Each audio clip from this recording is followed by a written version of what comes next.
Welcome to Audiobooks Please do like, share and subscribe for more such content.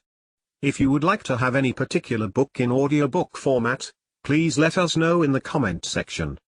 Thank you. Great Expectations. By Charles Dickens. Chapter 1. My father's family name being Pirip, and my Christian name Philip, my infant tongue could make of both names nothing longer or more explicit than Pip. So, I called myself Pip, and came to be called Pip. I give Pirip as my father's family name, on the authority of his tombstone and my sister, Mrs. Jo Gargery, who married the blacksmith. As I never saw my father or my mother, and never saw any likeness of either of them, for their days were long before the days of photographs, my first fancies regarding what they were like were unreasonably derived from their tombstones. The shape of the letters on my father's gave me an odd idea that he was a square, stout, dark man, with curly black hair. From the character and turn of the inscription, also Georgiana, wife of the above, I drew a childish conclusion that my mother was freckled and sickly. To 5 little stone lozenges, each about 1.5 feet long, which were arranged in a neat row beside their grave, and were sacred to the memory of 5 little brothers of mine, who gave up trying to get a living, exceedingly early in that universal struggle, I am indebted for a belief I religiously entertained that they had all been born on their backs with their hands in their trousers pockets, and had never taken them out in this state of existence. Ours was the marsh country, down by the river, within, as the river wound, 20 miles of the sea. My first most vivid and broad impression of the identity of things seems to me to have been gained on a memorable raw afternoon towards evening. At such a time I found out for certain that this bleak place overgrown with nettles was the churchyard, and that Philip Pirip, late of this parish, and also Georgiana, wife of the above, were dead and buried, and that Alexander, Bartholomew, Abraham, Tobias, and Roger, infant children of the aforesaid, were also dead and buried, and that the dark flat wilderness beyond the churchyard, intersected with dikes and mounds and gates, with scattered cattle feeding on it, was the marshes, and that the low leaden line beyond was the river, and that the distant savage lair from which the wind was rushing was the sea, and that the small bundle of shivers growing afraid of it all and beginning to cry, was Pip. "Hold your noise!" cried a terrible voice, as a man started up from among the graves at the side of the church porch. "Keep still, you little devil, or I'll cut your throat." A fearful man, all in coarse grey, with a great iron on his leg. A man with no hat, and with broken shoes, and with an old rag tied round his head. A man who had been soaked in water, and smothered in mud, and lamed by stones, and cut by flints, and stung by nettles, and torn by briars, who limped, and shivered, and glared, and growled, and whose teeth chattered in his head as he seized me by the chin. "Oh!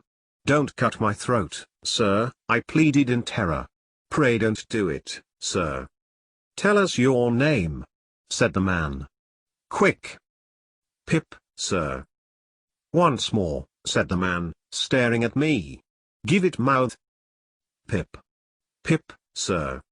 "Show us where you live," said the man. "Point out the place." I pointed to where our village lay, on the flat inshore among the alder trees and pollards, a mile or more from the church. The man, after looking at me for a moment, turned me upside down, and emptied my pockets.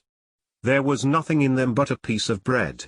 When the church came to itself, for he was so sudden and strong that he made it go head over heels before me, and I saw the steeple under my feet, when the church came to itself, I say, I was seated on a high tombstone, trembling while he ate the bread ravenously. "You young dog," said the man, licking his lips, "what fat cheeks you ha got." I believe they were fat, though I was at that time undersized for my years, and not strong. "Darn me if I couldn't eat 'em," said the man, with a threatening shake of his head, "and if I harn't half a mind tot." I earnestly expressed my hope that he wouldn't, and held tighter to the tombstone on which he had put me, partly, to keep myself upon it, partly to keep myself from crying. "Now look ye here," said the man. "Where's your mother?" "There, sir," said I. He started, made a short run, and stopped and looked over his shoulder. "There, sir," I timidly explained. "Also Georgiana. That's my mother." "Oh," said he, coming back. "And is that your father along your mother?" "Yes, sir," said I, "him too, late of this parish." "Ha!" he muttered then, considering. "Who do ye live with, supposin' you're kindly let to live, which I han't made up my mind about." "My sister, sir, Mrs. Joe Gargery, wife of Joe Gargery, the blacksmith, sir." "Blacksmith, eh?" said he, and looked down at his leg. After darkly looking at his leg and me several times, he came closer to my tombstone, took me by both arms, and tilted me back as far as he could hold me, so that his eyes looked most powerfully down into mine, and mine looked most helplessly up into his. "Now look ye here," he said, "the question being whether you're to be let to live. You know what a file is?" "Yes, sir." "And you know what whittles is?" "Yes, sir." After each question he tilted me over a little more, so as to give me a greater sense of helplessness and danger. "You get me a file." He tilted me again. "And you get me whittles." He tilted me again.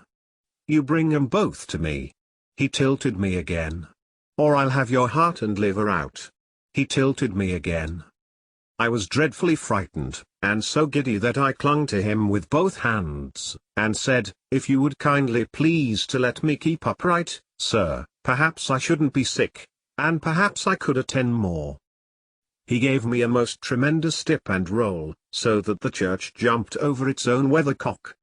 Then, he held me by the arms, in an upright position on the top of the stone, and went on in these fearful terms. "You bring me, tomorrow morning early, that file and them whittles. You bring the lot to me, at that old battery over yonder. You do it, and you never dare to say a word or dare to make a sign concerning your having seen such a person as me, or any person somever, and you shall be let to live. You fail, or you go from my words in any particular, no matter how small it is, and your heart and your liver shall be tore out, roasted, and ate.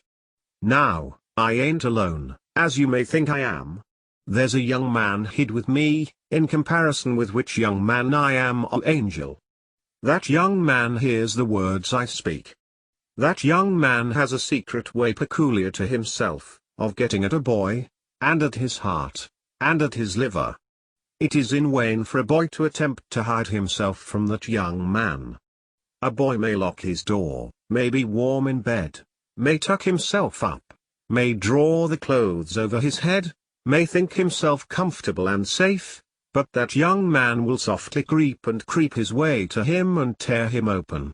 I am keeping that young man from harming of you at the present moment, with great difficulty. I find it very hard to hold that young man off of your own side. Now, what do you say?" I said that I would get him the file, and I would get him what broken bits of food I could, and I would come to him at the battery, early in the morning. "Say Lord strike you dead if you don't," said the man. I said so, and he took me down.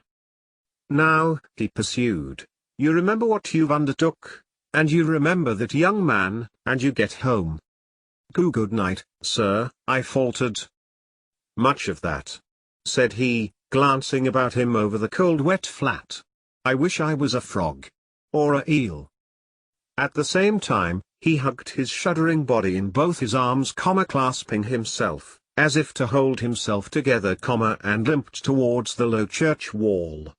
As I saw him go, picking his way among the nettles, and among the brambles that bound the green mounds, he looked in my young eyes as if he were eluding the hands of the dead people, stretching up cautiously out of their graves, to get a twist upon his ankle and pull him in. When he came to the low church wall, he got over it, like a man whose legs were numbed and stiff, and then turned round to look for me. When I saw him turning, I set my face towards home, and made the best use of my legs. But presently I looked over my shoulder, and saw him going on again towards the river, still hugging himself in both arms, and picking his way with his sore feet among the great stones dropped into the marshes here and there, for stepping places when the rains were heavy or the tide was in. The marshes were just a long black horizontal line then, as I stopped to look after him, and the river was just another horizontal line, not nearly so broad nor yet so black, and the sky was just a row of long angry red lines and dense black lines intermixed. On the edge of the river I could faintly make out the only two black things in all the prospect that seemed to be standing upright. One of these was the beacon by which the sailors steered, like an unhooped cask upon a pole, an ugly thing when you were near it; the other, a gibbet, with some chains hanging to it which had once held a pirate. The man was limping on towards this latter, as if he were the pirate come to life, and come down, and going back to hook himself up again. It gave me a terrible turn when I thought so, and as I saw the cattle lifting their heads to gaze after him, I wondered whether they thought so too. I looked all round for the horrible young man, and could see no signs of him. But now I was frightened again, and ran home without stopping. Chapter 2. My sister, Mrs. Jo Gargery, was more than 20 years older than I, and had established a great reputation with herself and the neighbors because she had brought me up by hand. Having at that time to find out for myself what the expression meant, and knowing her to have a hard and heavy hand, and to be much in the habit of laying it upon her husband as well as upon me, I supposed that Jo Gargery and I were both brought up by hand. She was not a good-looking woman, my sister, and I had a general impression that she must have made Jo Gargery marry her by hand. Jo was a fair man, with curls of flaxen hair on each side of his smooth face, and with eyes of such a very undecided blue that they seemed to have somehow got mixed with their own whites. He was a mild, good-natured, sweet-tempered, easy-going, foolish, dear fellow, a sort of Hercules in strength, and also in weakness. My sister, Mrs. Jo, with black hair and eyes, had such a prevailing redness of skin that I sometimes used to wonder whether it was possible she washed herself with a nutmeg grater instead of soap. She was tall and bony, and almost always wore a coarse apron, fastened over her figure behind with 2 loops, and having a square impregnable bib in front, that was stuck full of pins and needles. She made it a powerful merit in herself, and a strong reproach against Jo, that she wore this apron so much. Though I really see no reason why she should have worn it at all, or why, if she did wear it at all, she should not have taken it off, every day of her life. Jo's forge adjoined a house, which was a wooden house, as many of the dwellings in our country were, most of them, at that time. When I ran home from the churchyard, the forge was shut up, and Jo was sitting alone in the kitchen. Jo and I being fellow sufferers, and having confidences as such, Jo imparted a confidence to me, the moment I raised the latch of the door and peeped in at him opposite to it, sitting in the chimney corner. Mrs. Jo has been out a dozen times, looking for you, Pip. And she's out now, making it a baker's dozen. Is she? Yes, Pip, said Jo. And what's worse, she's got Tickler with her. At this dismal intelligence, I twisted the only button on my waistcoat round and round, and looked in great depression at the fire. Tickler was a wax-ended piece of cane, worn smooth by collision with my tickled frame. She sat down, said Jo, and she got up, and she made a grab at Tickler, and she rampaged out. That's what she did, said Jo, slowly clearing the fire between the lower bars with the poker, and looking at it. She rampaged out, Pip. Has she been gone long, Jo? I always treated him as a larger species of child, and as no more than my equal. Well, said Jo, glancing up at the Dutch clock, she's been on the rampage, this last spell, about 5 minutes, Pip. She's a-coming. Get behind the door, old chap, and have the jack towel betwixt you. I took the advice. My sister, Mrs. Joe, throwing the door wide open, and finding an obstruction behind it, immediately divined the cause, and applied tickler to its further investigation. She concluded by throwing me. I often served as a connubial missile, at Joe, who, glad to get hold of me on any terms, passed me on into the chimney and quietly fenced me up with his great leg. "Where have you been, you young monkey?" said Mrs. Joe, stamping her foot. "Tell me directly what you've been doing to wear me away with fret and fright and worrit, or I'd have you out of that corner if you was 50 pips, and he was 500 gargeries." "I have only been to the churchyard," said I, from my stool, crying and rubbing myself. "Churchyard?" repeated my sister. "If it warn't for me you'd have been to the churchyard long ago, and stayed there. Who brought you up by hand?" "You did," said I. "And why did I do it, I should like to know?" exclaimed my sister. I whimpered, "I don't know." "I don't," said my sister. "I'd never do it again. I know that. I may truly say I've never had this apron of mine off since born you were. It's bad enough to be a blacksmith's wife, and him a gargery, without being your mother."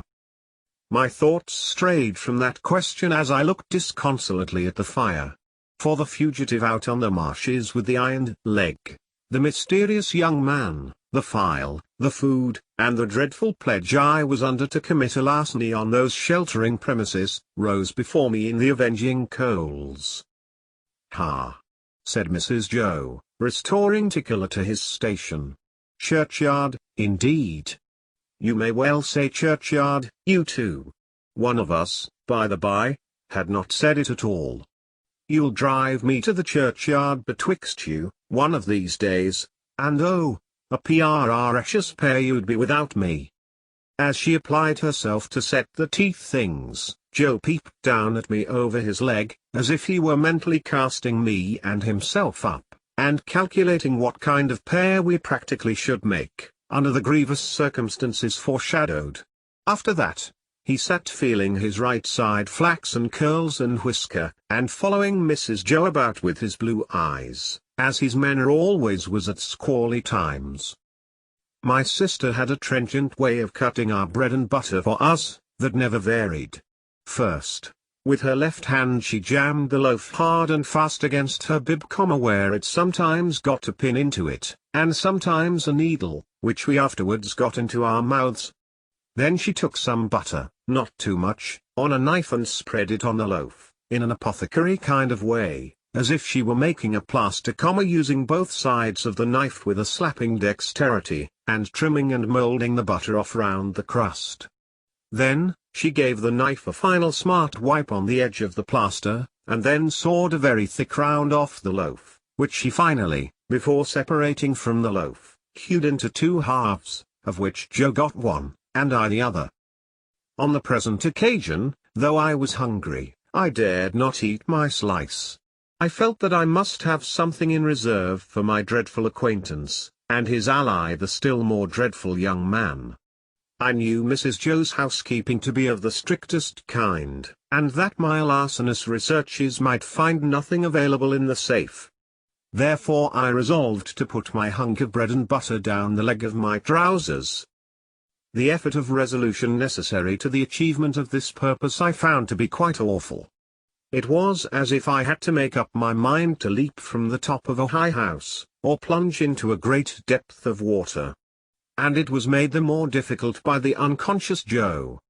In our already mentioned freemasonry as fellow sufferers, and in his good-natured companionship with me, it was our evening habit to compare the way we bit through our slices, by silently holding them up to each other's admiration now and then, which stimulated us to new exertions. Tonight, Joe several times invited me, by the display of his fast diminishing slice, to enter upon our usual friendly competition, but he found me, each time, with my yellow mug of tea on one knee, and my untouched bread and butter on the other. At last, I desperately considered that the thing I contemplated must be done, and that it had best be done in the least improbable manner consistent with the circumstances. I took advantage of a moment when Joe had just looked at me, and got my bread and butter down my leg. Joe was evidently made uncomfortable by what he supposed to be my loss of appetite, and took a thoughtful bite out of his slice, which he didn't seem to enjoy.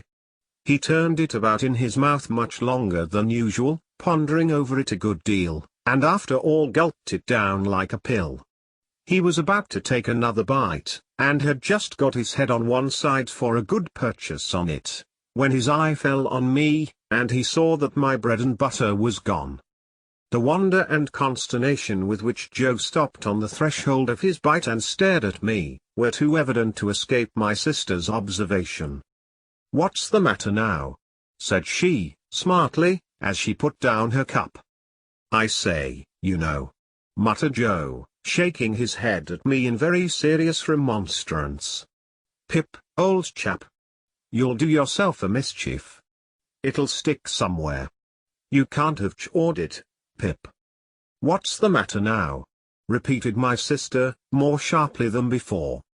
"If you can cough any trifle on it up, Pip, I'd recommend you to do it," said Joe, all aghast. "Manners is manners, but still your health's your health."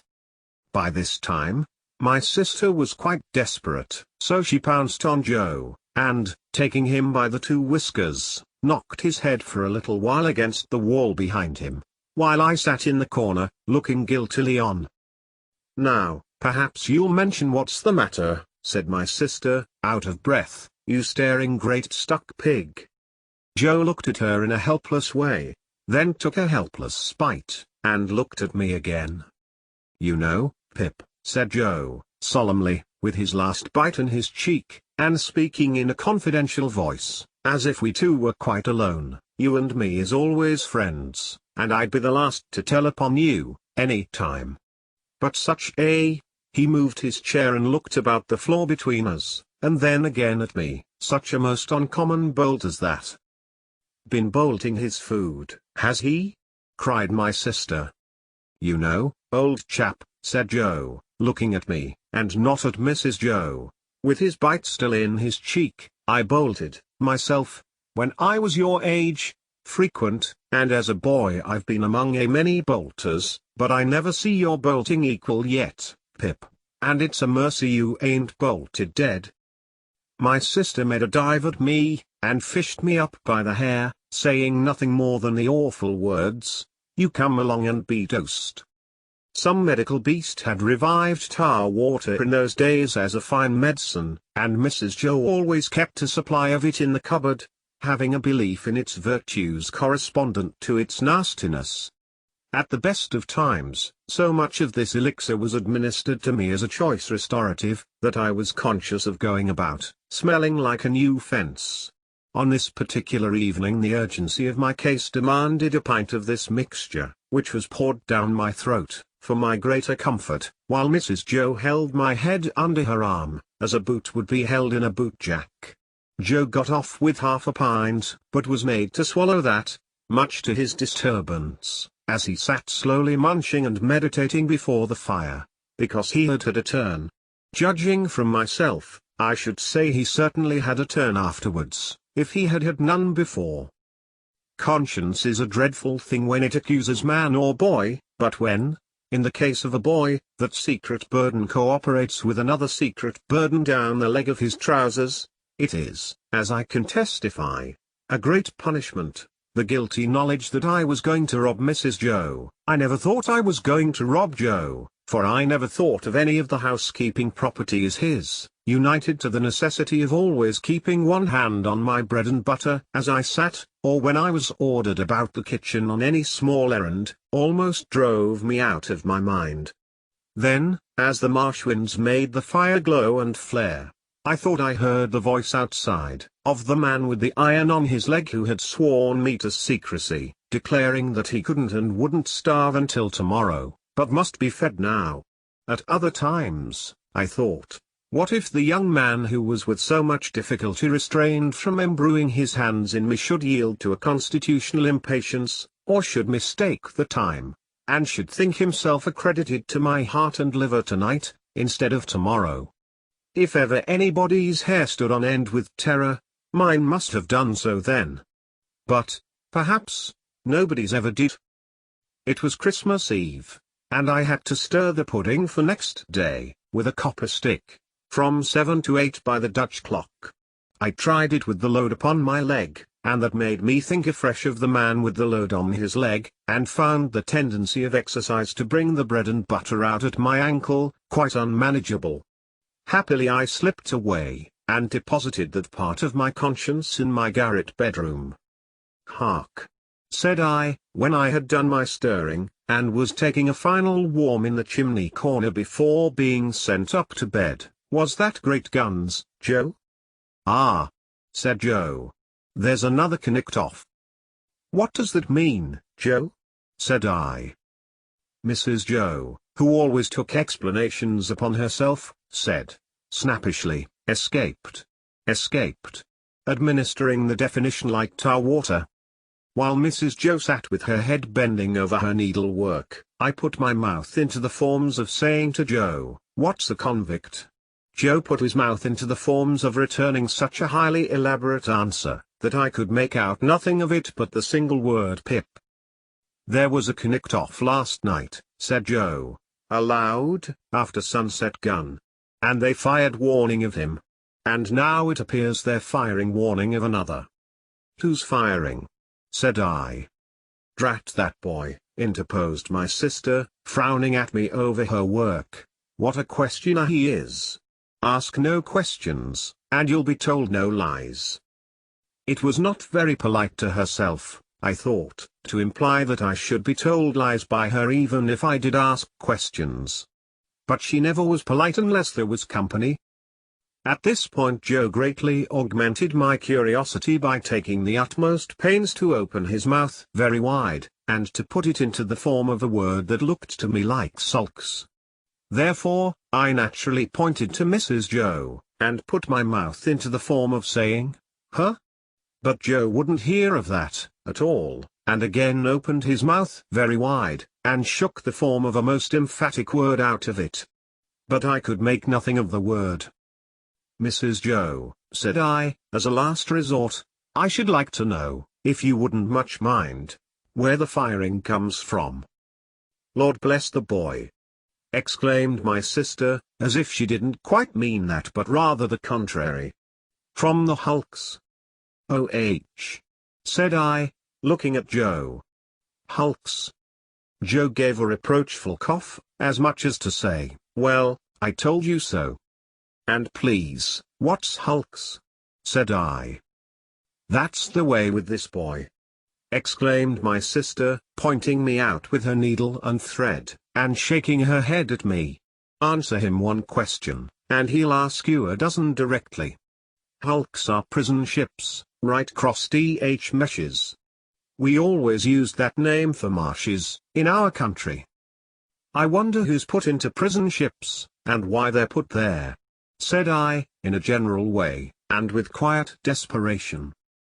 It was too much for Mrs. Joe, who immediately rose. "I tell you what, young fellow," said she, "I didn't bring you up by hand to badger people's lives out.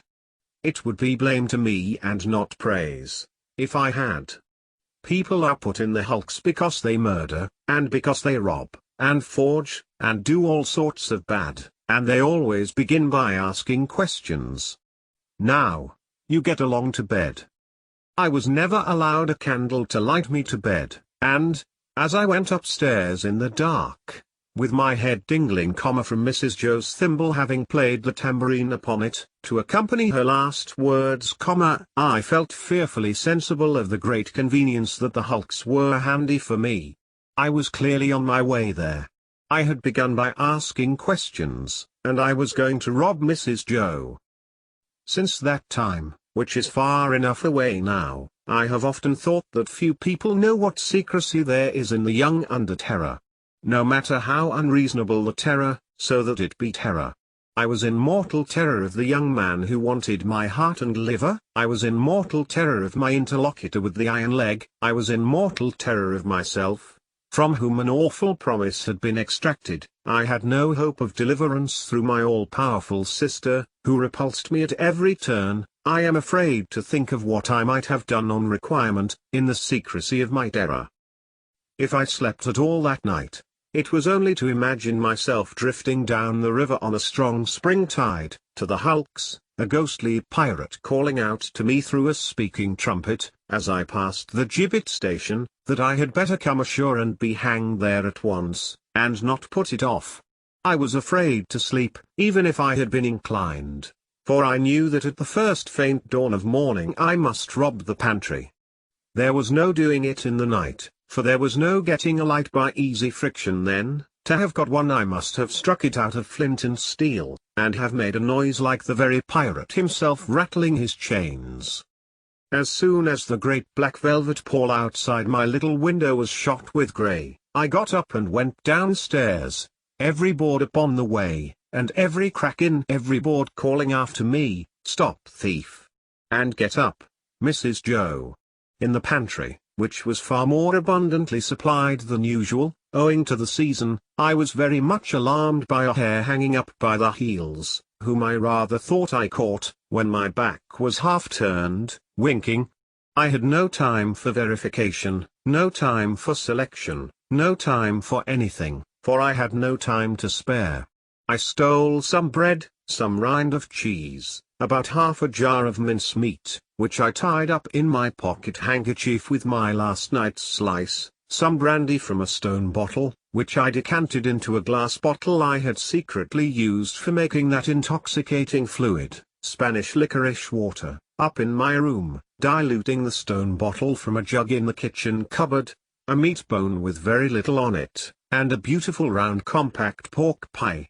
I was nearly going away without the pie, but I was tempted to mount upon a shelf, to look what it was that was put away so carefully in a covered earthenware dish in a corner, and I found it was the pie, and I took it in the hope that it was not intended for early use, and would not be missed for some time. There was a door in the kitchen, communicating with the forge. I unlocked and unbolted that door, and got a file from among Joe's tools. Then I put the fastenings as I had found them, opened the door at which I had entered when I ran home last night, shut it, and ran for the misty marshes. Chapter 3. It was a rimy morning, and very damp. I had seen the damp lying on the outside of my little window, as if some goblin had been crying there all night, and using the window for a pocket handkerchief. Now, I saw the damp lying on the bare hedges and spare grass, like a coarser sort of spider's webs, hanging itself from twig to twig and blade to blade. On every rail and gate, wet lay clammy, and the marsh mist was so thick, that the wooden finger on the post directing people to our village, a direction which they never accepted, for they never came there, was invisible to me until I was quite close under it. Then, as I looked up at it, while it dripped, it seemed to my oppressed conscience like a phantom devoting me to the hulks. The mist was heavier yet when I got out upon the marshes, so that instead of my running at everything, everything seemed to run at me. This was very disagreeable to a guilty mind. The gates and dikes and banks came bursting at me through the mist, as if they cried as plainly as could be, "A boy with somebody else's pork pie. Stop him." The cattle came upon me with like suddenness, staring out of their eyes, and steaming out of their nostrils. "Hulloa, young thief!" One black ox, with a white cravat on, who even had to my awakened conscience something of a clerical air, fixed me so obstinately with his eyes, and moved his blunt head round in such an accusatory manner as I moved round, that I blubbered out to him, "I couldn't help it, sir. It wasn't for myself I took it." Upon which he put down his head, blew a cloud of smoke out of his nose, and vanished with a kick up of his hind legs and a flourish of his tail. All this time, I was getting on towards the river, but however fast I went, I couldn't warm my feet, to which the damp cold seemed riveted, as the iron was riveted to the leg of the man I was running to meet.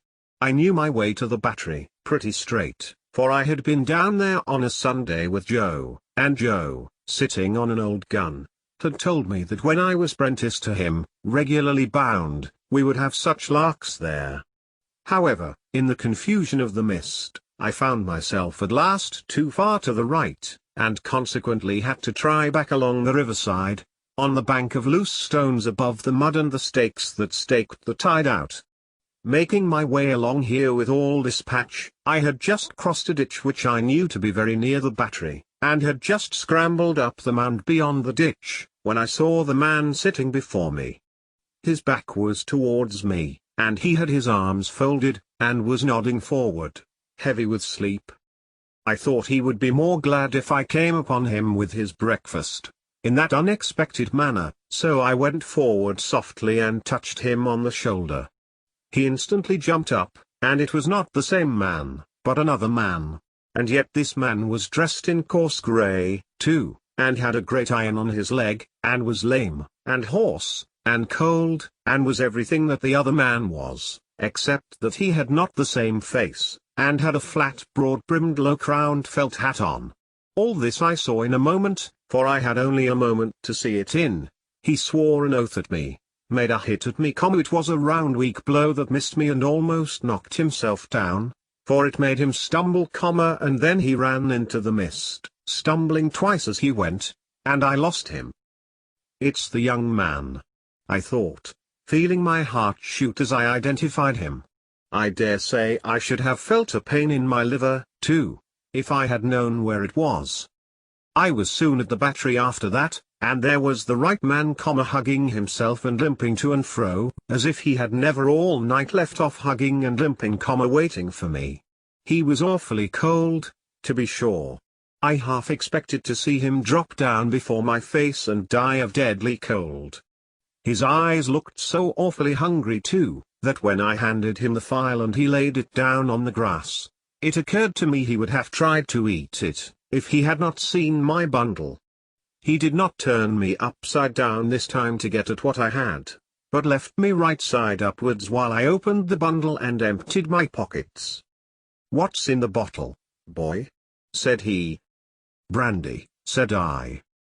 He was already handing mincemeat down his throat in the most curious manner, more like a man who was putting it away somewhere in a violent hurry, than a man who was eating it, but he left off to take some of the liquor. He shivered all the while so violently, that it was quite as much as he could do to keep the neck of the bottle between his teeth, without biting it off. "I think you have got the ague," said I. "I'm much of your opinion, boy," said he. "It's bad about here," I told him. "You've been lying out on the meshes, and they're dreadful aggish. Rheumatic too."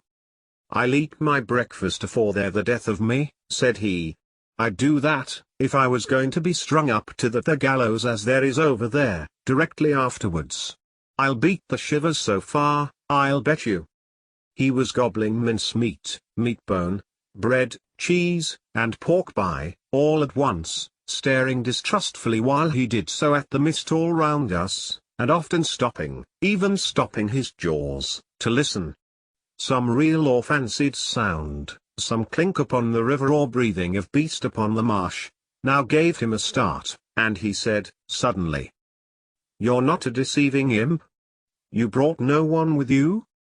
"No, sir. No." "Nor give no one the office to follow you?" "No." "Well," said he, "I believe you. You'd be but a fierce young hound indeed, if at your time of life you could help to hunt a wretched warmint hunted as near death and dunghill as this poor wretched warmint is." Something clicked in his throat as if he had works in him like a clock, and was going to strike. And he smeared his ragged rough sleeve over his eyes. Pitying his desolation, and watching him as he gradually settled down upon the pie, I made bold to say, "I am glad you enjoy it." "Did you speak?" I said I was glad you enjoyed it. "Thankee, my boy. I do." I had often watched a large dog of ours eating his food, and I now noticed a decided similarity between the dog's way of eating, and the man's. The man took strong sharp sudden bites, just like the dog. He swallowed, or rather snapped up, every mouthful, too soon and too fast, and he looked sideways here and the while he ate, as if he thought there was danger in every direction of somebody's coming to take the pie away. He was altogether too unsettled in his mind over it, to appreciate it comfortably, I thought, or to have anybody to dine with him, without making a chop with his jaws at the visitor. In all of which particulars he was very like the dog. "I am afraid you won't leave any of it for him," said I, timidly, after a silence during which I had hesitated as to the politeness of making the remark. "There's no more to be got where that came from." It was the certainty of this fact that impelled me to offer the hint. "Leave any for him?" "Who's him?" said my friend, stopping in his crunching of pea crust. "The young man that you spoke of. That was hid with you." "Oh ah," he returned, with something like a gruff laugh. "Him? Yes, yes.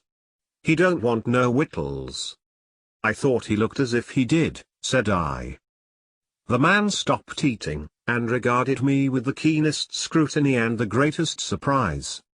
"Looked? When?" "Just now." "Where?" "Yonder," said I, pointing, "over there, where I found him nodding asleep, and thought it was you." He held me by the collar and stared at me so, that I began to think his first idea about cutting my throat had revived. "Dressed like you know, only with a hat," I explained, trembling, and I was very anxious to put this delicately, and with the same reason for wanting to borrow a file. "Didn't you hear the cannon last night?" "Then there was firing," he said to himself. "I wonder you shouldn't have been sure of that," I returned, "for we heard it up at home, and that's farther away, and we were shut in besides." "Why, see now," said he, "when a man's alone on these flats, with a light head and a light stomach, perishing of cold and want, he hears nothing all night, but guns firing, and voices calling. He hears. He sees the soldiers, with their red coats lighted up by the torches carried afore, closing in round him. Hears his number called, hears himself challenged, hears the rattle of the muskets, hears the orders make ready. Present. Cover him steady, men. And is laid hands on, and there's nothing. Why, if I see one pursuing party last night, coming up in order, damn 'em, with their tramp, I see 100. And as to firing, why, I see the mist shake with the cannon, after it was broad day, but this man, he had said all the rest, as if he had forgotten my being there. Did you notice anything in him?" "He had a badly bruised face," said I, recalling what I hardly knew I knew. "Not here?" exclaimed the man, striking his left cheek mercilessly, with the flat of his hand. "Yes, there." "Where is he?" "He crammed what little food was left into the breast of his grey jacket. Show me the way he went. I'll pull him down, like a bloodhound. Curse this iron on my sore leg. Give us hold of the file, boy." I indicated in what direction the mist had shrouded the other man, and he looked up at it for an instant. But he was down on the rank wet grass, filing at his iron like a madman, and not minding me or minding his own leg, which had an old chafe upon it and was bloody, but which he handled as roughly as if it had no more feeling in it than the file. I was very much afraid of him again, now that he had worked himself into this fierce hurry, and I was likewise very much afraid of keeping away from home any longer. I told him I must go, but he took no notice, so I thought the best thing I could do was to slip off. The last I saw of him, his head was bent over his knee and he was working hard at his fetter, muttering impatient imprecations at it and at his leg. The last I heard of him, I stopped in the mist to listen, and the file was still going. Chapter 4. I fully expected to find a constable in the kitchen, waiting to take me up. But not only was there no constable there, but no discovery had yet been made of the robbery. Mrs. Joe was prodigiously busy in getting the house ready for the festivities of the day, and Joe had been put upon the kitchen doorstep to keep him out of the dustpan, an article into which his destiny always led him, sooner or later, when my sister was vigorously reaping the floors of her establishment. "And where the deuce ha' you been?" was Mrs. Joe's Christmas salutation, when I and my conscience showed ourselves. I said I had been down to hear the carols. Ah. Well, observed Mrs. Joe. You might ha' done worse. Not a doubt of that, I thought. Perhaps if I warn't a blacksmith's wife, and, what's the same thing, a slave with her apron never off, I should have been to hear the carols, said Mrs. Joe. I'm rather partial to carols, myself, and that's the best of reasons for my never hearing any. Joe, who had ventured into the kitchen after me as the dustpan had retired before us, drew the back of his hand across his nose with a conciliatory air, when Mrs. Joe darted a look at him, and, when her eyes were withdrawn, secretly crossed his 2 forefingers, and exhibited them to me, as our token that Mrs. Joe was in a cross temper. This was so much her normal state, that Joe and I would often, for weeks together, be, as to our fingers, like monumental crusaders as to their legs. We were to have a superb dinner, consisting of a leg of pickled pork and greens, and a pair of roast stuffed fowls. A handsome mince pie had been made yesterday morning, which accounted for the mincemeat not being missed, and the pudding was already on the boil. These extensive arrangements occasioned us to be cut off unceremoniously in respect of breakfast, for I ain't, said Mrs. Joe, I ain't a-going to have no formal cramming and busting and washing up now, with what I've got before me, I promise you.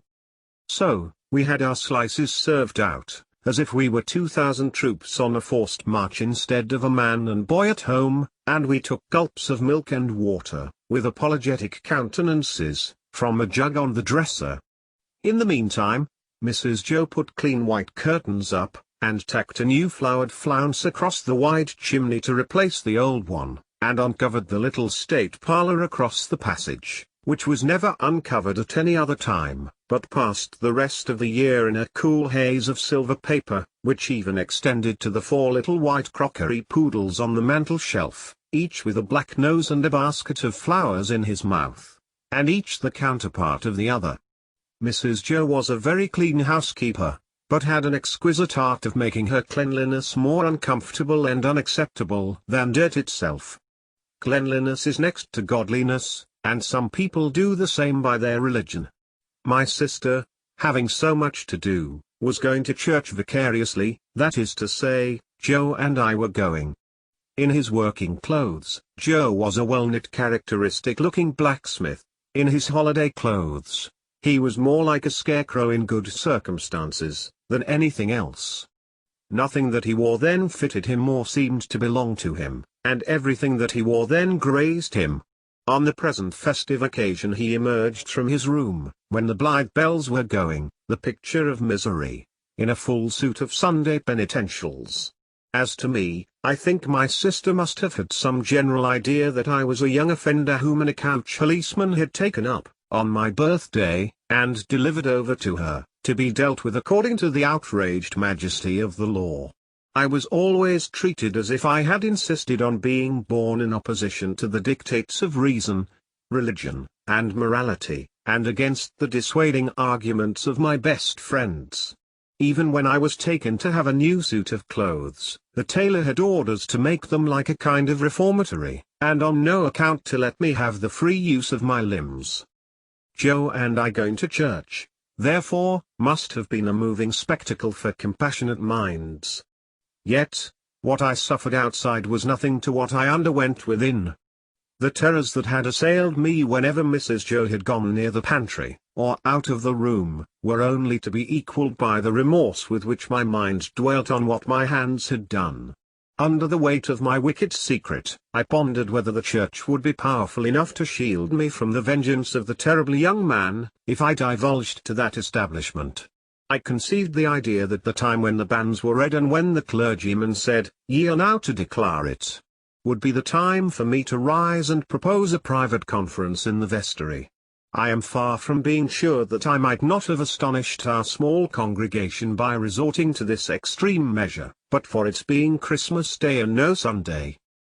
Mr. Wopsle, the clerk at church, was to dine with us, and Mr. Hubble the wheelwright and Mrs. Hubble, and Uncle Pumblecook, Joe's uncle, but Mrs. Joe appropriated him, who was a well-to-do corn chandler in the nearest town, and drove his own chaise cart. The dinner hour was 1:30. When Joe and I got home, we found the table laid, and Mrs. Joe dressed, and the dinner dressing, and the front door unlocked. It never was at any other time, for the company to enter by, and everything most splendid. And still, not a word of the robbery. The time came, without bringing with it any relief to my feelings, and the company came. Mr. Wopsle, united to a Roman nose and a large, shining bald forehead, had a deep voice which he was uncommonly proud of. Indeed, it was understood among his acquaintance that if you could only give him his head, he would read the clergyman into fits. He himself confessed that if the church was thrown open, meaning to competition, he would not despair of making his mark in it. The church not being thrown open, he was, as I have said, our clerk. But he punished the omens tremendously, and when he gave out the psalm, always giving the whole verse, he looked all round the congregation first, as much as to say, "You have heard my friend overhead, oblige me with your opinion of this style." I opened the door to the company, making believe that it was a habit of ours to open that door, and I opened it first to Mr. Wopsle, next to Mr. and Mrs. Hubble, and last of all to Uncle Pumblecook.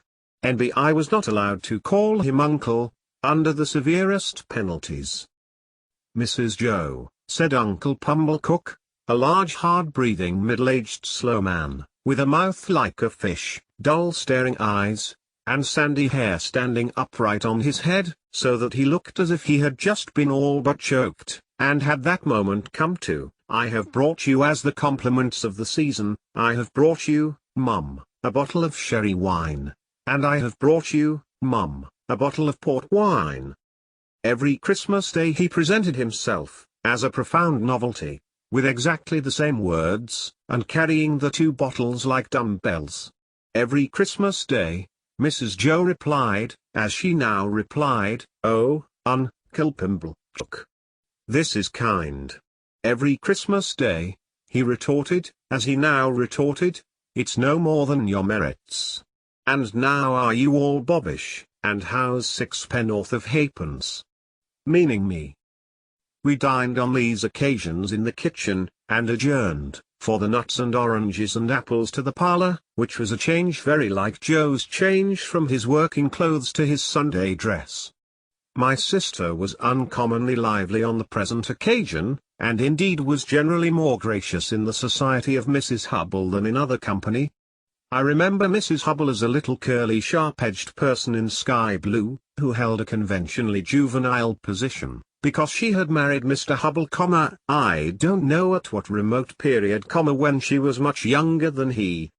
I remember Mr. Hubble as a tough, high-shouldered, stooping old man, of a sawdusty fragrance, with his legs extraordinarily wide apart, so that in my short days I always saw some miles of open country between them when I met him coming up the lane. Among this good company I should have felt myself, even if I hadn't robbed the pantry, in a false position. Not because I was squeezed in at an acute angle of the tablecloth, with the table in my chest, and the Pumblecookian elbow in my eye, nor because I was not allowed to speak, I didn't want to speak, nor because I was regaled with the scaly tips of the drumsticks of the fowls, and with those obscure corners of pork of which the pig, when living, had had the least reason to be vain. No, I should not have minded that, if they would only have left me alone. But they wouldn't leave me alone. They seemed to think the opportunity lost, if they failed to point the conversation at me, every now and then, and stick the point into me. I might have been an unfortunate little bull in a Spanish arena, I got so smartingly touched up by these moral goads. It began the moment we sat down to dinner. Mr. Wopsle said grace with theatrical declamation, as it now appears to me, something like a religious cross of the Ghost in Hamlet with Richard III, and ended with the very proper aspiration that we might be truly grateful. Upon which my sister fixed me with her eye, and said, in a low reproachful voice, "Do you hear that? Be grateful." "Especially," said Mr. Pumblecook, "be grateful.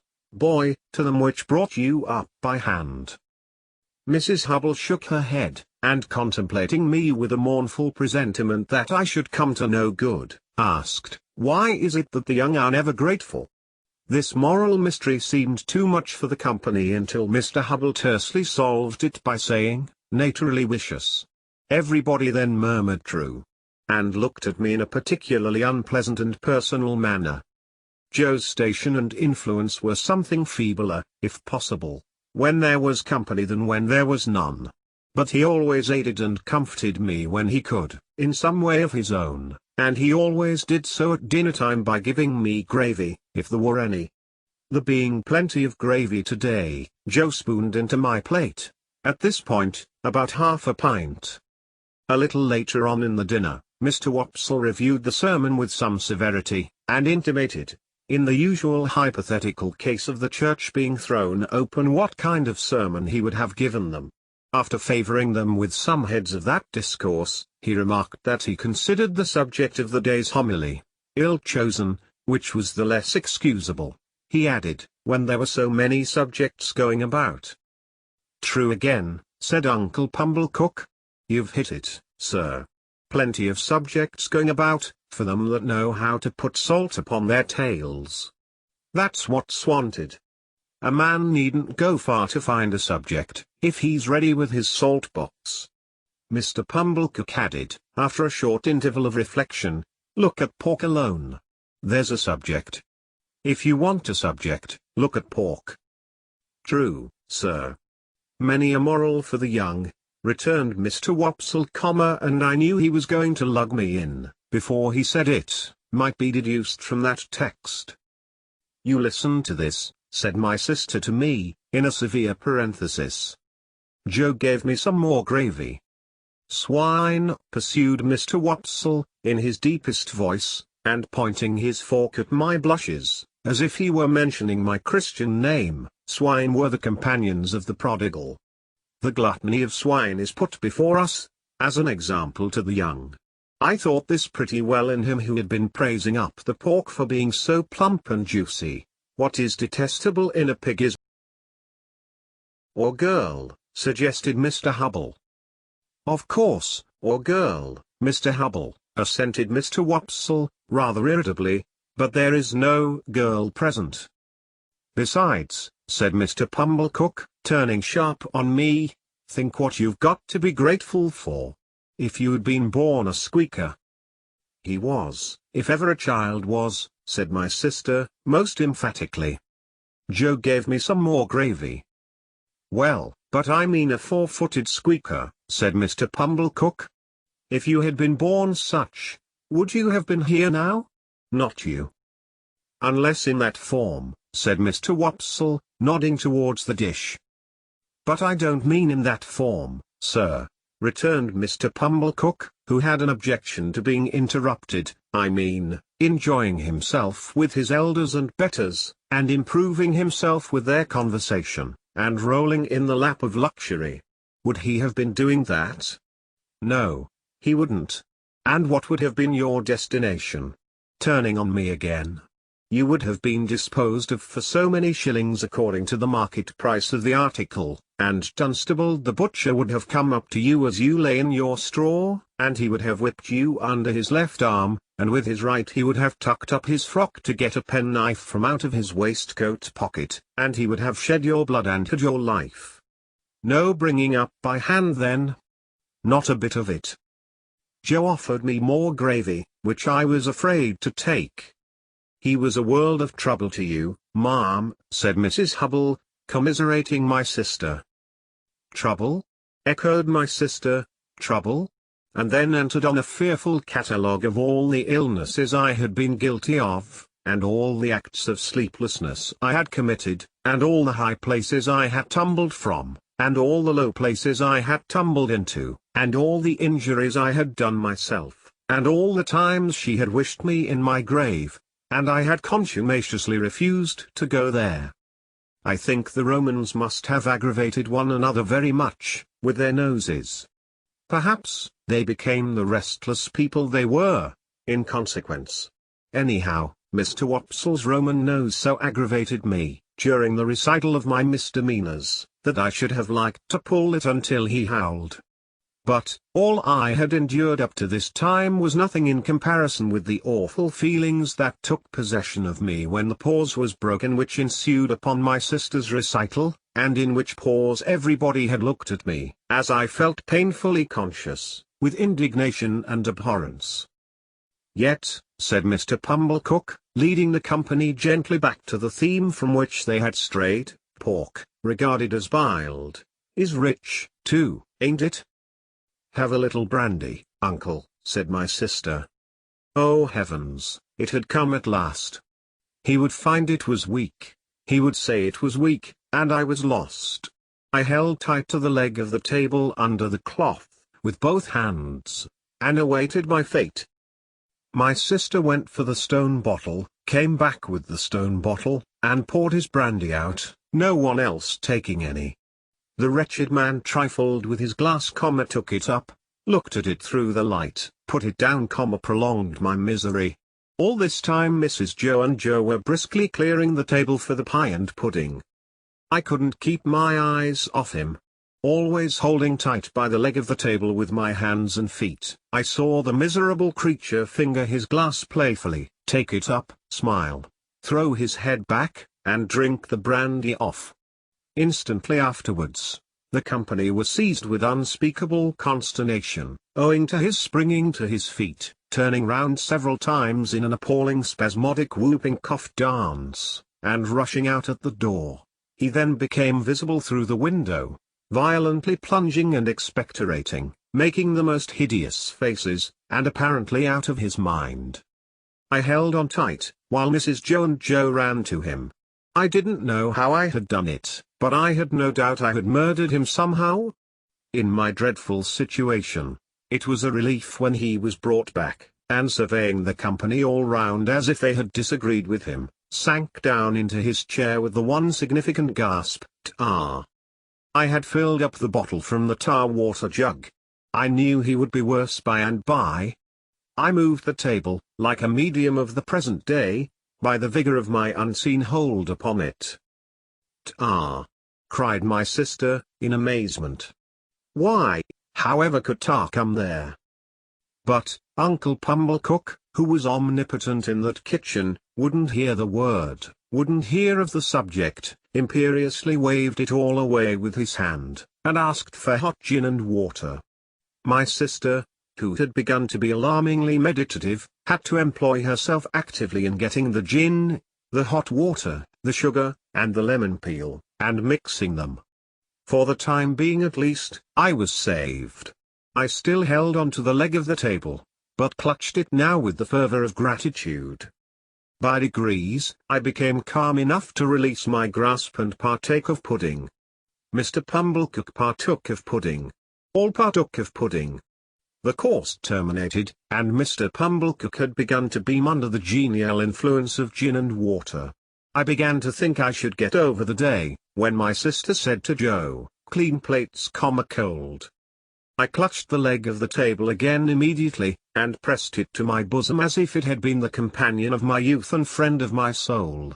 I foresaw what was coming, and I felt that this time I really was gone. "You must taste," said my sister, addressing the guests with her best grace, "you must taste, to finish with, such a delightful and delicious present of Uncle Pumblecook's." "Must they? Let them not hope to taste it." "You must know," said my sister, rising. "It's a pie, a savory pork pie." The company murmured their compliments. Uncle Pumblecook, sensible of having deserved well of his fellow creatures, said quite vivaciously, "All things considered, well, Mrs. Joe, we'll do our best endeavors, let us have a cut at this same pie." My sister went out to get it. I heard her steps proceed to the pantry. I saw Mr. Pumblecook balance his knife. I saw reawakening appetite in the Roman nostrils of Mr. Wopsle. I heard Mr. Hubble remark that a bit of savory pork pie would lay atop of anything you could mention, and do no harm, and I heard Joe say, "You shall have some, Pip." I have never been absolutely certain whether I uttered a shrill yell of terror, merely in spirit, or in the bodily hearing of the company. I felt that I could bear no more, and that I must run away. I released the leg of the table, and ran for my life. But I ran no farther than the house door, for there I ran head foremost into a party of soldiers with their muskets, one of whom held out a pair of handcuffs to me, saying, "Here you are. Look sharp, come on." Chapter 5. The apparition of a file of soldiers ringing down the butt ends of their loaded muskets on our doorstep, caused the dinner party to rise from table in confusion, and caused Mrs. Joe, re-entering the kitchen empty-handed, to stop short and stare, in her wondering lament of "Gracious goodness gracious me, what's gone with the pie?" The sergeant and I were in the kitchen when Mrs. Joe stood staring, at which crisis I partially recovered the use of my senses. It was the sergeant who had spoken to me, and he was now looking round at the company, with his handcuffs invitingly extended towards them in his right hand, and his left on my shoulder. "Excuse me, ladies and gentlemen," said the sergeant, "but as I have mentioned at the door to this smart young shaver, which he hadn't, I am on a chase in the name of the king, and I want the blacksmith." "And pray what might you want with him?" retorted my sister, quick to resent his being wanted at all. "Mrs.," returned the gallant sergeant, "speaking for myself, I should reply, the honour and pleasure of his fine wife's acquaintance; speaking for the king, I answer, a little job done." This was received as rather neat in the sergeant, insomuch that Mr. Pumblecook cried audibly, "Good again." "You see, blacksmith," said the sergeant, who had by this time picked out Joe with his eye, "we have had an accident with these, and I find the lock of one of them goes wrong, and the coupling don't act pretty. As they are wanted for immediate service, will you throw your eye over them?" Joe threw his eye over them, and pronounced that the job would necessitate the lighting of his forge fire, and would take nearer 2 hours than 1. "Will it? Then will you set about it at once, blacksmith?" said the offhand sergeant, "as it's on His Majesty's service. And if my men can bear a hand anywhere, they'll make themselves useful." With that, he called to his men, who came trooping into the kitchen one after another, and piled their arms in a corner. And then they stood about, as soldiers do, now, with their hands loosely clasped before them, now, resting a knee or a shoulder, now, easing a belt or a pouch, now, opening the door to spit stiffly over their high stocks, out into the yard. All these things I saw without then knowing that I saw them, for I was in an agony of apprehension. But beginning to perceive that the handcuffs were not for me, and that the military had so far got the better of the pie as to put it in the background, I collected a little more of my scattered wits. "Would you give me the time?" said the sergeant, addressing himself to Mr. Pumblecook, as to a man whose appreciative powers justified the inference that he was equal to the time. "It's just gone 2:30. "That's not so bad," said the sergeant, reflecting, "even if I was forced to halt here nigh 2 hours, that'll do. How far might you call yourselves from the marshes, hereabouts? Not above a mile, I reckon?" "Just a mile," said Mrs. Joe. "That'll do. We begin to close in upon 'em about dusk. A little before dusk, my orders are." "That'll do." "Convicts, sergeant?" asked Mr. Wopsle, in a matter-of-course way. "Eh?" returned the sergeant. "2. They're pretty well known to be out on the marshes still, and they won't try to get clear of 'em before dusk. Anybody here seen anything of any such game?" Everybody, myself excepted, said no, with confidence. Nobody thought of me. "Well," said the sergeant, "they'll find themselves trapped in a circle, I expect, sooner than they count on. Now, blacksmith, if you're ready, His Majesty the King is." Joe had got his coat and waistcoat and cravat off, and his leather apron on, and passed into the forge. One of the soldiers opened its wooden windows, another lighted the fire, another turned to at the bellows, the rest stood round the blaze, which was soon roaring. Then Joe began to hammer and clink, and we all looked on. The interest of the impending pursuit not only absorbed the general attention, but even made my sister liberal.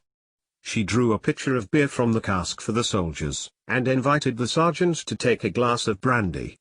But Mr. Pumblechook said, sharply, "Give him wine, mum. I'll engage there's no tar in that." So, the sergeant thanked him and said that as he preferred his drink without tar, he would take wine, if it was equally convenient.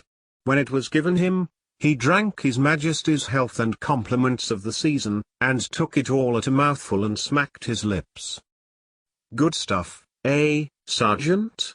said Mr. Pumblechook. "I'll tell you something," returned the sergeant, "I suspect that stuff's of your providing." Mr. Pumblechook, with a fat sort of laugh, said, Eh? Why?" "Because," returned the sergeant, clapping him on the shoulder, "you're a man that knows what's what." "D'ye think so?" said Mr. Pumblechook, with his former laugh. "Have another glass." "With you." "Hob and nob," returned the sergeant. "The top of mine to the foot of yours, the foot of yours to the top of mine, ring once, ring twice, the best tune on the musical glasses. Your health. May you live 1,000 years, and never be a worse judge of the right sort than you are at the present moment of your life." The sergeant tossed off his glass again and seemed quite ready for another glass.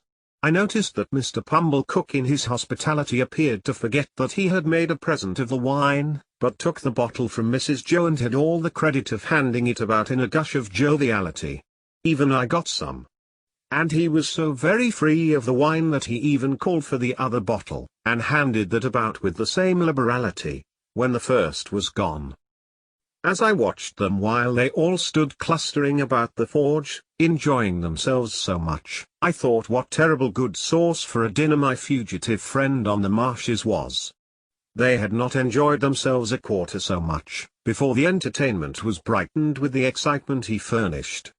And now, when they were all in lively anticipation of the two villains being taken, and when the bellows seemed to roar for the fugitives, the fire to flare for them, the smoke to hurry away in pursuit of them, Joe to hammer and clink for them, and all the murky shadows on the wall to shake at them in menace as the blaze rose and sank, and the red-hot sparks dropped and died, the pale afternoon outside almost seemed in my pitying young fancy to have turned pale on their account. Poor wretches. At last, Joe's job was done, and the ringing and roaring stopped. As Joe got on his coat, he mustered courage to propose that some of us should go down with the soldiers and see what came of their hunt. Mr. Pumblechook and Mr. Hubble declined, on the plea of a pipe and ladies' society, but Mr. Wopsle said he would go, if Joe would. Joe said he was agreeable, and would take me, if Mrs. Joe approved. We never should have got leave to go, I am sure, but for Mrs. Joe's curiosity to know all about it and how it ended. As it was, she merely stipulated, if you bring the boy back with his head blown to bits by a musket, don't look to me to put it together again. The sergeant took a polite leave of the ladies, and parted from Mr. Pumblechook as from a comrade, though I doubt if he were quite as fully sensible of that gentleman's merits under arid conditions, as when something moist was going. His men resumed their muskets and fell in. Mr. Wopsle, Joe, and I, received strict charge to keep in the rear, and to speak no word after we reached the marshes. When we were all out in the raw air and were steadily moving towards our business, I treasonably whispered to Joe, "I hope, Joe, we shan't find them." And Joe whispered to me, "I'd give a shilling if they had cut and run, Pip." We were joined by no stragglers from the village, for the weather was cold and threatening, the way dreary, the footing bad, darkness coming on, and the people had good fires indoors and were keeping the day. A few faces hurried to glowing windows and looked after us, but none came out. We passed the finger post, and held straight on to the churchyard. We were stopped a few minutes by a signal from the sergeant's hand, while 2 or 3 of his men dispersed themselves among the graves, and also examined the porch. They came in again without finding anything, and then we struck out on the open marshes, through the gate at the side of the churchyard. A bitter sleet came rattling against us here on the east wind, and Joe took me on his back. Now that we were out upon the dismal wilderness where they little thought I had been within 8 or 9 hours and had seen both men hiding, I considered for the first time, with great dread, if we should come upon them, would my particular convict suppose that it was I who had brought the soldiers there? He had asked me if I was a deceiving imp, and he had said I should be a fierce young hound if I joined the hunt against him. Would he believe that I was both imp and hound in treacherous earnest, and had betrayed him? It was of no use asking myself this question now. There I was, on Joe's back, and there was Joe beneath me, charging at the ditches like a hunter, and stimulating Mr. Wopsle not to tumble on his Roman nose, and to keep up with us. The soldiers were in front of us, extending into a pretty wide line with an interval between man and man. We were taking the course I had begun with, and from which I had diverged in the mist. Either the mist was not out again yet, or the wind had dispelled it. Under the low red glare of sunset, the beacon, and the gibbet, and the mound of the battery, and the opposite shore of the river, were plain, though all of a watery lead colour. With my heart thumping like a blacksmith at Joe's broad shoulder, I looked all about for any sign of the convicts. I could see none, I could hear none. Mr. Wopsle had greatly alarmed me more than once, by his blowing and hard breathing, but I knew the sounds by this time, and could dissociate them from the object of pursuit. I got a dreadful start, when I thought I heard the file still going, but it was only a sheep bell. The sheep stopped in their eating and looked timidly at us, and the cattle, their heads turned from the wind and sleet, stared angrily as if they held us responsible for both annoyances. But, except these things, and the shudder of the dying day in every blade of grass, there was no break in the bleak stillness of the marshes. The soldiers were moving on in the direction of the old battery, and we were moving on a little way behind them, when, all of a sudden, we all stopped. For there had reached us on the wings of the wind and rain, a long shout. It was repeated. It was at a distance towards the east, but it was long and loud. Nay, there seemed to be 2 or more shouts raised together, common if one might judge from the confusion in the sound. To this effect the sergeant and the nearest men were speaking under their breath, when Joe and I came up. After another moment's listening, Joe, who was a good judge, agreed, and Mr. Wopsle, who was a bad judge, agreed. The sergeant, a decisive man, ordered that the sound should not be answered, but that the course should be changed, and that his men should make towards it at the double. So we slanted to the right, where the east was, and Joe pounded away so wonderfully, that I had to hold on tight to keep my seat.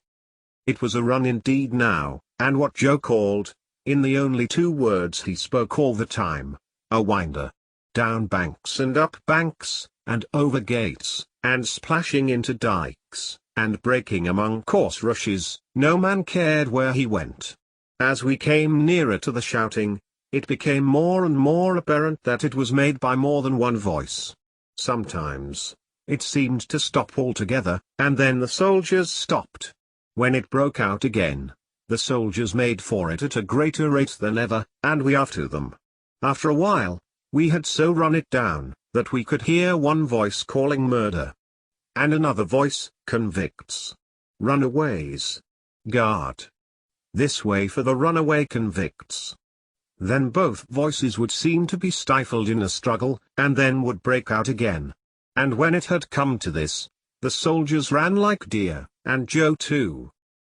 The sergeant ran in first, when we had run the noise quite down, and 2 of his men ran in close upon him.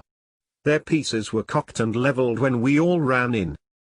"Here are both men," panted the sergeant, struggling at the bottom of a ditch. "Surrender, you 2. And confound you for 2 wild beasts. Come asunder." Water was splashing, and mud was flying, and oaths were being sworn, and blows were being struck, when some more men went down into the ditch to help the sergeant, and dragged out, separately, my convict and the other one. Both were bleeding and panting and execrating and struggling, but of course I knew them both directly. "Mind," said my convict, wiping blood from his face with his ragged sleeves, and shaking torn hair from his fingers. "I took him. I give him up to you. Mind that." "It's not much to be particular about," said the sergeant. "It'll do you small good, my man, being in the same plight yourself. Handcuffs there. I don't expect it to do me any good. I don't want it to do me more good than it does now," said my convict, with a greedy laugh. "I took him. He knows it. That's enough for me." The other convict was livid to look at, and, in addition to the old bruised left side of his face, seemed to be bruised and torn all over. He could not so much as get his breath to speak, until they were both separately handcuffed, but leaned upon a soldier to keep himself from falling. "Take notice, guard, he tried to murder me," were his first words. "Tried to murder him?" said my convict, disdainfully. "Try, and not do it? I took him, and give him up, that's what I done. I not only prevented him getting off the marshes, but I dragged him here, dragged him this far on his way back. He's a gentleman, if you please, this villain. Now, the hulks has got its gentleman again, through me. Murder him? Worth my while, too, to murder him, when I could do worse and drag him back." The other one still gasped. He tried to murder me? Bear witness." "Looky here," said my convict to the sergeant. "Single-handed I got clear of the prison ship, I made a dash and I done it. I could ha' got clear of these death-cold flats likewise. Look at my leg, you won't find much iron on it, if I hadn't made the discovery that he was here. Let him go free? Let him profit by the means as I found out? Let him make a tool of me afresh and again? Once more? No, no, no. If I had died at the bottom there, and he made an emphatic swing at the ditch with his manacled hands, I'd have held to him with that grip, that you should have been safe to find him in my hold." The other fugitive, who was evidently in extreme horror of his companion, repeated, "He tried to murder me? I should have been a dead man if you had not come up." "He lies," said my convict, with fierce energy. "He's a liar born, and he'll die a liar. Look at his face, ain't it written there? Let him turn those eyes of his on me. I defy him to do it." The other, with an effort at a scornful smile, which could not, however, collect the nervous working of his mouth into any set expression, looked at the soldiers, and looked about at the marshes and at the sky, but certainly did not look at the speaker. "Do you see him?" pursued my convict. "Do you see what a villain he is? Do you see those grovelling and wandering eyes? That's how he looked when we were tried together. He never looked at me." The other, always working and working his dry lips and turning his eyes restlessly about him far and near, did at last turn them for a moment on the speaker, with the words, "You are not much to look at," and with a half-taunting glance at the bound hands. At that point, my convict became so frantically exasperated, that he would have rushed upon him but for the interposition of the soldiers. "Didn't I tell you," said the other convict then, "that he would murder me, if he could?" And anyone could see that he shook with fear, and that there broke out upon his lips curious white flakes, like thin snow. "Enough of this parley," said the sergeant. "Light those torches." As one of the soldiers, who carried a basket in lieu of a gun, went down on his knee to open it, my convict looked round him for the first time, and saw me. I had alighted from Joe's back on the brink of the ditch when we came up, and had not moved since. I looked at him eagerly when he looked at me, and slightly moved my hands and shook my head. I had been waiting for him to see me that I might try to assure him of my innocence. It was not at all expressed to me that he even comprehended my intention, for he gave me a look that I did not understand, and it all passed in a moment. But if he had looked at me for an hour or for a day, I could not have remembered his face ever afterwards, as having been more attentive.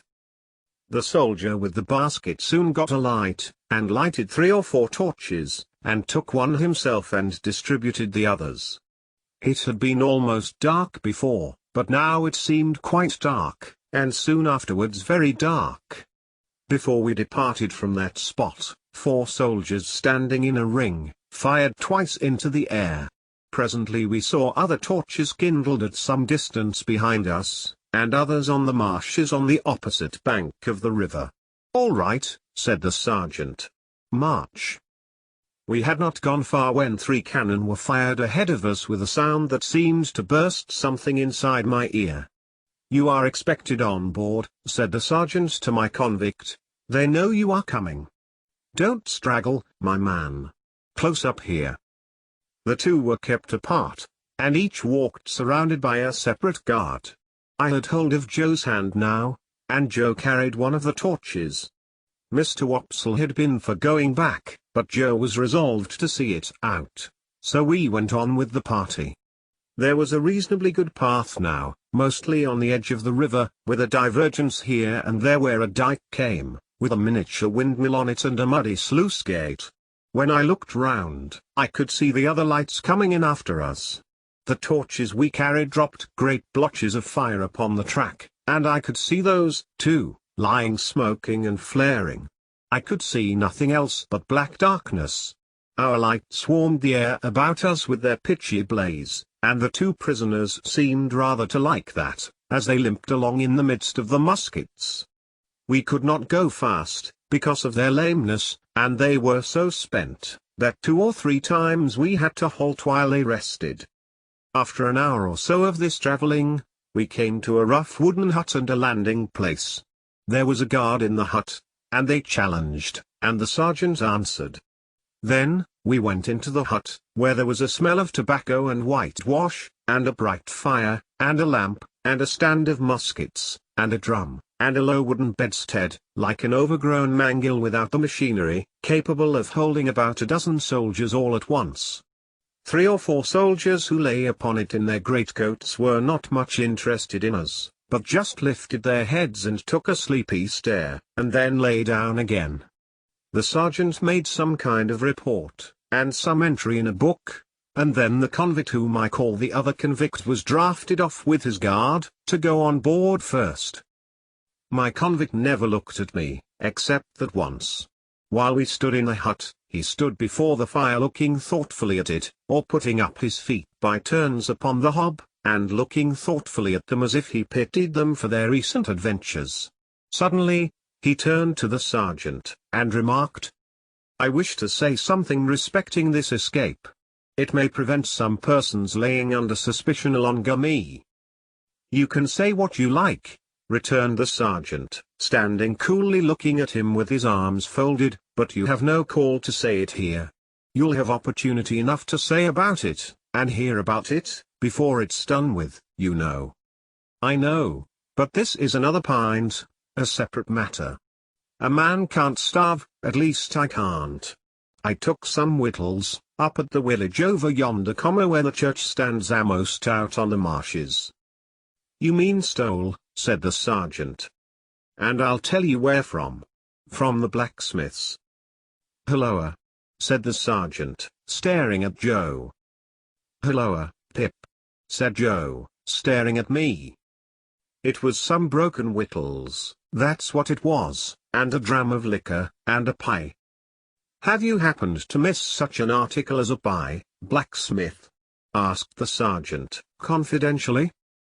"My wife did, at the very moment when you came in. Don't you know, Pip?" "So," said my convict, turning his eyes on Joe in a moody manner, and without the least glance at me, "so you're the blacksmith, are you? Then I'm sorry to say, I've eat your pie." "God knows you're welcome to it, so far as it was ever mine," returned Joe, with a saving remembrance of Mrs. Joe. "We don't know what you have done, but we wouldn't have you starved to death for it, poor miserable fellow creature. Would us, Pip?" The something that I had noticed before, clicked in the man's throat again, and he turned his back. The boat had returned, and his guard were ready, so we followed him to the landing place made of rough stakes and stones, and saw him put into the boat, which was rowed by a crew of convicts like himself. No one seemed surprised to see him, or interested in seeing him, or glad to see him, or sorry to see him, or spoke a word, except that somebody in the boat growled as if to dogs, "Give way, you!" which was the signal for the dip of the oars. By the light of the torches, we saw the black hulk lying out a little way from the mud of the shore, like a wicked Noah's ark. Cribbed and barred and moored by massive rusty chains, the prison ship seemed in my young eyes to be ironed like the prisoners. We saw the boat go alongside, and we saw him taken up the side and disappear. Then, the ends of the torches were flung hissing into the water, and went out, as if it were all over with him. Chapter 6. My state of mind regarding the pilfering from which I had been so unexpectedly exonerated did not impel me to frank disclosure, but I hope it had some dregs of good at the bottom of it. I do not recall that I felt any tenderness of conscience in reference to Mrs. Joe, when the fear of being found out was lifted off me. But I loved Joe, perhaps for no better reason in those early days than because the dear fellow let me love him, and, as to him, my inner self was not so easily composed. It was much upon my mind, particularly when I first saw him looking about for his file, that I ought to tell Joe the whole truth. Yet I did not, and for the reason that I mistrusted that if I did, he would think me worse than I was. The fear of losing Joe's confidence, and of thenceforth sitting in the chimney corner at night staring drearily at my forever lost companion and friend, tied up my tongue. I morbidly represented to myself that if Joe knew it, I never afterwards could see him at the fireside feeling his fair whisker, without thinking that he was meditating on it. That, if Joe knew it, I never afterwards could see him glance, however casually, at yesterday's meat or pudding when it came on today's table, without thinking that he was debating whether I had been in the pantry.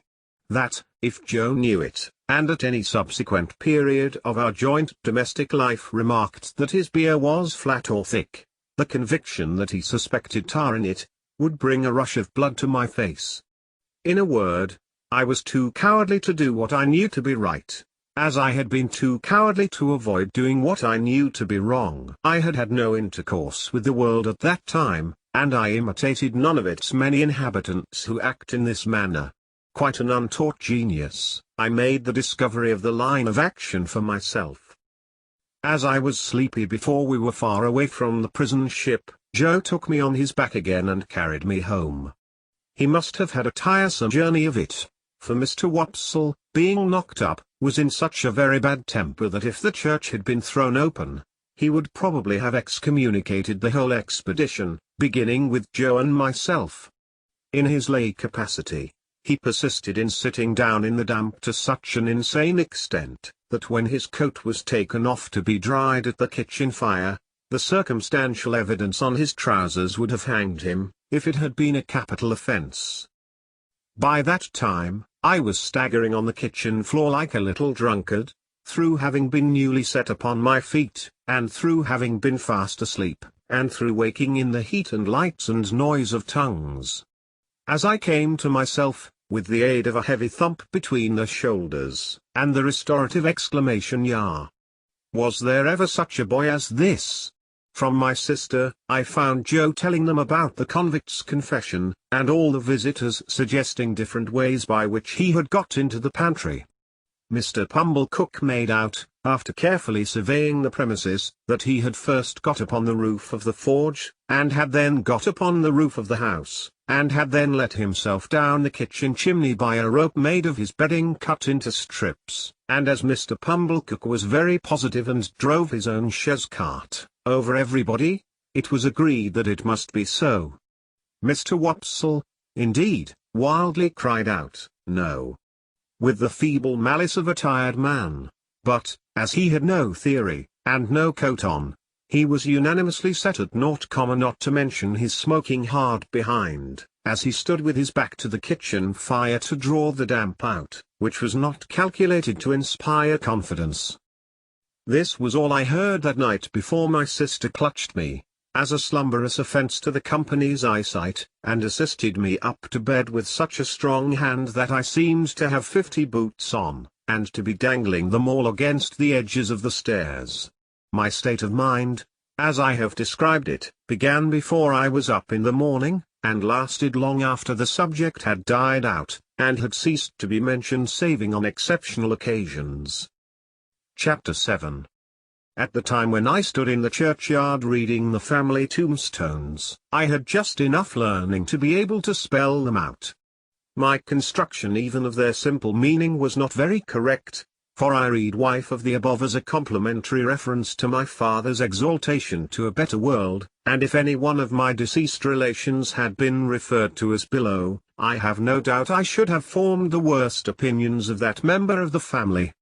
Neither were my notions of the theological positions to which my catechism bound me, at all accurate, for I have a lively remembrance that I supposed my declaration that I was to walk in the same all the days of my life, laid me under an obligation always to go through the village from our house in one particular direction, and never to vary it by turning down by the wheelwrights or up by the mill. When I was old enough, I was to be apprenticed to Joe, and until I could assume that dignity I was not to be what Mrs. Joe called pomp-eyed, or, as I render it, pandbed. Therefore, I was not only odd boy about the forge, but if any neighbor happened to want an extra boy to frighten birds, or pick up stones, or do any such job, I was favored with the employment. In order, however, that our superior position might not be compromised thereby, a money box was kept on the kitchen mantel shelf, into which it was publicly made known that all my earnings were dropped. I have an impression that they were to be contributed eventually towards the liquidation of the national debt, but I know I had no hope of any personal participation in the treasure. Mr. Wopsle's great-aunt kept an evening school in the village, that is to say, she was a ridiculous old woman of limited means and unlimited infirmity, who used to go to sleep from 6 to 7 every evening, in the society of youth who paid 2d per week each, for the improving opportunity of seeing her do it. She rented a small cottage, and Mr. Wopsle had the room upstairs, where we students used to overhear him reading aloud in a most dignified and terrific manner, and occasionally bumping on the ceiling. There was a fiction that Mr. Wopsle examined the scholars once a quarter. What he did on those occasions was to turn up his cuffs, stick up his hair, and give us Mark Antony's oration over the body of Caesar. This was always followed by Collins's Ode on the Passions, wherein I particularly venerated Mr. Wopsle as revenge throwing his blood-stained sword in thunder down, and taking the ward-denouncing trumpet with a withering look. It was not with me then, as it was in later life, when I fell into the society of the passions, and compared them with Collins and Wopsle, rather to the disadvantage of both gentlemen. Mr. Wopsle's great-aunt, besides keeping this educational institution, kept in the same room, a little general shop. She had no idea what stock she had, or what the price of anything in it was, but there was a little greasy memorandum book kept in a drawer, which served as a catalogue of prices, and by this oracle Biddy arranged all the shop transactions. Biddy was Mr. Wopsle's great-aunt's granddaughter. I confess myself quite unequal to the working out of the problem, what relation she was to Mr. Wopsle. She was an orphan like myself, like me, too, had been brought up by hand. She was most noticeable, I thought, in respect of her extremities, for her hair always wanted brushing, her hands always wanted washing, and her shoes always wanted mending and pulling up at heel. This description must be received with a weekday limitation. On Sundays, she went to church elaborated. Much of my unassisted self, and more by the help of Biddy than of Mr. Wopsle's great-aunt, I struggled through the alphabet as if it had been a bramble bush, getting considerably worried and scratched by every letter. After that I fell among those thieves, the 9 figures, who seemed every evening to do something new to disguise themselves and baffle recognition. But, at last I began, in a purblind groping way, to read, write, and cipher, on the very smallest scale. One night I was sitting in the chimney corner with my slate, expending great efforts on the production of a letter to Joe. I think it must have been a full year after our hunt upon the marshes, for it was a long time after, and it was winter and a hard frost. With an alphabet on the hearth at my feet for reference, I contrived in an hour or two to print and smear this epistle. Me dear Joe, I hope you are quite well. I hope I shall son behave well for to teach you Joe, and then we shall be so glad when I am prinked to you Joe what larkson. Believe me infx and Pip. There was no indispensable necessity for my communicating with Joe by letter, inasmuch as he sat beside me and we were alone. But I delivered this written communication, slate and all, with my own hand, and Joe received it as a miracle of erudition. I say, Pip, old chap, cried Joe, opening his blue eyes wide, what a scholar you are. And you? I should like to be, said I, glancing at the slate as he held it, with a misgiving that the writing was rather hilly. Why, here's a J, said Joe, and O equal to anything. Here's a J and O, Pip, and a J-O, Joe. I had never heard Joe read aloud to any greater extent than this monosyllable, and I had observed at church last Sunday, when I accidentally held our prayer book upside down, that it seemed to suit his convenience quite as well as if it had been all right. Wishing to embrace the present occasion of finding out whether in teaching Joe I should have to begin quite at the beginning, I said, but read the rest, Joe. The rest, eh, Pip? Said Joe, looking at it with a slow, searching eye. 1, 2, 3. Why, here's 3 J's, and 3 O's, and 3 J-O, Joe's in it, Pip. I leaned over Joe, and, with the aid of my forefinger, read him the whole letter. Astonishing, said Joe, when I had finished. You are a scholar. How do you spell Gargery, Joe? I asked him, with a modest patronage. I don't spell it at all, said Joe. But supposing you did? It can't be supposed, said Joe. Though I'm uncommon fond of reading, too. Are you, Joe? Uncommon. Give me, said Joe, a good book, or a good newspaper, and sit me down afore a good fire, and I ask no better. Lord, he continued, after rubbing his knees a little, when you do come to a J and O, and says you, here, at last, is a J-O, Joe, how interesting reading is. I derived from this, that Joe's education, like steam, was yet in its infancy. Pursuing the subject, I inquired. Didn't you ever go to school, Joe, when you were as little as me? No, Pip. Why didn't you ever go to school, Joe, when you were as little as me? Well, Pip, said Joe, taking up the poker, and settling himself to his usual occupation when he was thoughtful, of slowly raking the fire between the lower bars, I'll tell you.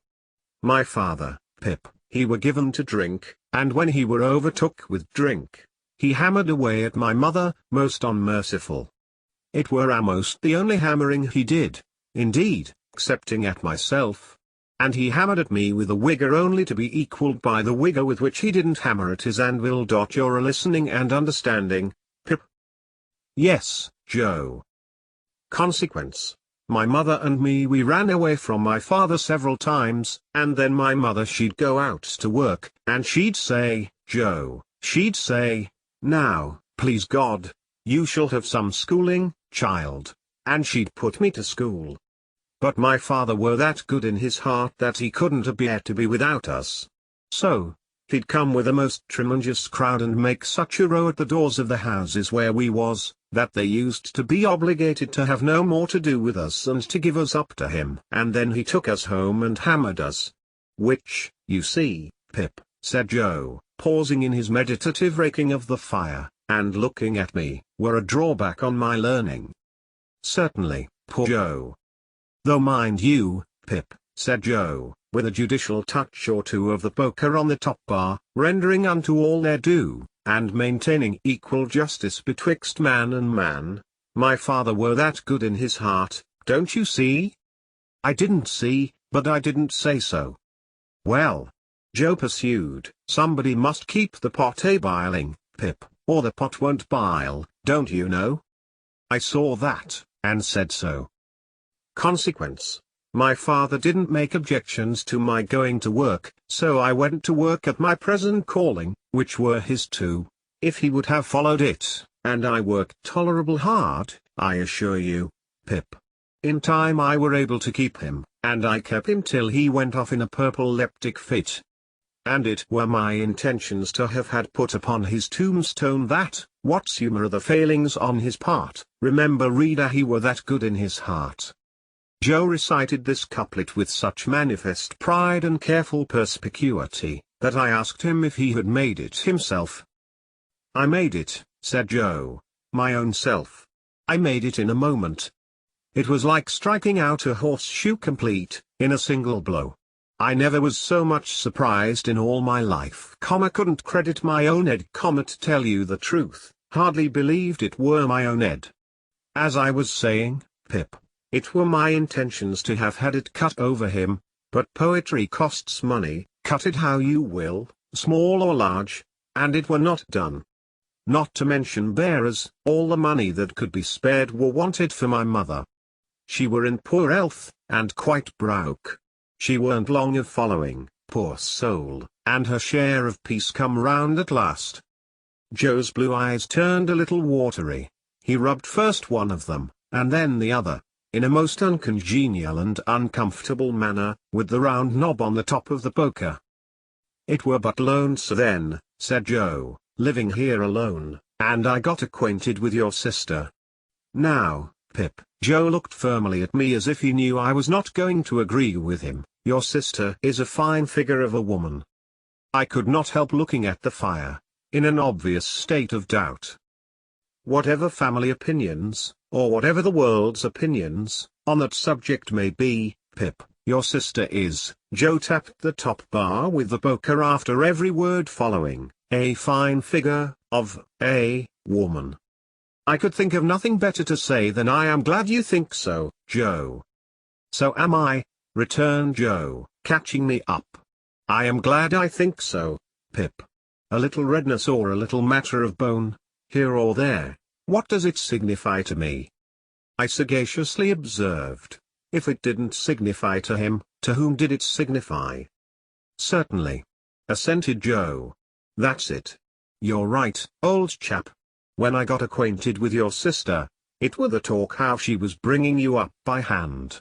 Very kind of her too, all the folks said, and I said, along with all the folks.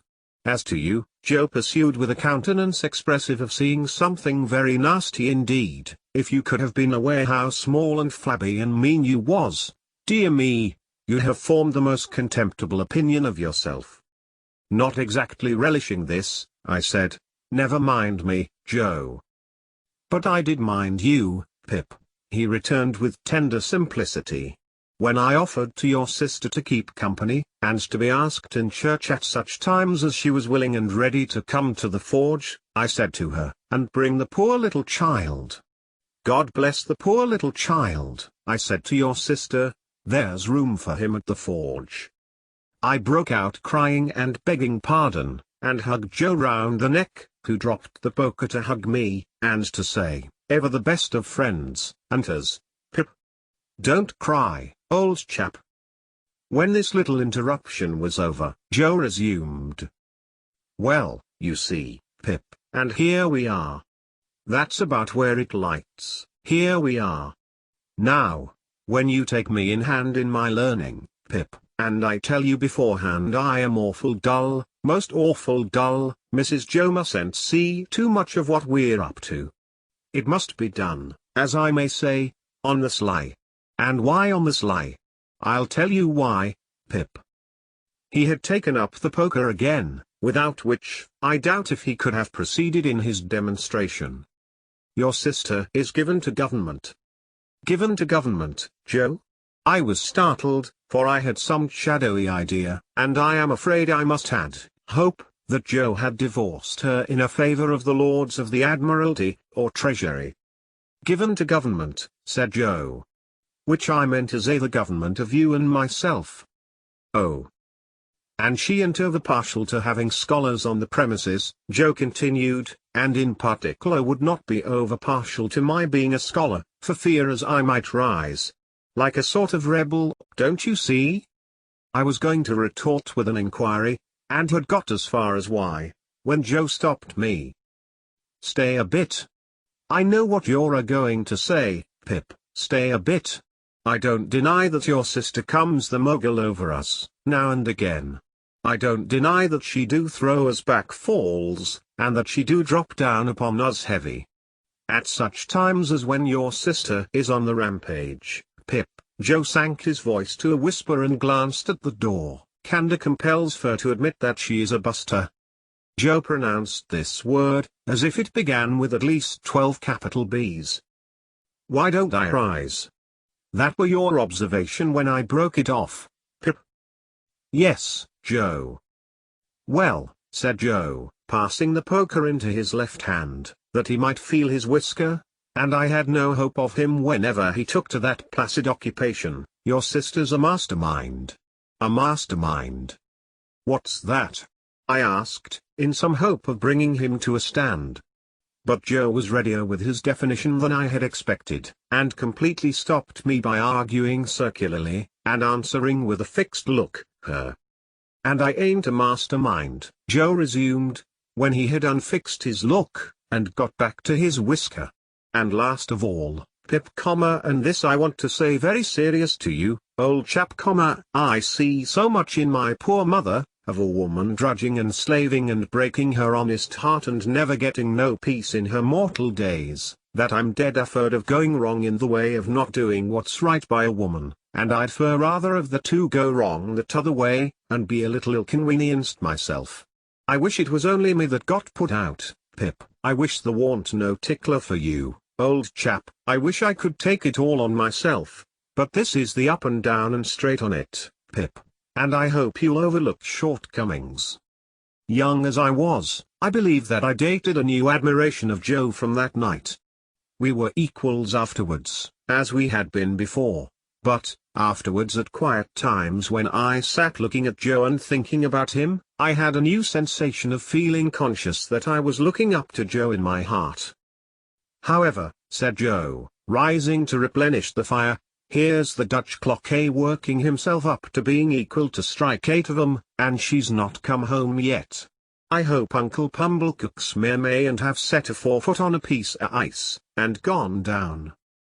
Mrs. Joe made occasional trips with Uncle Pumblecook on market days, to assist him in buying such household stuffs and goods as required a woman's judgment, Uncle Pumblecook being a bachelor and reposing no confidences in his domestic servant. This was market day, and Mrs. Joe was out on one of these expeditions. Joe made the fire and swept the hearth, and then we went to the door to listen for the chaise cart. It was a dry cold night, and the wind blew keenly, and the frost was white and hard. A man would die tonight of lying out on the marshes, I thought.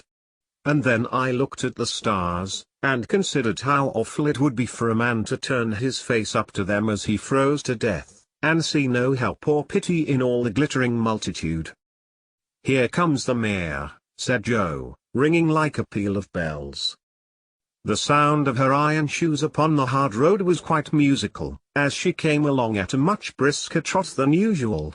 We got a chair out, ready for Mrs. Joe's alighting, and stirred up the fire that they might see a bright window, and took a final survey of the kitchen that nothing might be out of its place. When we had completed these preparations, they drove up, wrapped to the eyes.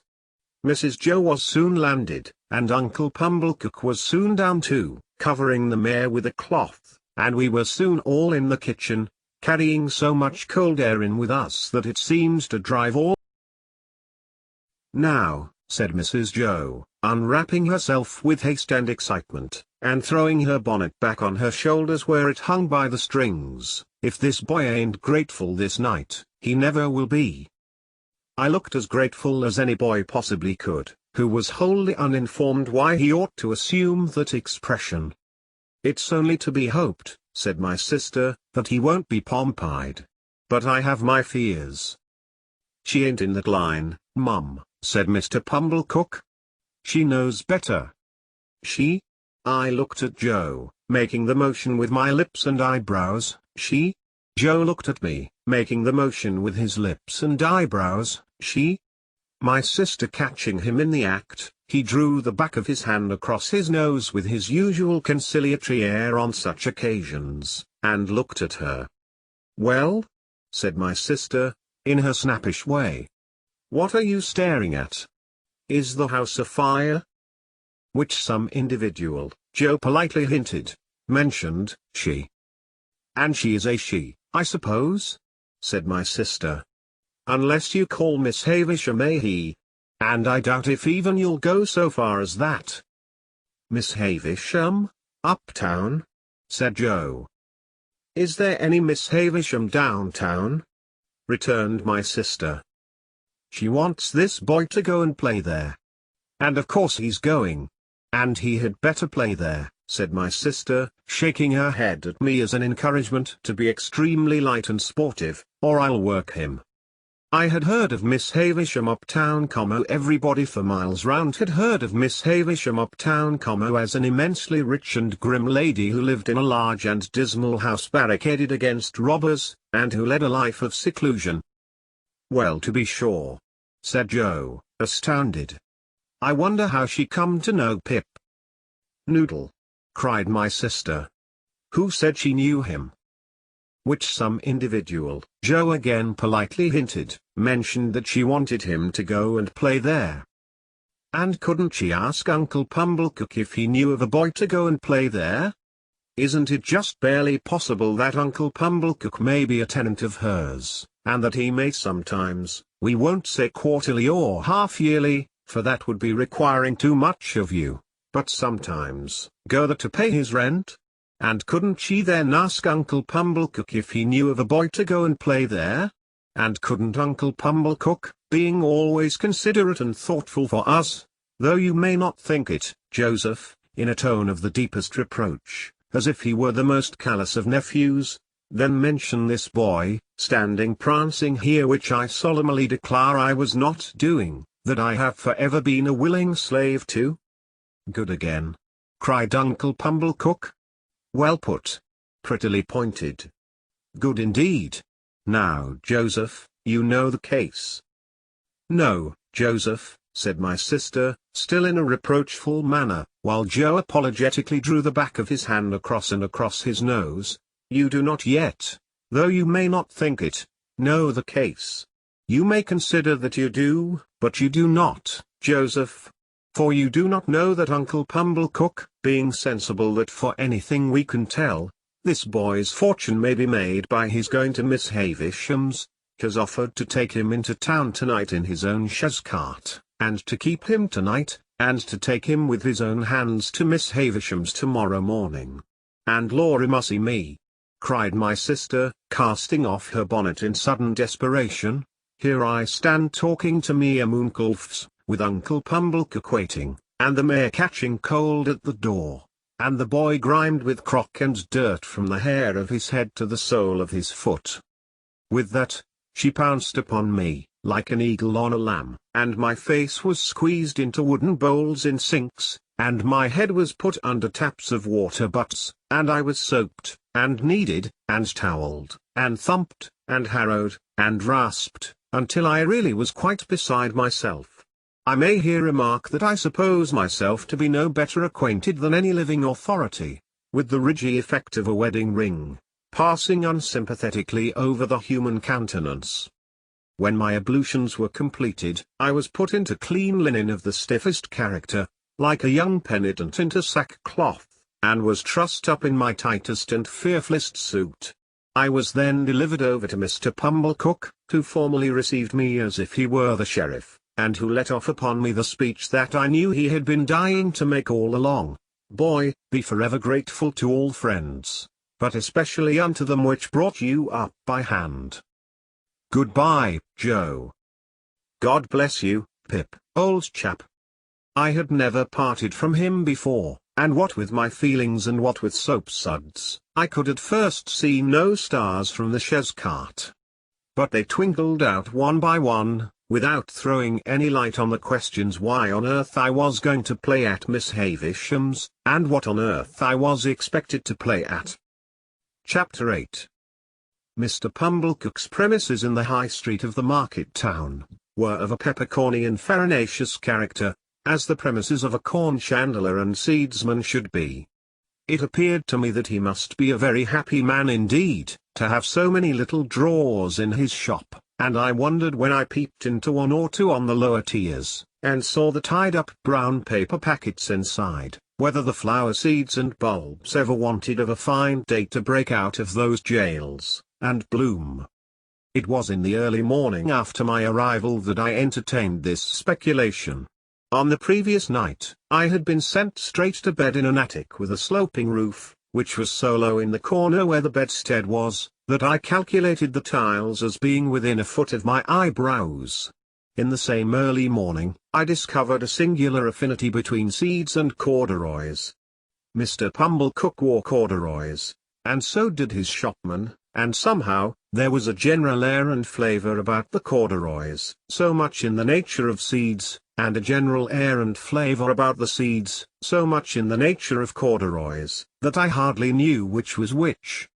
The same opportunity served me for noticing that Mr. Pumblecook appeared to conduct his business by looking across the street at the saddler, who appeared to transact his business by keeping his eye on the coachmaker, who appeared to get on in life by putting his hands in his pockets and contemplating the baker, who in his turn folded his arms and stared at the grocer, who stood at his door and yawned at the chemist. The watchmaker, always poring over a little desk with a magnifying glass at his eye, and always inspected by a group of smock frocks poring over him through the glass of his shop window, seemed to be about the only person in the High Street whose trade engaged his attention. Mr. Pumblecook and I breakfasted at 8 o'clock in the parlour behind the shop, while the shopman took his mug of tea and hunch of bread and butter on a sack of peas in the front premises. I considered Mr. Pumblecook wretched company. Besides being possessed by my sister's idea that a mortifying and penitential character ought to be imparted to my diet, besides giving me as much crumb as possible in combination with as little butter, and putting such a quantity of warm water into my milk that it would have been more candid to have left the milk out altogether, his conversation consisted of nothing but arithmetic. On my politely bidding him good morning, he said, pompously, 7 times 9, boy. And how should I be able to answer, dodged in that way, in a strange place, on an empty stomach? I was hungry, but before I had swallowed a morsel, he began a running sum that lasted all through the breakfast. 7? And 4? And 8? And 6? And 2? And 10? And so on. And after each figure was disposed of, it was as much as I could do to get a bite or a sup, before the next came, while he sat at his ease guessing nothing, and eating bacon and hot roll, in, if I may be allowed the expression, a gorging and gormandizing manner. For such reasons, I was very glad when 10 o'clock came and we started for Miss Havisham's, though I was not at all at my ease regarding the manner in which I should acquit myself under that lady's roof. Within a quarter of an hour we came to Miss Havisham's house, which was of old brick, and dismal, and had a great many iron bars to it. Some of the windows had been walled up. Of those that remained, all the lower were rustily barred. There was a courtyard in front, and that was barred, so we had to wait, after ringing the bell, until someone should come to open it. While we waited at the gate, I peeped in. Even then Mr. Pumblecook said, "And 14?" But I pretended not to hear him, and saw that at the side of the house there was a large brewery. No brewing was going on in it, and none seemed to have gone on for a long time. A window was raised, and a clear voice demanded what name? To which my conductor replied, "Pumblecook." The voice returned, "Quite right," and the window was shut again, and a young lady came across the courtyard, with keys in her hand. "This," said Mr. Pumblecook, "is Pip." "This is Pip, is it?" returned the young lady, who was very pretty and seemed very proud. "Come in, Pip." Mr. Pumblecook was coming in also. when she stopped him with the gate. "Oh," she said. "Did you wish to see Miss Havisham?" "If Miss Havisham wished to see me," returned Mr. Pumblecook, discomfited. "Ah," said the girl, "but you see she don't." She said it so finally, and in such an undiscussable way, that Mr. Pumblecook, though in a condition of ruffled dignity, could not protest. But he eyed me severely, as if I had done anything to him, and departed with the words reproachfully delivered, "Boy, let your behavior here be a credit unto them which brought you up by hand." I was not free from apprehension that he would come back to propound through the gate, and 16. But he didn't. My young conductress locked the gate, and we went across the courtyard. It was paved and clean, but grass was growing in every crevice. The brewery buildings hid a little lane of communication with it, and the wooden gates of that lane stood open, and all the brewery beyond stood open, away to the high enclosing wall, and all was empty and disused. The cold wind seemed to blow colder than outside the gate, and it made a shrill noise in howling in and out at the open sides of the brewery, like the noise of wind in the rigging of a ship at sea. She saw me looking at it, and she said, "You could drink without hurt all the strong beer that's brewed there now, boy." "I should think I could, miss," said I, in a shy way. "Better not try to brew beer there now, or it would turn out sour, boy, don't you think so?" "It looks like it, miss." "Not that anybody means to try," she added, "for that's all done with, and the place will stand as idle as it is till it falls. As to strong beer, there's enough of it in the cellars already, to drown the manor house." "Is that the name of this house, miss?" "One of its names, boy." "It is more than one, then, miss." "One more. Its other name was Satis, which is Greek, or Latin, or Hebrew, or all three, or all one to me, for enough." "Enough House," said I, "that's a curious name, miss." "Yes," she replied, "but it meant more than it said. It meant, when it was given, that whoever had this house could want nothing else. They must have been easily satisfied in those days, I should think. But don't loiter, boy." Though she called me boy so often, and with a carelessness that was far from complimentary, she was of about my own age. She seemed much older than I, of course, being a girl, and beautiful and self-possessed, and she was as scornful of me as if she had been 21, and a queen. We went into the house by a side door. The great front entrance had 2 chains across it outside, and the first thing I noticed was that the passages were all dark, and that she had left a candle burning there. She took it up, and we went through more passages and up a staircase, and still it was all dark, and only the candle lighted us. At last we came to the door of a room, and she said, "Go in." I answered, more in shyness than politeness, "After you, miss." To this she returned, "Don't be ridiculous, boy, I am not going in," and scornfully walked away, and, what was worse, took the candle with her. This was very uncomfortable, and I was half afraid. However, the only thing to be done being to knock at the door, I knocked, and was told from within to enter. I entered, therefore, and found myself in a pretty large room, well lighted with wax candles. No glimpse of daylight was to be seen in it. It was a dressing room, as I supposed from the furniture, though much of it was of forms and uses then quite unknown to me. But prominent in it was a draped table with a gilded looking-glass, and that I made out at first sight to be a fine lady's dressing table. Whether I should have made out this object so soon if there had been no fine lady sitting at it, I cannot say. In an armchair, with an elbow resting on the table and her head leaning on that hand, sat the strangest lady I have ever seen, or shall ever see. She was dressed in rich materials, satins, and lace, and silks, all of white. Her shoes were white. And she had a long white veil dependent from her hair, and she had bridal flowers in her hair, but her hair was white. Some bright jewels sparkled on her neck and on her hands, and some other jewels lay sparkling on the table. Dresses, less splendid than the dress she wore, and half-packed trunks, were scattered about. She had not quite finished dressing, for she had but one shoe on, the other was on the table near her hand, her veil was but half arranged, her watch and chain were not put on, and some lace for her bosom lay with those trinkets, and with her handkerchief, and gloves, and some flowers, and a prayer book all confusedly heaped about the looking-glass. It was not in the first few moments that I saw all these things, though I saw more of them in the first moments than might be supposed. But I saw that everything within my view which ought to be white, had been white long ago, and had lost its lustre and was faded and yellow. I saw that the bride within the bridal dress had withered like the dress, and like the flowers, and had no brightness left but the brightness of her sunken eyes.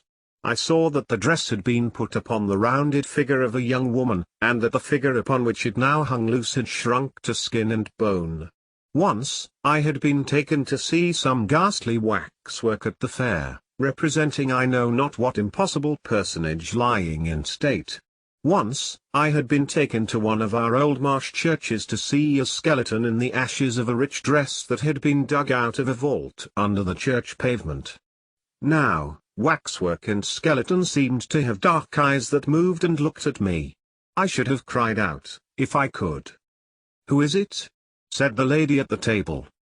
"Pip, ma'am." "Pip." "Mr. Pumblecook's boy, ma'am."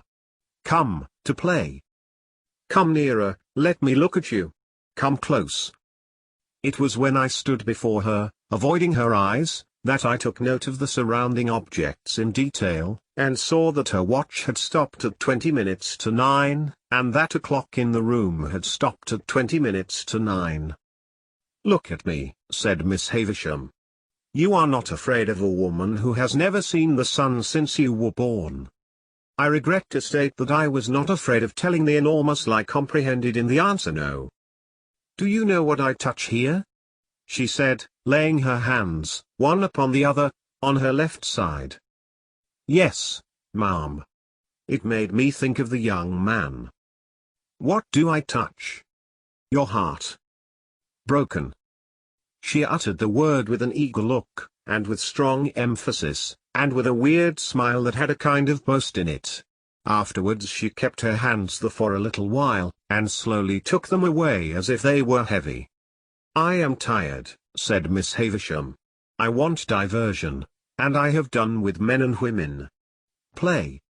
I think it will be conceded by my most disputatious reader, that she could hardly have directed an unfortunate boy to do anything in the wide world more difficult to be done under the circumstances. "I sometimes have sick fancies," she went on, "and I have a sick fancy that I want to see some play. There, with an impatient movement of the fingers of her right hand, "play, play, play." For a moment, with the fear of my sisters working me before my eyes, I had a desperate idea of starting round the room in the assumed character of Mr. Pumblecook's chaise cart. But I felt myself so unequal to the performance that I gave it up, and stood looking at Miss Havisham in what I suppose she took for a dogged manner, inasmuch as she said, when we had taken a good look at each other, "Are you sullen and obstinate?" "No, ma'am, I am very sorry for you, and very sorry I can't play just now. If you complain of me I shall get into trouble with my sister, so I would do it if I could, but it's so new here, and so strange, and so fine, and melancholy." I stopped, fearing I might say too much, or had already said it, and we took another look at each other. Before she spoke again, she turned her eyes from me, and looked at the dress she wore, and at the dressing table, and finally at herself in the looking-glass. "So new to him," she muttered, "so old to me, so strange to him, so familiar to me, so melancholy to both of us. Call Estella." As she was still looking at the reflection of herself, I thought she was still talking to herself, and kept quiet. "Call Estella," she repeated, flashing a look at me. "You can do that. Call Estella." At the door. to stand in the dark in a mysterious passage of an unknown house, bawling Estella to a scornful young lady neither visible nor responsive, and feeling it a dreadful liberty so to roar out her name, was almost as bad as playing to order. But she answered at last, and her light came along the dark passage like a star. Miss Havisham beckoned her to come close, and took up a jewel from the table, and tried its effect upon her fair young bosom and against her pretty brown hair. "Your own, one day, my dear, and you will use it well. Let me see you play cards with this boy." "With this boy? Why, he is a common labouring boy." I thought I overheard Miss Havisham answer only it seemed so unlikely. "Well? You can break his heart." "What do you play, boy?" asked Estella of myself, with the greatest disdain. "Nothing but beggar my neighbour, miss." "Beggar him," said Miss Havisham to Estella. So we sat down to cards. It was then I began to understand that everything in the room had stopped, like the watch and the clock, a long time ago. I noticed that Miss Havisham put down the jewel exactly on the spot from which she had taken it up.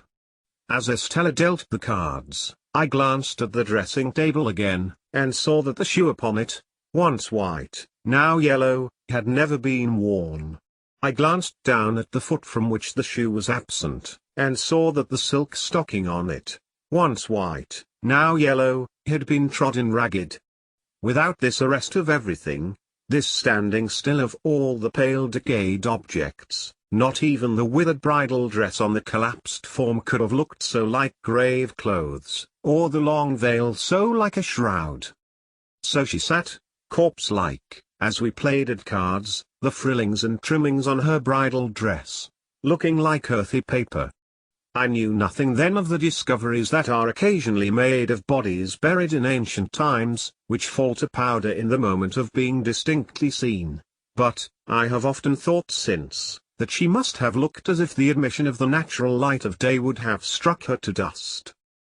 "He calls the knaves jacks, this boy," said Estella with disdain, before our first game was out. "And what coarse hands he has! And what thick boots!" I had never thought of being ashamed of my hands before, but I began to consider them a very indifferent bear. Her contempt for me was so strong, that it became infectious, and I caught it. She won the game, and I dealt.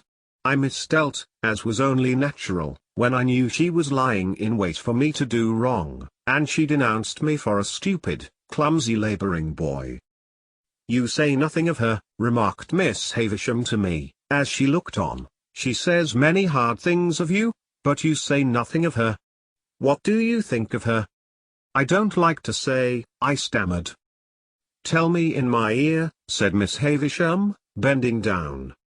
"I think she is very proud," I replied, in a whisper. "Anything else?" "I think she is very pretty." "Anything else?" "I think she is very insulting." She was looking at me then with a look of supreme aversion. "Anything else?" "I think I should like to go home." "And never see her again, though she is so pretty?" "I am not sure that I shouldn't like to see her again, but I should like to go home now."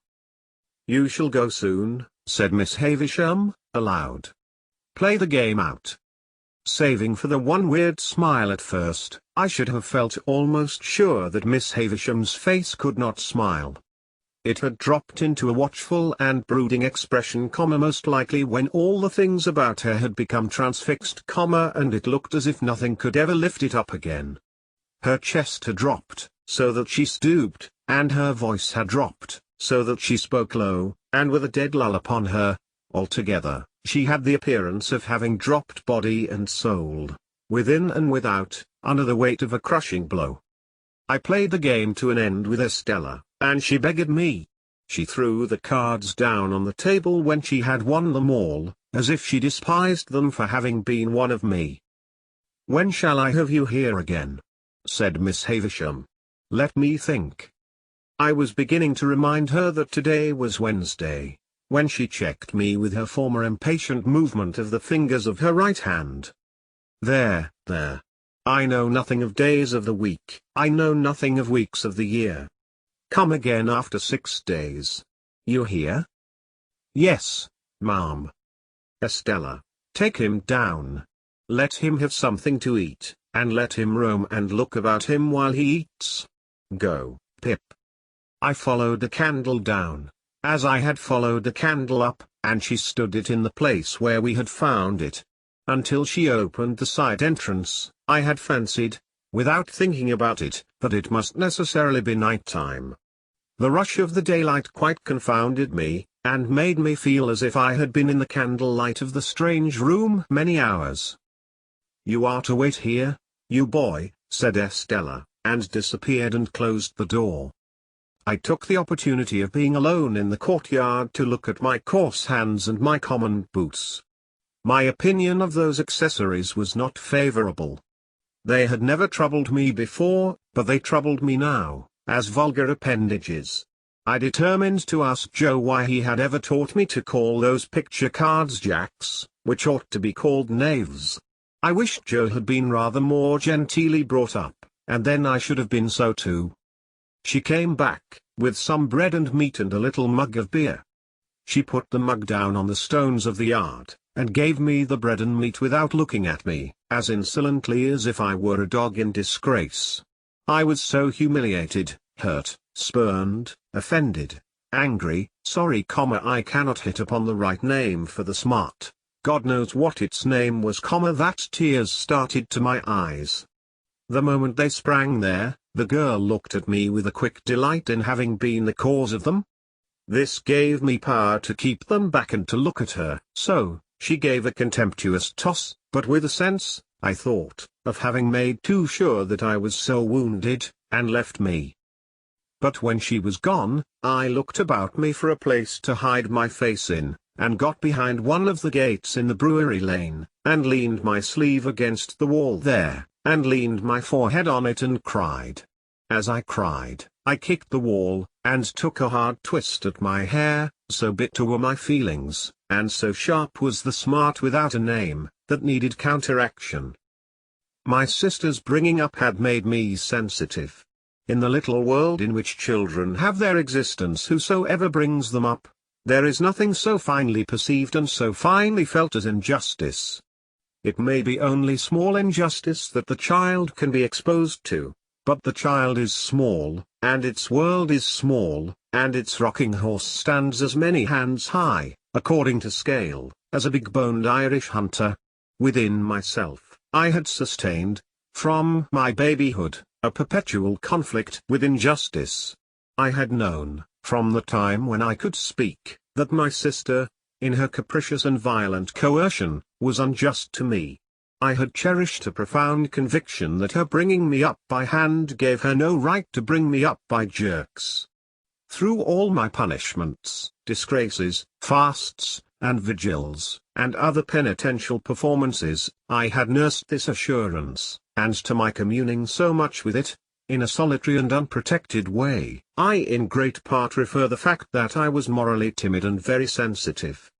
I got rid of my injured feelings for the time by kicking them into the brewery wall, and twisting them out of my hair, and then I smoothed my face with my sleeve, and came from behind the gate. The bread and meat were acceptable, and the beer was warming and tingling, and I was soon in spirits to look about me. To be sure, it was a deserted place, down to the pigeon house in the brewery yard, which had been blown crooked on its pole by some high wind, and would have made the pigeons think themselves at sea, if there had been any pigeons that to be rocked by it. But there were no pigeons in the dovecot, no horses in the stable, no pigs in the sty, no malt in the storehouse, no smells of grains and beer in the copper or the vat. All the uses and scents of the brewery might have evaporated with its last reek of smoke. In a by-yard, there was a wilderness of empty casks, which had a certain sour remembrance of better days lingering about them, but it was too sour to be accepted as a sample of the beer that was gone, and in this respect I remember those recluses as being like most others. Behind the furthest end of the brewery, was a rank garden with an old wall, not so high but that I could struggle up and hold on long enough to look over it, and see that the rank garden was the garden of the house, and that it was overgrown with tangled weeds, but that there was a track upon the green and yellow paths, as if someone sometimes walked there, and that Estella was walking away from me even then. But she seemed to be everywhere. For when I yielded to the temptation presented by the casks, and began to walk on them, I saw her walking on them at the end of the yard of casks. She had her back towards me, and held her pretty brown hair spread out in her two hands, and never looked round, and passed out of my view directly. So, in the brewery itself, by which I mean the large paved lofty place in which they used to make the beer, and where the brewing utensils still were. When I first went into it, and, rather oppressed by its gloom, stood near the door looking about me, I saw her pass among the extinguished fires, and ascend some light iron stairs, and go out by a gallery high overhead, as if she were going out into the sky. It was in this place, and at this moment, that a strange thing happened to my fancy.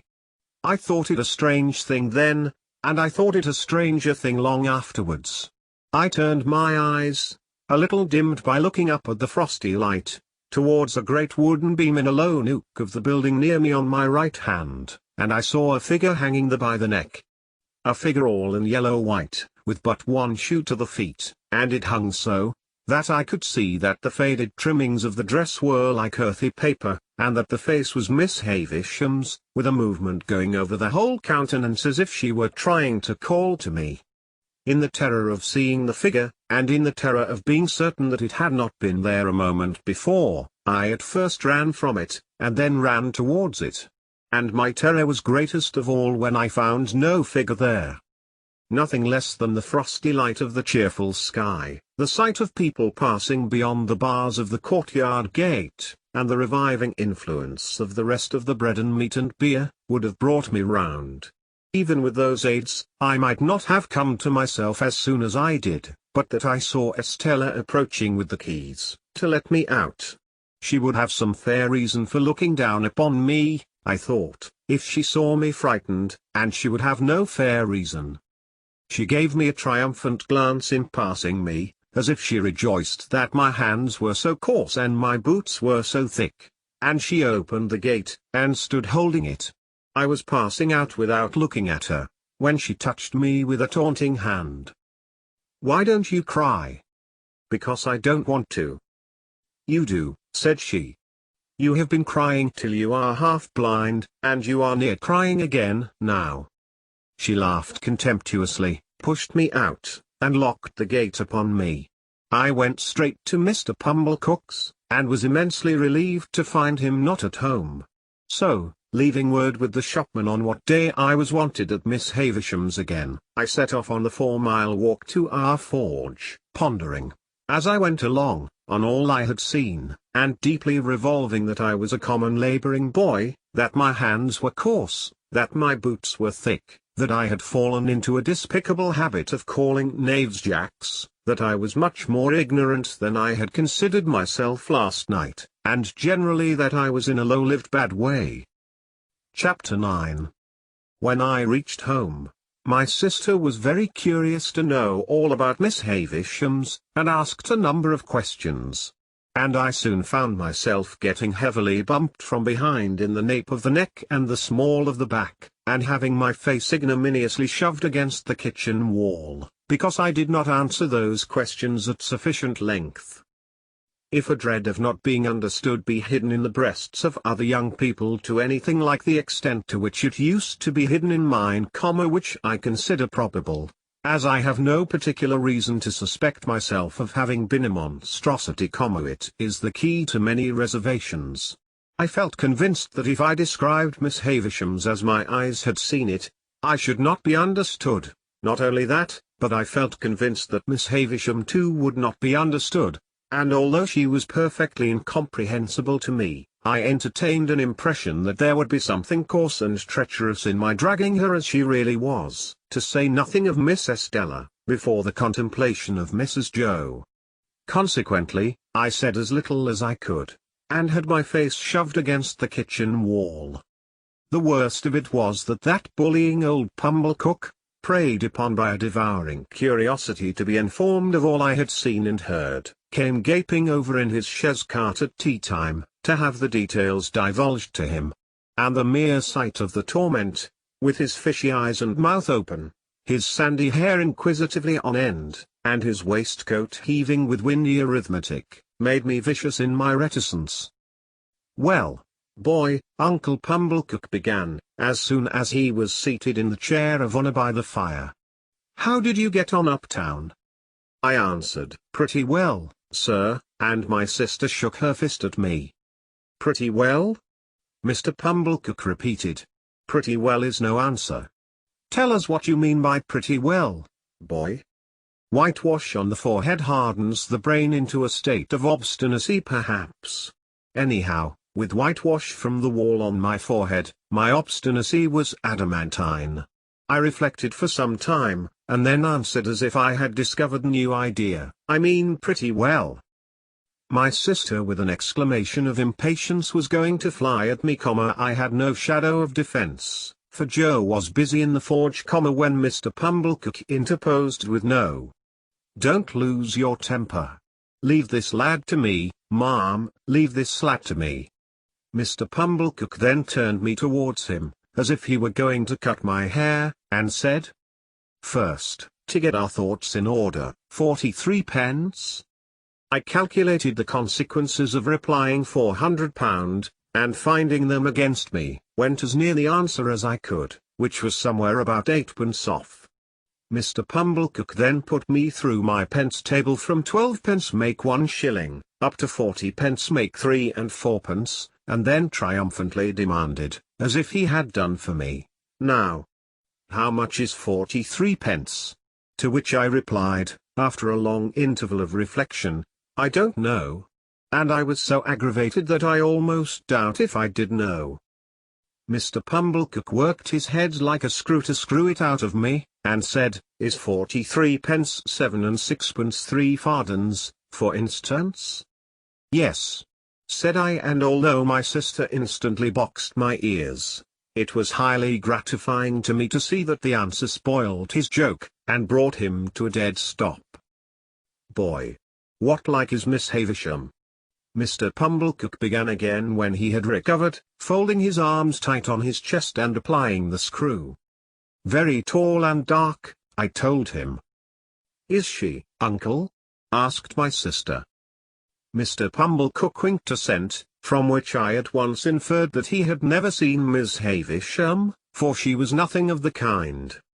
"Good," said Mr. Pumblecook conceitedly. "This is the way to have him. We are beginning to hold our own, I think, Mum." "I am sure, uncle," returned Mrs. Joe. "I wish you had him always, you know so well how to deal with him." "Now, boy, what was she a-doing of, when you went in today?" asked Mr. Pumblecook. "She was sitting," I answered, "in a black velvet coach."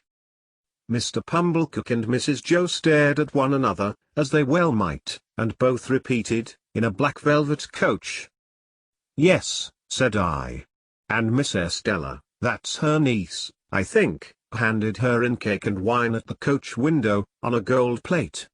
And we all had cake and wine on gold plates. And I got up behind the coach to eat mine, because she told me to." "Was anybody else there?" asked Mr. Pumblecook. "4 dogs," said I. "Large or small?" "Immense," said I. "And they fought for veal cutlets out of a silver basket." Mr. Pumblecook and Mrs. Joe stared at one another again, in utter amazement. I was perfectly frantic, a reckless witness under the torture, and would have told them anything. "Where was this coach, in the name of gracious?" asked my sister. "In Miss Havisham's room."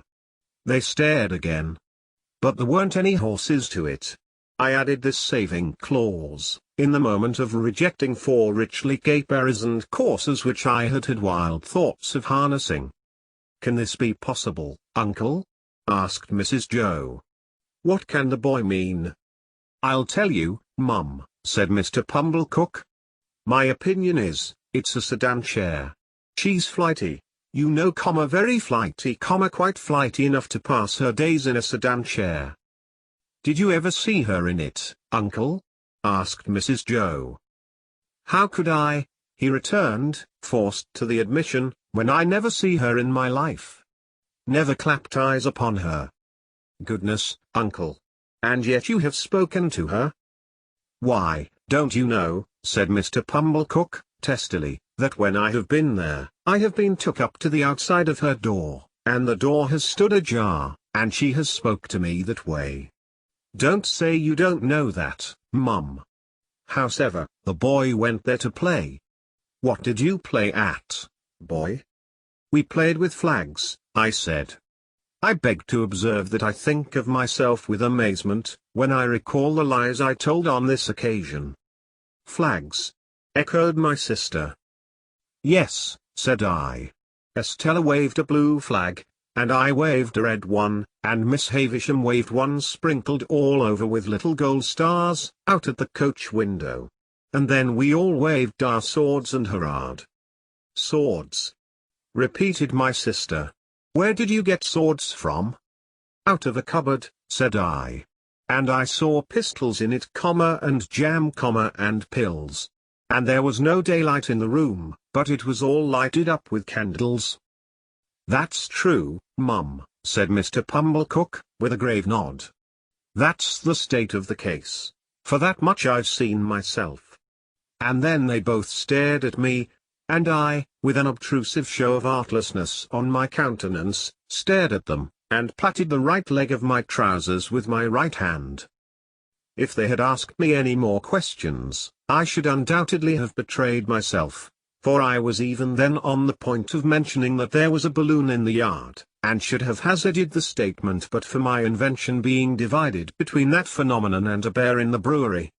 They were so much occupied, however, in discussing the marvels I had already presented for their consideration, that I escaped. The subject still held them when Joe came in from his work to have a cup of tea. To whom my sister, more for the relief of her own mind than for the gratification of his, related my pretended experiences.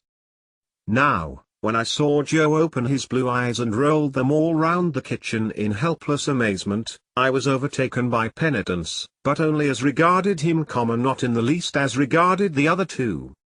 Towards Joe, and Joe only, I considered myself a young monster, while they sat debating what results would come to me from Miss Havisham's acquaintance and favour. They had no doubt that Miss Havisham would do something for me, their doubts related to the form that something would take. My sister stood out for property. Mr. Pumblecook was in favour of a handsome premium for binding me apprentice to some genteel trade, say, the corn and seed trade, for instance. Joe fell into the deepest disgrace with both, for offering the bright suggestion that I might only be presented with one of the dogs who had fought for the veal cutlets. If a fool's head can't express better opinions than that, said my sister, and you have got any work to do, you had better go and do it. So he went. After Mr. Pumblecook had driven off, and when my sister was washing up, I stole into the forge to Joe, and remained by him until he had done for the night. Then I said, before the fire goes out, Joe, I should like to tell you something.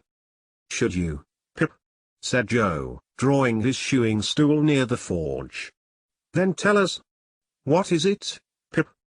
Joe, said I, taking hold of his rolled-up shirt sleeve, and twisting it between my finger and thumb, you remember all that about Miss Havisham's? Remember? Said Joe. I believe you. Wonderful. It's a terrible thing, Joe, it ain't true. What are you telling of, Pip? Cried Joe, falling back in the greatest amazement. You don't mean to say it's... Yes, I do, it's lies, Joe. But not all of it? Why, sure you don't mean to say, Pip, that there was no Blackwell Whitco, eh? For, I stood shaking my head. But at least there was dogs, Pip. Come, Pip, said Joe, persuasively, if there weren't no veal cutlets, at least there was dogs. No, Joe. A dog? Said Joe. A puppy? Come. No, Joe. There was nothing at all of the kind. As I fixed my eyes helplessly on Joe, Joe contemplated me in dismay. Pip, old chap. This won't do, old fellow. I say. Where do you expect to go to?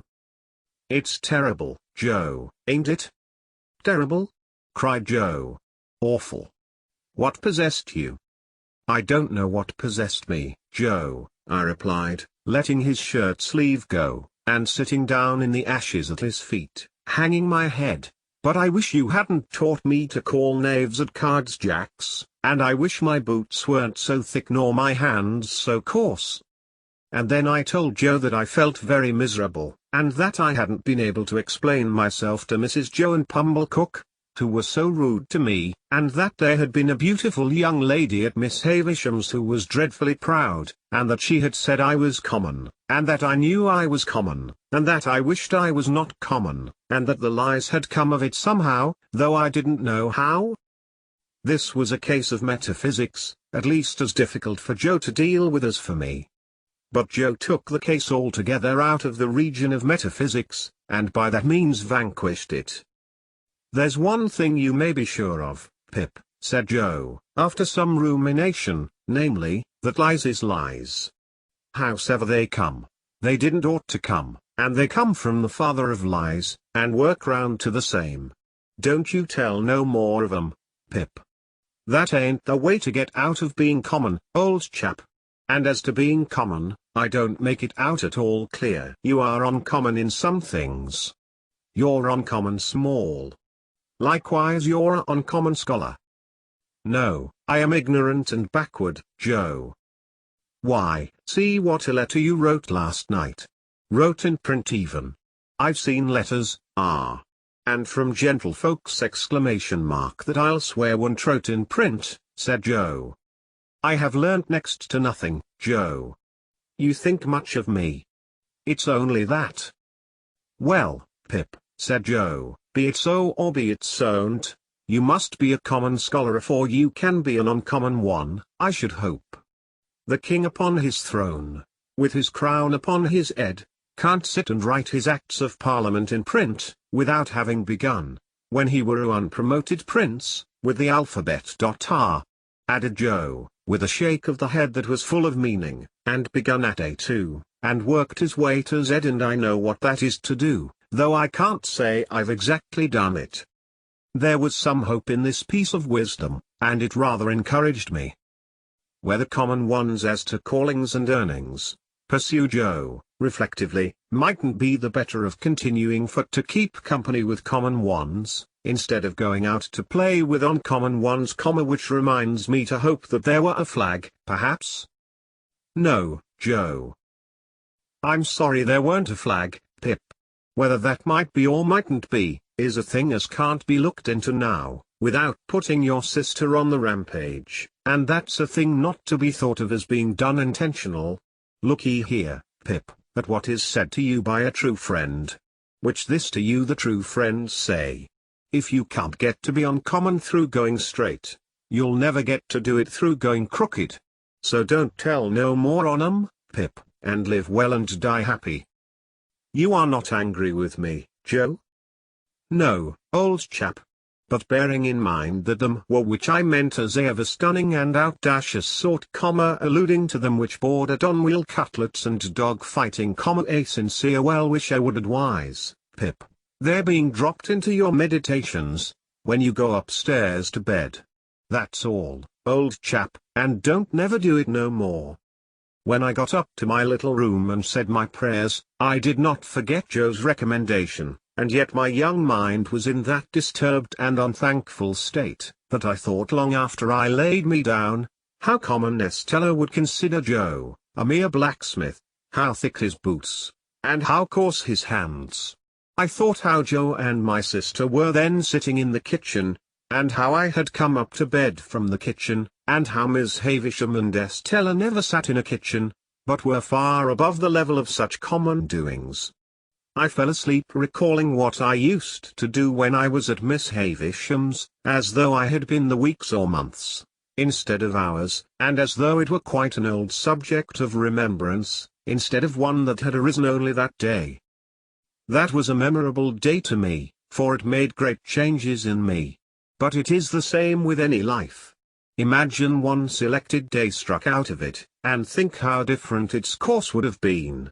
Pause you who read this, and think for a moment of the long chain of iron or gold, of thorns or flowers, that would never have bound you, but for the formation of the first link on one memorable day. Chapter 10. The felicitous idea occurred to me a morning or two later when I woke, that the best step I could take towards making myself uncommon was to get out of Biddy everything she knew. In pursuance of this luminous conception I mentioned to Biddy when I went to Mr. Wopsle's great-aunt's at night, that I had a particular reason for wishing to get on in life, and that I should feel very much obliged to her if she would impart all her learning to me. Biddy, who was the most obliging of girls, immediately said she would, and indeed began to carry out her promise within 5 minutes. The educational scheme or course established by Mr. Wopsle's great-aunt may be resolved into the following synopsis. The pupils ate apples and put straws down one another's backs, until Mr. Wopsle's great-aunt collected her energies, and made an indiscriminate totter at them with a birch rod. After receiving the charge with every mark of derision, the pupils formed in line and buzzingly passed a ragged book from hand to hand. The book had an alphabet in it, some figures and tables, and a little spelling comma, that is to say, it had once. As soon as this volume began to circulate, Mr. Wopsle's great-aunt fell into a state of coma, arising either from sleep or a rheumatic paroxysm. The pupils then entered among themselves upon a competitive examination on the subject of boots, with the view of ascertaining who could tread the hardest upon whose toes. This mental exercise lasted until Biddy made a rush at them and distributed 3 defaced Bibles, shaped as if they had been unskillfully cut off the chump end of something, more illegibly printed at the best than any curiosities of literature I have since met with, speckled all over with iron mould, and having various specimens of the insect world smashed between their leaves. This part of the course was usually lightened by several single combats between Biddy and refractory students.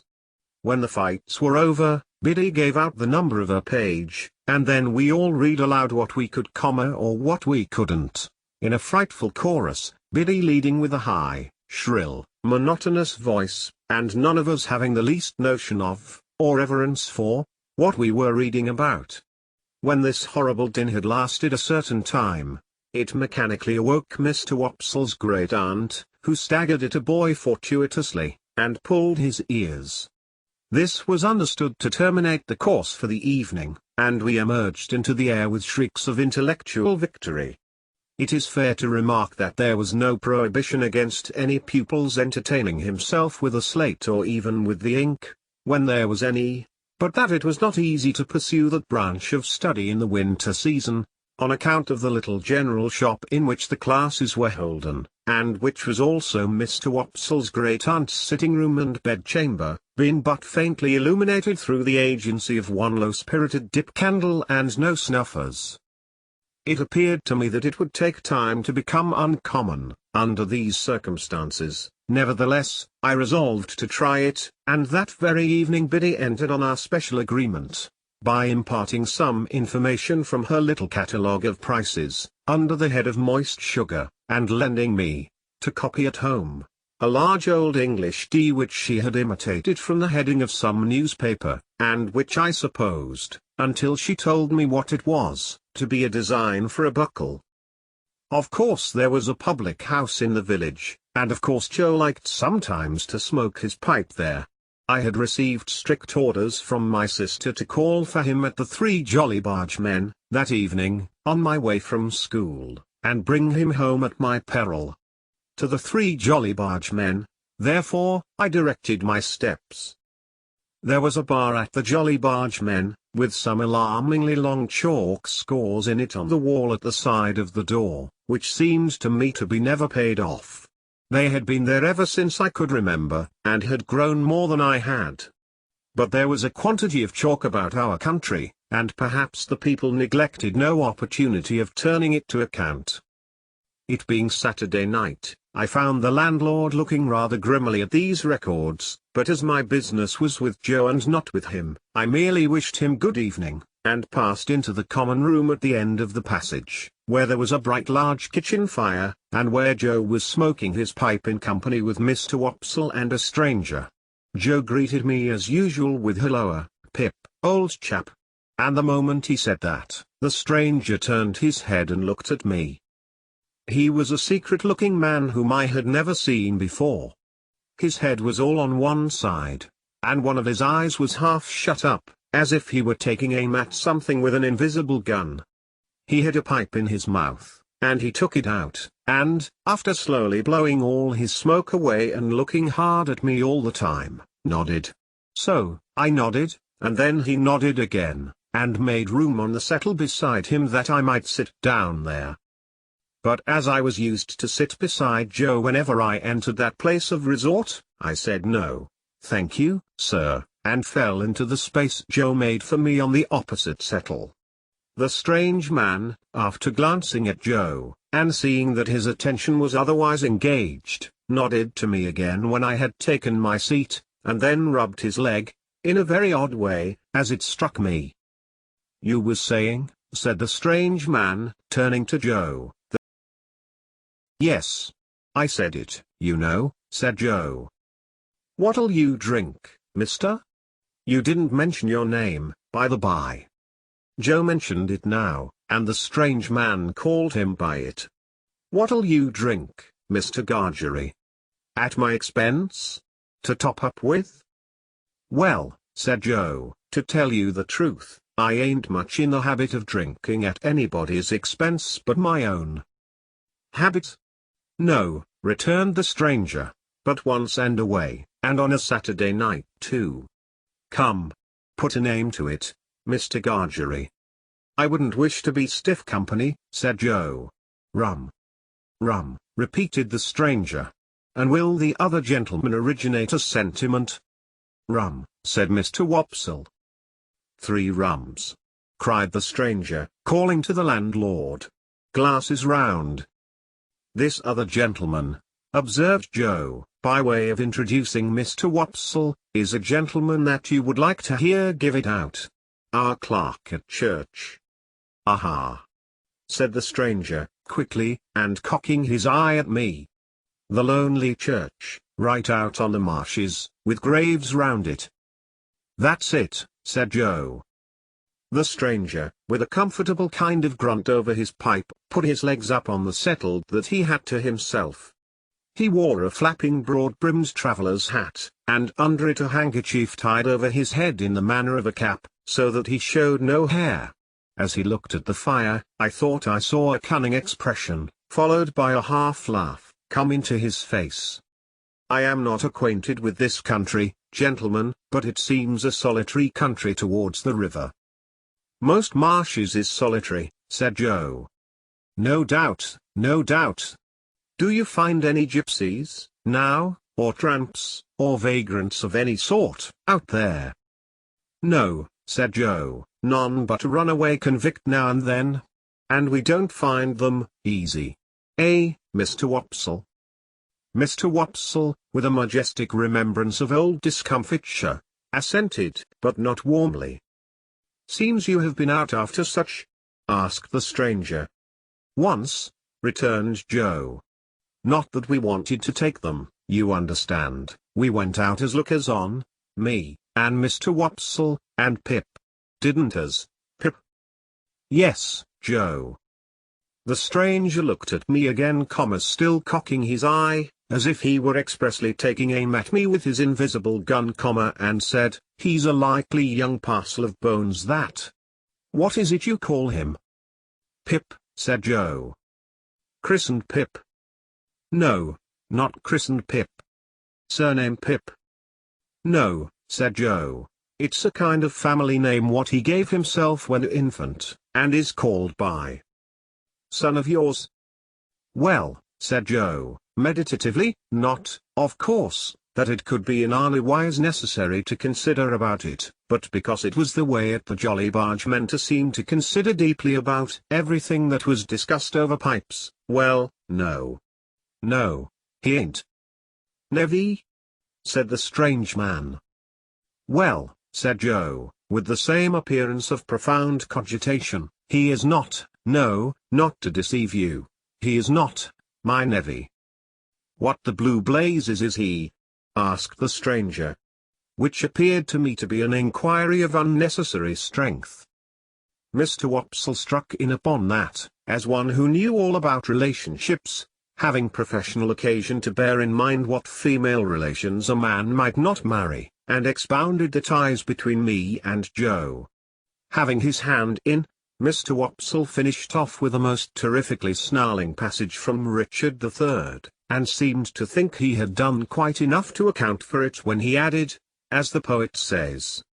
And here I may remark that when Mr. Wopsle referred to me, he considered it a necessary part of such reference to rumple my hair and poke it into my eyes. I cannot conceive why everybody of his standing who visited at our house should always have put me through the same inflammatory process under similar circumstances. Yet I do not call to mind that I was ever in my earlier youth the subject of remark in our social family circle, but some large-handed person took some such ophthalmic steps to patronize me. All this while, the strange man looked at nobody but me, and looked at me as if he were determined to have a shot at me at last, and bring me down. But he said nothing after offering his blue blazes observation, until the glasses of rum and water were brought, and then he made his shot, and a most extraordinary shot it was. It was not a verbal remark, but a proceeding in dumb show, and was pointedly addressed to me. He stirred his rum and water pointedly at me, and he tasted his rum and water pointedly at me. And he stirred it and he tasted it, not with a spoon that was brought to him, but with a file. He did this so that nobody but I saw the file, and when he had done it he wiped the file and put it in a breast pocket. I knew it to be Joe's file, and I knew that he knew my convict, the moment I saw the instrument. I sat gazing at him, spellbound. But he now reclined on his settle, taking very little notice of me, and talking principally about turnips. There was a delicious sense of cleaning up and making a quiet pause before going on in life afresh, in our village on Saturday nights, which stimulated Joe to dare to stay out half an hour longer on Saturdays than at other times. The half hour and the rum and water running out together, Joe got up to go, and took me by the hand. "Stop half a moment, Mr. Gargery," said the strange man. "I think I've got a bright new shilling somewhere in my pocket, and if I have, the boy shall have it." He looked it out from a handful of small change, folded it in some crumpled paper, and gave it to me. "Yours," said he. "Mind. Your own." I thanked him, staring at him far beyond the bounds of good manners, and holding tight to Joe. He gave Joe good night, and he gave Mr. Wopsle good night, who went out with us, and he gave me only a look with his aiming eye, no, not a look, for he shut it up, but wonders may be done with an eye by hiding it. On the way home, if I had been in a humour for talking, the talk must have been all on my side, for Mr. Wopsle parted from us at the door of the Jolly Bargemen, and Joe went all the way home with his mouth wide open, to rinse the rum out with as much air as possible. But I was in a manner stupefied by this turning up of my old misdeed and old acquaintance, and could think of nothing else. My sister was not in a very bad temper when we presented ourselves in the kitchen, and Joe was encouraged by that unusual circumstance to tell her about the bright shilling. "A bad un, I'll be bound," said Mrs. Joe triumphantly, "or he wouldn't have given it to the boy. Let's look at it." I took it out of the paper, and it proved to be a good one. "But what's this?" said Mrs. Joe, throwing down the shilling and catching up the paper. "Two £1 notes. Nothing less than two fat sweltering £1 notes that seemed to have been on terms of the warmest intimacy with all the cattle markets in the county." Joe caught up his hat again, and ran with them to the Jolly Bargemen to restore them to their owner. While he was gone, I sat down on my usual stool and looked vacantly at my sister, feeling pretty sure that the man would not be there. Presently, Joe came back, saying that the man was gone, but that he, Joe, had left word at the 3 Jolly Bargemen concerning the notes. Then my sister sealed them up in a piece of paper, and put them under some dried rose leaves in an ornamental teapot on the top of a press in the state parlour. There they remained, a nightmare to me, many and many a night and day. I had sadly broken sleep when I got to bed, through thinking of the strange man taking aim at me with his invisible gun, and of the guiltily coarse and common thing it was, to be on secret terms of conspiracy with convicts, a feature in my low career that I had previously forgotten. I was haunted by the file too. A dread possessed me that when I least expected it, the file would reappear. I coaxed myself to sleep by thinking of Miss Havisham's next Wednesday, and in my sleep I saw the file coming at me out of a door, without seeing who held it, and I screamed myself awake. Chapter 11. At the appointed time I returned to Miss Havisham's, and my hesitating ring at the gate brought out Estella. She locked it after admitting me, as she had done before, and again preceded me into the dark passage where her candle stood. She took no notice of me until she had the candle in her hand, when she looked over her shoulder, superciliously saying, "You are to come this way today," and took me to quite another part of the house. The passage was a long one, and seemed to pervade the whole square basement of the manor house. We traversed but one side of the square, however, and at the end of it she stopped, and put her candle down and opened a door. Here, the daylight reappeared, and I found myself in a small paved courtyard, the opposite side of which was formed by a detached dwelling house, that looked as if it had once belonged to the manager or head clerk of the extinct brewery. There was a clock in the outer wall of this house, like the clock in Miss Havisham's room, and like Miss Havisham's watch, it had stopped at 20 minutes to 9.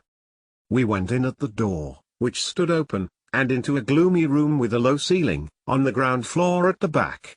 There was some company in the room, and Estella said to me as she joined it, "You are to go and stand the boy, till you are wanted." There, being the window, I crossed to it, and stood there, in a very uncomfortable state of mind, looking out.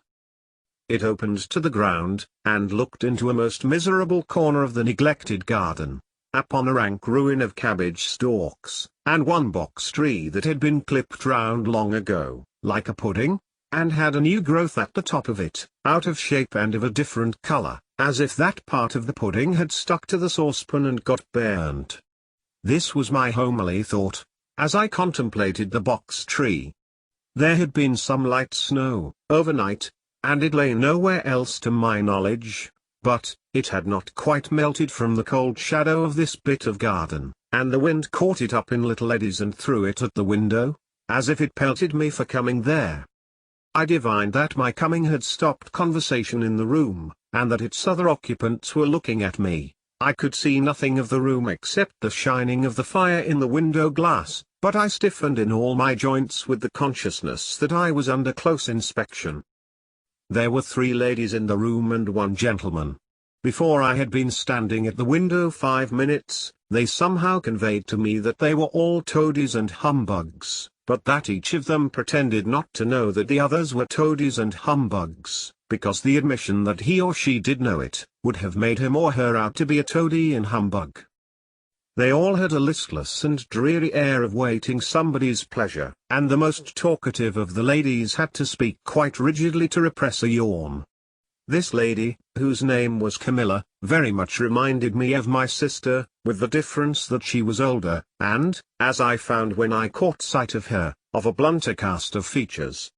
Indeed, when I knew her better I began to think it was a mercy she had any features at all, so very blank and high was the dead wall of her face. "Poor dear soul," said this lady, with an abruptness of manner quite my sister's. "Nobody's enemy but his own." "It would be much more commendable to be somebody else's enemy," said the gentleman, "far more natural." Cousin Raymond," observed another lady, "we are to love our neighbor." "Sarah Pocket," returned Cousin Raymond, "if a man is not his own neighbor, who is?" Miss Pocket laughed, and Camilla laughed and said, checking a yawn, "The idea. But I thought they seemed to think it rather a good idea too." The other lady, who had not spoken yet, said gravely and emphatically, "Very true." "Poor soul," Camilla presently went on, "I knew they had all been looking at me in the meantime. He is so very strange. Would anyone believe that when Tom's wife died, he actually could not be induced to see the importance of the children's having the deepest of trimmings to their mourning? Good Lord! Says he, Camilla, what can it signify so long as the poor bereaved little things are in black? So like Matthew. The idea. Good points in him, said Cousin Raymond. Heaven forbid I should deny good points in him, but he never had, and he never will have, any sense of the proprieties. You know I was obliged, said Camilla. I was obliged to be firm. I said, it will not do, for the credit of the family. I told him that, without deep trimmings, the family was disgraced. I cried about it from breakfast till dinner. I injured my digestion. And at last he flung out in his violent way, and said, with a D, then do as you like. Thank goodness it will always be a consolation to me to know that I instantly went out in a pouring rain and bought the things. He paid for them, did he not? Asked Estella. It's not the question, my dear child, who paid for them, returned Camilla. I bought them. And I shall often think of that with peace, when I wake up in the night. The ringing of a distant bell, combined with the echoing of some cry or call along the passage by which I had come, interrupted the conversation and caused Estella to say to me, Now, boy. On my turning round, they all looked at me with the utmost contempt, and, as I went out, I heard Sarah Pocket say, Well, I am sure. What next?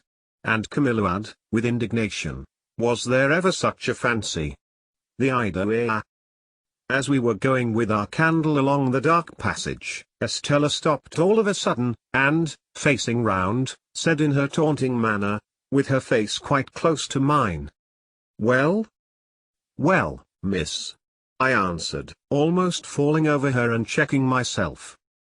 She stood looking at me, and, of course, I stood looking at her. Am I pretty? Yes, I think you are very pretty. Am I insulting? Not so much so as you were last time, said I. Not so much so? No. She fired when she asked the last question, and she slapped my face with such force as she had, when I answered it. Now? Said she. You little coarse monster, what do you think of me now? I shall not tell you. Because you are going to tell upstairs. Is that it? No, said I, that's not it. Why don't you cry again, you little wretch? Because I'll never cry for you again, said I. Which was, I suppose, as false a declaration as ever was made, for I was inwardly crying for her then, and I know what I know of the pain she cost me afterwards. We went on our way upstairs after this episode, and, as we were going up, we met a gentleman groping his way down. Whom have we here? Asked the gentleman, stopping and looking at me. A boy, said Estella. He was a burly man of an exceedingly dark complexion, with an exceedingly large head, and a corresponding large hand. He took my chin in his large hand and turned up my face to have a look at me by the light of the candle. He was prematurely bald on the top of his head, and had bushy black eyebrows that wouldn't lie down but stood up bristling. His eyes were set very deep in his head, and were disagreeably sharp and suspicious. He had a large watch chain, and strong black dots where his beard and whiskers would have been if he had let them. He was nothing to me, and I could have had no foresight then, that he ever would be anything to me, but it happened that I had this opportunity of observing him well. Boy of the neighborhood? Hey? Said he. Yes, sir, said I. How do you come here? Miss Havisham sent for me, sir," I explained. "Well, behave yourself. I have a pretty large experience of boys, and you're a bad set of fellows. Now mind," said he, biting the side of his great forefinger as he frowned at me, "you behave yourself." With those words, he released me, which I was glad of, for his hand smelt of scented soap, and went his way downstairs. I wondered whether he could be a doctor, but no, I thought, he couldn't be a doctor, or he would have a quieter and more persuasive manner. There was not much time to consider the subject, for we were soon in Miss Havisham's room, where she and everything else were just as I had left them.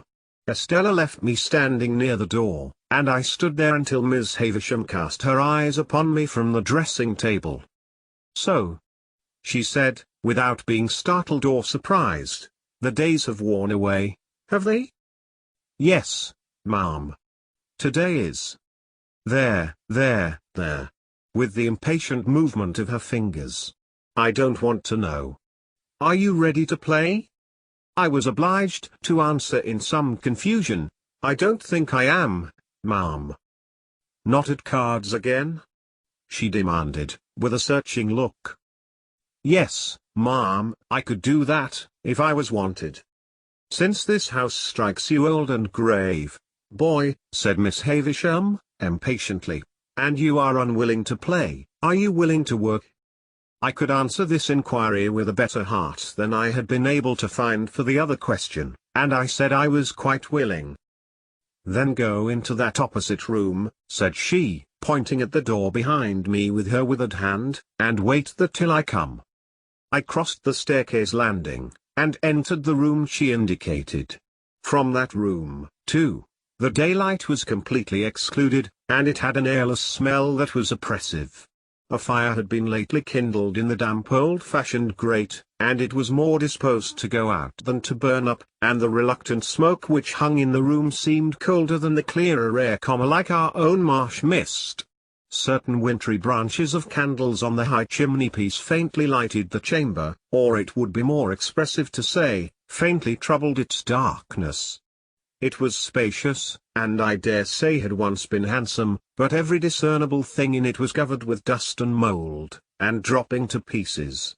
The most prominent object was a long table with a tablecloth spread on it, as if a feast had been in preparation when the house and the clocks all stopped together. An epen or centerpiece of some kind was in the middle of this cloth. It was so heavily overhung with cobwebs that its form was quite undistinguishable, and, as I looked along the yellow expanse out of which I remember its seeming to grow, like a black fungus, I saw speckle-legged spiders with blotchy bodies running home to it, and running out from it, as if some circumstances of the greatest public importance had just transpired in the spider community. I heard the mice too, rattling behind the panels, as if the same occurrence were important to their interests. But the black beetles took no notice of the agitation, and groped about the hearth in a ponderous elderly way, as if they were short-sighted and hard of hearing, and not on terms with one another. These crawling things had fascinated my attention, and I was watching them from a distance, when Miss Havisham laid a hand upon my shoulder. In her other hand she had a crutch-headed stick on which she leaned, and she looked like the witch of the place. "This," said she, pointing to the long table with her stick, "is where I will be laid when I am dead. They shall come and look at me here." With some vague misgiving that she might get upon the table then and there and die at once, the complete realization of the ghastly waxwork at the fair, I shrank under her touch. "What do you think that is?" she asked me, again pointing with her stick, "that, where those cobwebs are?" "I can't guess what it is, ma'am." "It's a great cake. A bride cake. Mine." She looked all round the room in a glaring manner, and then said, leaning on me while her hand twitched my shoulder, "Come, come, come. Walk me, walk me." I made out from this, that the work I had to do, was to walk Miss Havisham round and round the room. Accordingly, I started at once, and she leaned upon my shoulder, and we went away at a pace that might have been an imitation, found it on my first impulse under that roof, of Mr. Pumblecook's chaise cart. She was not physically strong, and after a little time said, slower. Still, we went at an impatient fitful speed, and as we went, she twitched the hand upon my shoulder, and worked her mouth, and led me to believe that we were going fast because her thoughts went fast. After a while she said, call Estella. So I went out on the landing and roared that name as I had done on the previous occasion. When her light appeared, I returned to Miss Havisham, and we started away again round and round the room. If only Estella had come to be a spectator of our proceedings, I should have felt sufficiently discontented, but as she brought with her the three ladies and the gentleman whom I had seen below, I didn't know what to do. In my politeness, I would have stopped, but Miss Havisham twitched my shoulder, and we posted on with a shamefaced consciousness on my part that they would think it was all my doing. Dear Miss Havisham, said Miss Sarah Pocket, how well you look. I do not, returned Miss Havisham. I am yellow skin and bone. Camilla brightened when Miss Pocket met with this rebuff, and she murmured, as she plaintively contemplated Miss Havisham, poor dear soul. Certainly not to be expected to look well, poor thing. The idea. And how are you? Said Miss Havisham to Camilla. As we were close to Camilla then, I would have stopped as a matter of course, only Miss Havisham wouldn't stop. We swept on, and I felt that I was highly obnoxious to Camilla. Thank you, Miss Havisham, she returned, I am as well as can be expected. Why, what's the matter with you? Asked Miss Havisham, with exceeding sharpness. Nothing worth mentioning, replied Camilla. I don't wish to make a display of my feelings, but I have habitually thought of you more in the night than I am quite equal to. Then don't think of me, retorted Miss Havisham. Very easily said, remarked Camilla, amiably repressing a sob, while a hitch came into her upper lip, and her tears overflowed. Raymond is a witness what ginger and sal volatile I am obliged to take in the night. Raymond is a witness what nervous jerkings I have in my legs. Chokings and nervous jerkings, however, are nothing new to me when I think with anxiety of those I love. If I could be less affectionate and sensitive, I should have a better digestion and an iron set of nerves. I am sure I wish it could be so. But as to not thinking of you in the night, the idea. Here, a burst of tears. The Raymond referred to, I understood to be the gentleman present, and him I understood to be Mr. Camilla. He came to the rescue at this point, and said in a conciliatory and complimentary voice, Camilla, my dear, it is well known that your family feelings are gradually undermining you to the extent of making one of your legs shorter than the other. I am not aware, observed the grave lady whose voice I had heard but once, that to think of any person is to make a great claim upon that person, my dear. Miss Sarah Pocket, whom I now saw to be a little dry, brown, corrugated old woman, with a small face that might have been made of walnut shells, and a large mouth like a cat's without the whiskers, supported this position by saying, no, indeed, my dear. Ahem. Thinking is easy enough, said the grave lady. What is easier, you know? Assented Miss Sarah Pocket.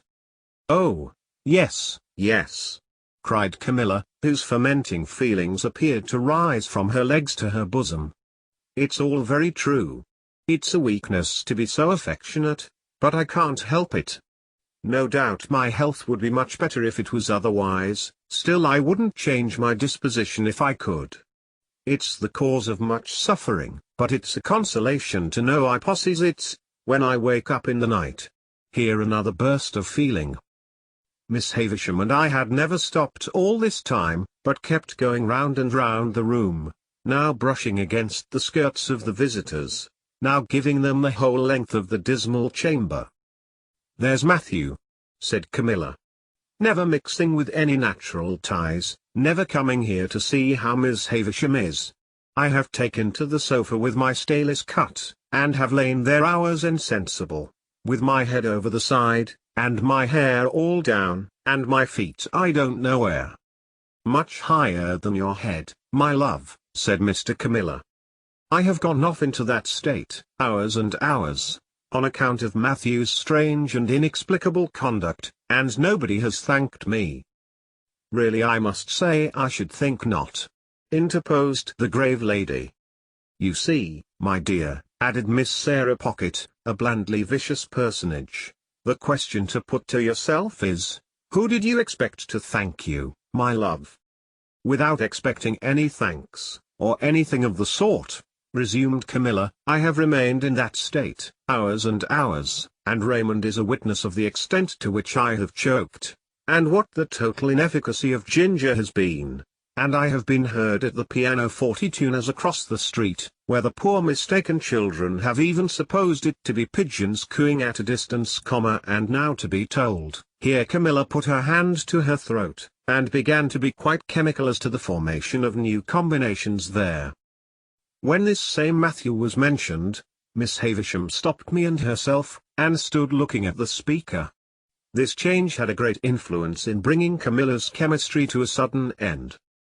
"Matthew will come and see me at last," said Miss Havisham, sternly, "when I am laid on that table. That will be his place, there," striking the table with her stick, "at my head. And yours will be there. And your husband's there. And Sarah Pocket's there. And Georgiana's there. Now you all know where to take your stations when you come to feast upon me. And now go." At the mention of each name, she had struck the table with her stick in a new place. She now said, walk me," and we went on again. "I suppose there's nothing to be done," exclaimed Camilla, "but comply and depart. It's something to have seen the object of one's love and duty for even so short a time. I shall think of it with a melancholy satisfaction when I wake up in the night. I wish Matthew could have that comfort, but he sets it at defiance. I am determined not to make a display of my feelings, but it's very hard to be told one wants to feast on one's relations, as if one was a giant, and to be told to go. The bare idea." Mr. Camilla interposing, as Mrs. Camilla laid her hand upon her heaving bosom, that lady assumed an unnatural fortitude of manner which I supposed to be expressive of an intention to drop and choke when out of view, and kissing her hand to Miss Havisham, was escorted forth.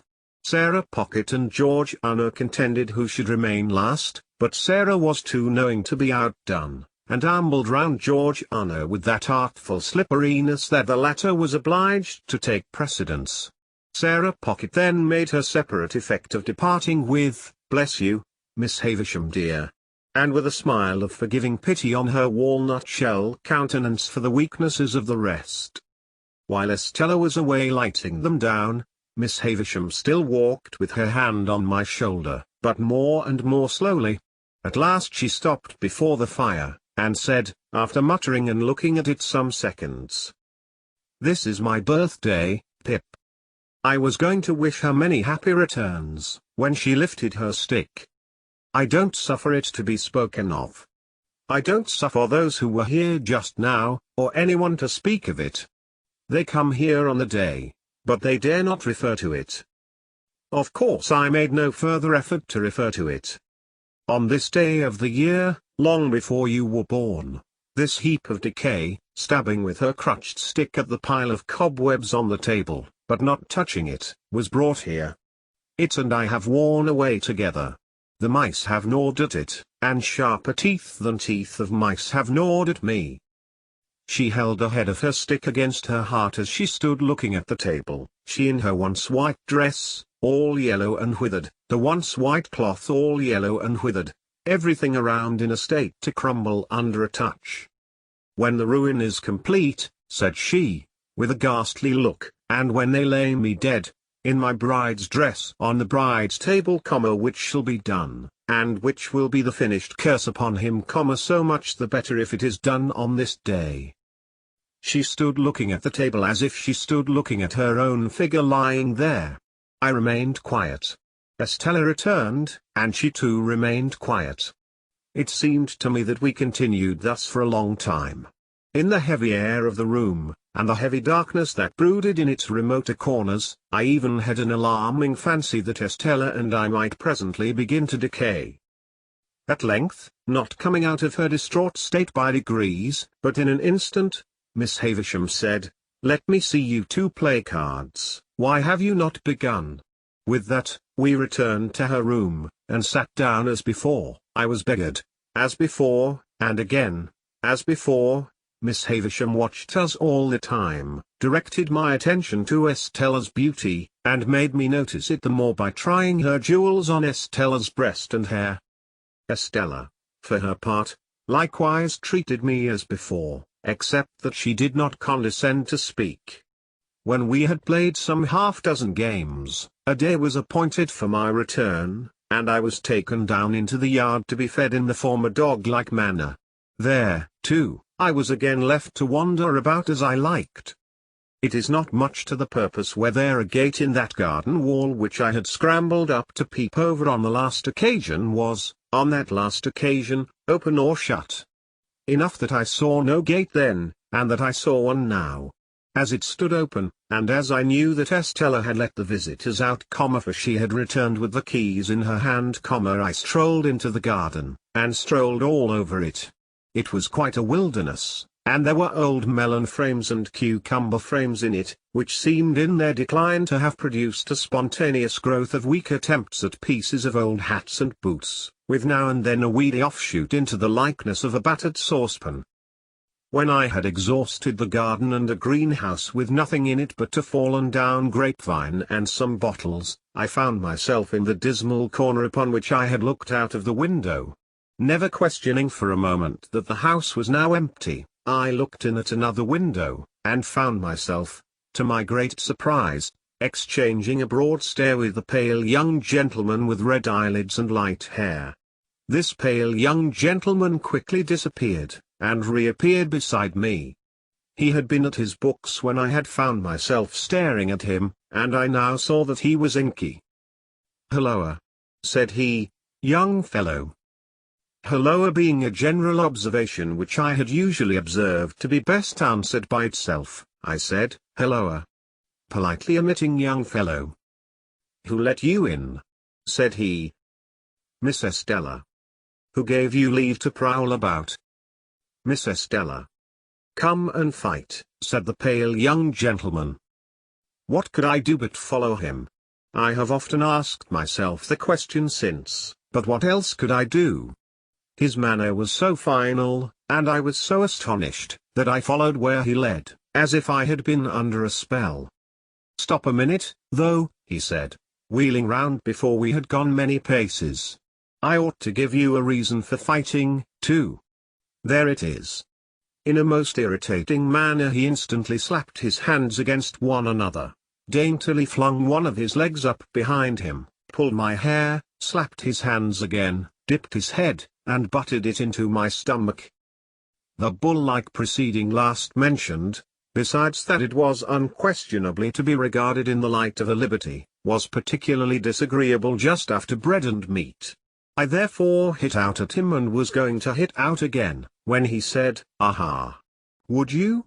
and began dancing backwards and forwards in a manner quite unparalleled within my limited experience.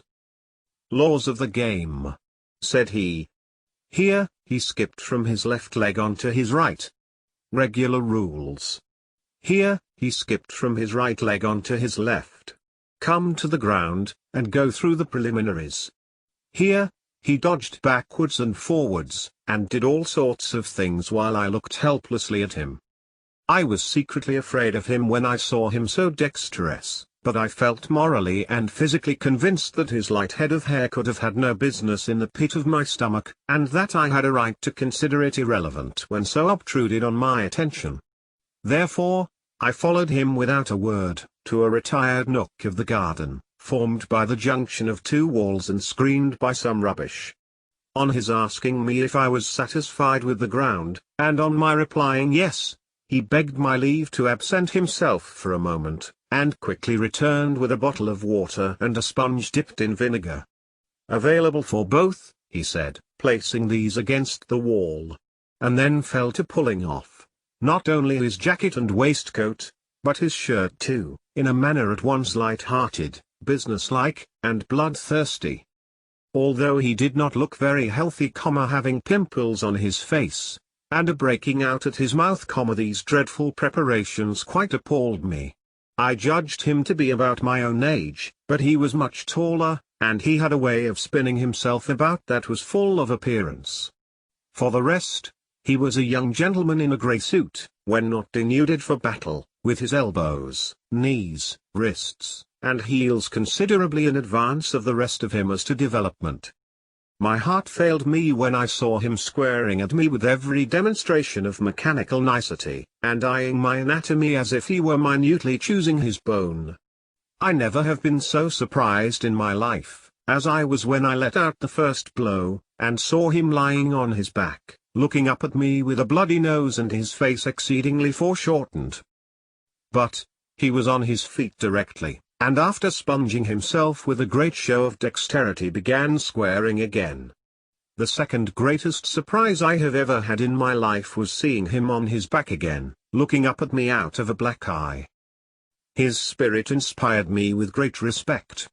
He seemed to have no strength, and he never once hit me hard, and he was always knocked down, but he would be up again in a moment, sponging himself or drinking out of the water bottle, with the greatest satisfaction in seconding himself according to form, and then came at me with an air and a show that made me believe he really was going to do for me at last.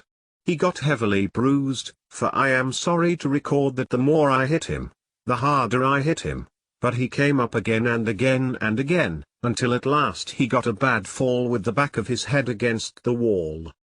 Even after that crisis in our affairs, he got up and turned round and round confusedly a few times, not knowing where I was, but finally went on his knees to his sponge and threw it up, at the same time panting out, "That means you have won." He seemed so brave and innocent, that although I had not proposed the contest, I felt but a gloomy satisfaction in my victory. Indeed, I go so far as to hope that I regarded myself while dressing as a species of savage young wolf or other wild beast. However, I got dressed, darkly wiping my sanguinary face at intervals, and I said, "Can I help you?" And he said, "No thankee," and I said, "Good afternoon," and he said, "Same to you." When I got into the courtyard, I found Estella waiting with the keys.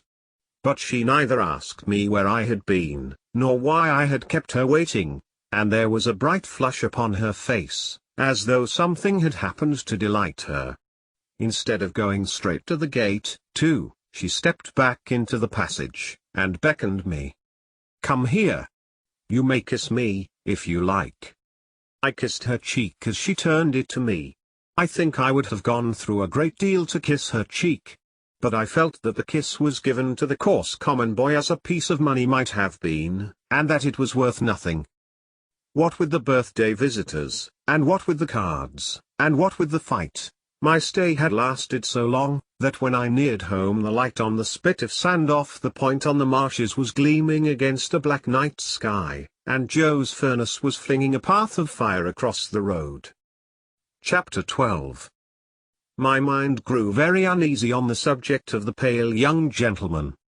The more I thought of the fight, and recalled the pale young gentleman on his back in various stages of puffy and encrimsoned countenance, the more certain it appeared that something would be done to me. I felt that the pale young gentleman's blood was on my head, and that the law would avenge it. Without having any definite idea of the penalties I had incurred, it was clear to me that village boys could not go stalking about the country, ravaging the houses of gentlefolks and pitching into the studious youth of England, without laying themselves open to severe punishment. For some days, I even kept close at home, and looked out at the kitchen door with the greatest caution and trepidation before going on an errand, lest the officers of the county jail should pounce upon me. The pale young gentleman's nose had stained my trousers, and I tried to wash out that evidence of my guilt in the dead of night. I had cut my knuckles against the pale young gentleman's teeth, and I twisted my imagination into 1,000 tangles, as I devised incredible ways of accounting for that damnatory circumstance when I should be haled before the judges. When the day came round for my return to the scene of the deed of violence, my terrors reached their height. Whether myrmidons of justice, especially sent down from London, would be lying in ambush behind the gate whether Miss Havisham, preferring to take personal vengeance for an outrage done to her house, might rise in those grave clothes of hers, draw a pistol, and shoot me dead whether suborned boys, a numerous band of mercenaries, might be engaged to fall upon me in the brewery, and cuff me until I was no more it was high testimony to my confidence in the spirit of the pale young gentleman, that I never imagined him accessory to these retaliations. They always came into my mind as the acts of injudicious relatives of his, goaded on by the state of his visage and an indignant sympathy with the family features. However, go to Miss Havisham's I must, and go I did. And behold, nothing came of the late struggle. It was not alluded to in any way, and no pale young gentleman was to be discovered on the premises. I found the same gate open, and I explored the garden, and even looked in at the windows of the detached house, but my view was suddenly stopped by the closed shutters within, and all was lifeless. Only in the corner where the combat had taken place could I detect any evidence of the young gentleman's existence. There were traces of his gore in that spot, and I covered them with garden mould from the eye of man. On the broad landing between Miss Havisham's own room and that other room in which the long table was laid out, I saw a garden chair like chair on wheels, that you pushed from behind. It had been placed there since my last visit, and I entered, that same day, on a regular occupation of pushing Miss Havisham in this chair, when she was tired of walking with her hand upon my shoulder, round her own room, and across the landing, and round the other room. Over and over and over again, we would make these journeys, and sometimes they would last as long as 3 hours at a stretch. I insensibly fall into a general mention of these journeys as numerous, because it was at once settled that I should return every alternate day at noon for these purposes, and because I am now going to sum up a period of at least 8 or 10 months. As we began to be more used to one another, Miss Havisham talked more to me, and asked me such questions as what had I learnt and what was I going to be? I told her I was going to be apprenticed to Joe, I believed, and I enlarged upon my knowing nothing and wanting to know everything, in the hope that she might offer some help towards that desirable end. But she did not. On the contrary, she seemed to prefer my being ignorant. Neither did she ever give me any money, or anything but my daily dinner, nor ever stipulate that I should be paid for my services. Estella was always about, and always let me in and out, but never told me I might kiss her again.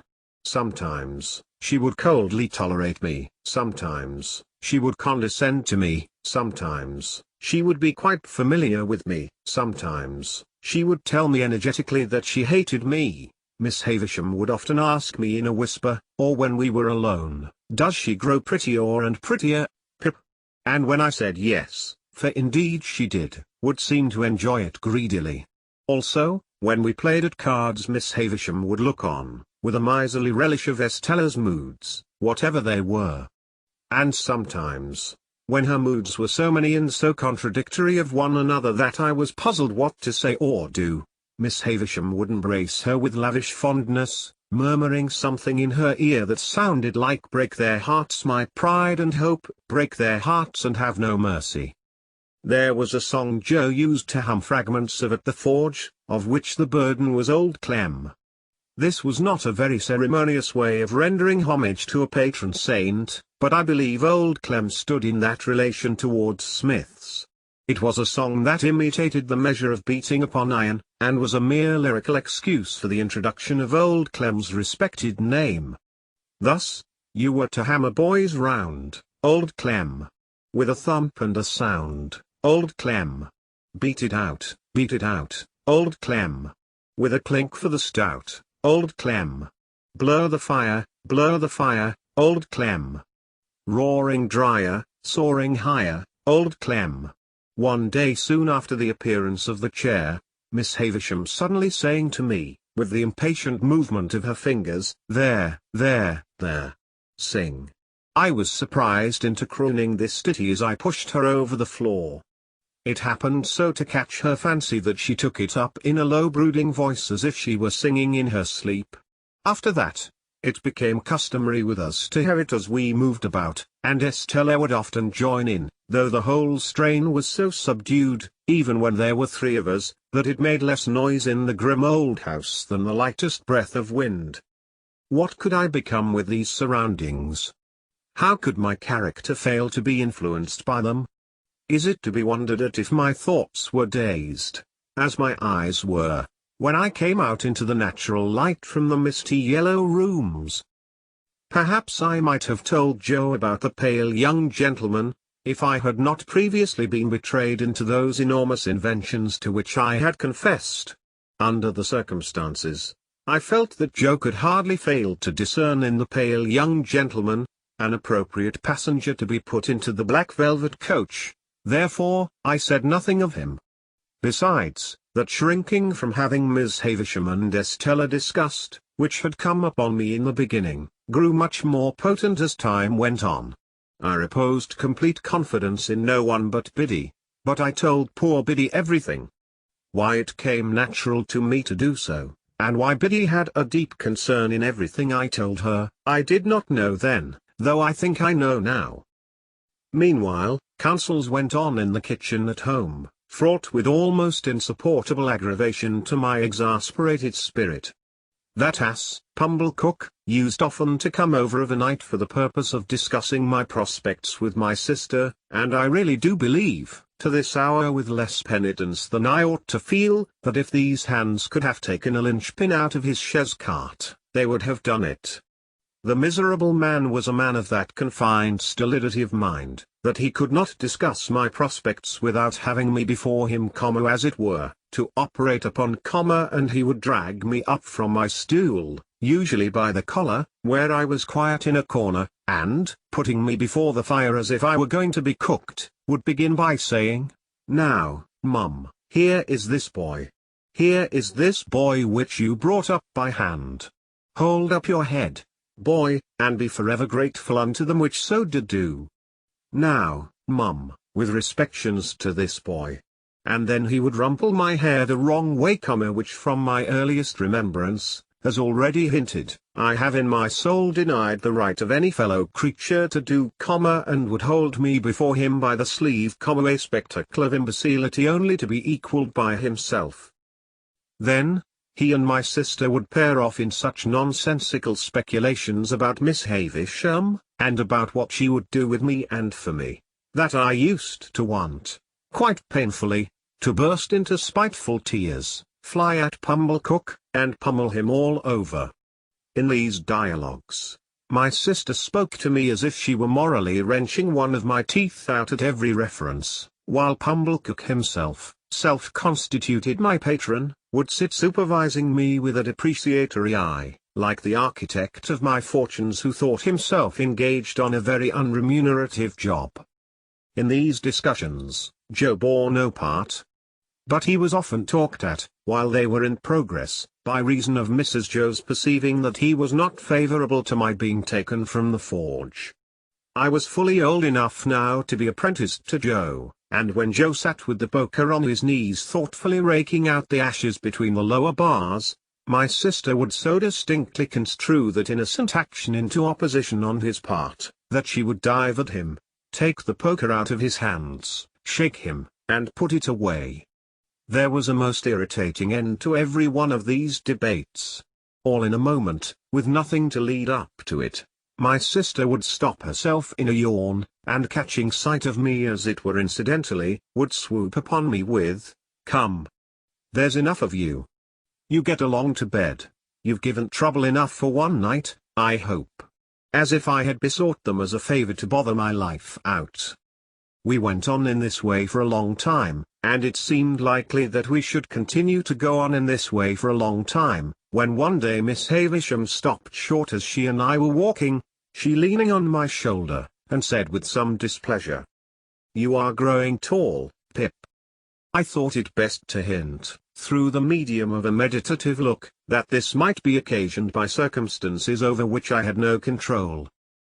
She said no more at the time, but she presently stopped and looked at me again, and presently again, and after that, looked frowning and moody. On the next day of my attendance, when our usual exercise was over, and I had landed her at her dressing table, she stayed me with a movement of her impatient fingers.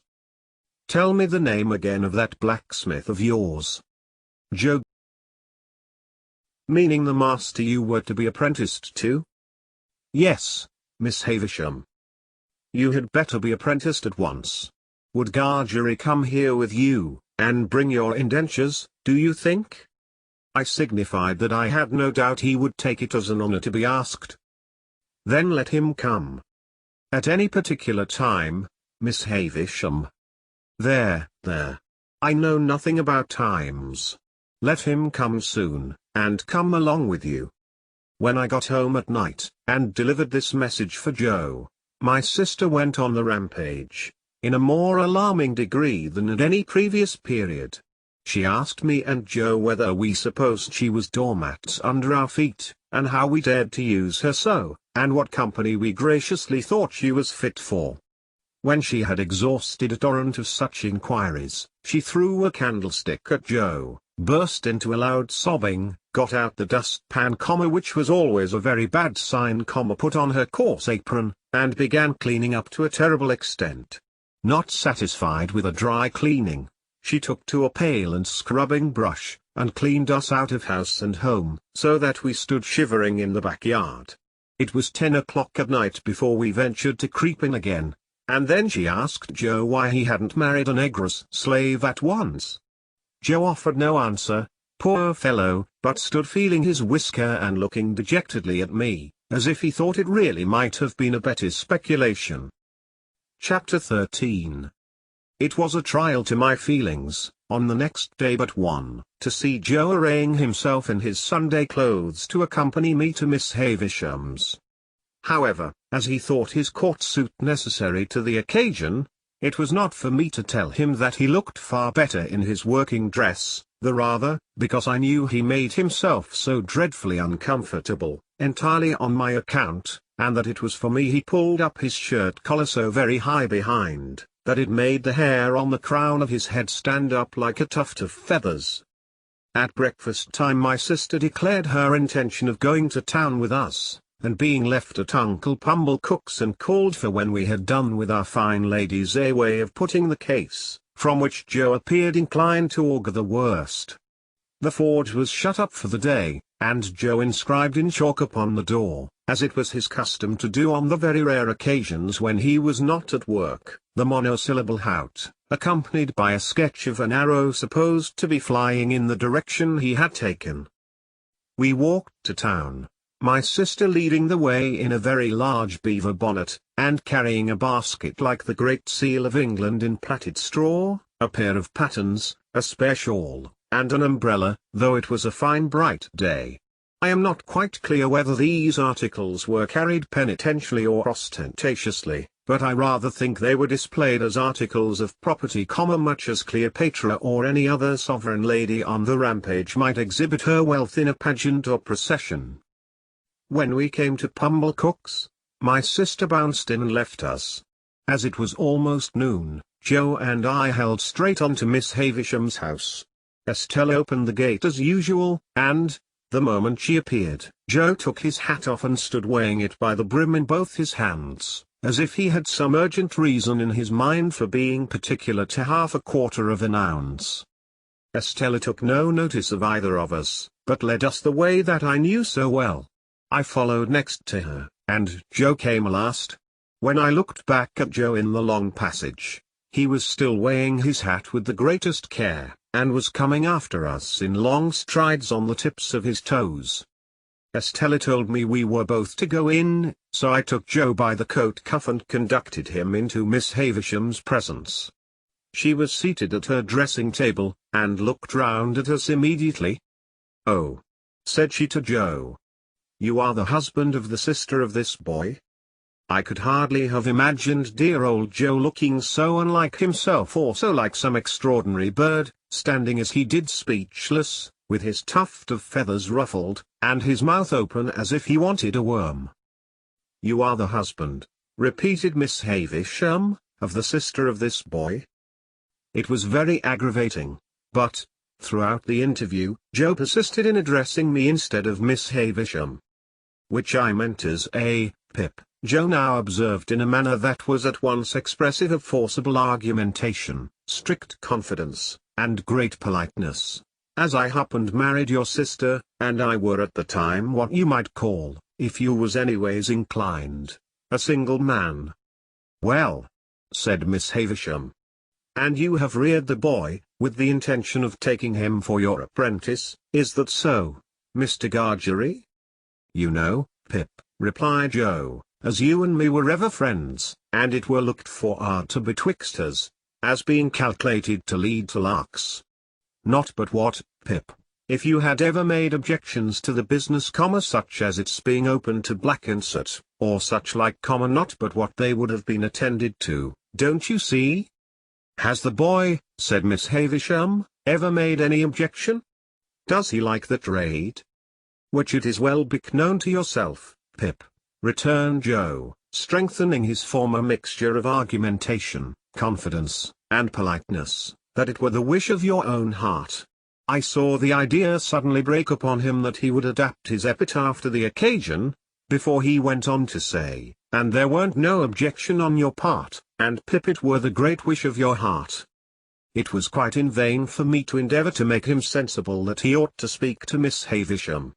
The more I made faces and gestures to him to do it, the more confidential, argumentative, and polite he persisted in being to me. "Have you brought his indentures with you?" asked Miss Havisham.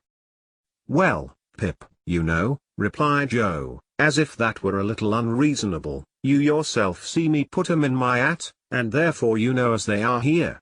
With which he took them out, and gave them, not to Miss Havisham, but to me. I am afraid I was ashamed of the dear good fellow, I know I was ashamed of him, when I saw that Estella stood at the back of Miss Havisham's chair, and that her eyes laughed mischievously.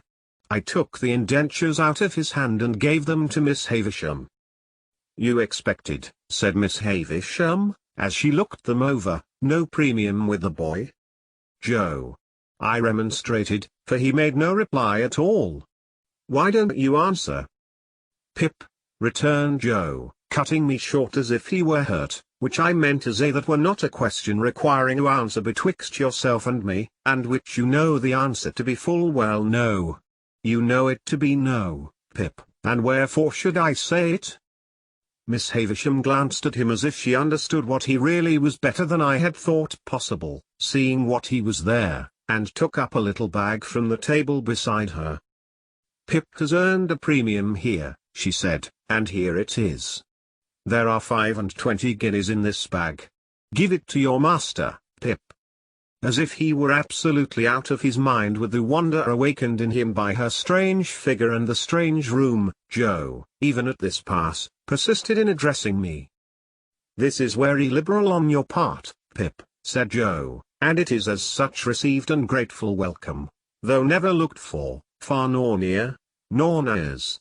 And now, old chap," said Joe, conveying to me a sensation, first of burning and then of freezing, for I felt as if that familiar expression were applied to Miss Havisham, "and now, old chap, may we do our duty? May you and me do our duty, both on us, by one and another, and by them which your liberal present have conweyed to be, for the satisfaction of mind of them as never."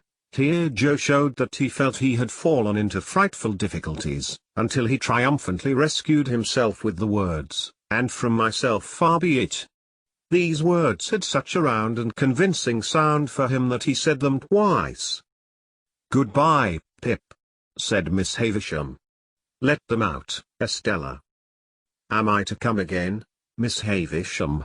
I asked. "No. Gargery is your master now. Gargery. One word." thus calling him back as I went out of the door. I heard her say to Joe in a distinct emphatic voice, "The boy has been a good boy here, and that is his reward. Of course, as an honest man, you will expect no other and no more." How Joe got out of the room, I have never been able to determine, but I know that when he did get out he was steadily proceeding upstairs instead of coming down, and was deaf to all remonstrances until I went after him and laid hold of him. In another minute we were outside the gate, and it was locked, and Estella was gone. When we stood in the daylight alone again, Joe backed up against a wall, and said to me, "Astonishing." And there he remained so long saying, "Astonishing" at intervals, so often, that I began to think his senses were never coming back. At length he prolonged his remark into Pip, "I do assure you this is astonishing." And so, by degrees, became conversational and able to walk away. I have reason to think that Joe's intellects were brightened by the encounter they had passed through, and that on our way to Pumblecook's he invented a subtle and deep design.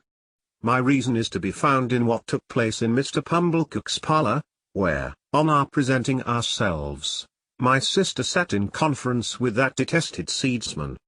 "Well?" cried my sister, addressing us both at once. "And what's happened to you? I wonder you condescend to come back to such poor society as this." "I am sure I do." "Miss Havisham," said Joe, with a fixed look at me, like an effort of remembrance, "made it very particular that we should give her, were it compliments or respects." "Pip." "Compliments," I said. "Which that were my own belief," answered Joe. "Her compliments to Mrs. J. Gargery." "Much good they'll do me," observed my sister, but rather gratified too. "And wishing," pursued Joe, with another fixed look at me, like another effort of remembrance, "that the state of Miss Havisham's health were such as would have allowed, were it, Pip, of her having the pleasure," I added. "Of ladies' company," said Joe, and drew a long breath. "Well," cried my sister, with a mollified glance at Mr. Pumblecook, "she might have had the politeness to send that message at first, but it's better late than never." "And what did she give young Rantipole here?" "She gave him," said Joe, "nothing." Mrs. Joe was going to break out, but Joe went on. "What she give," said Joe, "she give to his friends." And by his friends, were her explanation, I mean into the hands of his sister Mrs. J. Gargery. Them were her words, Mrs. J. Gargery. She mayn't have knowed, added Joe, with an appearance of reflection, whether it were Joe, or Hawkeye. My sister looked at Pumblecook, who smoothed the elbows of his wooden armchair, and nodded at her and at the fire, as if he had known all about it beforehand. "And how much have you got?" asked my sister, laughing. Positively laughing. "What would present company say to £10?"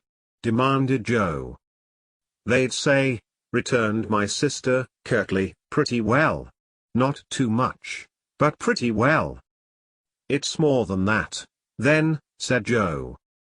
That fearful impostor, Pumblecook, immediately nodded, and said, as he rubbed the arms of his chair, "It's more than that, Mum." "Why, you don't mean to say," began my sister. "Yes I do, Mum," said Pumblecook, "but wait a bit. Go on, Joseph. Good in you. Go on." "What would present company say," proceeded Joe, "to £20? "Handsome would be the word," returned my sister. "Well, then," said Joe, "it's more than £20. That abject hypocrite, Pumblecook, nodded again, and said, with a patronizing laugh, "It's more than that, Mum." Good again. Follow her up, Joseph. "Then to make an end of it," said Joe, delightedly handing the bag to my sister, "it's £5.20.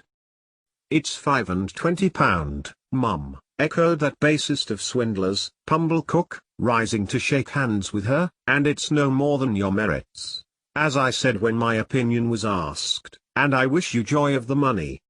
If the villain had stopped here, his case would have been sufficiently awful, but he blackened his guilt by proceeding to take me into custody, with a right of patronage that left all his former criminality far behind. "Now you see, Joseph and wife," said Pumblechook, as he took me by the arm above the elbow, "I am one of them that always go right through with what they've begun. This boy must be bound, out of hand. That's my way. Bound out of hand." "Goodness knows, Uncle Pumblechook," said my sister, grasping the money, "we're deeply beholden to you." "Never mind me, Mum," returned that diabolical corn chandler. "A pleasure's a pleasure all the world over. But this boy, you know, we must have him bound. I said I'd see to it, to tell you the truth." The justices were sitting in the town hall near at hand, and we at once went over to have me bound apprentice to Joe in the magisterial presence. I say we went over, but I was pushed over by Pumblechook, exactly as if I had that moment picked a pocket or fired a rick.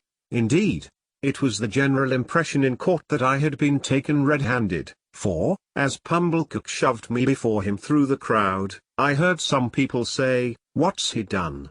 And others, "He's a young un, too, but looks bad, don't he?" One person of mild and benevolent aspect even gave me a tract ornamented with a woodcut of a malevolent young man fitted up with a perfect sausage shop of fetters, and entitled to be read in my cell. The hall was a queer place, I thought, with higher pews in it than a church, and with people hanging over the pews looking on, and with mighty justices, one with a powdered head, leaning back in chairs, with folded arms, or taking snuff, or going to sleep, or writing, or reading the newspapers, and with some shining black portraits on the walls, which my unartistic eye regarded as a composition of hard bacon sticking plaster. Here, in a corner, my indentures were duly signed and attested, and I was bound, Mr. Pumblechook holding me all the while as if we had looked in on our way to the scaffold, to have those little preliminaries disposed of. When we had come out again, and had got rid of the boys who had been put into great spirits by the expectation of seeing me publicly tortured, and who were much disappointed to find that my friends were merely rallying round me, we went back to Pumblechook's. And then my sister became so excited by the 25 guineas, that nothing would serve her but we must have a dinner out of that windfall at the Blue Boar, and that Pumblechook must go over in his chaise cart, and bring the Hubbles and Mr. Wopsle. It was agreed to be done, and a most melancholy day I passed. For, it inscrutably appeared to stand to reason, in the minds of the whole company, that I was an excrescence on the entertainment. And to make it worse, they all asked me from time to time, in short, whenever they had nothing else to do, why I didn't enjoy myself. And what could I possibly do then, but say I was enjoying myself, when I wasn't. However, they were grown up and had their own way, and they made the most of it. That swindling Pumblechook, exalted into the beneficent contriver of the whole occasion, actually took the top of the table, and, when he addressed them on the subject of my being bound, and had fiendishly congratulated them on my being liable to imprisonment if I played at cards, drank strong liquors, kept late hours or bad company, or indulged in other vagaries which the form of my indentures appeared to contemplate as next to inevitable, he placed me standing on a chair beside him to illustrate his remarks. My only other remembrances of the great festival are, that they wouldn't let me go to sleep, but whenever they saw me dropping off, woke me up and told me to enjoy myself. That, rather late in the evening, Mr. Wopsle gave us Collins's Ode, and threw his blood-stained sword in thunder down, with such effect, that a waiter came in and said, the commercials underneath sent up their compliments, and it wasn't the Tumblers' Arms.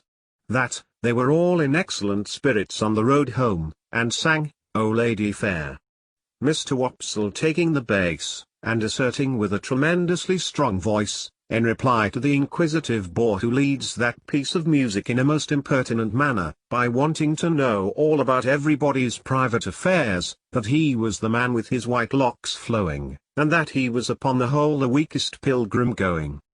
Finally, I remember that when I got into my little bedroom, I was truly wretched, and had a strong conviction on me that I should never like Joe's trade, I had liked it once, but once was not now.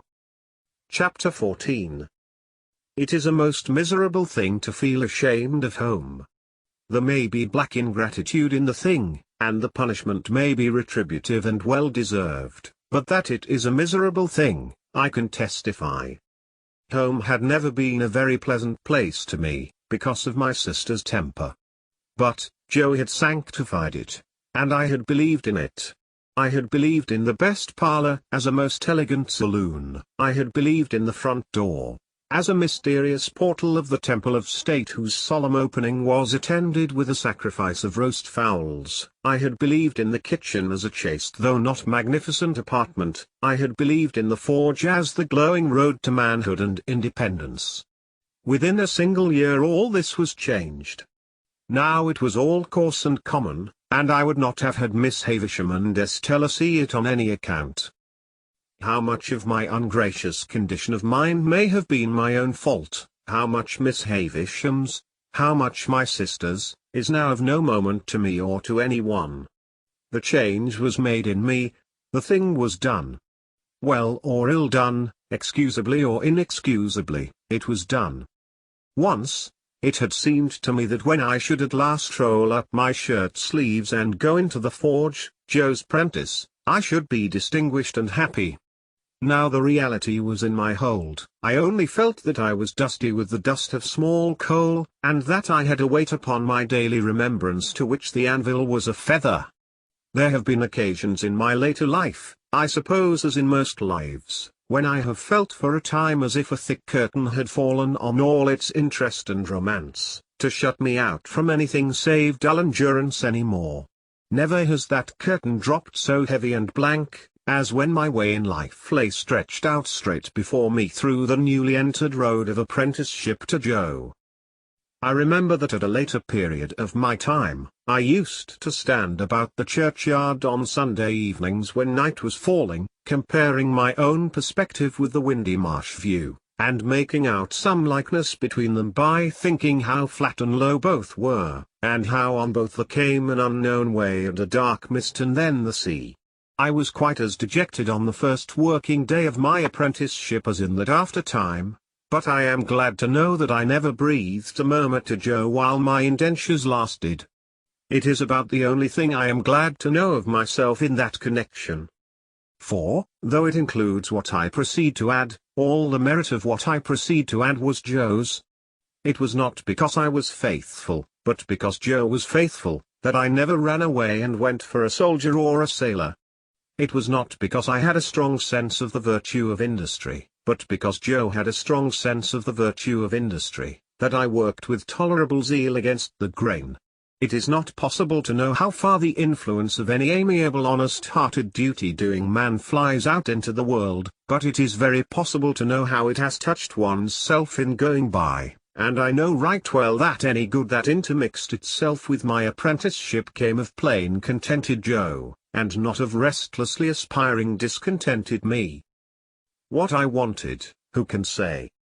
How can I say, when I never knew? What I dreaded was, that in some unlucky hour I, being at my grimiest and commonest, should lift up my eyes and see Estella looking in at one of the wooden windows of the forge. I was haunted by the fear that she would, sooner or later, find me out, with a black face and hands, doing the coarsest part of my work, and would exult over me and despise me. Often after dark, when I was pulling the bellows for Joe, and we were singing Old Clem, and when the thought how we used to sing it at Miss Havisham's would seem to show me Estella's face in the fire, with her pretty hair fluttering in the wind and her eyes scorning me, often at such a time I would look towards those panels of black night in the wall which the wooden windows then were, and would fancy that I saw her just drawing her face away, and would believe that she had come at last. After that, when we went in to supper, the place and the meal would have a more homely look than ever, and I would feel more ashamed of home than ever, in my own ungracious breast. Chapter 15. As I was getting too big for Mr. Wopsle's great-aunt's room, my education under that preposterous female terminated. Not, however, until Biddy had imparted to me everything she knew, from the little catalogue of prices, to a comic song she had once bought for a halfpenny. Although the only coherent part of the latter piece of literature were the opening lines. When I went to Lunnon town, sirs. To Rull. To Rull.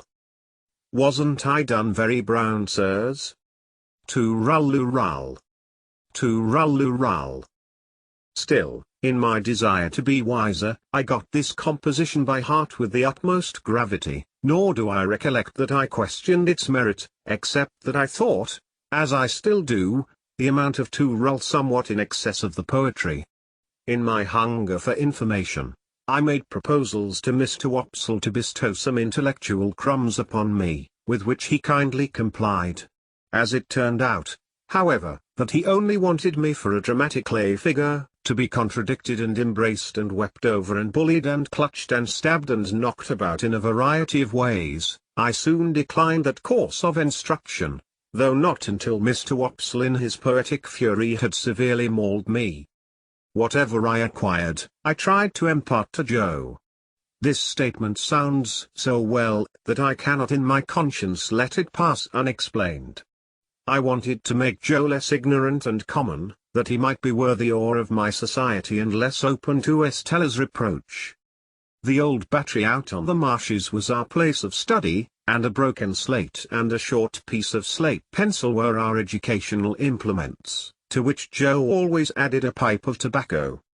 I never knew Joe to remember anything from one Sunday to another, or to acquire, under my tuition, any piece of information whatever. Yet he would smoke his pipe at the battery with a far more sagacious air than anywhere else, even with a learned air, as if he considered himself to be advancing immensely. Dear fellow, I hope he did. It was pleasant and quiet, out there with the sails on the river passing beyond the earthwork, and sometimes, when the tide was low, looking as if they belonged to sunken ships that were still sailing on at the bottom of the water. Whenever I watched the vessels standing out to sea with their white sails spread, I somehow thought of Miss Havisham and Estella, and whenever the light struck aslant, afar off, upon a cloud or sail or green hillside or waterline, it was just the same. Miss Havisham and Estella and the strange house and the strange life appeared to have something to do with everything that was picturesque. One Sunday when Joe, greatly enjoying his pipe, had so plumed himself on being most awful dull, that I had given him up for the day, I lay on the earthwork for some time with my chin on my hand, descrying traces of Miss Havisham and Estella all over the prospect, in the sky and in the water, until at last I resolved to mention a thought concerning them that had been much in my head. Joe, said I, don't you think I ought to make Miss Havisham a visit? Well, Pip, returned Joe, slowly considering. What for? What for, Joe? What is any visit made for? There is some visits perhaps, said Joe, as forever remains open to the question, Pip. But in regard to visiting Miss Havisham, she might think you wanted something, expected something of her. Don't you think I might say that I did not, Joe? You might, old chap, said Joe. And she might credit it. Similarly she mightn't. Joe felt, as I did, that he had made a point there, and he pulled hard at his pipe to keep himself from weakening it by repetition. You see, Pip, Joe pursued, as soon as he was past that danger, Miss Havisham done the handsome thing by you. When Miss Havisham done the handsome thing by you, she called me back to say to me as that were all. Yes, Joe. I heard her. All, Joe repeated, very emphatically. Yes, Joe. I tell you, I heard her.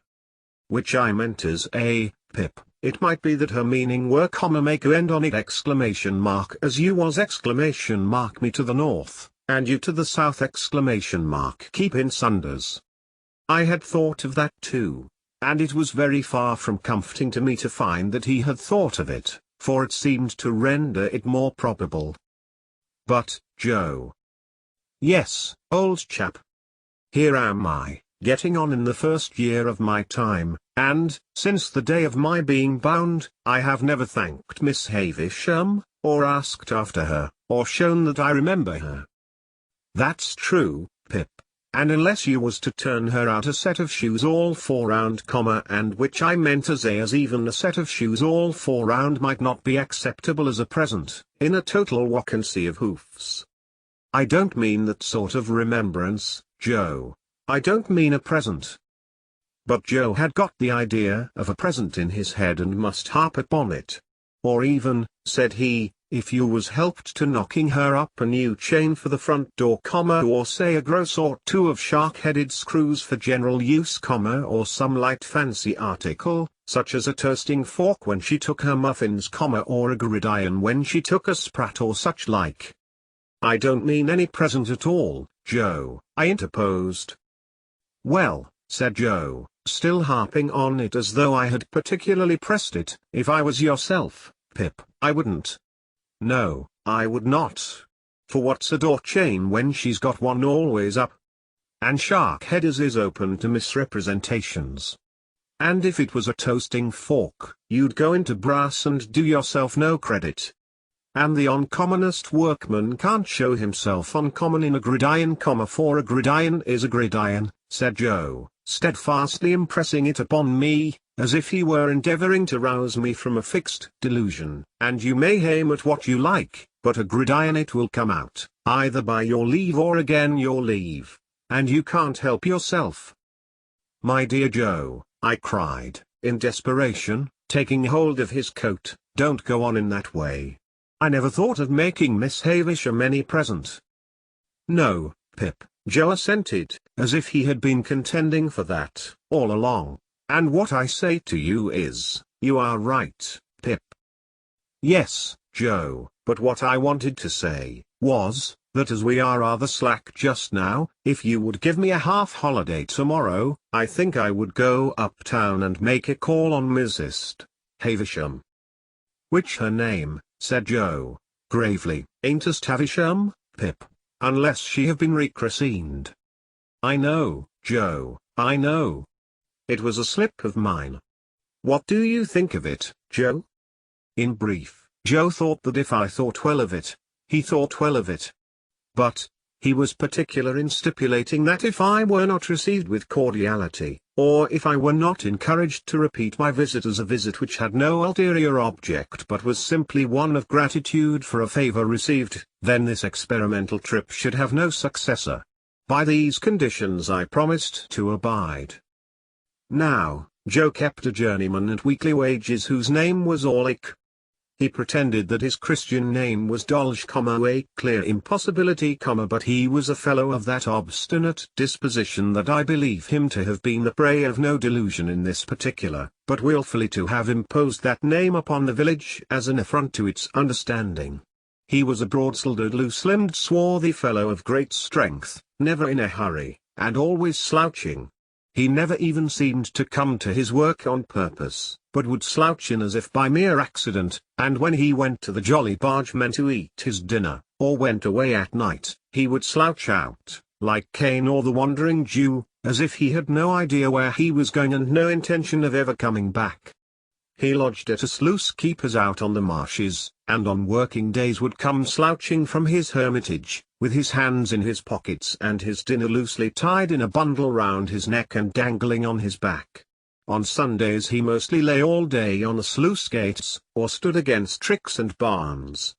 He always slouched, locomotively, with his eyes on the ground, and, when accosted or otherwise required to raise them, he looked up in a half-resentful, half-puzzled way, as though the only thought he ever had was, that it was rather an odd and injurious fact that he should never be thinking.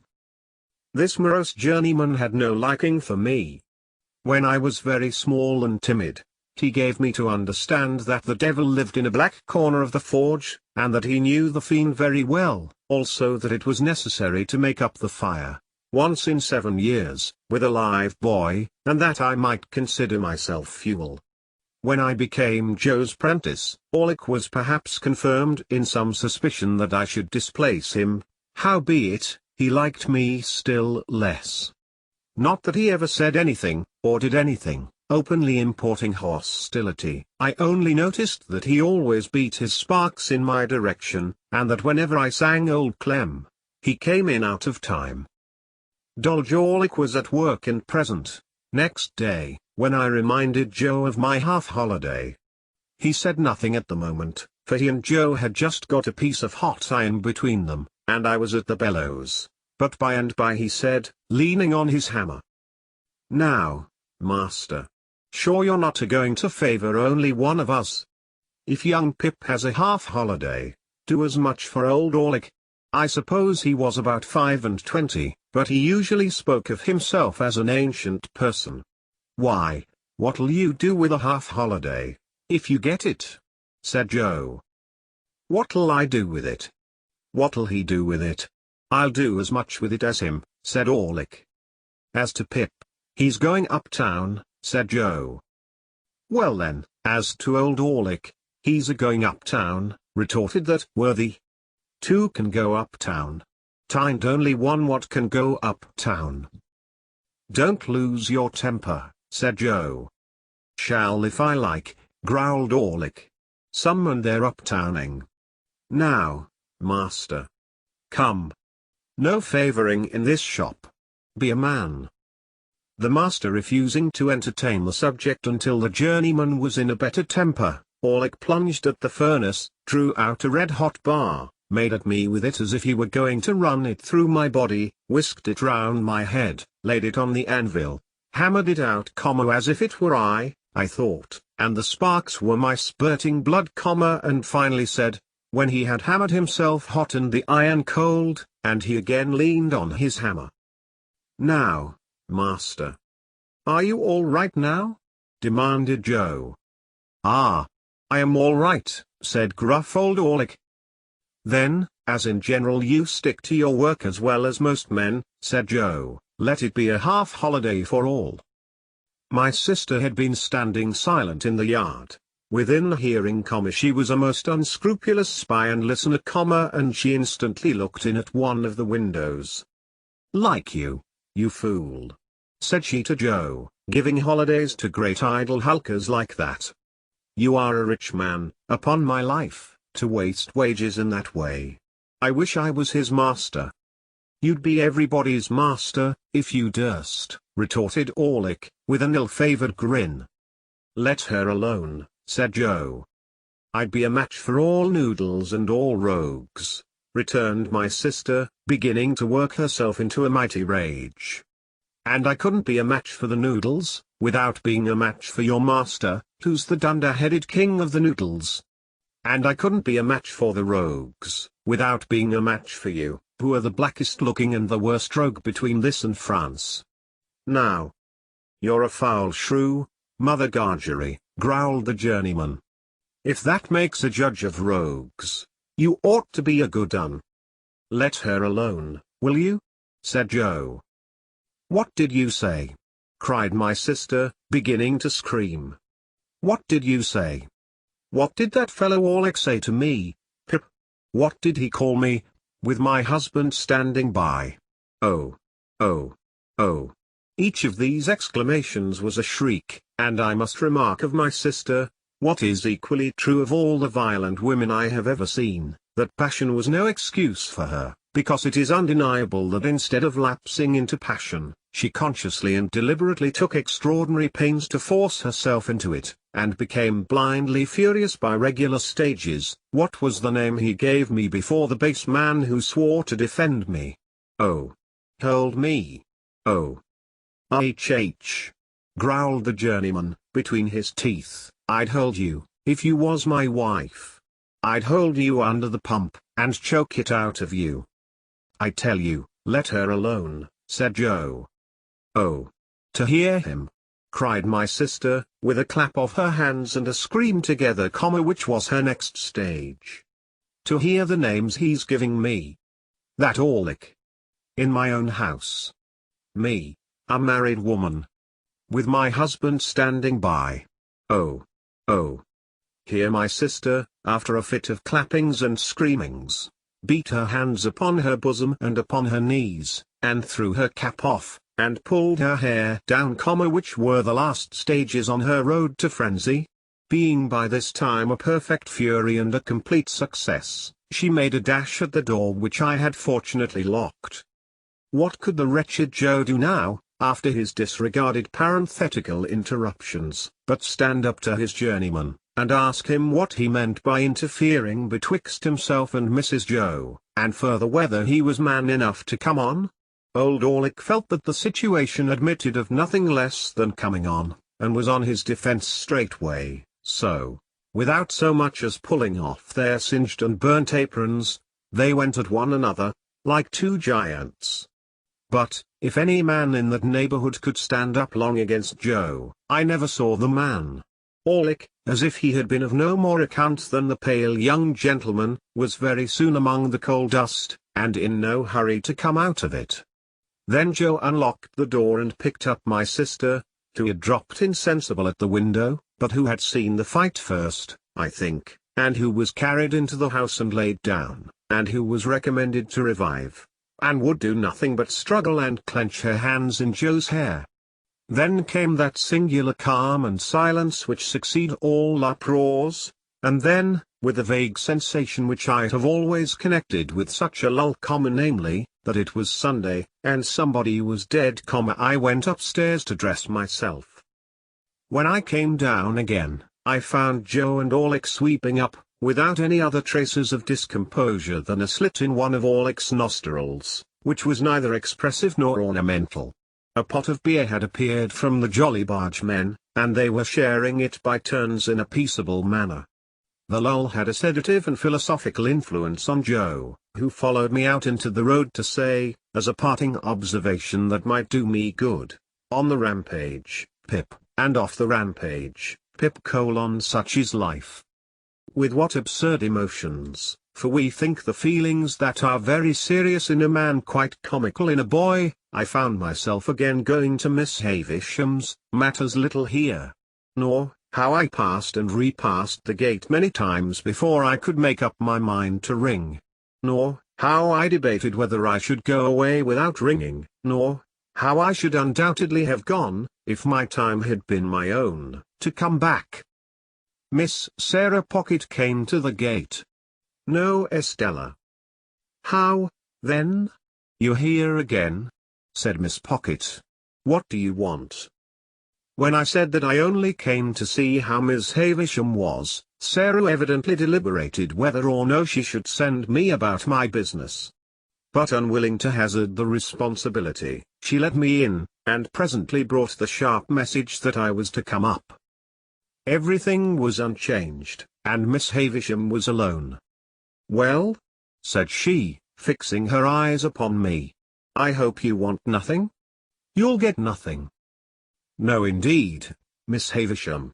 I only wanted you to know that I am doing very well in my apprenticeship, and am always much obliged to you."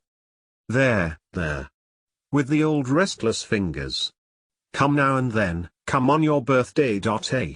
She cried suddenly, turning herself and her chair towards me. "You are looking round for Estella? Hey?" I had been looking round, in fact, for Estella, and I stammered that I hoped she was well. "Abroad," said Miss Havisham, "educating for a lady, far out of reach, prettier than ever, admired by all who see her. Do you feel that you have lost her?"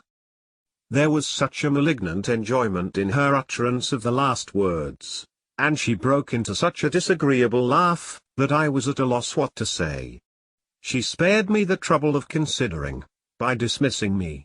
When the gate was closed upon me by Sarah of the walnut-shell countenance, I felt more than ever dissatisfied with my home and with my trade and with everything, and that was all I took by that motion.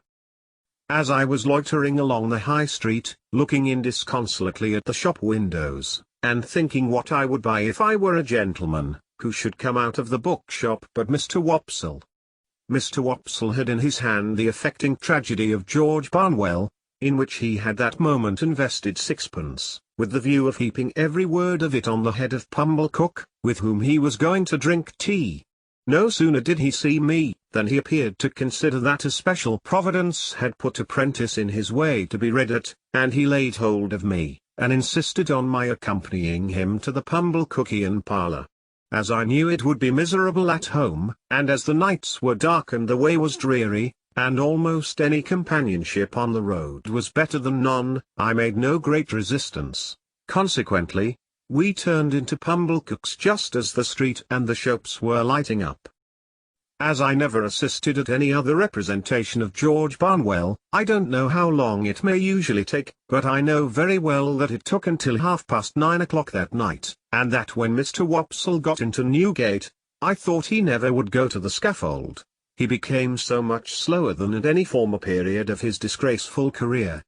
I thought it a little too much that he should complain of being cut short in his flower after all, as if he had not been running to seed, leaf after leaf, ever since his course began.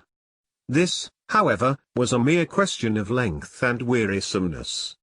What stung me, was the identification of the whole affair with my unoffending self. When Barnwell began to go wrong, I declare that I felt positively apologetic. Pumblecook's indignant stare so taxed me with it. Wopsle, too, took pains to present me in the worst light. At once ferocious and maudlin, I was made to murder my uncle with no extenuating circumstances whatever. Millwood put me down in argument. On every occasion, it became sheer monomania in my master's daughter to care a button for me, and all I can say for my gasping and procrastinating conduct on the fatal morning, is, that it was worthy of the general feebleness of my character. Even after I was happily hanged and Wopsle had closed the book, Pumblecook sat staring at me, and shaking his head, and saying, "Take warning, boy, take warning." As if it were a well-known fact that I contemplated murdering a near relation, provided I could only induce one to have the weakness to become my benefactor. It was a very dark night when it was all over, and when I set out with Mr. Wopsle on the walk home. Beyond town, we found a heavy mist out, and it fell wet and thick. The turnpike lamp was a blur, quite out of the lamp's usual place apparently, and its rays looked solid substance on the fog. We were noticing this, and saying how that the mist rose with a change of wind from a certain quarter of our marshes, when we came upon a man, slouching under the lee of the turnpike house. "Hulloa!" we said, stopping. "Orlick there?" "Ah," he answered, slouching out. "I was standing by a minute, on the chance of company." "You are late," I remarked. Orlick not unnaturally answered, "Well? And you're late." "We have been," said Mr. Wopsle, exalted with his late performance, "we have been indulging, Mr. Orlick, in an intellectual evening." Old Orlick growled, as if he had nothing to say about that, and we all went on together. I asked him presently whether he had been spending his half-holiday up and down town. "Yes," said he, "all of it. I come in behind yourself. I didn't see you, but I must have been pretty close behind you. By the by, the guns is going again." "At the hulks?" said I. "There's some of the birds flown from the cages. The guns have been going since dark, about. You'll hear one presently." In effect, we had not walked many yards further, when the well-remembered boom came towards us, deadened by the mist, and heavily rolled away along the low grounds by the river, as if it were pursuing and threatening the fugitives. "A good night for cutting off in," said Orlick. "We'd be puzzled how to bring down a jailbird on the wing, tonight." The subject was a suggestive one to me, and I thought about it in silence. Mr. Wopsle, as the ill-requited uncle of the evening's tragedy, fell to meditating aloud in his garden at Camberwell. Orlick, with his hands in his pockets, slouched heavily at my side. It was very dark, very wet, very muddy, and so we splashed along. Now and then, the sound of the signal cannon broke upon us again, and again rolled sulkily along the course of the river. I kept myself to myself and my thoughts. Mr. Wopsle died amiably at Camberwell, and exceedingly game on Bosworth Field, and in the greatest agonies at Glastonbury. Orlick sometimes growled, beat it out, come old Clem." With a clink for the stout come old Clem. I thought he had been drinking, but he was not drunk. Thus, we came to the village. The way by which we approached it took us past the 3 jolly bargemen, which we were surprised to find, it being 11 o'clock, in a state of commotion, with the door wide open, and unwonted lights that had been hastily caught up and put down scattered about. Mr. Wopsle dropped in to ask what was the matter, surmising that a convict had been taken, but came running out in a great hurry. "There's something wrong," said he, without stopping, "up at your place, Pip. Run all." "What is it?" I asked, keeping up with him. So did Orlick, at my side. "I can't quite understand. The house seems to have been violently entered when Joe Gargery was out. Supposed by convicts. Somebody has been attacked and hurt." We were running too fast to admit of more being said, and we made no stop until we got into our kitchen. It was full of people, the whole village was there, or in the yard, and there was a surgeon, and there was Joe, and there were a group of women, all on the floor in the midst of the kitchen. The unemployed bystanders drew back when they saw me, and so I became aware of my sister lying without sense or movement on the bare boards where she had been knocked down by a tremendous blow on the back of the head, dealt by some unknown hand when her face was turned towards the fire, destined never to be on the rampage again, while she was the wife of Joe. Chapter 16. With my head full of George Barnwell, I was at first disposed to believe that I must have had some hand in the attack upon my sister, or at all events that as her near relation, popularly known to be under obligations to her, I was a more legitimate object of suspicion than anyone else. But when, in the clearer light of next morning, I began to reconsider the matter and to hear it discussed around me on all sides, I took another view of the case, which was more reasonable. Joe had been at the 3 Jolly Bargemen, smoking his pipe, from 8:15 o'clock to 10:15. While he was there, my sister had been seen standing at the kitchen door, and had exchanged good night with a farm labourer going home. The man could not be more particular as to the time at which he saw her. He got into dense confusion when he tried to be, than that it must have been before 9. When Joe went home at 5 minutes before 10, he found her struck down on the floor, and promptly called in assistance. The fire had not then burnt unusually low, nor was the snuff of the candle very long. The candle, however, had been blown out. Nothing had been taken away from any part of the house. Neither, beyond the blowing out of the candle, which stood on a table between the door and my sister, and was behind her when she stood facing the fire and was struck, was there any disarrangement of the kitchen, excepting such as she herself had made, in falling and bleeding. But, there was one remarkable piece of evidence on the spot. She had been struck with something blunt and heavy, on the head and spine. After the blows were dealt, something heavy had been thrown down at her with considerable violence, as she lay on her face. And on the ground beside her, when Joe picked her up, was a convict's leg iron which had been filed asunder. Now, Joe, examining this iron with a smith's eye, declared it to have been filed asunder some time ago. The hue and cry going off to the hulks, and people coming thence to examine the iron, Joe's opinion was corroborated. They did not undertake to say when it had left the prison ships to which it undoubtedly had once belonged, but they claimed to know for certain that that particular manacle had not been worn by either of the 2 convicts who had escaped last night. Further, one of those 2 was already retaken, and had not freed himself of his iron. Knowing what I knew, I set up an inference of my own here.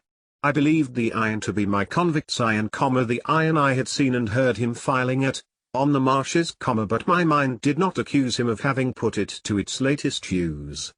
For I believed one of 2 other persons to have become possessed of it, and to have turned it to this cruel account. Either Orlick, or the strange man who had shown me the file.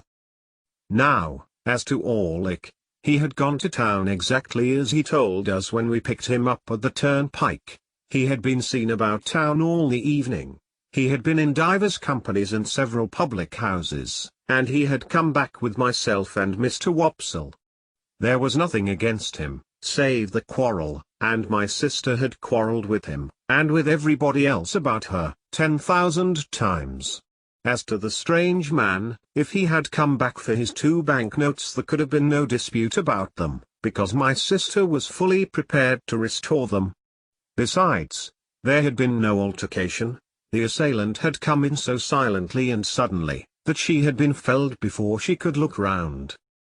It was horrible to think that I had provided the weapon, however undesignedly, but I could hardly think otherwise.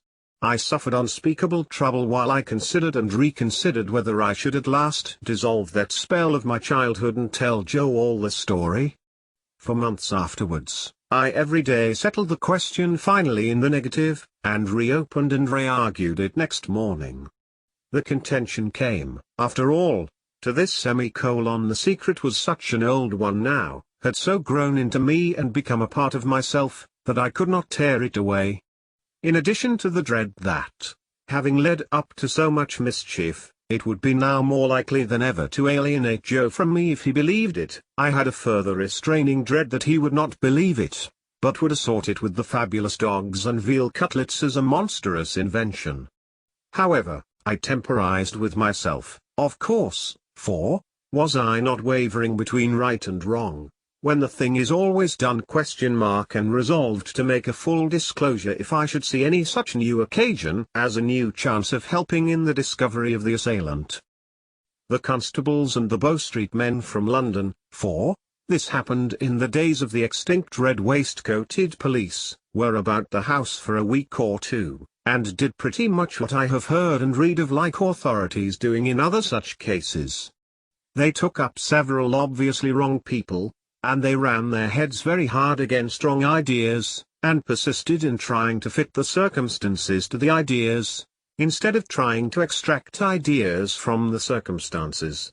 Also, they stood about the door of the Jolly Bargemen, with knowing and reserved looks that filled the whole neighborhood with admiration, and they had a mysterious manner of taking their drink, that was almost as good as taking the culprit. But not quite. Long after these constitutional powers had dispersed, my sister lay very ill in bed. Her sight was disturbed, so that she saw objects multiplied, and grasped at visionary teacups and wineglasses instead of the realities. Her hearing was greatly impaired, her memory also, and her speech was unintelligible. When, at last, she came round so far as to be helped downstairs, it was still necessary to keep my slate always by her, that she might indicate in writing what she could not indicate in speech. As she was, very bad handwriting apart, a more than indifferent speller, and as Joe was a more than indifferent reader, extraordinary complications arose between them which I was always called in to solve. The administration of mutton instead of medicine, the substitution of tea for Joe, and the baker for bacon, were among the mildest of my own mistakes. However, her temper was greatly improved, and she was patient. A tremulous uncertainty of the action of all her limbs soon became a part of her regular state, and afterwards, at intervals of 2 or 3 months, she would often put her hands to her head, and would then remain for about a week at a time in some gloomy aberration of mind. We were at a loss to find a suitable attendant for her, until a circumstance happened conveniently to relieve us. Mr. Wopsle's great-aunt conquered a confirmed habit of living into which she had fallen, and Biddy became a part of our establishment. It may have been about a month after my sister's reappearance in the kitchen, when Biddy came to us with a small speckled box containing the whole of her worldly effects, and became a blessing to the household. Above all, she was a blessing to Joe, for the dear old fellow was sadly cut up by the constant contemplation of the wreck of his wife, and had been accustomed, while attending on her of an evening, to turn to me every now and then and say, with his blue eyes moistened, "Such a fine figure of a woman as she once were, Pip." Biddy instantly taking the cleverest charge of her as though she had studied her from infancy, Joe became able in some sort to appreciate the greater quiet of his life, and to get down to the Jolly Bargemen now and then for a change that did him good. It was characteristic of the police people that they had all more or less suspected poor Joe, though he never knew it, and that they had to a man concurred in regarding him as one of the deepest spirits they had ever encountered. Biddy's first triumph in her new office was to solve a difficulty that had completely vanquished me. I had tried hard at it, but had made nothing of it. Thus it was. Again and again and again, my sister had traced upon the slate a character that looked like a curious T, and then with the utmost eagerness had called our attention to it as something she particularly wanted. I had in vain tried everything producible that began with a T, from tar to toast and tub. At length it had come into my head that the sign looked like a hammer, and on my lustily calling that word in my sister's ear, she had begun to hammer on the table and had expressed a qualified assent. Thereupon, I had brought in all our hammers, one after another, but without avail. Then I bethought me of a crutch, the shape being much the same, and I borrowed one in the village, and displayed it to my sister with considerable confidence. But she shook her head to that extent when she was shown it, that we were terrified lest in her weak and shattered state she should dislocate her neck. When my sister found that Biddy was very quick to understand her, this mysterious sign reappeared on the slate. Biddy looked thoughtfully at it, heard my explanation, looked thoughtfully at my sister, looked thoughtfully at Joe, who was always represented on the slate by his initial letter, and ran into the forge, followed by Joe and me. "Why, of course!" cried Biddy, with an exultant face. "Don't you see? It's him. Orlick, without a doubt."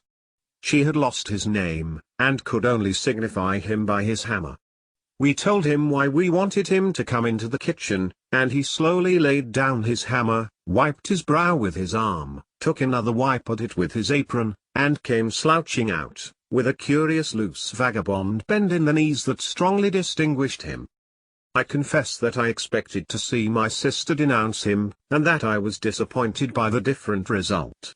She manifested the greatest anxiety to be on good terms with him, was evidently much pleased by his being at length produced, and motioned that she would have him given something to drink. She watched his countenance as if she were particularly wishful to be assured that he took kindly to his reception. She showed every possible desire to conciliate him, and there was an air of humble propitiation in all she did, such as I have seen pervade the bearing of a child towards a hard master. After that day, a day rarely passed without her drawing the hammer on her slate, and without Orlick's slouching in and standing doggedly before her, as if he knew no more than I did what to make of it. Chapter 17. I now fell into a regular routine of apprenticeship life, which was varied beyond the limits of the village and the marshes, by no more remarkable circumstance than the arrival of my birthday and my paying another visit to Miss Havisham. I found Miss Sarah Pocket still on duty at the gate. I found Miss Havisham just as I had left her, and she spoke of Estella in the very same way, if not in the very same words. The interview lasted but a few minutes, and she gave me a guinea when I was going, and told me to come again on my next birthday. I may mention at once that this became an annual custom. I tried to decline taking the guinea on the first occasion, but with no better effect than causing her to ask me very angrily if I expected more.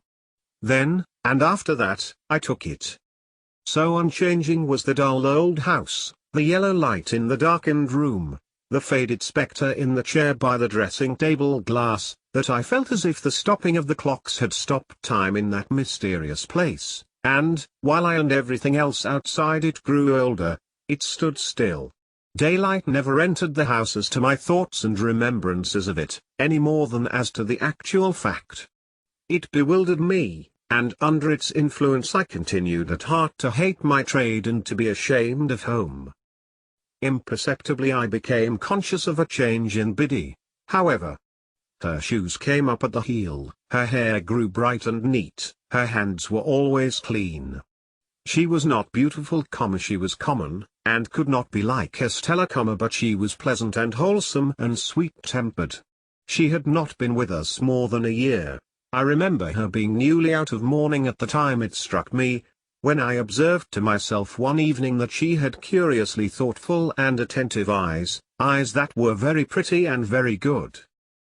It came of my lifting up my own eyes from a task I was poring at, writing some passages from a book, to improve myself in two ways at once by a sort of stratagem, and seeing Biddy observant of what I was about. I laid down my pen, and Biddy stopped in her needlework without laying it down. "Biddy," said I, "how do you manage it? Either I am very stupid, or you are very clever. What is it that I manage?" "I don't know," returned Biddy, smiling. She managed our whole domestic life, and wonderfully too, but I did not mean that, though that made what I did mean more surprising. "How do you manage, Biddy," said I, "to learn everything that I learn, and always to keep up with me?" I was beginning to be rather vain of my knowledge, for I spent my birthday guineas on it, and set aside the greater part of my pocket money for similar investment, though I have no doubt, now, that the little I knew was extremely dear at the price. "I might as well ask you," said Biddy, "how you manage." "No, because when I come in from the forge of a night, anyone can see me turning to at it." "But you never turn to at it, Biddy." "I suppose I must catch it like a cough," said Biddy, quietly, and went on with her sewing. Pursuing my idea as I leaned back in my wooden chair, and looked at Biddy sewing away with her head on one side, I began to think her rather an extraordinary girl. For I called to mind now, that she was equally accomplished in the terms of our trade, and the names of our different sorts of work, and our various tools. In short, whatever I knew, Biddy knew. Theoretically, she was already as good a blacksmith as I, or better. "You are one of those, Biddy," said I, "who make the most of every chance. You never had a chance before you came here, and see how improved you are." Biddy looked at me for an instant, and went on with her sewing. "I was your first teacher though, wasn't I?" said she, as she sewed. "Biddy!" I exclaimed, in amazement. "Why, you are crying." "No, I am not," said Biddy, looking up and laughing. "What put that in your head?" What could have put it in my head but the glistening of a tear as it dropped on her work? I sat silent, recalling what a drudge she had been until Mr. Wopsle's great aunt successfully overcame that bad habit of living, so highly desirable to be got rid of by some people. I recalled the hopeless circumstances by which she had been surrounded in the miserable little shop and the miserable little noisy evening school, with that miserable old bundle of incompetence always to be dragged and shouldered. I reflected that even in those untoward times there must have been latent in Biddy what was now developing, for, in my first uneasiness and discontent I had turned to her for help. As a matter of course, Biddy sat quietly sewing, shedding no more tears, and while I looked at her and thought about it all, it occurred to me that perhaps I had not been sufficiently grateful to Biddy. I might have been too reserved, and should have patronized her more, though I did not use that precise word in my meditations, with my confidence. "Yes, Biddy," I observed, when I had done turning it over, "you were my first teacher, and that at a time when we little thought of ever being together like this, in this kitchen." "Ah, poor thing!" replied Biddy. It was like her self-forgetfulness to transfer the remark to my sister, and to get up and be busy about her, making her more comfortable. "That's sadly true." "Well," said I, "we must talk together a little more, as we used to do. And I must consult you a little more, as I used to do. Let us have a quiet walk on the marshes next Sunday, Biddy, and a long chat." My sister was never left alone now, but Joe more than readily undertook the care of her on that Sunday afternoon, and Biddy and I went out together. It was summertime, and lovely weather.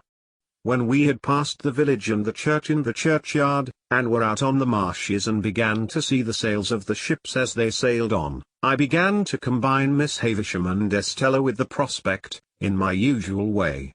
When we came to the riverside and sat down on the bank, with the water rippling at our feet, making it all more quiet than it would have been without that sound, I resolved that it was a good time and place for the admission of Biddy into my inner confidence.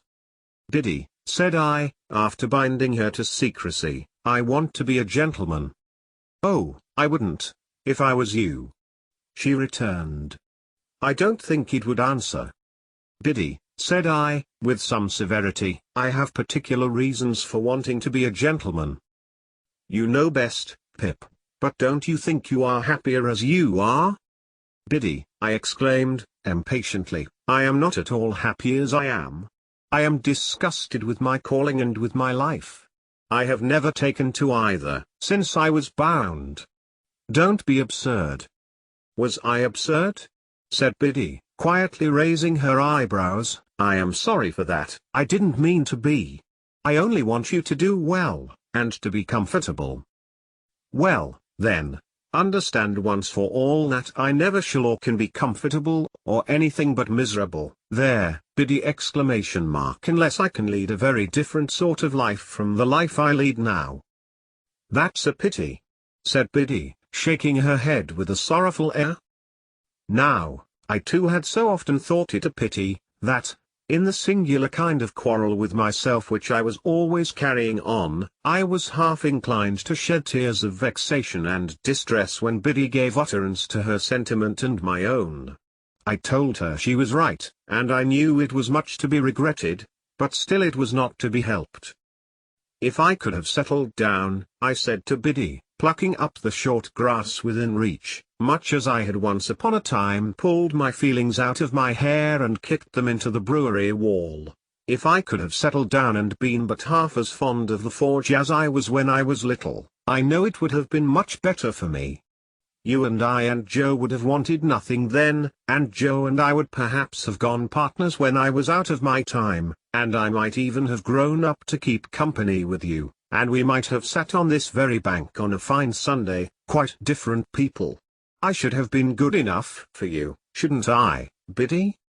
Biddy sighed as she looked at the ships sailing on, and returned for answer, "Yes, I am not over particular."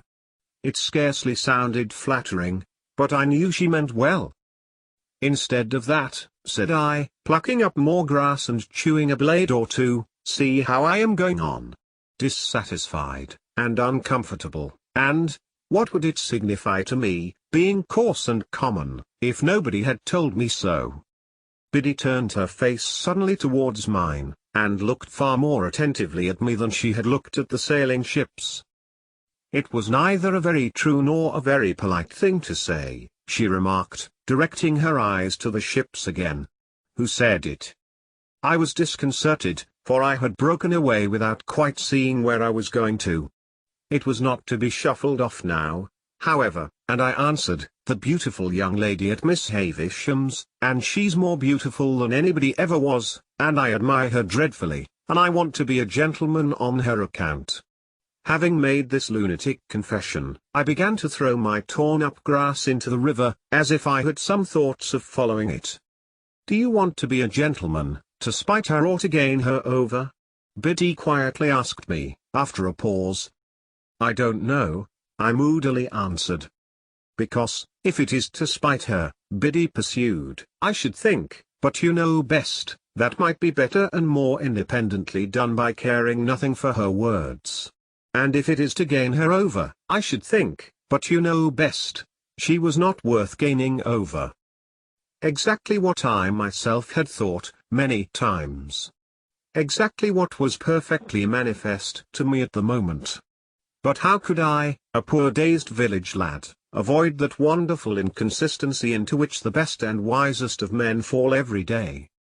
"It may be all quite true," said I to Biddy, "but I admire her dreadfully."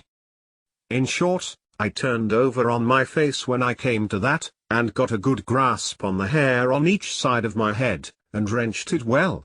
All the while knowing the madness of my heart to be so very mad and misplaced, that I was quite conscious it would have served my face right, if I had lifted it up by my hair, and knocked it against the pebbles as a punishment for belonging to such an idiot. Biddy was the wisest of girls, and she tried to reason no more with me. She put her hand, which was a comfortable hand though roughened by work, upon my hands, one after another, and gently took them out of my hair. Then she softly patted my shoulder in a soothing way, while with my face upon my sleeve I cried a little, exactly as I had done in the brewery yard, and felt vaguely convinced that I was very much used by somebody, or by everybody, I can't say which. "I am glad of one thing," said Biddy, "and that is, that you have felt you could give me your confidence, Pip. And I am glad of another thing, and that is, that of course you know you may depend upon my keeping it and always so far deserving it. If your first teacher, dear, such a poor one, and so much in need of being taught herself, had been your teacher at the present time, she thinks she knows what lesson she would set. But it would be a hard one to learn, and you have got beyond her, and it's of no use now."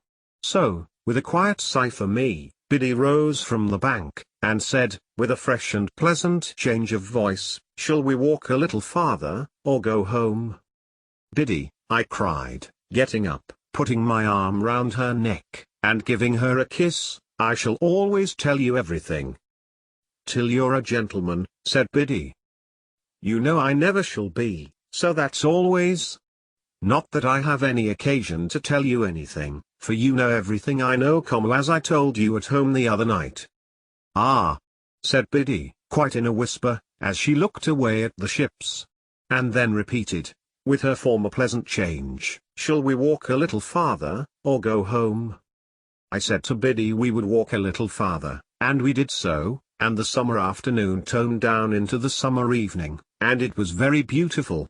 I began to consider whether I was not more naturally and wholesomely situated, after all, in these circumstances, than playing beggar my neighbor by candlelight in the room with the stopped clocks, and being despised by Estella. I thought it would be very good for me if I could get her out of my head, with all the rest of those remembrances and fancies, and could go to work determined to relish what I had to do, and stick to it, and make the best of it. I asked myself the question whether I did not surely know that if Estella were beside me at that moment instead of Biddy, she would make me miserable. I was obliged to admit that I did know it for a certainty, and I said to myself, "Pip, what a fool you are." We talked a good deal as we walked, and all that Biddy said seemed right. Biddy was never insulting, or capricious, or Biddy today and somebody else tomorrow. She would have derived only pain, and no pleasure, from giving me pain. She would far rather have wounded her own breast than mine. How could it be, then, that I did not like her much the better of the two? "Biddy," said I, when we were walking homeward, "I wish you could put me right." "I wish I could," said Biddy. "If I could only get myself to fall in love with you, you don't mind my speaking so openly to such an old acquaintance?" "Oh dear, not at all," said Biddy. "Don't mind me. If I could only get myself to do it, that would be the thing for me." "But you never will, you see," said Biddy. It did not appear quite so unlikely to me that evening, as it would have done if we had discussed it a few hours before. I therefore observed I was not quite sure of that. But Biddy said she was, and she said it decisively. In my heart I believed her to be right, and yet I took it rather ill, too, that she should be so positive on the point. When we came near the churchyard, we had to cross an embankment, and get over a stile near a sluice gate. The started up, from the gate, or from the rushes, or from the ooze, which was quite in his stagnant way, old Orlick. "Hulloa!" he growled, "where are you two going?" "Where should we be going, but home?" "Well, then," said he, "I'm jiggered if I don't see you home." This penalty of being jiggered was a favourite supposititious case of his. He attached no definite meaning to the word that I am aware of, but used it, like his own pretended Christian name, to affront mankind, and convey an idea of something savagely damaging. When I was younger, I had had a general belief that if he had jiggered me personally, he would have done it with a sharp and twisted hook. Biddy was much against his going with us, and said to me in a whisper, "Don't let him come, I don't like him." As I did not like him either, I took the liberty of saying that we thanked him, but we didn't want seeing home. He received that piece of information with a yell of laughter, and dropped back, but came slouching after us at a little distance. Curious to know whether Biddy suspected him of having had a hand in that murderous attack of which my sister had never been able to give any account, I asked her why she did not like him. "Oh," she replied, glancing over her shoulder as he slouched after us, "because I am afraid he likes me." "Did he ever tell you he liked you?" I asked indignantly. "No," said Biddy, glancing over her shoulder again, "he never told me so, but he dances at me whenever he can catch my eye." However novel and peculiar this testimony of attachment, I did not doubt the accuracy of the interpretation.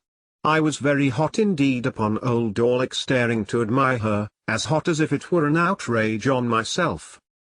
"But it makes no difference to you, you know," said Biddy, calmly. "No, Biddy, it makes no difference to me, only I don't like it, I don't approve of it." "Nor I neither," said Biddy. "Though that makes no difference to you." "Exactly," said I, "but I must tell you I should have no opinion of you, Biddy, if he danced at you with your own consent." I kept an eye on Orlick after that night, and, whenever circumstances were favourable to his dancing at Biddy, got before him to obscure demonstration. He had struck root in Joe's establishment, by reason of my sister's sudden fancy for him, or I should have tried to get him dismissed.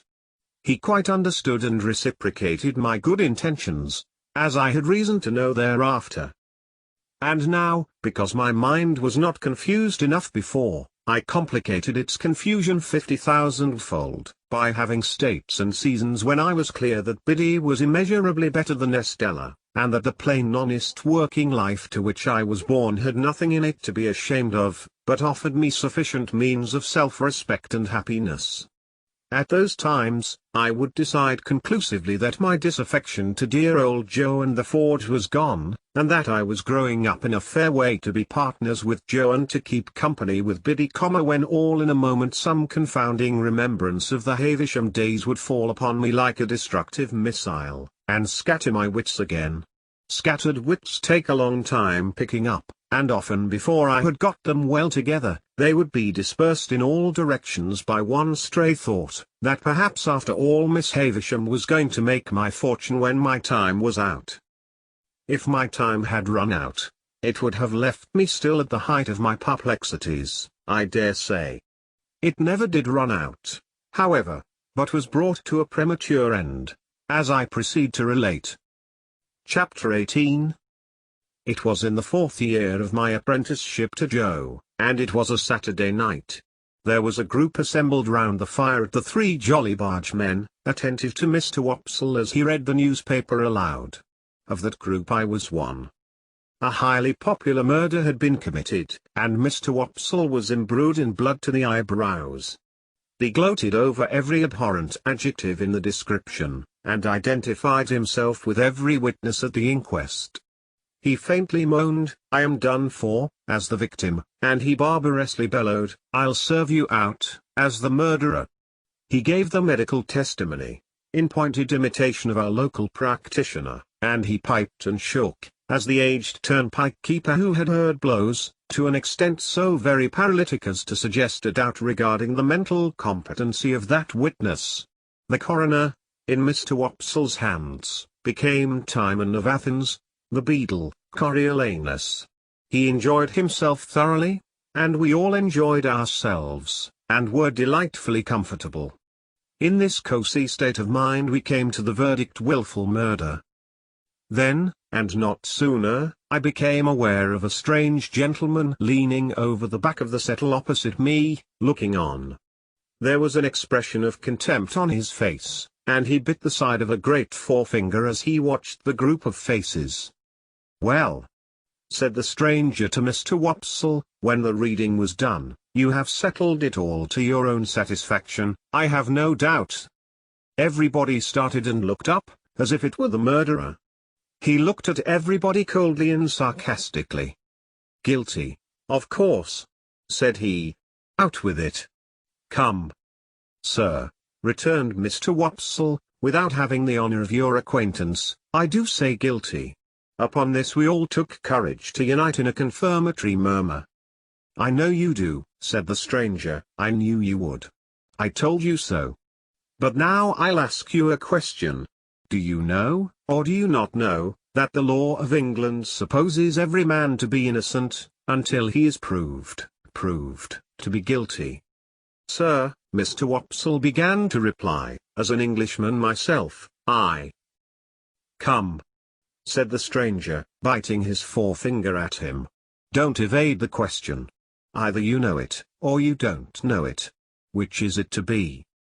He stood with his head on one side and himself on one side, in a bullying, interrogative manner, and he threw his forefinger at Mr. Wopsle, as it were to mark him out, before biting it again. "Now," said he, "do you know it, or don't you know it?" "Certainly I know it," replied Mr. Wopsle. "Certainly you know it. Then why didn't you say so at first? Now, I'll ask you another question," taking possession of Mr. Wopsle, as if he had a right to him. "Do you know that none of these witnesses have yet been cross-examined?" Mr. Wopsle was beginning, I can only say, when the stranger stopped him. "What? You won't answer the question, yes or no? Now, I'll try you again." Throwing his finger at him again. "Attend to me. Are you aware, or are you not aware, that none of these witnesses have yet been cross-examined? Come, I only want one word from you. Yes, or no?" Mr. Wopsle hesitated, and we all began to conceive rather a poor opinion of him. "Come," said the stranger, "I'll help you.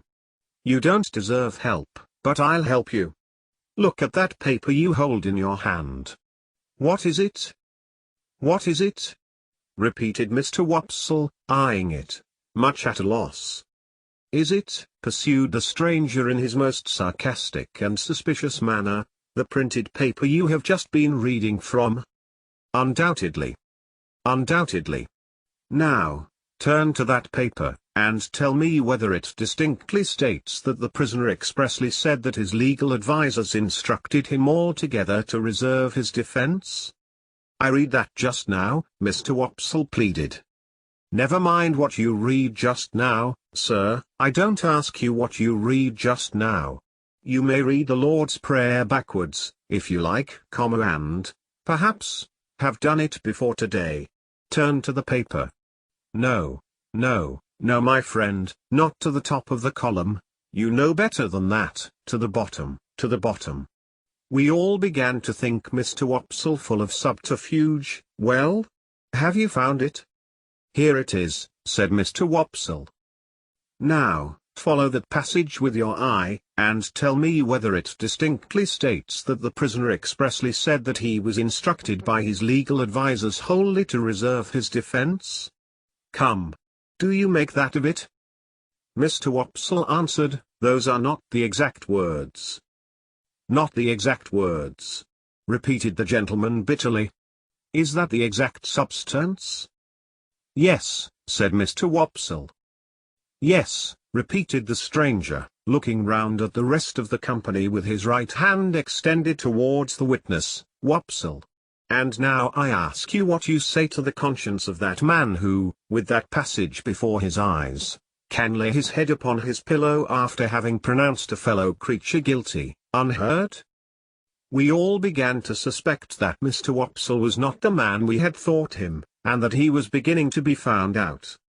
"And that same man, remember," pursued the gentleman, throwing his finger at Mr. Wopsle heavily, "that same man might be summoned as a juryman upon this very trial, and, having thus deeply committed himself, might return to the bosom of his family and lay his head upon his pillow, after deliberately swearing that he would well and truly try the issue joined between our sovereign lord the king and the prisoner at the bar, and would a true verdict give according to the evidence, so help him God."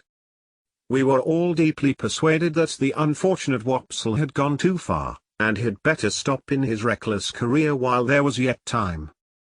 The strange gentleman, with an air of authority not to be disputed, and with a manner expressive of knowing something secret about every one of us that would effectually do for each individual if he chose to disclose it, left the back of the settle, and came into the space between the two settles, in front of the fire, where he remained standing, his left hand in his pocket, and he biting the forefinger of his right. "From information I have received," said he, looking round at us as we all quailed before him, "I have reason to believe there is a blacksmith among you, by name Joseph, or Joe, Gargery. Which is the man?" "Here is the man," said Joe. The strange gentleman beckoned him out of his place, and Joe went. "You have an apprentice," pursued the stranger, "commonly known as Pip. Is he here?" "I am here," I cried. The stranger did not recognize me, but I recognized him as the gentleman I had met on the stairs, on the occasion of my second visit to Miss Havisham. I had known him the moment I saw him looking over the settle, and now that I stood confronting him with his hand upon my shoulder, I checked off again in detail his large head, his dark complexion, his deep-set eyes, his bushy black eyebrows, his large watch chain, his strong black dots of beard and whisker, and even the smell of scented soap on his great hand. "I wish to have a private conference with you two," said he, when he had surveyed me at his leisure. "It will take a little time. Perhaps we had better go to your place of residence. I prefer not to anticipate my communication here.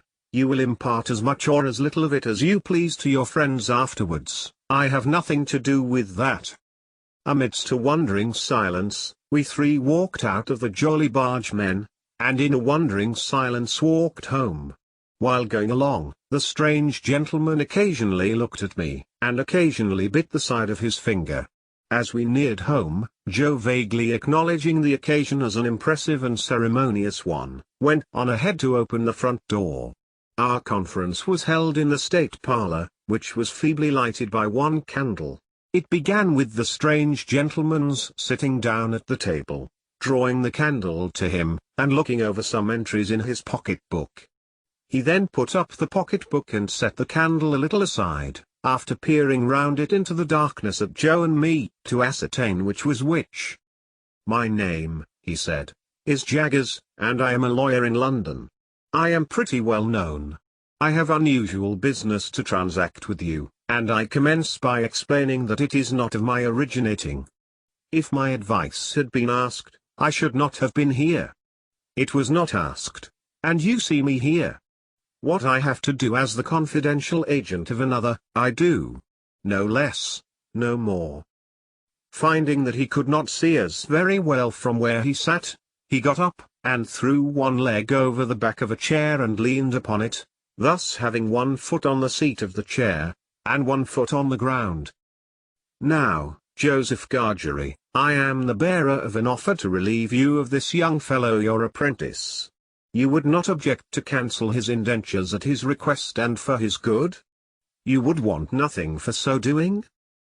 "Lord forbid that I should want anything for not standing in Pip's way," said Joe, staring. "Lord forbidding is pious, but not to the purpose," returned Mr. Jaggers. "The question is, would you want anything? Do you want anything?" "The answer is," returned Joe, sternly, "no." I thought Mr. Jaggers glanced at Joe, as if he considered him a fool for his disinterestedness.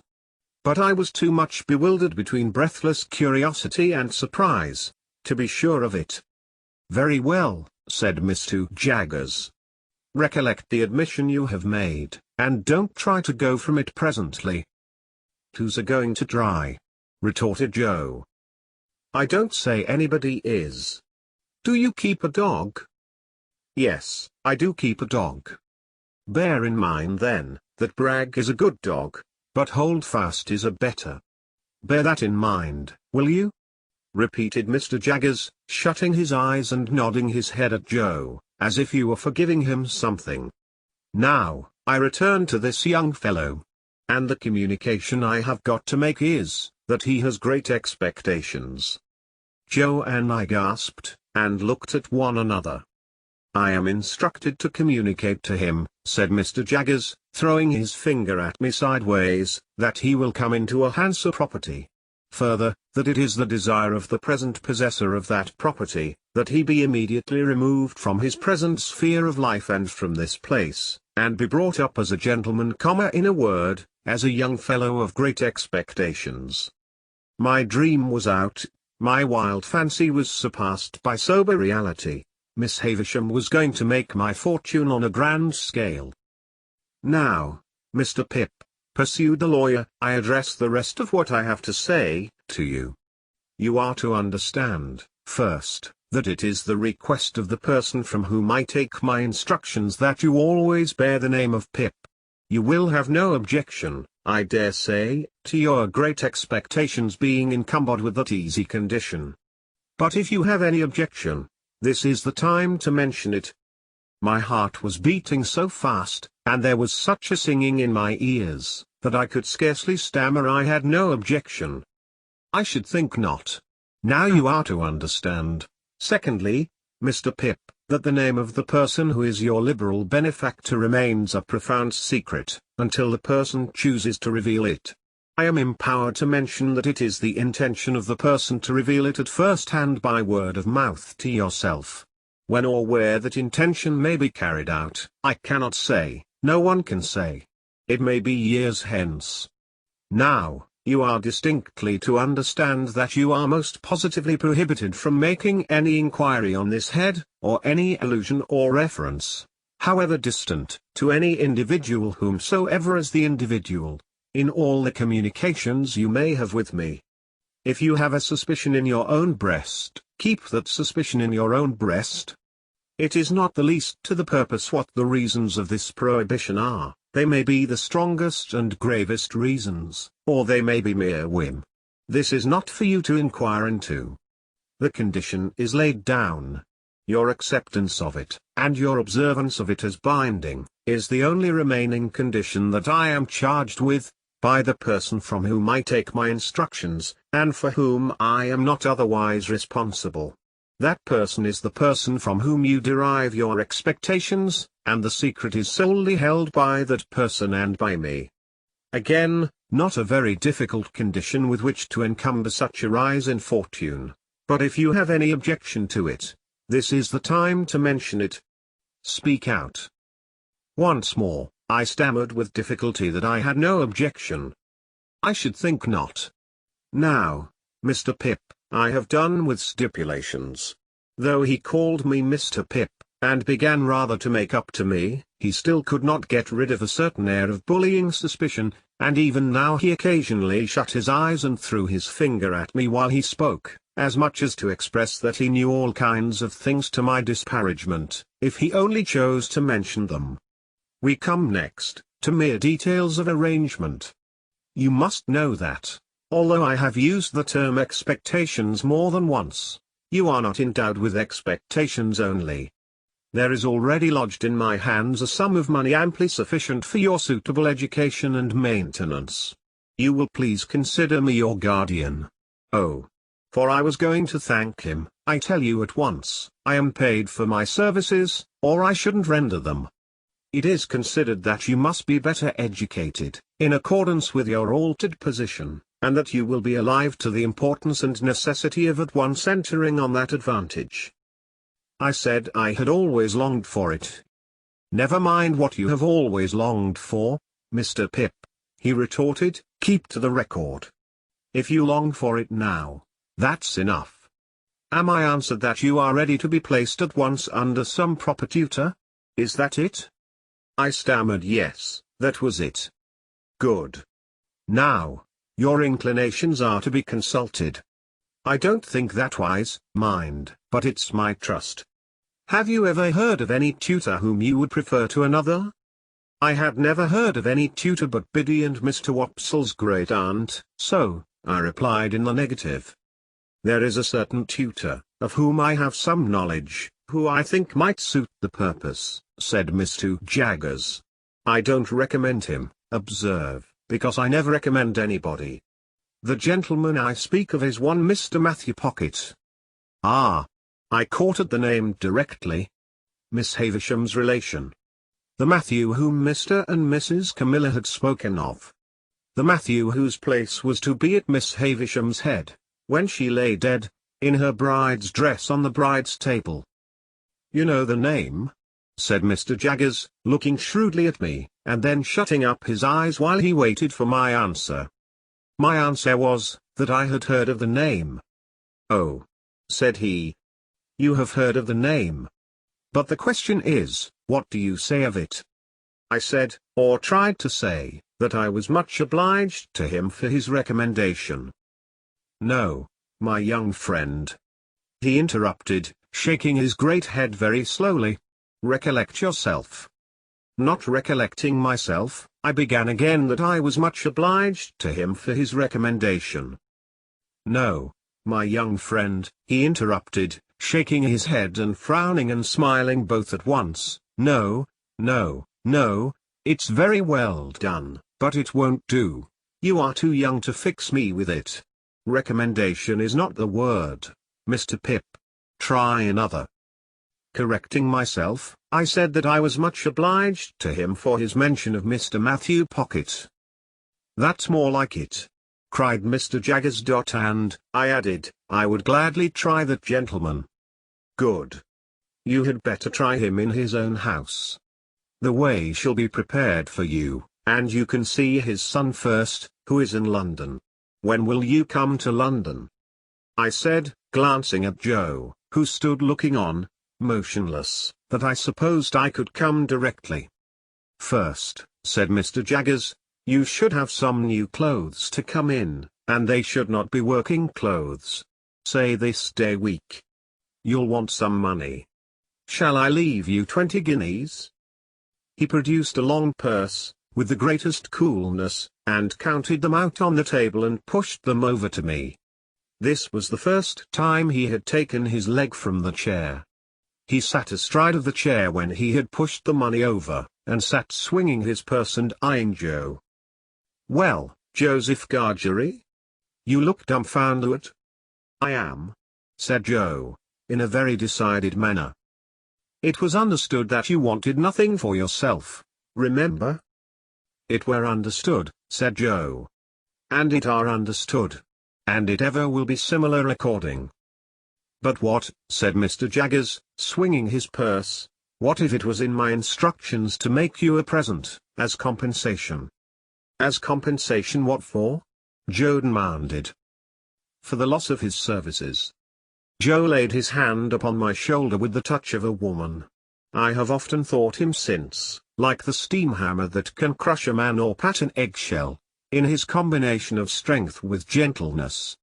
"Pip is that hearty welcome," said Joe, "to go free with his services, to honor and fortune, as no words can tell him.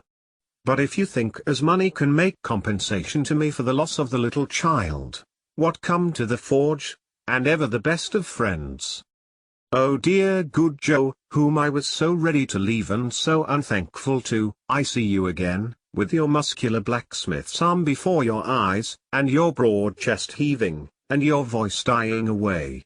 Oh dear good faithful tender Joe, I feel the loving tremble of your hand upon my arm, as solemnly this day as if it had been the rustle of an angel's wing." But I encouraged Joe at the time. I was lost in the mazes of my future fortunes, and could not retrace the bypaths we had trodden together. I begged Joe to be comforted, for, as he said, we had ever been the best of friends, and, as I said, we ever would be so. Joe scooped his eyes with his disengaged wrist, as if he were bent on gouging himself, but said not another word. Mr. Jaggers had looked on at this, as one who recognized in Joe the village idiot, and in me his keeper. When it was over, he said, weighing in his hand the purse he had ceased to swing, "Now, Joseph Gargery, I warn you this is your last chance. No half measures with me. If you mean to take a present that I have it in charge to make you, speak out, and you shall have it. If on the contrary you mean to say, here," to his great amazement, he was stopped by Joe's suddenly working round him with every demonstration of a fell pugilistic purpose. "Which I meant as a," cried Joe, that if you come into my place bull baiting and badgering me, come out. Which I meant as such if you're a man, come on. Which I meant as that what I say, I meant as and stand or fall by. I drew Joe away, and he immediately became placable, merely stating to me, in an obliging manner and as a polite expostulatory notice to anyone whom it might happen to concern, that he were not going to be bull-baited and badgered in his own place. Mr. Jaggers had risen when Joe demonstrated, and had backed near the door.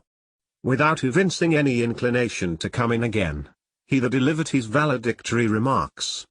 They were these. "Well, Mr. Pip, I think the sooner you leave here, as you are to be a gentleman, the better. Let it stand for this day week, and you shall receive my printed address in the meantime. You can take a hackney coach at the stagecoach office in London, and come straight to me. Understand, that I express no opinion, one way or other, on the trust I undertake. I am paid for undertaking it, and I do so. Now, understand that, finally. Understand that." He was throwing his finger at both of us, and I think would have gone on, but for his seeming to think Joe dangerous, and going off. Something came into my head which induced me to run after him, as he was going down to the Jolly Bargemen, where he had left a hired carriage. "I beg your pardon, Mr. Jaggers." "Hulloa," said he, facing round, "what's the matter?" "I wish to be quite right, Mr. Jaggers, and to keep to your directions, so I thought I had better ask.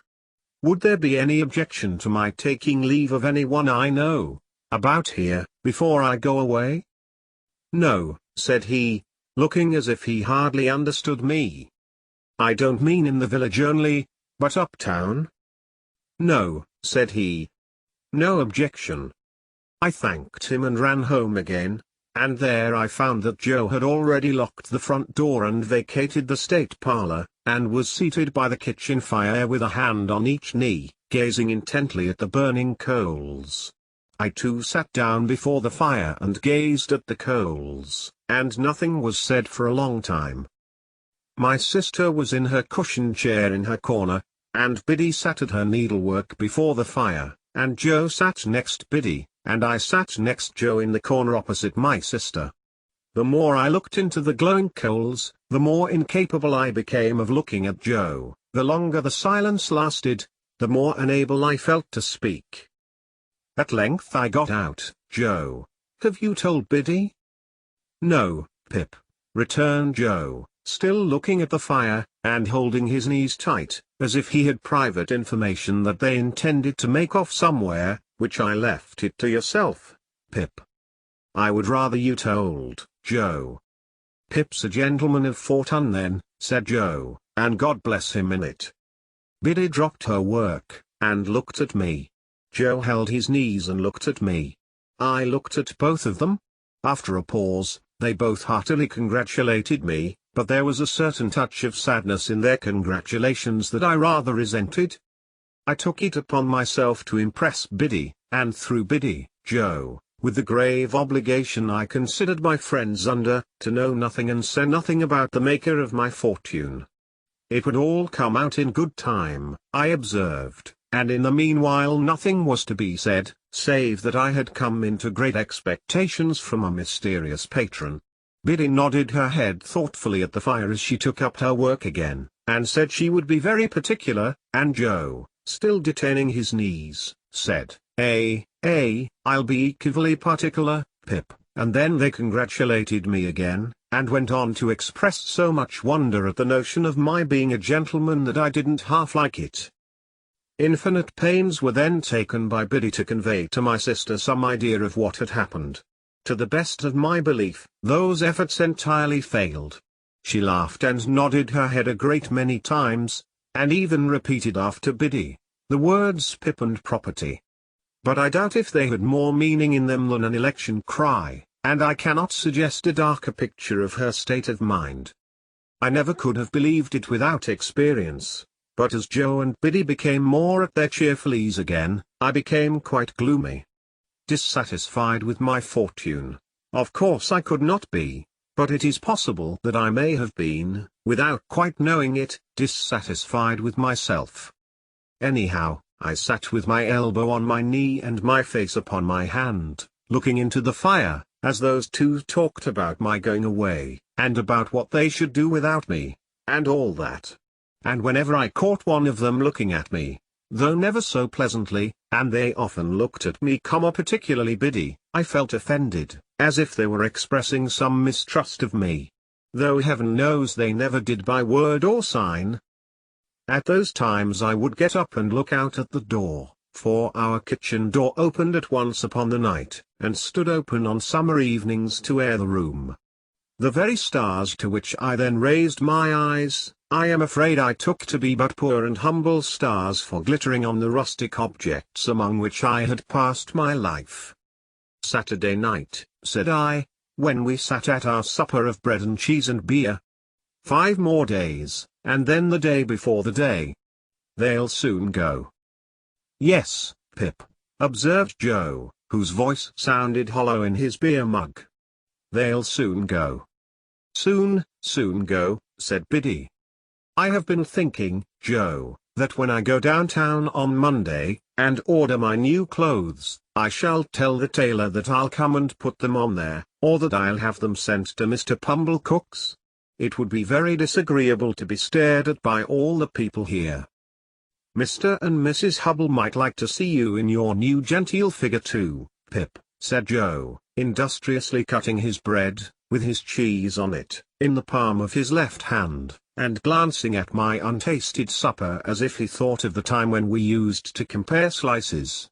"So might Wopsle. And the Jolly Bargemen might take it as a compliment." "That's just what I don't want, Joe. They would make such a business of it, such a coarse and common business, that I couldn't bear myself." "Ah, that indeed, Pip," said Joe. "If you couldn't bear yourself." Biddy asked me here, as she sat holding my sister's plate, "Have you thought about when you'll show yourself to Mr. Gargery, and your sister and me? You will show yourself to us, won't you?" "Biddy," I returned with some resentment, "you are so exceedingly quick that it's difficult to keep up with you." "She always were quick," observed Joe. "If you had waited another moment, Biddy, you would have heard me say that I shall bring my clothes here in a bundle one evening, most likely on the evening before I go away." Biddy said no more.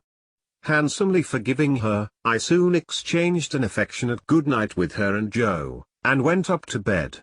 When I got into my little room, I sat down and took a long look at it, as a mean little room that I should soon be parted from and raised above, forever. It was furnished with fresh young remembrances too, and even at the same moment I fell into much the same confused division of mind between it and the better rooms to which I was going, as I had been in so often between the Forge and Miss Havisham's, and Biddy and Estella. The sun had been shining brightly all day on the roof of my attic, and the room was warm. As I put the window open and stood looking out, I saw Joe come slowly forth at the dark door below, and take a turn or two in the air, and then I saw Biddy come, and bring him a pipe and light it for him. He never smoked so late, and it seemed to hint to me that he wanted comforting, for some reason or other. He presently stood at the door immediately beneath me, smoking his pipe, and Biddy stood there too, quietly talking to him, and I knew that they talked of me, for I heard my name mentioned in an endearing tone by both of them more than once. I would not have listened for more, if I could have heard more, so I drew away from the window, and sat down in my one chair by the bedside, feeling it very sorrowful and strange that this first night of my bright fortunes should be the loneliest I had ever known. Looking towards the open window, I saw light wreaths from Joe's pipe floating there, and I fancied it was like a blessing from Joe, not obtruded on me or paraded before me, but pervading the air we shared together. I put my light out, and crept into bed, and it was an uneasy bed now, and I never slept the old sound sleep. Chapter 19. Morning made a considerable difference in my general prospect of life, and brightened it so much that it scarcely seemed the same. What lay heaviest on my mind was, the consideration that 6 days intervened between me and the day of departure, for I could not divest myself of the misgiving that something might happen to London in the meanwhile, and that, when I got there, it would be either greatly deteriorated or clean gone. Joe and Biddy were very sympathetic and pleasant when I spoke of our approaching separation, but they only referred to it when I did. After breakfast, Joe brought out my indentures from the press in the best parlour, and we put them in the fire, and I felt that I was free. With all the novelty of my emancipation on me, I went to church with Joe, and thought perhaps the clergyman wouldn't have read that about the rich men and the kingdom of heaven, if he had known all. After our early dinner, I strolled out alone, purposing to finish off the marshes at once, and get them done with. As I passed the church, I felt, as I had felt during service in the morning, a sublime compassion for the poor creatures who were destined to go there, Sunday after Sunday, all their lives through, and to lie obscurely at last among the low green mounds. I promised myself that I would do something for them one of these days, and formed a plan in outline for bestowing a dinner of roast beef and plum pudding, a pint of ale, and a gallon of condescension, upon everybody in the village. If I had often thought before, with something allied to shame, of my companionship with the fugitive whom I had once seen limping among those graves, what were my thoughts on this Sunday, when the place recalled the wretch, ragged and shivering, with his felonine and badge? My comfort was, that it happened a long time ago, and that he had doubtless been transported a long way off, and that he was dead to me, and might be veritably dead into the bargain. No more low, wet grounds, no more dikes and sluices, no more of these grazing cattle, though they seemed, in their dull manner, to wear a more respectful air now, and to face round, in order that they might stare as long as possible at the possessor of such great expectations. Farewell, monotonous acquaintances of my childhood. Henceforth I was for London and greatness, not for Smith's work in general, and for you. I made my exultant way to the old Battery, and, lying down there to consider the question whether Miss Havisham intended me for Estella, fell asleep. When I awoke, I was much surprised to find Joe sitting beside me, smoking his pipe.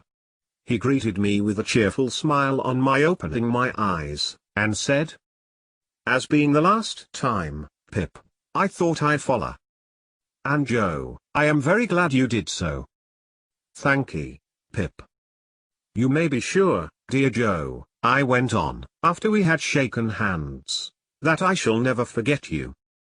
"No, no, Pip," said Joe, in a comfortable tone, "I'm sure of that. Old chap. Bless you, it were only necessary to get it well round in a man's mind, to be certain on it. But it took a bit of time to get it well round. The change come so uncommon plump, didn't it? Somehow, I was not best pleased with Joe's being so mightily secure of me. I should have liked him to have betrayed emotion, or to have said, "It does you credit, Pip," or something of that sort.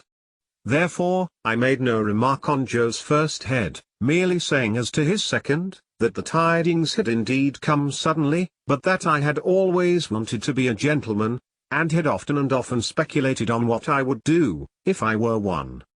"Have you though?" said Joe. Astonishing. "It's a pity now, Joe," said I, "that you did not get on a little more, when we had our lessons here, isn't it?" "Well, I don't know," returned Joe. "I'm so awful dull. I'm only master of my own trade. It were always a pity as I was so awful dull, but it's no more of a pity now, than it was, this day 12-month, don't you see? What I had meant was, that when I came into my property and was able to do something for Joe, it would have been much more agreeable if he had been better qualified for a rise in station. He was so perfectly innocent of my meaning, however, that I thought I would mention it to Biddy in preference. So, when we had walked home and had had tea, I took Biddy into our little garden by the side of the lane, and, after throwing out in a general way for the elevation of her spirits, that I should never forget her, said I had a favour to ask of her. "And it is, Biddy," said I, "that you will not omit any opportunity of helping Joe on, a little." "How helping him on?" asked Biddy, with a steady sort of glance. "Well, Joe is a dear good fellow, in fact, I think he is the dearest fellow that ever lived, but he is rather backward in some things. For instance, Biddy, in his learning and his manners." Although I was looking at Biddy as I spoke, and although she opened her eyes very wide when I had spoken, she did not look at me. "Oh, his manners. Won't his manners do then?" asked Biddy, plucking a black currant leaf. "My dear Biddy, they do very well here." "Oh, they do very well here?" interrupted Biddy, looking closely at the leaf in her hand. "Hear me out, but if I were to remove Joe into a higher sphere, as I shall hope to remove him when I fully come into my property, they would hardly do him justice." "And don't you think he knows that?" asked Biddy. It was such a very provoking question, for it had never in the most distant manner occurred to me, that I said, snappishly, "Biddy, what do you mean?" Biddy, having rubbed the leaf to pieces between her hands, and the smell of a black currant bush has ever since recalled to me that evening in the little garden by the side of the lane, said, "Have you never considered that he may be proud?" "Proud?" I repeated, with disdainful emphasis. "Oh, there are many kinds of pride," said Biddy, looking full at me and shaking her head. "Pride is not all of one kind." "Well? What are you stopping for?" said I. "Not all of one kind," resumed Biddy. "He may be too proud to let anyone take him out of a place that he is competent to fill, and fills well and with respect. To tell you the truth, I think he is, though it sounds bold in me to say so, for you must know him far better than I do." "Now, Biddy," said I am very sorry to see this in you. I did not expect to see this in you. You are envious, Biddy, and grudging. You are dissatisfied on account of my rise in fortune, and you can't help showing it." "If you have the heart to think so," returned Biddy, "say so. Say so over and over again. If you have the heart to think so." "If you have the heart to be so, you mean, Biddy," said I, in a virtuous and superior tone, "don't put it off upon me. I am very sorry to see it, and it's a bad side of human nature. I did intend to ask you to use any little opportunities you might have after I was gone, of improving dear Joe. But after this I ask you nothing. I am extremely sorry to see this in you, Biddy," I repeated. It's a bad side of human nature." "Whether you scold me or approve of me," returned poor Biddy, "you may equally depend upon my trying to do all that lies in my power, here, at all times. And whatever opinion you take away of me, shall make no difference in my remembrance of you." "Yet a gentleman should not be unjust neither," said Biddy, turning away her head. I again warmly repeated that it was a bad side of human nature, in which sentiment, waiving its application, I have since seen reason to think I was right, and I walked down the little path away from Biddy, and Biddy went into the house, and I went out at the garden gate and took a dejected stroll until supper time, again feeling it very sorrowful and strange that this, the second night of my bright fortunes, should be as lonely and unsatisfactory as the first. But, morning once more brightened my view, and I extended my clemency to Biddy, and we dropped the subject. Putting on the best clothes I had, I went into town as early as I could hope to find the shops open, and presented myself before Mr. Trabb, the tailor, who was having his breakfast in the parlour behind his shop, and who did not think it worth his while to come out to me, but called me in to him. "Well," said Mr. Trabb, in a hail-fellow well-met kind of way, "how are you, and what can I do for you?" Mr. Trabb had sliced his hot roll into 3 feather beds, and was slipping butter in between the blankets, and covering it up. He was a prosperous old bachelor, and his open window looked into a prosperous little garden and orchard, and there was a prosperous iron safe let into the wall at the side of his fireplace, and I did not doubt that heaps of his prosperity were put away in it in bags. "Mr. Trabb," said I, "it's an unpleasant thing to have to mention, because it looks like boasting, but I have come into a handsome property." A change passed over Mr. Trabb. He forgot the butter in bed, got up from the bedside, and wiped his fingers on the tablecloth, exclaiming, "Lord bless my soul! I am going up to my guardian in London," said I, casually drawing some guineas out of my pocket and looking at them, "and I want a fashionable suit of clothes to go in. I wish to pay for them," I added, otherwise I thought he might only pretend to make them, with ready money. "My dear sir," said Mr. Trabb, as he respectfully bent his body, opened his arms, and took the liberty of touching me on the outside of each elbow, "don't hurt me by mentioning that. May I venture to congratulate you? Would you do me the favor of stepping into the shop?" Mr. Trabb's boy was the most audacious boy in all that countryside.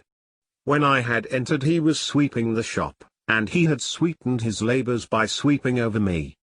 He was still sweeping when I came out into the shop with Mr. Trabb, and he knocked the broom against all possible corners and obstacles, to express, as I understood it, equality with any blacksmith, alive or dead. "Hold that noise," said Mr. Trabb, with the greatest sternness, "or I'll knock your head off!" Do me the favor to be seated, sir. Now, this, said Mr. Trabb, taking down a roll of cloth, and tidying it out in a flowing manner over the counter, preparatory to getting his hand under it to show the gloss, "is a very sweet article. I can recommend it for your purpose, sir, because it really is extra super. But you shall see some others. Give me number 4, you." To the boy, and with a dreadfully severe stare, foreseeing the danger of that miscreant's brushing me with it, or making some other sign of familiarity. Mr. Trabb never removed his stern eye from the boy until he had deposited number 4 on the counter and was at a safe distance again. Then he commanded him to bring number 5, and number 8. "And let me have none of your tricks here," said Mr. Trabb, "or you shall repent it, you young scoundrel, the longest day you have to live." Mr. Trabb then bent over number 4, and in a sort of deferential confidence recommended it to me as a light article for summer wear, an article much in vogue among the nobility and gentry, an article that it would ever be an honor to him to reflect upon a distinguished fellow townsman's, if he might claim me for a fellow townsman, having worn. "Are you bringing numbers 5 and 8, you vagabond?" said Mr. Trabb to the boy after that, "or shall I kick you out of the shop and bring them myself?" I selected the materials for a suit, with the assistance of Mr. Trabb's judgment, and re-entered the parlor to be measured. For although Mr. Trabb had my measure already, and had previously been quite contented with it, he said apologetically that it wouldn't do under existing circumstances, wouldn't do at all. So, Mr. Trabb measured and calculated me in the parlor, as if I were an estate and he the finest species of surveyor, and gave himself such a world of trouble that I felt that no suit of clothes could possibly remunerate him for his pains. When he had at last done and had appointed to send the articles to Mr. Pumblecook's on the Thursday evening, he said, with his hand upon the parlor lock, "I know, sir, that London gentlemen cannot be expected to patronize local work, as a rule, but if you would give me a turn now and then in the quality of a townsman, I should greatly esteem it. Good morning, sir, much obliged. The last word was flung at the boy, who had not the least notion what it meant. But I saw him collapse as his master rubbed me out with his hands, and my first decided experience of the stupendous power of money was, that it had morally laid upon his back Trabb's boy. After this memorable event, I went to the hatters, and the bootmakers, and the hosiers, and felt rather like Mother Hubbard's dog whose outfit required the services of so many trades. I also went to the coach office and took my place for 7 o'clock on Saturday morning. It was not necessary to explain everywhere that I had come into a handsome property, but whenever I said anything to that effect, it followed that the officiating tradesman ceased to have his attention diverted through the window by the high street, and concentrated his mind upon me. When I had ordered everything I wanted, I directed my steps towards Pumblecook's, and, as I approached the gentleman's place of business, I saw him standing at his door. He was waiting for me with great impatience. He had been out early with the chaise cart, and had called at the forge and heard the news. He had prepared a collation for me in the Barnwell parlour, and he too ordered his shopman to come out of the gangway as my sacred person passed. "My dear friend," said Mr. Pumblecook, taking me by both hands, when he and I and the collation were alone, "I give you joy of your good fortune. Well deserved, well deserved." This was coming to the point, and I thought it a sensible way of expressing himself. "To think," said Mr. Pumblecook, after snorting admiration at me for some moments, "that I should have been the humble instrument of leading up to this, is a proud reward." I begged Mr. Pumblecook to remember that nothing was to be ever said or hinted, on that point. "My dear young friend," said Mr. Pumblecook, "if you will allow me to call you so."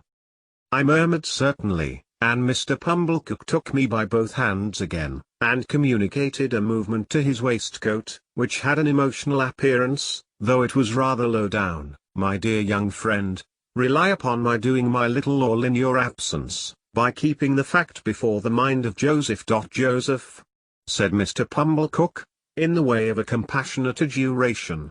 "Joseph, Joseph." Thereupon he shook his head and tapped it, expressing his sense of deficiency in Joseph. "But my dear young friend," said Mr. Pumblecook, "you must be hungry, you must be exhausted. Be seated. Here is a chicken head round from the boar, here is a tongue head round from the boar, here's one or two little things head round from the boar, that I hope you may not despise." "But do I," said Mr. Pumblecook, getting up again the moment after he had sat down, "see afore me him as I ever sported with in his times of happy infancy? And may I? This "may I" meant might he shake hands? I consented, and he was fervent, and then sat down again. "Here is wine," said Mr. Pumblecook. "Let us drink, thanks to fortune, and may she ever pick out her favourites with equal judgment. And yet I cannot," said Mr. Pumblecook, getting up again, "see afore me one, and likewise drink to one, without again expressing, may I?" I said he might, and he shook hands with me again, and emptied his glass and turned it upside down. I did the same, and if I had turned myself upside down before drinking, the wine could not have gone more direct to my head. Mr. Pumblecook helped me to the liver wing, and to the best slice of tongue, none of those out of the way no thoroughfares of pork now, and took, comparatively speaking, no care of himself at all. "Ah! Poultry, poultry. You little thought," said Mr. Pumblecook, apostrophizing the fowl in the dish, "when you was a young fledgling, what was in store for you. You little thought you was to be refreshment beneath this humble roof for one as, call it a weakness, if you will," said Mr. Pumblecook, getting up again. "But may I? It began to be unnecessary to repeat the form of saying he might, so he did it at once. How he ever did it so often without wounding himself with my knife, I don't know. "And your sister," he resumed, after a little steady eating, "which had the honor of bringing you up by hand. It's a sad picture, to reflect that she's no longer equal to fully understanding the honor. May." I saw he was about to come at me again, and I stopped him. "We'll drink her health," said I. "Ah!" cried Mr. Pumblecook, leaning back in his chair, quite flaccid with admiration. "That's the way you know 'em, sir. I don't know who sir was, but he certainly was not I, and there was no third person present. That's the way you know the noble-minded, sir. Ever forgiving and ever affable." "It might," said the servile Pumblecook, putting down his untasted glass in a hurry and getting up again, "to a common person, have the appearance of repeating, 'But may I?'" When he had done it, he resumed his seat and drank to my sister. "Let us never be blind," said Mr. Pumblecook, "to her faults of temper, but it is to be hoped she meant well." At about this time, I began to observe that he was getting flushed in the face. As to myself, I felt all face, steeped in wine and smarting. I mentioned to Mr. Pumblecook that I wished to have my new clothes sent to his house, and he was ecstatic on my so distinguishing him.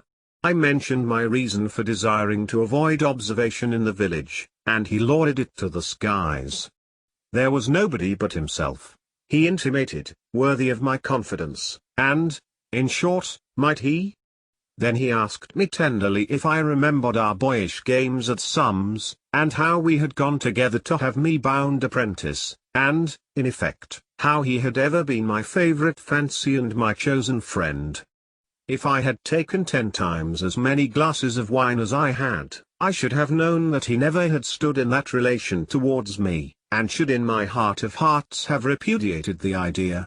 Yet for all that, I remember feeling convinced that I had been much mistaken in him, and that he was a sensible, practical, good-hearted prime fellow.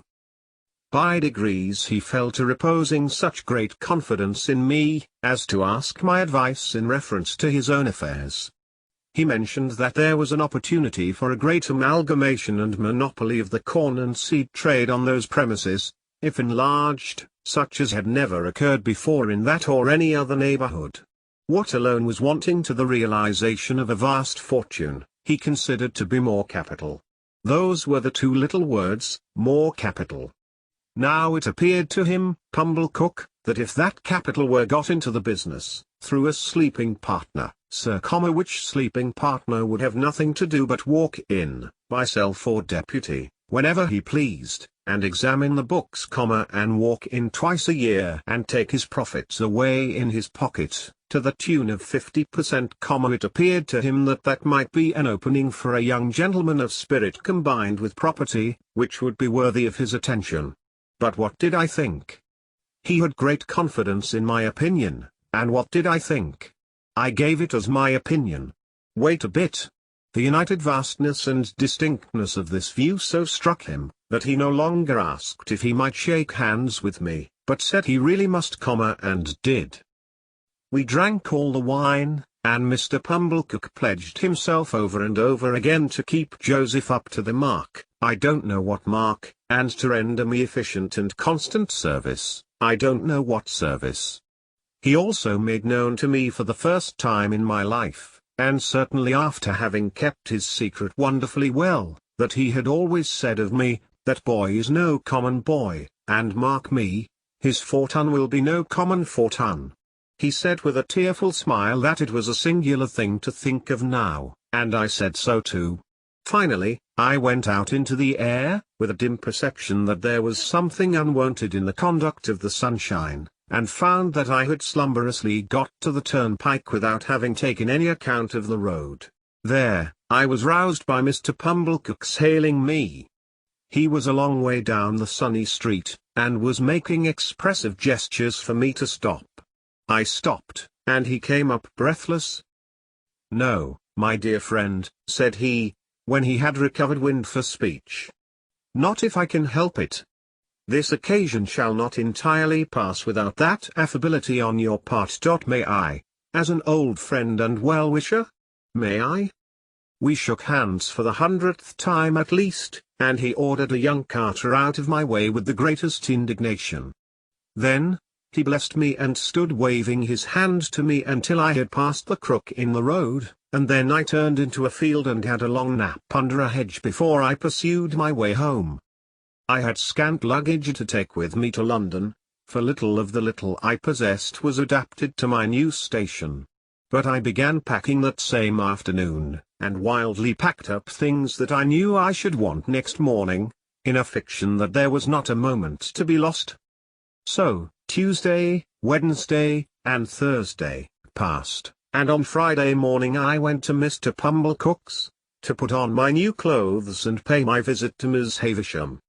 Mr. Pumblecook's own room was given up to me to dress in, and was decorated with clean towels expressly for the event. My clothes were rather a disappointment, of course. Probably every new and eagerly expected garment ever put on since clothes came in, fell a trifle short of the wearer's expectation. But after I had had my new suit on some half an hour, and had gone through an immensity of posturing with Mr. Pumblecook's very limited dressing glass, in the futile endeavour to see my legs, it seemed to fit me better. It being market morning at a neighbouring town some 10 miles off, Mr. Pumblecook was not at home. I had not told him exactly when I meant to leave, and was not likely to shake hands with him again before departing. This was all as it should be, and I went out in my new array, fearfully ashamed of having to pass the shopman, and suspicious after all that I was at a personal disadvantage, something like Joe's in his Sunday suit. I went circuitously to Miss Havisham's by all the back ways, and rang at the bell constrainedly, on account of the stiff long fingers of my gloves. Sarah Pocket came to the gate, and positively reeled back when she saw me so changed. Her walnut-shell countenance likewise turned from brown to green and yellow. "You?" said she. "You? Good gracious! What do you want?" "I am going to London, Miss Pocket," said I, "and want to say good-bye to Miss Havisham." I was not expected, for she left me locked in the yard, while she went to ask if I were to be admitted. After a very short delay, she returned and took me up, staring at me all the way. Miss Havisham was taking exercise in the room with the long spread table, leaning on her crutch stick.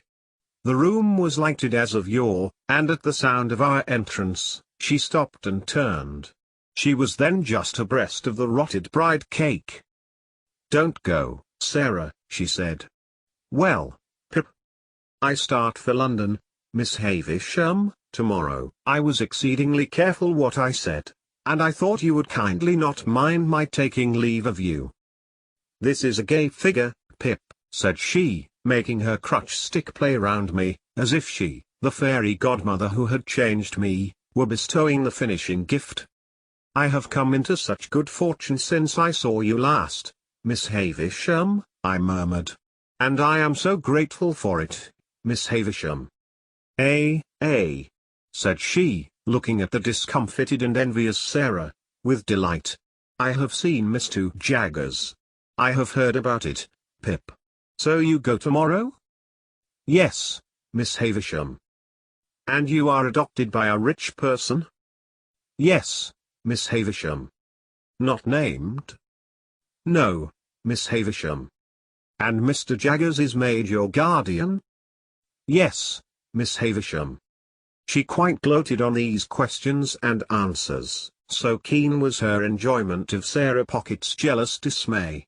"Well," she went on, "you have a promising career before you. Be good, deserve it, and abide by Mr. Jaggers's instructions." She looked at me, and looked at Sarah, and Sarah's countenance wrung out of her watchful face a cruel smile. "Goodbye, Pip!" ! You will always keep the name of Pip, you know. "Yes, Miss Havisham." "Goodbye, Pip." She stretched out her hand, and I went down on my knee and put it to my lips. I had not considered how I should take leave of her. It came naturally to me at the moment to do this. She looked at Sarah Pocket with triumph in her weird eyes, and so I left my fairy godmother, with both her hands on her crutch stick, standing in the midst of the dimly lighted room beside the rotten bride cake that was hidden in cobwebs. Sarah Pocket conducted me down, as if I were a ghost who must be seen out. She could not get over my appearance, and was in the last degree confounded. I said goodbye, Miss Pocket, but she merely stared, and did not seem collected enough to know that I had spoken. Clear of the house, I made the best of my way back to Pumblecook's, took off my new clothes, made them into a bundle, and went back home in my older dress, carrying it, to speak the truth, much more at my ease too, though I had the bundle to carry. And now, those 6 days which were to have run out so slowly, had run out fast and were gone, and tomorrow looked me in the face more steadily than I could look at it. As the 6 evenings had dwindled away, to 5, to 4, to 3, to 2, I had become more and more appreciative of the society of Joe and Biddy. On this last evening, I dressed myself out in my new clothes for their delight, and sat in my splendor until bedtime. We had a hot supper on the occasion, graced by the inevitable roast fowl, and we had some flip to finish with. We were all very low, and none the higher for pretending to be in spirits. I was to leave our village at 5 in the morning, carrying my little hand portmanteau, and I had told Joe that I wished to walk away all alone. I am afraid, sore afraid, that this purpose originated in my sense of the contrast there would be between me and Joe, if we went to the coach together. I had pretended with myself that there was nothing of this taint in the arrangement, but when I went up to my little room on this last night, I felt compelled to admit that it might be so, and had an impulse upon me to go down again and entreat Joe to walk with me in the morning. I did not. All night there were coaches in my broken sleep, going to wrong places instead of to London, and having in the traces, now dogs, now cats, now pigs, now men, never horses. Fantastic failures of journeys occupied me until the day dawned and the birds were singing. Then, I got up and partly dressed, and sat at the window to take a last look out, and in taking it fell asleep. Biddy was astir so early to get my breakfast, that, although I did not sleep at the window an hour, I smelt the smoke of the kitchen fire when I started up with a terrible idea that it must be late in the afternoon. But long after that, and long after I had heard the clinking of the teacups and was quite ready, I wanted the resolution to go downstairs. After all, I remained up there, repeatedly unlocking and unstrapping my small portmanteau and locking and strapping it up again, until Biddy called to me that I was late. It was a hurried breakfast with no taste in it. I got up from the meal, saying with a sort of briskness, as if it had only just occurred to me, well, I suppose I must be off. And then I kissed my sister, who was laughing and nodding and shaking in her usual chair, and kissed Biddy, and threw my arms around Joe's neck. Then I took up my little portmanteau and walked out. The last I saw of them was, when I presently heard a scuffle behind me, and looking back, saw Joe throwing an old shoe after me and Biddy throwing another old shoe. I stopped then, to wave my hat, and dear old Joe waved his strong right arm above his head, crying huskily "Hoo-ah!" And Biddy put her apron to her face. I walked away at a good pace, thinking it was easier to go than I had supposed it would be, and reflecting that it would never have done to have had an old shoe thrown after the coach, in sight of all the high street. I whistled and made nothing of going. But the village was very peaceful and quiet, and the light mists were solemnly rising, as if to show me the world, and I had been so innocent and little there, and all beyond was so unknown and great, that in a moment with a strong heave and sob I broke into tears. It was by the finger-post at the end of the village, and I laid my hand upon it, and said, "Goodbye, oh my dear, dear friend. Heaven knows we need never be ashamed of our tears, for they are rain upon the blinding dust of earth, overlying our hard hearts."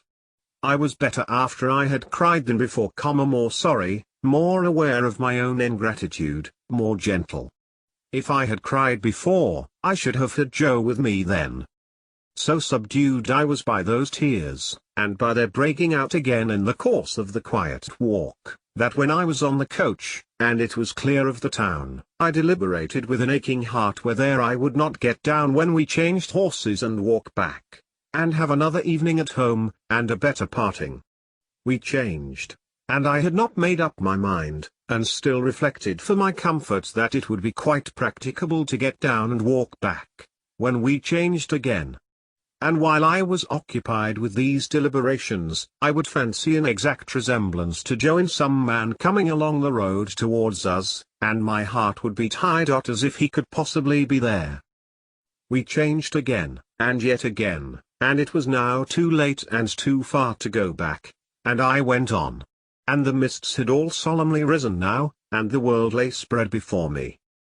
This is the end of the first stage of Pip's expectations. Chapter 20. The journey from our town to the metropolis was a journey of about 5 hours. It was a little past midday when the four-horse stagecoach by which I was a passenger, got into the ravel of traffic frayed out about the Cross Keys, Wood Street, Cheapside, London. We Britons had at that time particularly settled that it was treasonable to doubt our having and our being the best of everything. Otherwise, while I was scared by the immensity of London, I think I might have had some faint doubts whether it was not rather ugly, crooked, narrow, and dirty. Mr. Jaggers had duly sent me his address. It was Little Britain, and he had written after it on his card, just out of Smithfield, and close by the coach office. Nevertheless, a hackney coachman, who seemed to have as many capes to his greasy greatcoat as he was years old, packed me up in his coach and hemmed me in with a folding and jingling barrier of steps, as if he were going to take me 50 miles. His getting on his box, which I remember to have been decorated with an old weather-stained pea-green hammercloth moth-eaten into rags, was quite a work of time. It was a wonderful equipage, with 6 great coronets outside, and ragged things behind for I don't know how many footmen to hold on by, and a harrow below them, to prevent amateur footmen from yielding to the temptation. I had scarcely had time to enjoy the coach and to think how like a straw yard it was, and yet how like a rag shop, and to wonder why the horses' nose bags were kept inside, when I observed the coachman beginning to get down, as if we were going to stop presently. And stop we presently did, in a gloomy street, at certain offices with an open door, whereon was painted Mr. Jaggers. "How much?" I asked the coachman. The coachman answered, "A shilling, unless you wish to make it more." I naturally said I had no wish to make it more. "Then it must be a shilling," observed the coachman. "I don't want to get into trouble. I know him." He darkly closed an eye at Mr. Jaggers's name, and shook his head. When he had got his shilling, and had in course of time completed the ascent to his box, and had got away, which appeared to relieve his mind, I went into the front office with my little portmanteau in my hand and asked, "Was Mr. Jaggers at home?" "He is not," returned the clerk. "He is in court at present." "Am I addressing Mr. Pip?" I signified that he was addressing Mr. Pip. "Mr. Jaggers left word, would you wait in his room? He couldn't say how long he might be, having a case on. But it stands to reason, his time being valuable, that he won't be longer than he can help." With those words, the clerk opened a door, and ushered me into an inner chamber at the back. Here, we found a gentleman with one eye, in a velveteen suit and knee breeches, who wiped his nose with his sleeve on being interrupted in the perusal of the newspaper. "Go and wait outside, Mike," said the clerk. I began to say that I hoped I was not interrupting, when the clerk shoved this gentleman out with as little ceremony as I ever saw used, and tossing his fur cap out after him, left me alone. Mr. Jaggers's room was lighted by a skylight only, and was a most dismal place. The skylight, eccentrically pitched like a broken head, and the distorted adjoining houses looking as if they had twisted themselves to peep down at me through it. There were not so many papers about, as I should have expected to see, and there were some odd objects about, that I should not have expected to see, such as an old rusty pistol, a sword in a scabbard, several strange-looking boxes and packages, and 2 dreadful casts on a shelf, of faces peculiarly swollen, and twitchy about the nose.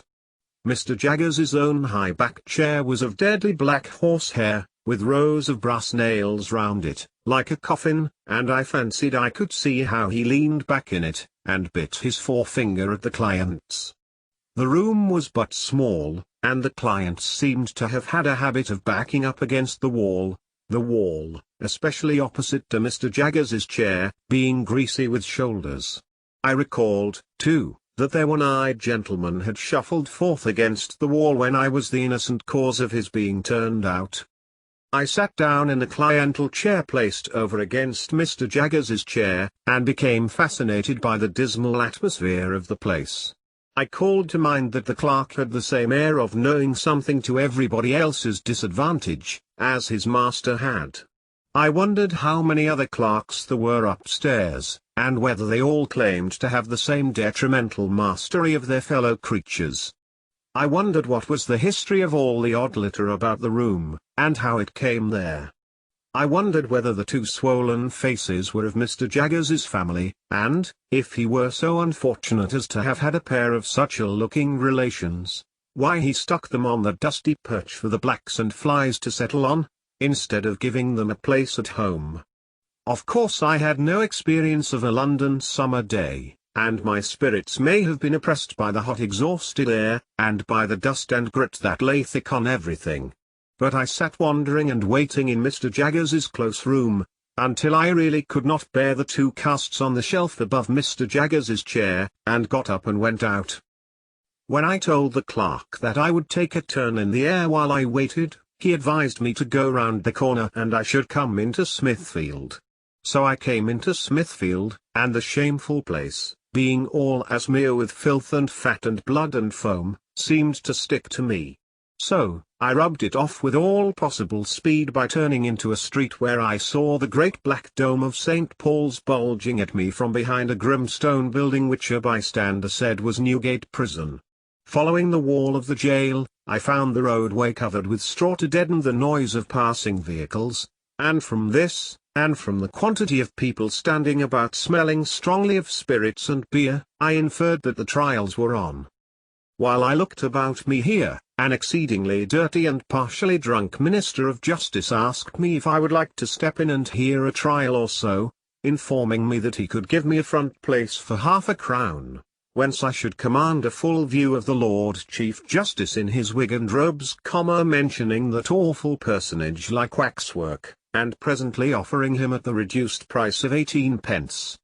As I declined the proposal on the plea of an appointment, he was so good as to take me into a yard and show me where the gallows was kept, and also where people were publicly whipped, and then he showed me the debtor's door, out of which culprits came to be hanged, heightening the interest of that dreadful portal by giving me to understand that 4 on 'em would come out at that door the day after tomorrow at 8 in the morning, to be killed in a row. This was horrible, and gave me a sickening idea of London, the more so as the Lord Chief Justice's proprietor wore, from his hat down to his boots and up again to his pocket-handkerchief inclusive, mildewed clothes which had evidently not belonged to him originally, and which I took it into my head he had bought cheap of the executioner. Under these circumstances I thought myself well rid of him for a shilling. I dropped into the office to ask if Mr. Jaggers had come in yet, and I found he had not, and I strolled out again. This time, I made the tour of Little Britain, and turned into Bartholomew Close, and now I became aware that other people were waiting about for Mr. Jaggers, as well as I. There were 2 men of secret appearance lounging in Bartholomew Close, and thoughtfully fitting their feet into the cracks of the pavement as they talked together, one of whom said to the other when they first passed me, that Jaggers would do it if it was to be done. There was a knot of 3 men and 2 women standing at a corner, and one of the women was crying on her dirty shawl, and the other comforted her by saying, as she pulled her own shawl over her shoulders, "Jaggers is for him, Malia, and what more could you have?" There was a red-eyed little Jew who came into the close while I was loitering there, in company with a second little Jew whom he sent upon an errand, and while the messenger was gone, I remarked this Jew, who was of a highly excitable temperament, performing a jig of anxiety under a lamp-post and accompanying himself, in a kind of frenzy, with the words, "Oh Jaggoth, Jaggoth, Jaggoth. All other thith Cagmagath, give me Jaggoth." These testimonies to the popularity of my guardian made a deep impression on me, and I admired and wondered more than ever. At length, as I was looking out at the iron gate of Bartholomew Close into Little Britain, I saw Mr. Jaggers coming across the road towards me. All the others who were waiting saw him at the same time, and there was quite a rush at him.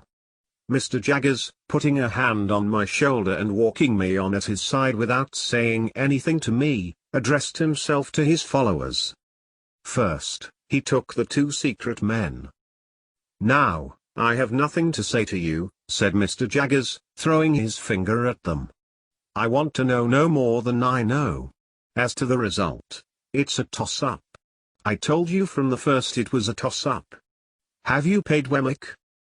We made the money up this morning, sir, said one of the men, submissively, while the other perused Mr. Jaggers's face. I don't ask you when you made it up, or where, or whether you made it up at all. Has Wemmick got it?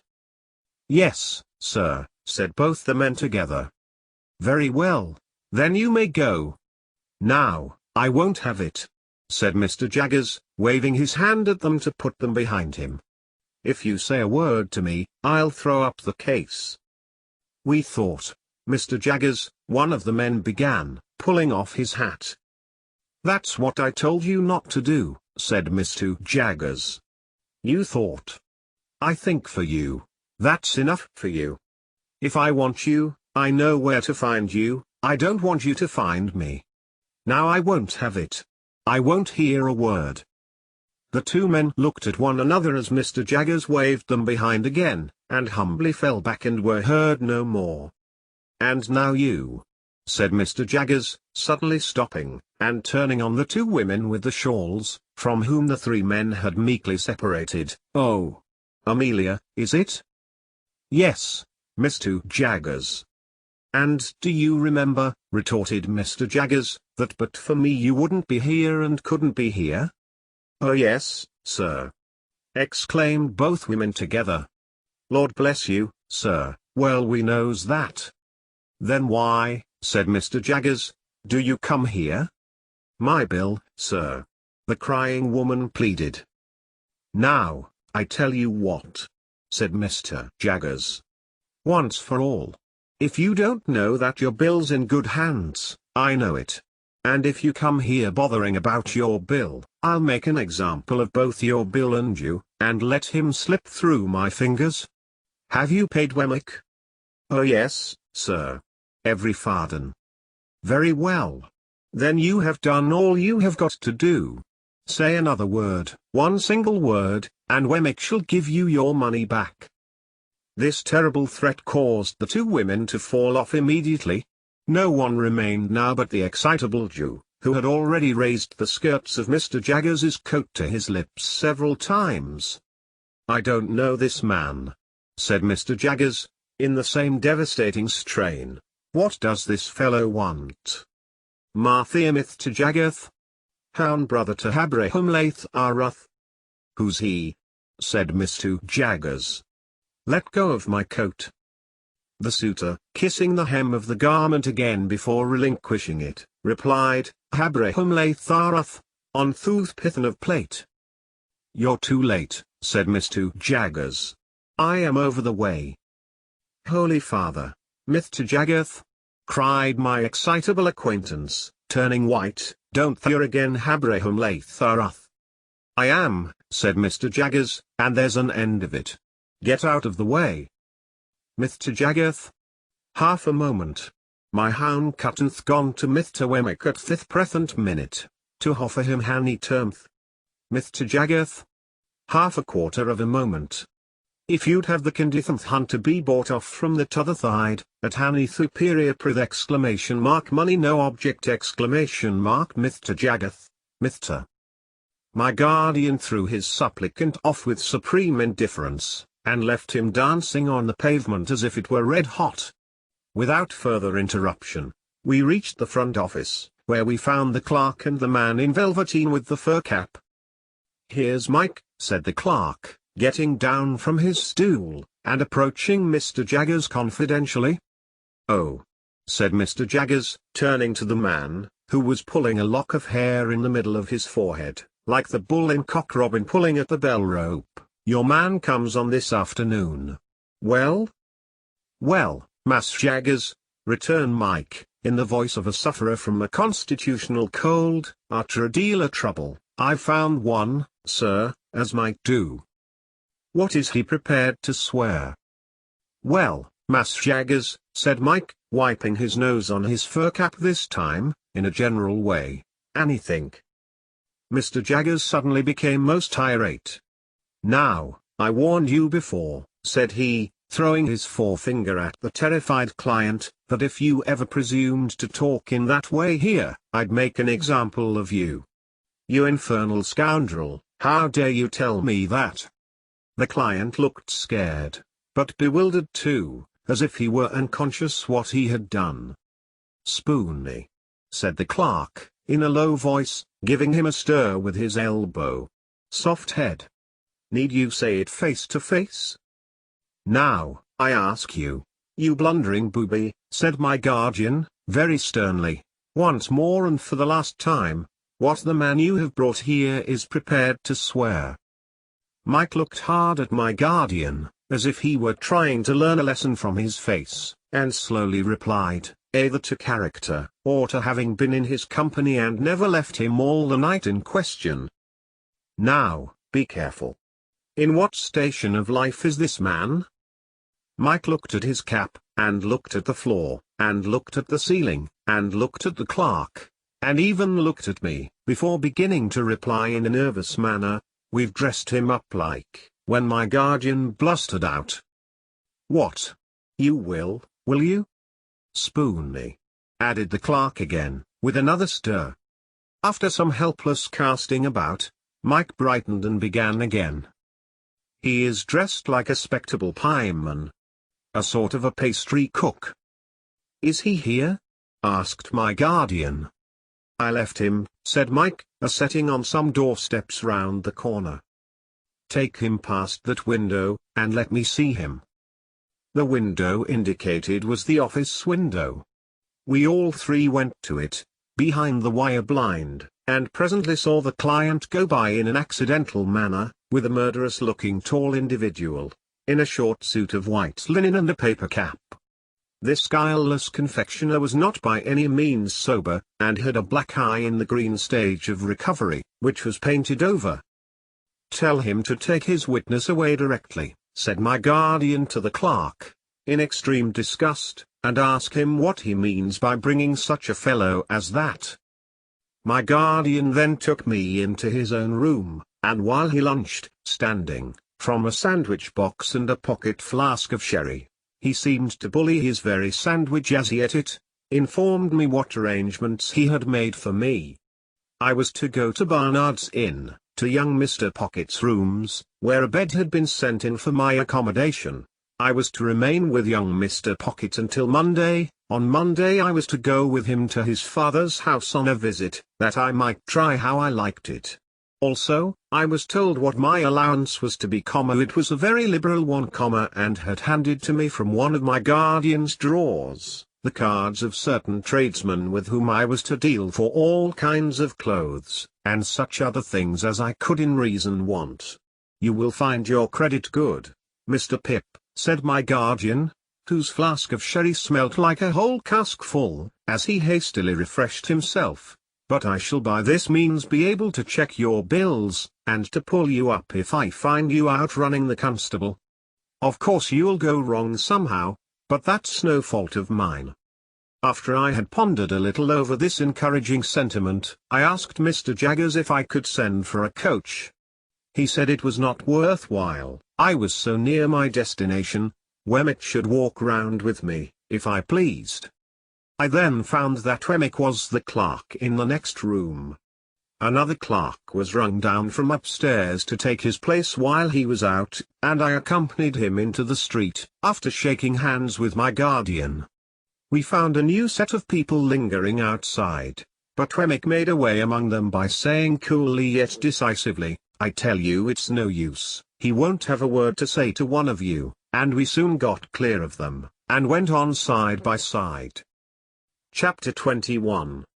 Casting my eyes on Mr. Wemmick as we went along, to see what he was like in the light of day, I found him to be a dry man, rather short in stature, with a square wooden face, whose expression seemed to have been imperfectly chipped out with a dull-edged chisel.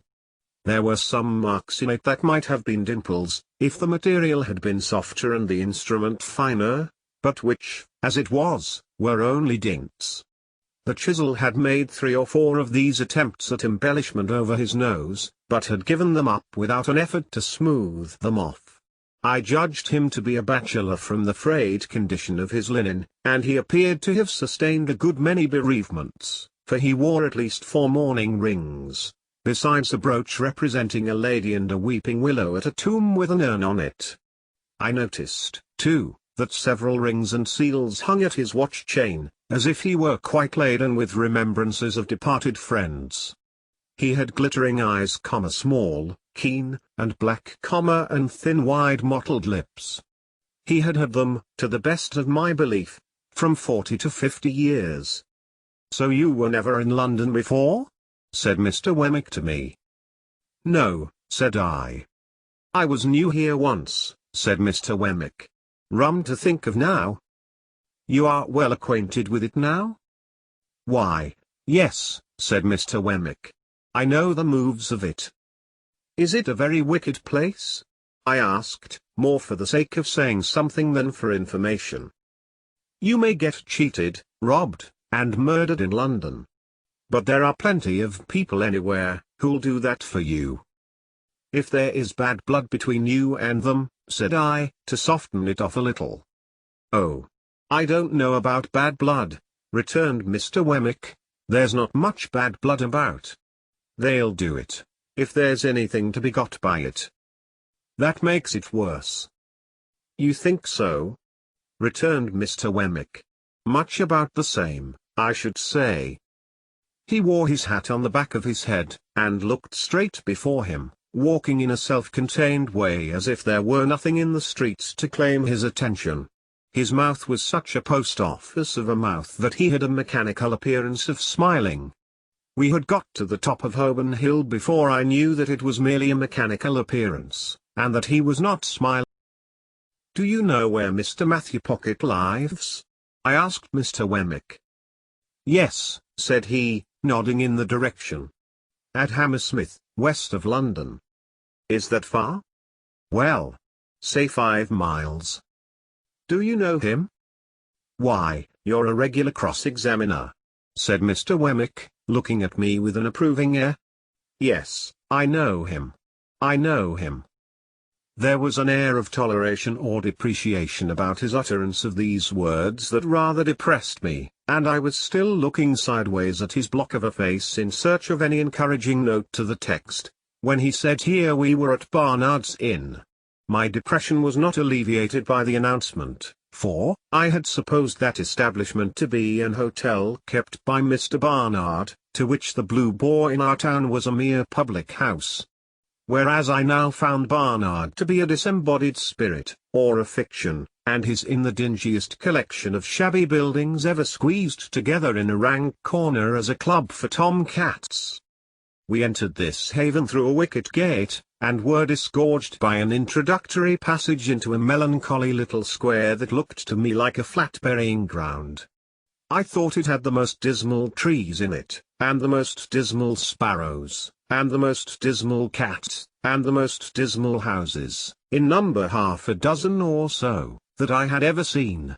I thought the windows of the sets of chambers into which those houses were divided were in every stage of dilapidated blind and curtain, crippled flowerpot, cracked glass, dusty decay, and miserable makeshift, while to let, glared at me from empty rooms, as if no new wretches ever came there, and the vengeance of the soul of Barnard were being slowly appeased by the gradual suicide of the present occupants and their unholy interment under the gravel. A frowsy morning of soot and smoke attired this forlorn creation of Barnard, and it had strewn ashes on its head, and was undergoing penance and humiliation as a mere dust hole. Thus far my sense of sight, while dry rot and wet rot and all the silent rots that rot in neglected roof and cellar, rot of rat and mouse and bug and coaching stables near at hand besides, addressed themselves faintly to my sense of smell, and moaned, "Try Barnard's mixture." So imperfect was this realization of the first of my great expectations, that I looked in dismay at Mr. Wemmick. "Ah," said he, mistaking me, "the retirement reminds you of the country." "So it does me." He led me into a corner and conducted me up a flight of stairs, which appeared to me to be slowly collapsing into sawdust, so that one of those days the upper lodgers would look out at their doors and find themselves without the means of coming down, to a set of chambers on the top floor. "Mr. Pocket, June," was painted on the door, and there was a label on the letterbox: "Return shortly." "He hardly thought you'd come so soon," Mr. Wemmick explained. "You don't want me any more?" "No, thank you," said I. "As I keep the cash," Mr. Wemmick observed, "we shall most likely meet pretty often. Good day." "Good day." I put out my hand, and Mr. Wemmick at first looked at it as if he thought I wanted something. Then he looked at me, and said, correcting himself, "To be sure. Yes. You're in the habit of shaking hands?" I was rather confused, thinking it must be out of the London fashion, but said yes. "I have got so out of it," said Mr. Wemmick, "except at last. Very glad, I'm sure, to make your acquaintance. Good day." When we had shaken hands and he was gone, I opened the staircase window and had nearly beheaded myself, for the lines had rotted away, and it came down like the guillotine. Happily it was so quick that I had not put my head out. After this escape, I was content to take a foggy view of the inn through the windows encrusting dirt, and to stand dolefully looking out, saying to myself that London was decidedly overrated. Mr. Pocket, Jr.'s idea of shortly was not mine, for I had nearly maddened myself with looking out for half an hour, and had written my name with my finger several times in the dirt of every pane in the window, before I heard footsteps on the stairs. Gradually there arose before me the hat, head, neckcloth, waistcoat, trousers, boots, of a member of society of about my own standing. He had a paper bag under each arm and a pottle of strawberries in one hand, and was out of breath. "Mr. Pip," said he. "Mr. Pocket?" said I. "Dear me!" he exclaimed. "I am extremely sorry, but I knew there was a coach from your part of the country at midday, and I thought you would come by that one.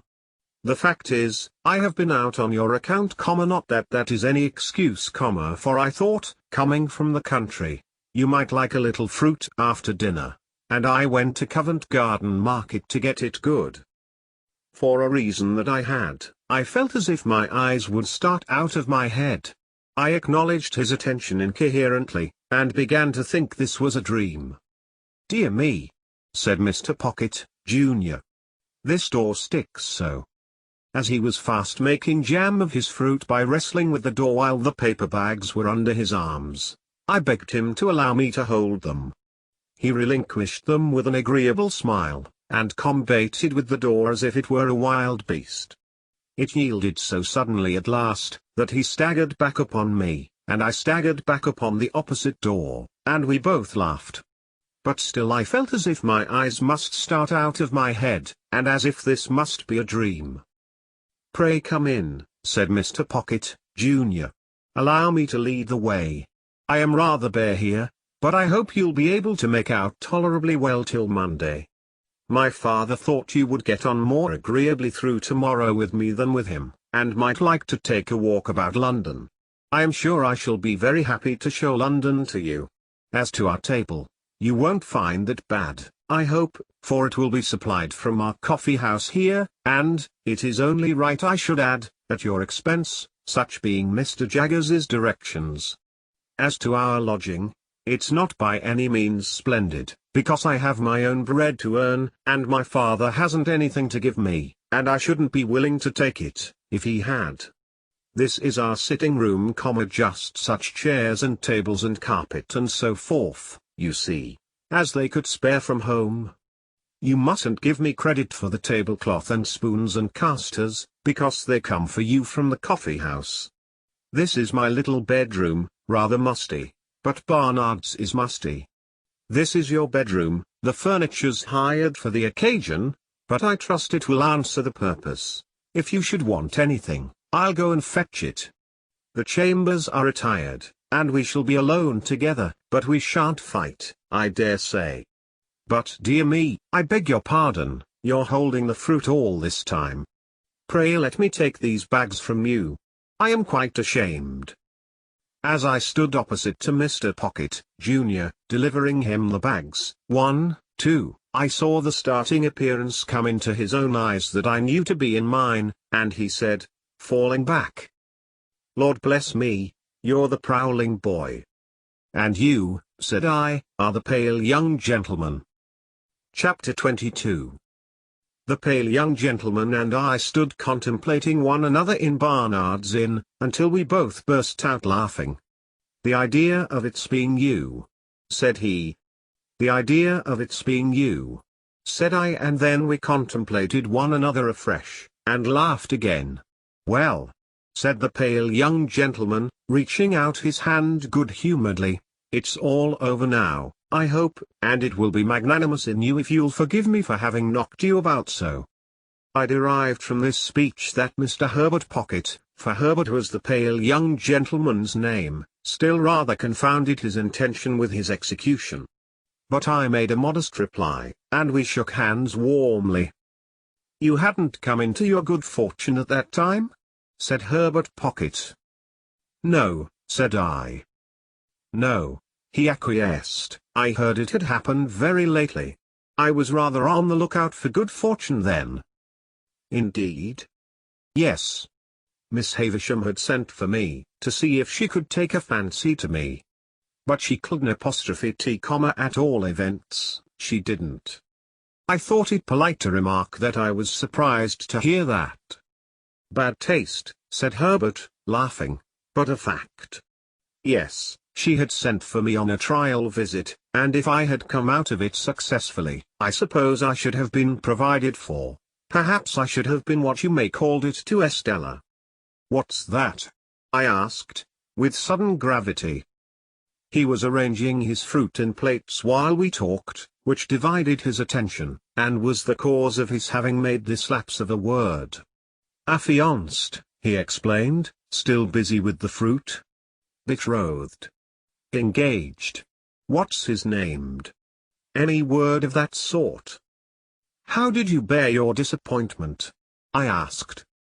"Pooh," said he, "I didn't care much for it. She's a Tartar." "Miss Havisham." "I don't say no to that, but I meant Estella.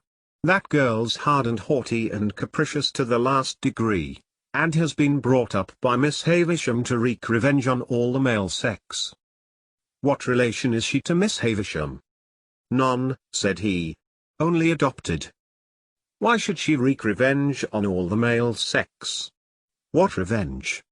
"Lord, Mr. Pip," said he. "Don't you know?" "No," said I. "Dear me. It's quite a story, and shall be saved till dinner time. And now let me take the liberty of asking you a question. How did you come there, that day?" I told him, and he was attentive until I had finished, and then burst out laughing again, and asked me if I was sore afterwards. I didn't ask him if he was, for my conviction on that point was perfectly established. "Mr. Jaggers is your guardian, I understand?"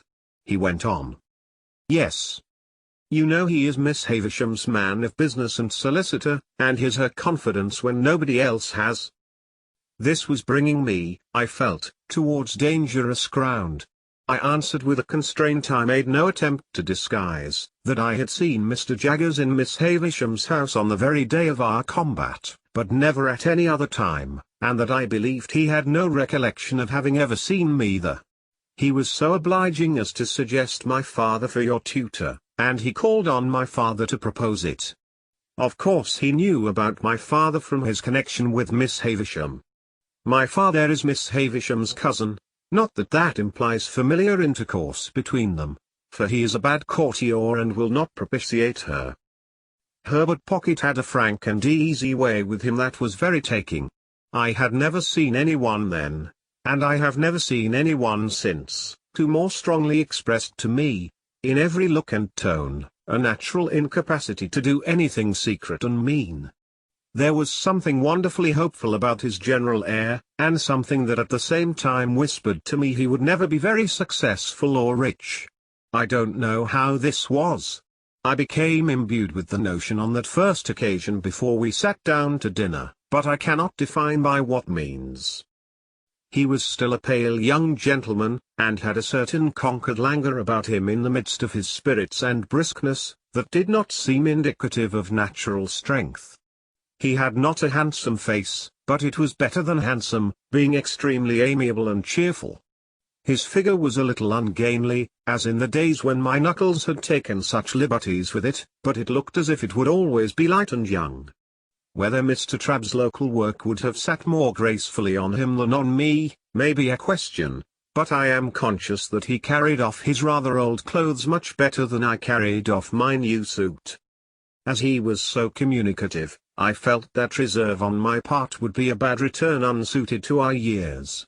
I therefore told him my small story, and laid stress on my being forbidden to inquire who my benefactor was. I further mentioned that as I had been brought up a blacksmith in a country place, and knew very little of the ways of politeness, I would take it as a great kindness in him if he would give me a hint whenever he saw me at a loss or going wrong. "With pleasure," said he, "though I venture to prophesy that you'll want very few hints. I dare say we shall be often together, and I should like to banish any needless restraint between us. Will you do me the favor to begin at once to call me by my Christian name, Herbert?" I thanked him and said I would. I informed him in exchange that my Christian name was Philip. "I don't take to Philip," said he, smiling, "for it sounds like a moral boy out of the spelling book, who was so lazy that he fell into a pond, or so fat that he couldn't see out of his eyes, or so avaricious that he locked up his cake till the mice ate it, or so determined to go a bird's nesting that he got himself eaten by bears who lived handy in the neighborhood. I tell you what I should like. We are so harmonious, and you have been a blacksmith, would you mind it?" "I shouldn't mind anything that you propose," I answered, "but I don't understand you." "Would you mind Handel for a familiar name? There's a charming piece of music by Handel, called The Harmonious Blacksmith. I should like it very much." "Then, my dear Handel," said he, turning round as the door opened, "here is the dinner, and I must beg of you to take the top of the table, because the dinner is of your providing." This I would not hear of, so he took the top, and I faced him. It was a nice little dinner, seemed to me then a very Lord Mayor's feast, and it acquired additional relish from being eaten under those independent circumstances, with no old people by, and with London all around us. This again was heightened by a certain gipsy character that set the banquet off, for while the table was, as Mr. Pumblecook might have said, the lap of luxury, being entirely furnished forth from the coffee house, the circumjacent region of sitting room was of a comparatively pastureless and shifty character, imposing on the waiter the wandering habits of putting the covers on the floor, where he fell over them, the melted butter in the armchair, the bread on the bookshelves, the cheese in the coal scuttle, and the boiled fowl into my bed in the next room, where I found much of its parsley and butter in a state of congelation when I retired for the night. All this made the feast delightful, and when the waiter was not there to watch me, my pleasure was without alloy. We had made some progress in the dinner, when I reminded Herbert of his promise to tell me about Miss Havisham. "True," he replied. "I'll redeem it at once. Let me introduce the topic, Handel, by mentioning that in London it is not the custom to put the knife in the mouth, for fear of accidents, and that while the fork is reserved for that use, it is not put further in than necessary. It is scarcely worth mentioning, only it's as well to do as other people do. Also, the spoon is not generally used overhand, but under. This has two advantages. You get at your mouth better, which after all is the object, and you save a good deal of the attitude of opening oysters, on the part of the right elbow." He offered these friendly suggestions in such a lively way, that we both laughed and I scarcely blushed. "Now," he pursued, "concerning Miss Havisham. Miss Havisham, you must know, was a spoiled child. Her mother died when she was a baby, and her father denied her nothing. Her father was a country gentleman down in your part of the world, and was a brewer. I don't know why it should be a crack thing to be a brewer, but it is indisputable that while you cannot possibly be genteel and bake, you may be as genteel as never was and brew. You see it every day. Yet a gentleman may not keep a public house, may he? Said I. Not on any account, returned Herbert, but a public house may keep a gentleman. Well, Mr. Havisham was very rich and very proud. So was his daughter. Miss Havisham was an only child? I hazarded. Stop a moment, I am coming to that. No, she was not an only child, she had a half-brother. Her father privately married again, his cook, I rather think. I thought he was proud, said I. My good Handel, so he was. He married his second wife privately, because he was proud, and in course of time she died. When she was dead, I apprehend he first told his daughter what he had done, and then the son became a part of the family, residing in the house you are acquainted with. As the son grew a young man, he turned out riotous, extravagant, undutiful, altogether bad. At last his father disinherited him, but he softened when he was dying, and left him well off, though not nearly so well off as Miss Havisham. Take another glass of wine, and excuse my mentioning that society as a body does not expect one to be so strictly conscientious in emptying one's glass, as to turn it bottom upwards with the rim on one's nose. I had been doing this, in an excess of attention to his recital. I thanked him, and apologized. He said, "Not at all," and resumed. Miss Havisham was now an heiress, and you may suppose was looked after as a great match. Her half-brother had now ample means again, but what with debts and what with new madness wasted them most fearfully again. There were stronger differences between him and her than there had been between him and his father, and it is suspected that he cherished a deep and mortal grudge against her as having influenced the father's anger. Now, I come to the cruel part of the story, merely breaking off, my dear Handel, to remark that a dinner napkin will not go into a tumbler. Why I was trying to pack mine into my tumbler, I am wholly unable to say. I only know that I found myself, with a perseverance worthy of a much better cause, making the most strenuous exertions to compress it within those limits. Again I thanked him and apologized, and again he said in the cheerfulest manner, "Not at all, I am sure," and resumed. There appeared upon the scene, say at the races, or the public balls, or anywhere else you like, a certain man, who made love to Miss Havisham. I never saw him, for this happened 25 years ago, before you and I were, Handel, but I have heard my father mention that he was a showy man, and the kind of man for the purpose. But that he was not to be, without ignorance or prejudice, mistaken for a gentleman, my father most strongly asseverates, because it is a principle of his that no man who was not a true gentleman at heart ever was, since the world began, a true gentleman in manner. He says, no varnish can hide the grain of the wood, and that the more varnish you put on, the more the grain will express itself. Well, this man pursued Miss Havisham closely, and professed to be devoted to her. I believe she had not shown much susceptibility up to that time, but all the susceptibility she possessed certainly came out then, and she passionately loved him. There is no doubt that she perfectly idolized him. He practiced on her affection in that systematic way, that he got great sums of money from her, and he induced her to buy her brother out of a share in the brewery, which had been weakly left him by his father, at an immense price, on the plea that when he was her husband he must hold and manage it all. Your guardian was not at that time in Miss Havisham's counsels, and she was too haughty and too much in love to be advised by anyone. Her relations were poor and scheming, with the exception of my father. He was poor enough, but not time-serving or jealous. The only independent one among them. He warned her that she was doing too much for this man, and was placing herself too unreservedly in his power. She took the first opportunity of angrily ordering my father out of the house, in his presence, and my father has never seen her since. I thought of her having said, Matthew will come and see me at last when I am laid dead upon that table, and I asked her but whether his father was so inveterate against her. It's not that, said he, but she charged him, in the presence of her intended husband, with being disappointed in the hope of fawning upon her for his own advancement, and, if he were to go to her now, it would look true, even to him, and even to her, to return to the man and make an end of him.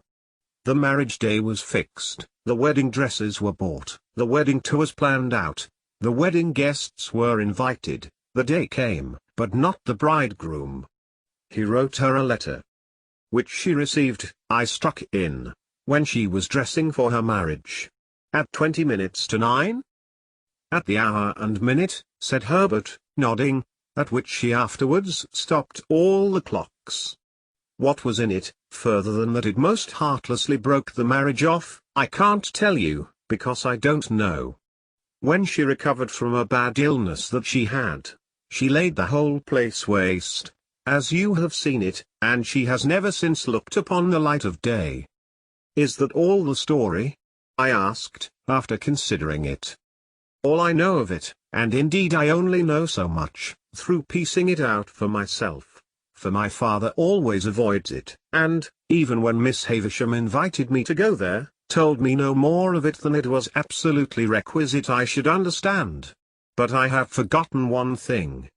It has been supposed that the man to whom she gave her misplaced confidence acted throughout in concert with her half-brother, that it was a conspiracy between them, and that they shared the profits. I wonder he didn't marry her and get all the property, said I. He may have been married already, and her cruel mortification may have been a part of her half-brother's scheme, said Herbert. Mind. I don't know that. What became of the two men? I asked, after again considering the subject. They fell into deeper shame and degradation, if there can be deeper, and ruin. Are they alive now? I don't know. You said just now that Estella was not related to Miss Havisham, but adopted. When adopted? Herbert shrugged his shoulders. There has always been an Estella, since I have heard of a Miss Havisham. I know no more. And now, Handel, said he, finally throwing off the story as it were, there is a perfectly open understanding between us. All that I know about Miss Havisham, you know. And all that I know, I retorted, you know. I fully believe it. So there can be no competition or perplexity between you and me. And as to the condition on which you hold your advancement in life, namely, that you are not to inquire or discuss to whom you owe it, you may be very sure that it will never be encroached upon, or even approached, by me, or by anyone belonging to me. In truth, he said this with so much delicacy, that I felt the subject done with, even though I should be under his father's roof for years and years to come. Yet he said it with so much meaning, too, that I felt he as perfectly understood Miss Havisham to be my benefactress, as I understood the fact myself. It had not occurred to me before, that he had led up to the theme for the purpose of clearing it out of our way, but we were so much the lighter and easier for having broached it, that I now perceived this to be the case. We were very gay and sociable, and I asked him, in the course of conversation, what he was. He replied, a capitalist, an insurer of ships. I suppose he saw me glancing about the room in search of some tokens of shipping, or capital, for he added, in the city. I had grand ideas of the wealth and importance of insurers of ships in the city, and I began to think with awe of having laid a young insurer on his back, blackened his enterprising eye, and cut his responsible head open. But again there came upon me, for my relief, that odd impression that Herbert Pocket would never be very successful or rich. I shall not rest satisfied with merely employing my capital in insuring ships. I shall buy up some good life assurance shares, and cut into the direction. I shall also do a little in the mining way. None of these things will interfere with my chartering a few thousand tons on my own account. I think I shall trade, said he, leaning back in his chair, to the East Indies, for silks, shawls, spices, dyes, drugs, and precious woods. It's an interesting trade. And the profits are large? Said I. Tremendous. Said he. I wavered again, and began to think here were greater expectations than my own. "I think I shall trade, also," said he, putting his thumbs in his waistcoat pockets, "to the West Indies, for sugar, tobacco, and rum. Also to Ceylon, especially for elephants' tusks." "You will want a good many ships," said I. "A perfect fleet," said he. Quite overpowered by the magnificence of these transactions, I asked him where the ships he insured mostly traded to at present. "I haven't begun insuring yet," he replied. "I am looking about me." Somehow, that pursuit seemed more in keeping with Barnard's Inn. I said, in a tone of conviction, "Yes. I am in a counting house, and looking about me." "Is a counting house profitable?" I asked. "Do you mean to the young fellow who's in it?" he asked, in reply. "Yes, to you." "Why, no, not to me." He said this with the air of one carefully reckoning up and striking a balance. "Not directly profitable. That is, it doesn't pay me anything, and I have to keep myself." This certainly had not a profitable appearance, and I shook my head as if I would imply that it would be difficult to lay by much accumulative capital from such a source of income. "But the thing is," said Herbert Pocket, "that you look about you. That's the grand thing. You are in a counting house, you know, and you look about you." It struck me as a singular implication that you couldn't be out of a counting house, you know, and look about you, but I silently deferred to his experience. "Then the time comes," said Herbert, "when you see your opening. And you go in, and you swoop upon it and you make your capital, and then there you are. When you have once made your capital, you have nothing to do but employ it." This was very like his way of conducting that encounter in the garden, very like. His manner of bearing his poverty, too, exactly corresponded to his manner of bearing that defeat.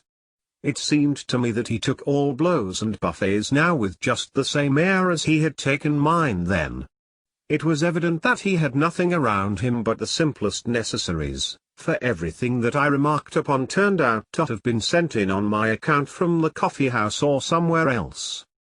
Yet, having already made his fortune in his own mind, he was so unassuming with it that I felt quite grateful to him for not being puffed up. It was a pleasant addition to his naturally pleasant ways, and we got on famously.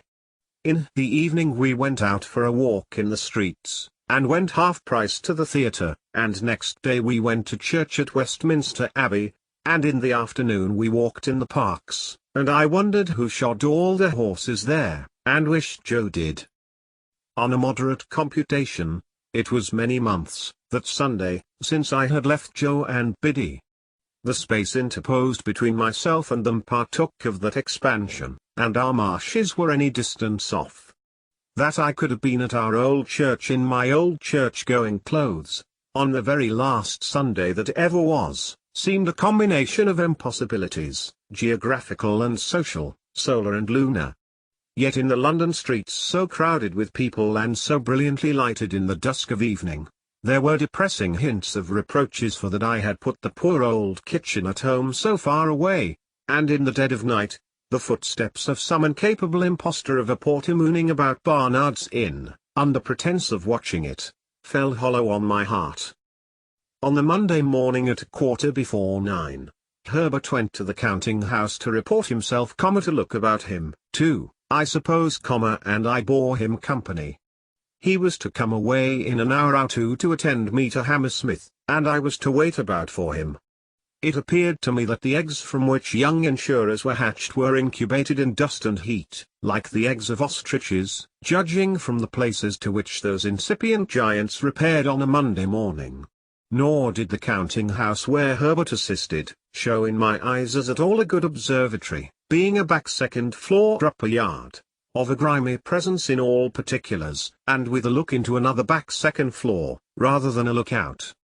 I waited about until it was noon, and I went upon change, and I saw fluey men sitting there under the bills about shipping, whom I took to be great merchants, though I couldn't understand why they should all be out of spirits. When Herbert came, we went and had lunch at a celebrated house which I then quite venerated, but now believed to have been the most abject superstition in Europe, and where I could not help noticing, even then, that there was much more gravy on the tablecloths and knives and waiters' clothes, than in the steaks. This collation disposed of at a moderate price. Considering the grease, which was not charged for, we went back to Barnard's Inn and got my little portmanteau, and then took coach for Hammersmith. We arrived there at 2 or 3 o'clock in the afternoon, and had very little way to walk to Mr. Pocket's house. Lifting the latch of a gate, we passed direct into a little garden overlooking the river, where Mr. Pocket's children were playing about. And unless I deceive myself on a point where my interests or prepossessions are certainly not concerned, I saw that Mr. and Mrs. Pocket's children were not growing up or being brought up, but were tumbling up. Mrs. Pocket was sitting on a garden chair under a tree, reading, with her legs upon another garden chair, and Mrs. Pocket's 2 nursemaids were looking about them while the children played. "Mamma," said Herbert, "this is young Mr. Pip." Upon which Mrs. Pocket received me with an appearance of amiable dignity. "Master Alec and Miss Jane," cried one of the nurses to 2 of the children, "if you go a-bouncing up against them bushes you'll fall over into the river and be drownded, and what'll your pa say then?"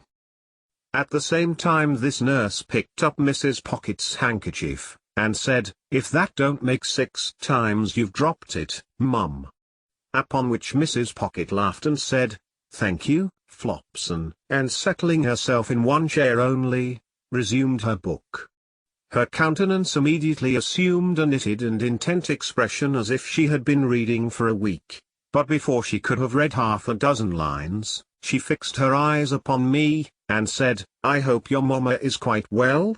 This unexpected inquiry put me into such a difficulty that I began saying in the absurdest way that if there had been any such person I had no doubt she would have been quite well and would have been very much obliged and would have sent her compliments, when the nurse came to my rescue.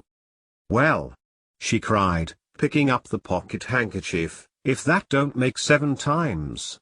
What are you doing this afternoon, mum?"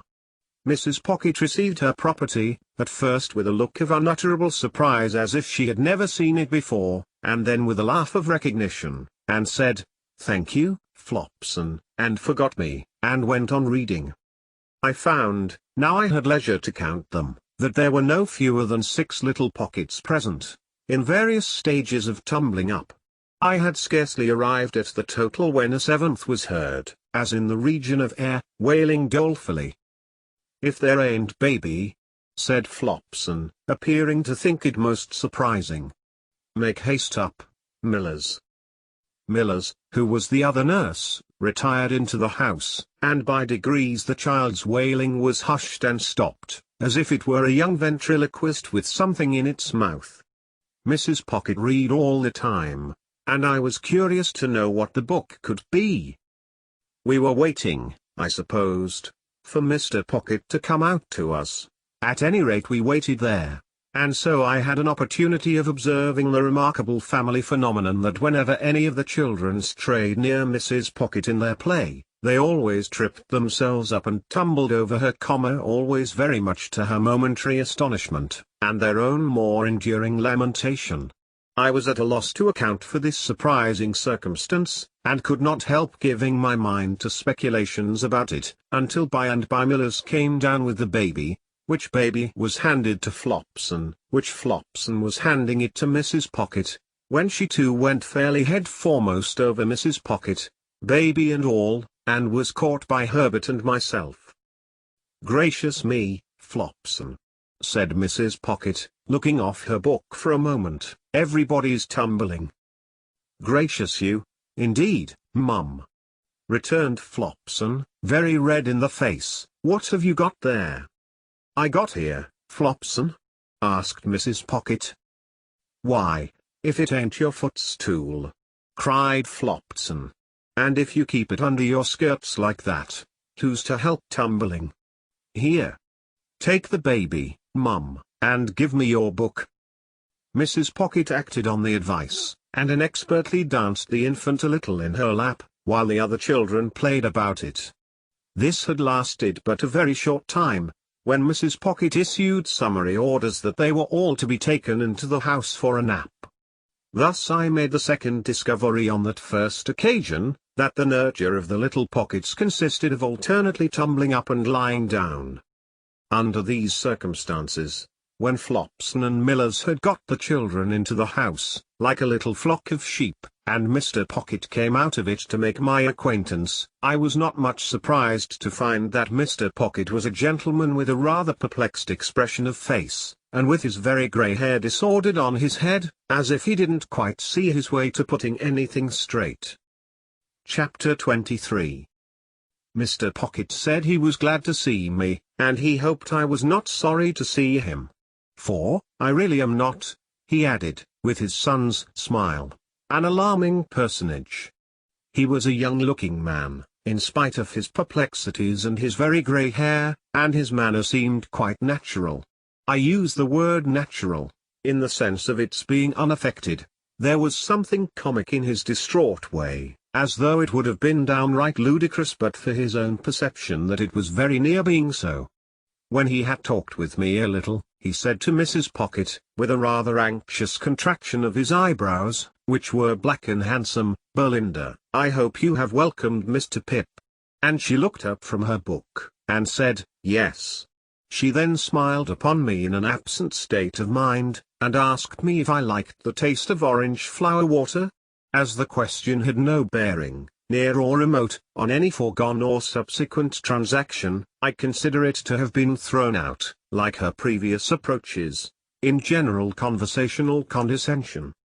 I found out within a few hours, and may mention at once, that Mrs. Pocket was the only daughter of a certain quite accidental deceased knight, who had invented for himself a conviction that his deceased father would have been made a baronet but for somebody's determined opposition arising out of entirely personal motives, I forget whose. If I ever knew, the sovereigns, the prime ministers, the lord chancellors, the archbishop of Canterbury's, anybody s, and had tacked himself on to the nobles of the earth in right of this quite supposititious fact.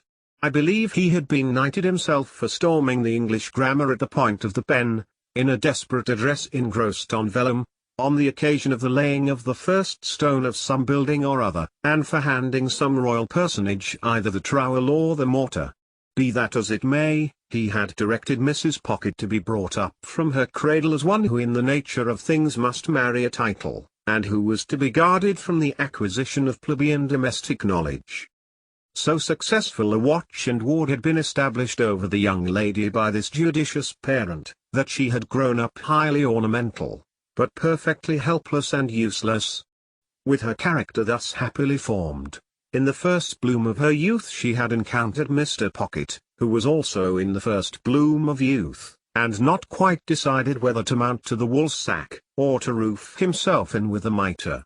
As his doing the one or the other was a mere question of time, he and Mrs. Pocket had taken time by the forelock, when, to judge from its length, it would seem to have wanted cutting, and had married without the knowledge of the judicious parent. The judicious parent, having nothing to bestow or withhold but his blessing, had handsomely settled that dower upon them after a short struggle, and had informed Mr. Pocket that his wife was a treasure for a prince. Mr. Pocket had invested the prince's treasure in the ways of the world ever since, and it was supposed to have brought him in but indifferent interest. Still, Mrs. Pocket was in general the object of a queer sort of respectful pity, because she had not married a title, while Mr. Pocket was the object of a queer sort of forgiving reproach, because he had never got one. Mr. Pocket took me into the house and showed me my room, which was a pleasant one, and so furnished as that I could use it with comfort for my own private sitting room. He then knocked at the doors of two other similar rooms, and introduced me to their occupants, by name Drummle and Startup. Drummle, an old-looking young man of a heavy order of architecture, was whistling. Startup, younger in years and appearance, was reading and holding his head, as if he thought himself in danger of exploding it with too strong a charge of knowledge. Both Mr. and Mrs. Pocket had such a noticeable air of being in somebody else's hands, that I wondered who really was in possession of the house and let them live until I found this unknown power to be the servants. It was a smooth way of going on, perhaps, in respect of saving trouble, but it had the appearance of being expensive, for the servants felt it a duty they owed to themselves to be nice in their eating and drinking, and to keep a deal of company downstairs. They allowed a very liberal table to Mr. and Mrs. Pocket, yet it always appeared to me that by far the best part of the house to have boarded in would have been the kitchen, always supposing the boarder capable of self-defense, for, before I had been there a week, a neighboring lady with whom the family were personally unacquainted, wrote in to say that she had seen Millers slapping the baby. This greatly distressed Mrs. Pocket, who burst into tears on receiving the note, and said that it was an extraordinary thing that the neighbors couldn't mind their own business. By degrees I learnt, and chiefly from Herbert, that Mr. Pocket had been educated at Harrow and at Cambridge, where he had distinguished himself, but that when he had had the happiness of marrying Mrs. Pocket very early in life, he had impaired his prospects and taken up the calling of a grinder. After grinding a number of dull blades, of whom it was remarkable that their fathers, when influential, were always going to help him to preferment, but always forgot to do it when the blades had left the grindstone, he had wearied of that poor work and had come to London. Here, after gradually failing in loftier hopes, he had read with divers who had lacked opportunities or neglected them, and had refurbished divers others for special occasions, and had turned his acquirements to the account of literary compilation and correction, and on such means, added to some very moderate private resources, still maintained the house I saw. Mr. and Mrs. Pocket had a toady neighbor, a widow lady of that highly sympathetic nature that she agreed with everybody, blessed everybody, and shed smiles and tears on everybody, according to circumstances. This lady's name was Mrs. Coiler, and I had the honor of taking her down to dinner on the day of my installation.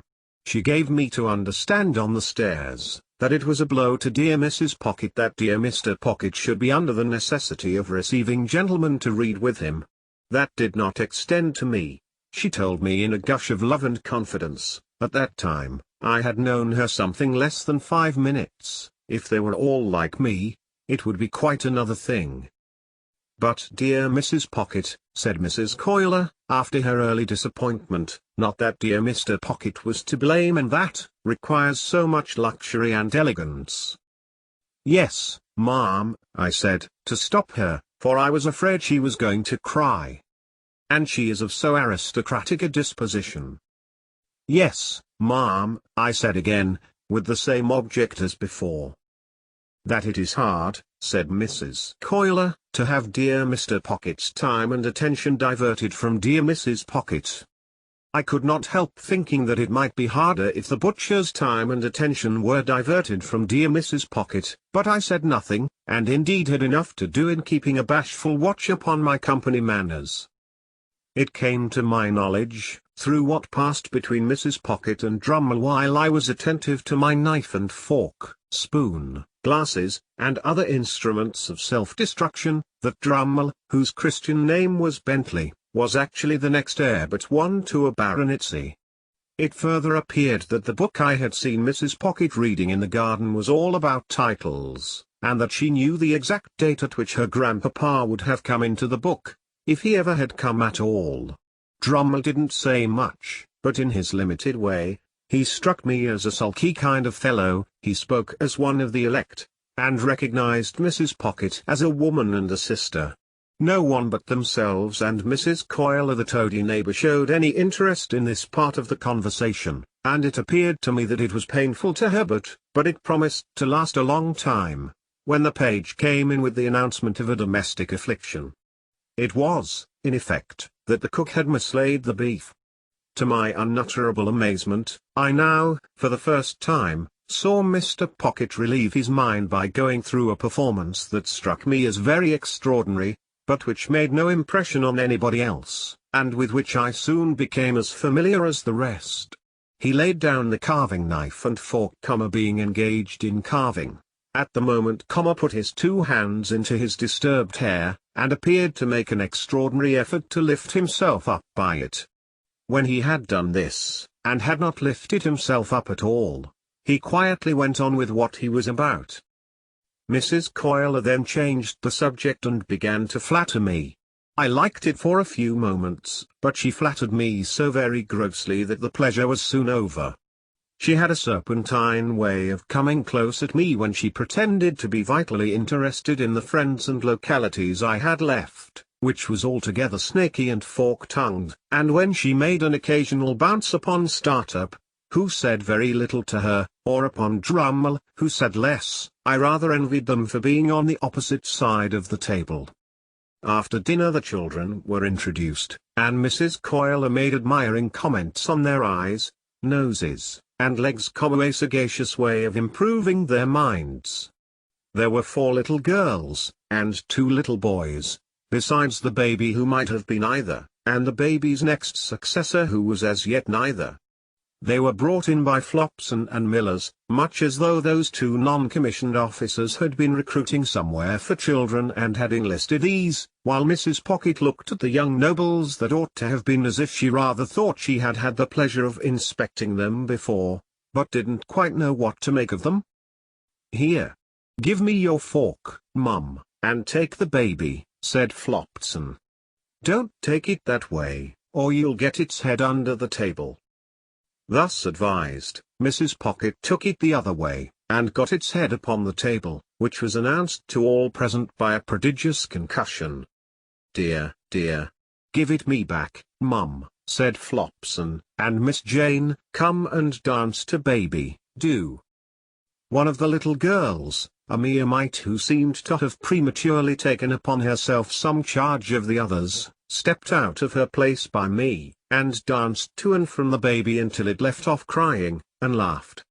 Then, all the children laughed, and Mr. Pocket, who in the meantime had twice endeavoured to lift himself up by the hair, laughed, and we all laughed and were glad.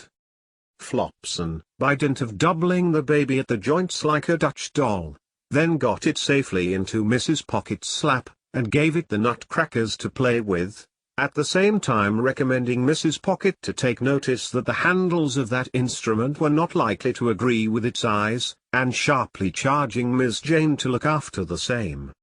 Then, the 2 nurses left the room, and had a lively scuffle on the staircase with a dissipated page who had waited at dinner, and who had clearly lost half his buttons at the gaming table. I was made very uneasy in my mind by Mrs. Pocket's falling into a discussion with Drummle respecting 2 baronetcies, while she ate a sliced orange steeped in sugar and wine, and, forgetting all about the baby on her lap, who did most appalling things with the nutcrackers. At length little Jane, perceiving its young brains to be imperilled, softly left her place, and with many small artifices coaxed the dangerous weapon away.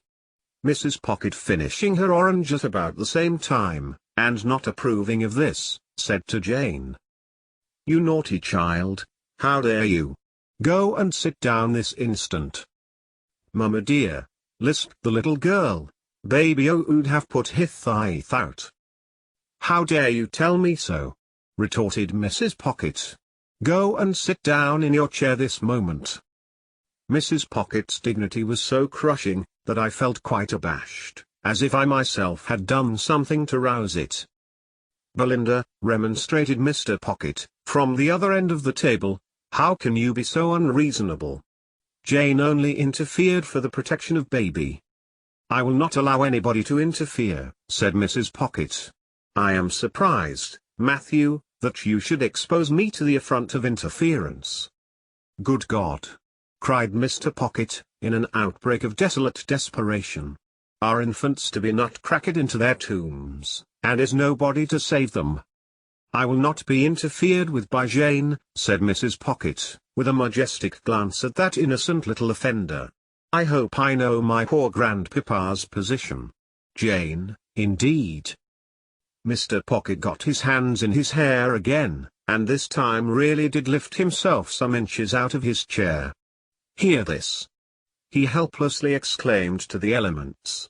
"Babies are to be nutcracked dead, for people's poor grandpapa's positions." Then he let himself down again, and became silent.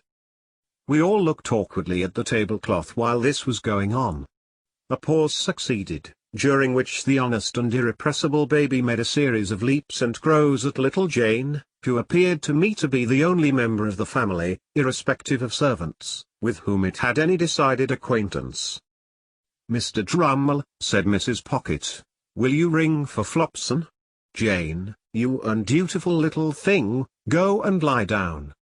Now, baby darling, come with Ma." The baby was the soul of honor, and protested with all its might. It doubled itself up the wrong way over Mrs. Pocket's arm, exhibited a pair of knitted shoes and dimpled ankles to the company in lieu of its soft face, and was carried out in the highest state of mutiny. And it gained its point after all, for I saw it through the window within a few minutes, being nursed by little Jane. It happened that the other 5 children were left behind at the dinner table, through Flopson's having some private engagement, and their not being anybody else's business. I thus became aware of the mutual relations between them and Mr. Pocket, which were exemplified in the following manner. Mr. Pocket, with the normal perplexity of his face heightened and his hair rumpled, looked at them for some minutes, as if he couldn't make out how there came to be no boarding and lodging in that establishment, and why they hadn't been billeted by nature on somebody else. Then, in a distant missionary way he asked them certain questions, as why little Joe had that hole in his frill, who said, Pa, Flopson was going to mend it when she had time, and how little Fanny came by that Whitlow, who said, Pa, Millers was going to poultice it when she didn't forget. Then, he melted into parental tenderness, and gave them a shilling apiece and told them to go and play, and then as they went out, with one very strong effort to lift himself up by the hair he dismissed the hopeless subject. In the evening there was rowing on the river. As Drummle and Startup had each a boat, I resolved to set up mine, and to cut them both out. I was pretty good at most exercises in which country boys are adepts, but as I was conscious of wanting elegance of style for the Thames, not to say for other waters, I at once engaged to place myself under the tuition of the winner of a prize wherry who plied at our stairs, and to whom I was introduced by my new allies. This practical authority confused me very much by saying I had the arm of a blacksmith. If he could have known how nearly the compliment lost him his pupil. There was a supper tray after we got home at night, and I think we should all have enjoyed ourselves, but for a rather disagreeable domestic occurrence. Mr. Pocket was in good spirits, when a housemaid came in, and said, "If you please, sir, I should wish to speak to you." "Speak to your master?" said Mrs. Pocket, whose dignity was roused again. "How can you think of such a thing? Go and speak to Flopson. Or speak to me, at some other time." "Begging your pardon, ma'am," returned the housemaid, "I should wish to speak at once, and to speak to master." Hereupon, Mr. Pocket went out of the room, and we made the best of ourselves until he came back. "This is a pretty thing, Belinda," said Mr. Pocket, returning with a countenance expressive of grief and despair. "Here's the cook lying insensibly drunk on the kitchen floor, with a large bundle of fresh butter made up in the cupboard ready to sell for grease." Mrs. Pocket instantly showed much amiable emotion, and said, "This is that odious Sophia's doing."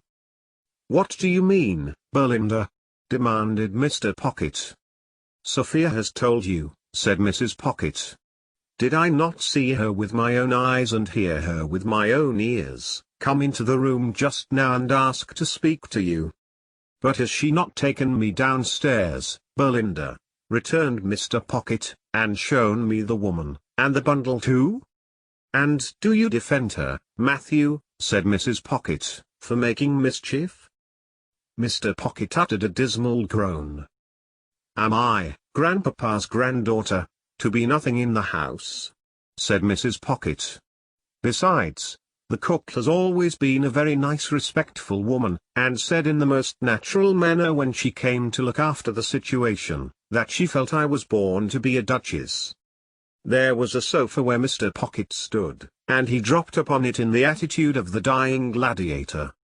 Still in that attitude he said, with a hollow voice, "Good night, Mr. Pip," when I deemed it advisable to go to bed and leave him. Chapter 24. After 2 or 3 days, when I had established myself in my room and had gone backwards and forwards to London several times, and had ordered all I wanted of my tradesman, Mr. Pocket and I had a long talk together. He knew more of my intended career than I knew myself, for he referred to his having been told by Mr. Jaggers that I was not designed for any profession, and that I should be well enough educated for my destiny if I could hold my own with the average of young men in prosperous circumstances. I acquiesced, of course, knowing nothing to the contrary. He advised my attending certain places in London, for the acquisition of such mere rudiments as I wanted, and my investing him with the functions of explainer and director of all my studies. He hoped that with intelligent assistance I should meet with little to discourage me, and should soon be able to dispense with any aid but his. Through his way of saying this, and much more to similar purpose, he placed himself on confidential terms with me in an admirable manner, and I may state at once that he was always so zealous and honourable in fulfilling his compact with me, that he made me zealous and honourable in fulfilling mine with him. If he had shown indifference as a master, I have no doubt I should have returned the compliment as a pupil. He gave me no such excuse, and each of us did the other justice. Nor did I ever regard him as having anything ludicrous about him, or anything but what was serious, honest, and good, in his tutor communication with me. When these points were settled, and so far carried out as that I had begun to work in earnest, it occurred to me that if I could retain my bedroom in Barnard's Inn, my life would be agreeably varied, while my manners would be none the worse for Herbert's society. Mr. Pocket did not object to this arrangement, but urged that before any step could possibly be taken in it, it must be submitted to my guardian.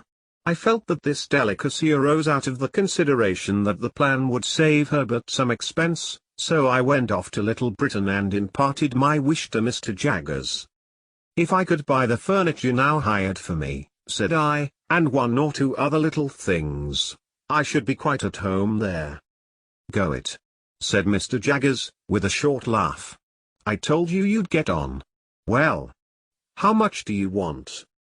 I said I didn't know how much. "Come," retorted Mr. Jaggers. "How much? £50? "Oh, not nearly so much." £5? said Mr. Jaggers. This was such a great fall, that I said in discomfiture, "Oh, more than that." "More than that, eh?" retorted Mr. Jaggers, lying in wait for me, with his hands in his pockets, his head on one side, and his eyes on the wall behind me. "How much more?" "It is so difficult to fix a sum," said I, hesitating. "Come," said Mr. Jaggers. "Let's get at it. 2 × 5, will that do? 3 × 5, will that do? 4 × 5, will that do?" I said I thought that would do handsomely. 4 × 5 will do handsomely, will it?" said Mr. Jaggers, knitting his brows. "Now, what do you make of 4 × 5? "What do I make of it? Ah," said Mr. Jaggers, "how much?" "I suppose you make it £20, said I, smiling. "Never mind what I make it, my friend," observed Mr. Jaggers, with a knowing and contradictory toss of his head. "I want to know what you make it." £20, of course." "Wemmick," said Mr. Jaggers, opening his office door. "Take Mr. Pip's written order, and pay him £20. This strongly marked way of doing business made a strongly marked impression on me, and that not of an agreeable kind. Mr. Jaggers never laughed, but he wore great bright creaking boots, and, in poising himself on these boots, with his large head bent down and his eyebrows joined together, awaiting an answer, he sometimes caused the boots to creak, as if they laughed in a dry and suspicious way.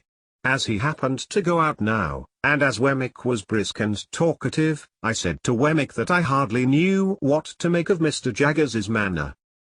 "Tell him that, and he'll take it as a compliment," answered Wemmick.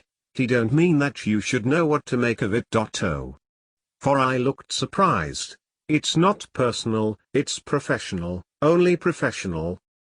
Wemmick was at his desk, lunching, and crunching, on a dry hard biscuit, pieces of which he threw from time to time into his slit of mouth, as if he were posting them.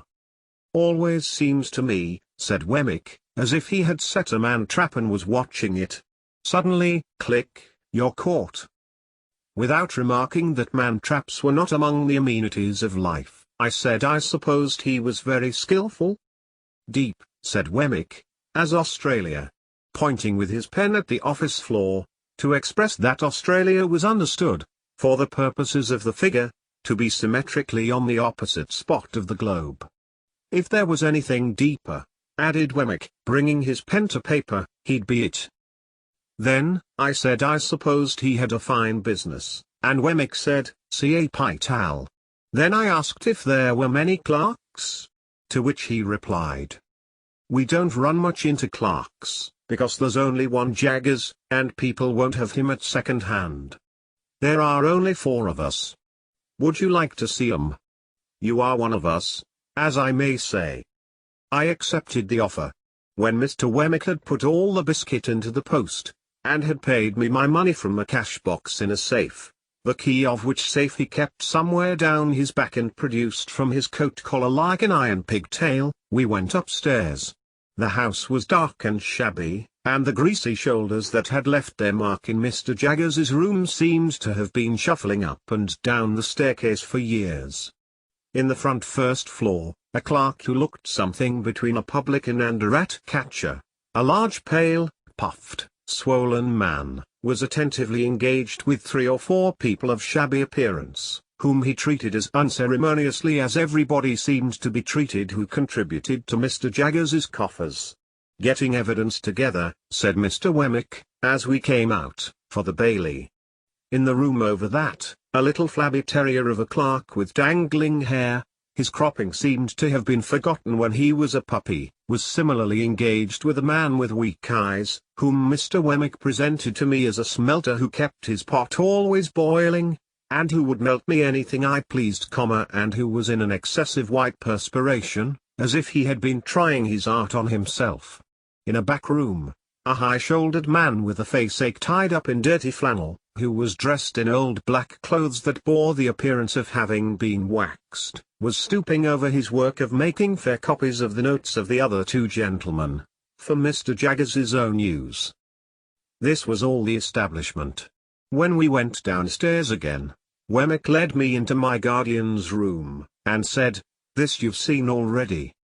"Pray," said I, as the 2 odious casts with the twitchy leer upon them caught my sight again, "whose likenesses are those?" "These?" said Wemmick, getting upon a chair, and blowing the dust off the horrible heads before bringing them down. "These are 2 celebrated ones. Famous clients of ours that got us a world of credit. This chap, why you must have come down in the night and been peeping into the inkstand, to get this blot upon your eyebrow, you old rascal, murdered his master, and, considering that he wasn't brought up to evidence, didn't plan it badly." "Is it like him?" I asked, recoiling from the brute, as Wemmick spat upon his eyebrow and gave it a rub with his sleeve. "Like him? It's himself, you know. The cast was made in Newgate, directly after he was taken down. You had a particular fancy for me, hadn't you, old artful?" said Wemmick. He then explained this affectionate apostrophe, by touching his brooch representing the lady in the weeping willow at the tomb with the urn upon it, and saying, "Had it made for me, express." "Is the lady anybody?" said I. "No," returned Wemmick. "Only his game." "You liked your bit of game, didn't you?" "No, deuce a bit of a lady in the case, Mr. Pip, except 1 comma, and she wasn't of this slender lady-like sort, and you wouldn't have caught her looking after this urn, unless there was something to drink in it." Wemmick's attention being thus directed to his brooch, he put down the cast, and polished the brooch with his pocket handkerchief. Did that other creature come to the same end? I asked. He has the same look. You're right, said Wemmick. It's the genuine look. Much as if one nostril was caught up with a horsehair and a little fish hook. Yes, he came to the same end. Quite the natural end here, I assure you. He forged wills, this blade did, if he didn't also put the supposed testators to sleep too.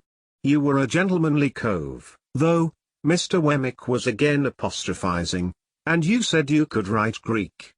Yah, bounceable. What a liar you were.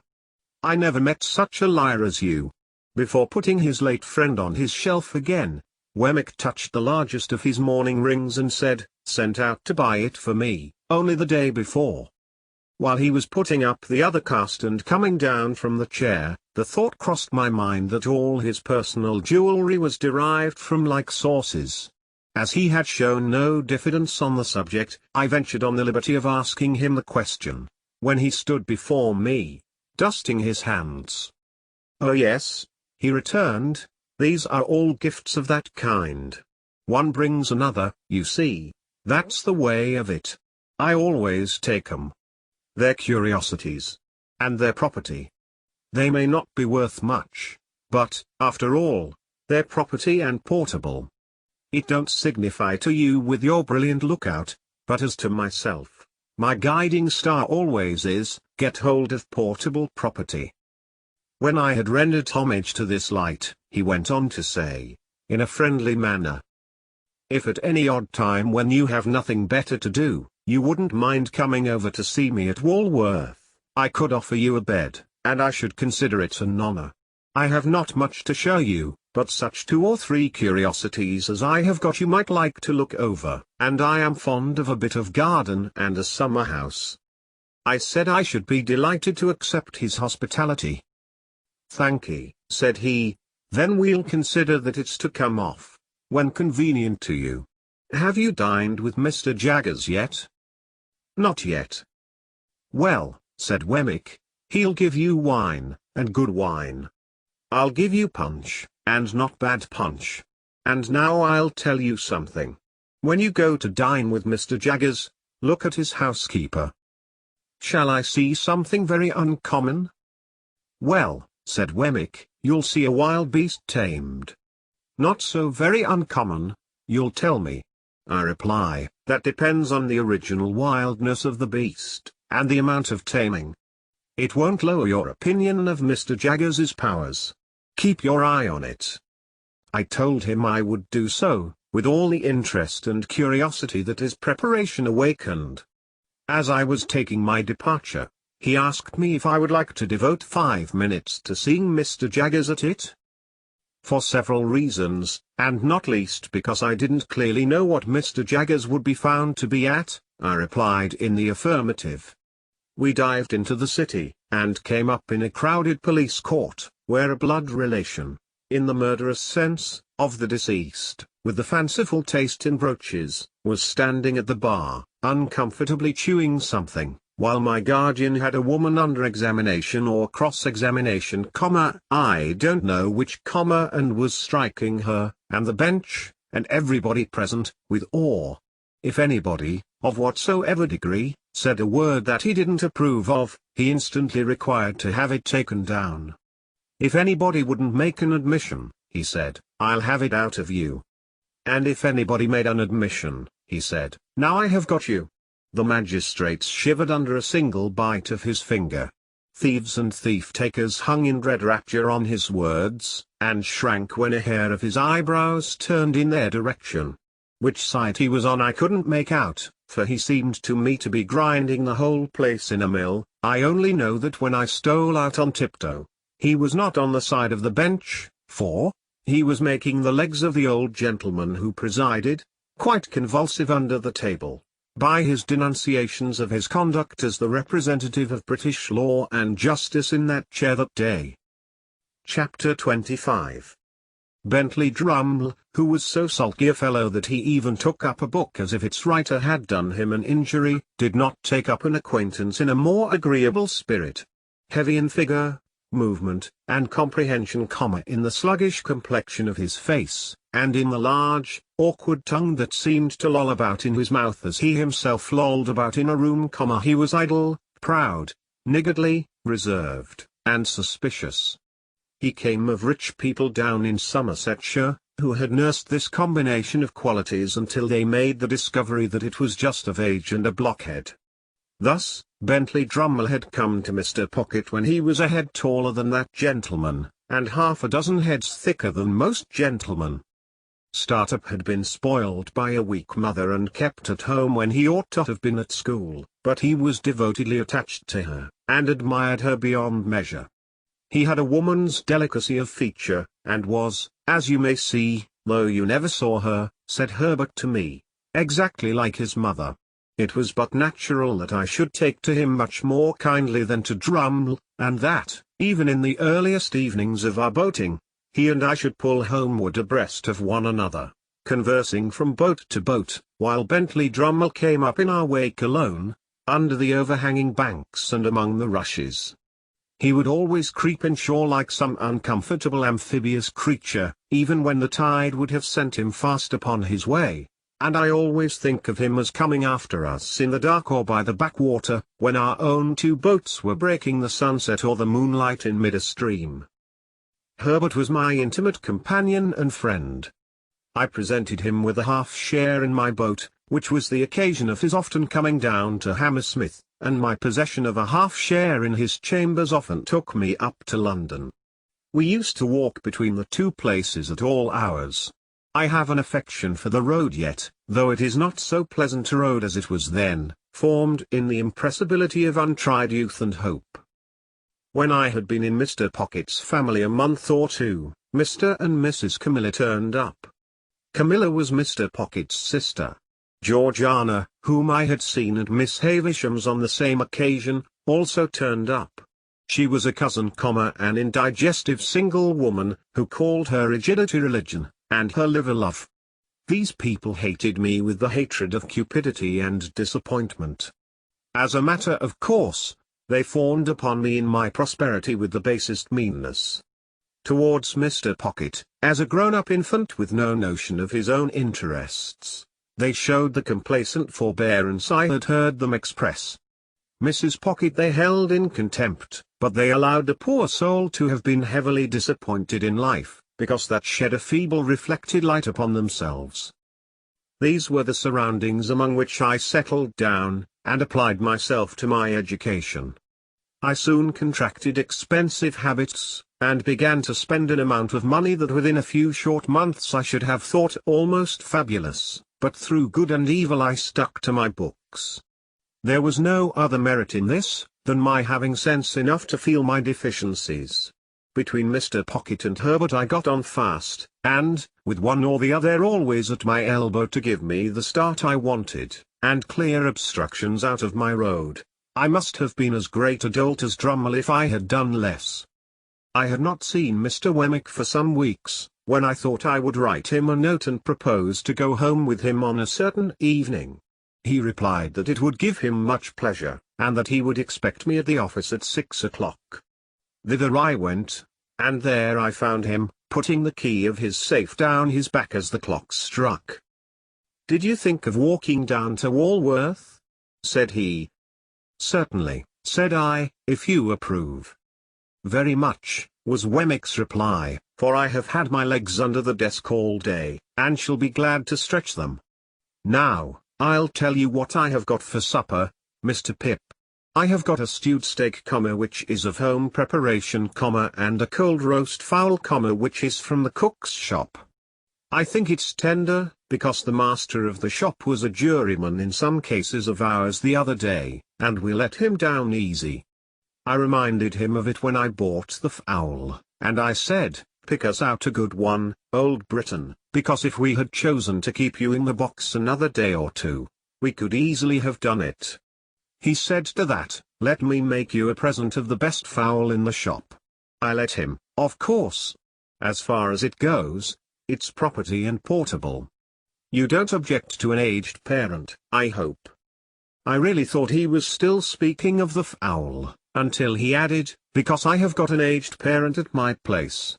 I then said what politeness required. "So, you haven't dined with Mr. Jaggers yet?" he pursued, as we walked along. "Not yet. He told me so this afternoon when he heard you were coming. I expect you'll have an invitation tomorrow. He's going to ask your pals, too. 3 of 'em, ain't there?" Although I was not in the habit of counting Drummle as one of my intimate associates, I answered, "Yes." "Well, he's going to ask the whole gang." I hardly felt complimented by the word, "and whatever he gives you, he'll give you good. Don't look forward to variety, but you'll have excellence. And there's another rum thing in his house," proceeded Wemmick, after a moment's pause, as if the remark followed on the housekeeper understood. "He never lets a door or window be fastened at night." "Is he never robbed?" "That's it," returned Wemmick. "He says, and gives it out publicly, 'I want to see the man who'll rob me.' Lord bless you, I have heard him 100 times. If I have heard him once, say to regular cracksman in our front office, 'You know where I live, now, no bolt is ever drawn there, why don't you do a stroke of business with me? Come, can't I tempt you?' Not a man of them, sir, would be bold enough to try it on, for love or money." "They dread him so much?" said I. "Dread him," said Wemmick. "I believe you they dread him. Not but what he's artful, even in his defiance of them. No silver, sir. Britannia metal, every spoon."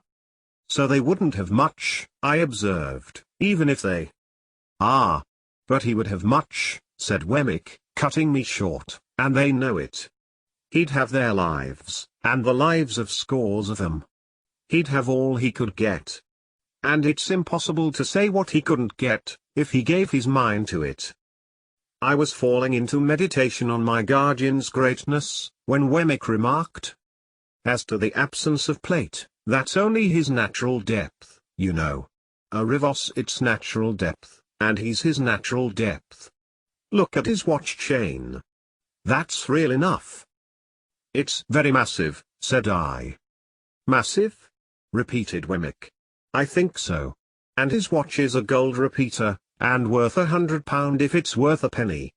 Mr. Pip, there are about 700 thieves in this town who know all about that watch. There's not a man, a woman, or a child, among them, who wouldn't identify the smallest link in that chain, and drop it as if it was red hot, if inveigled into touching it."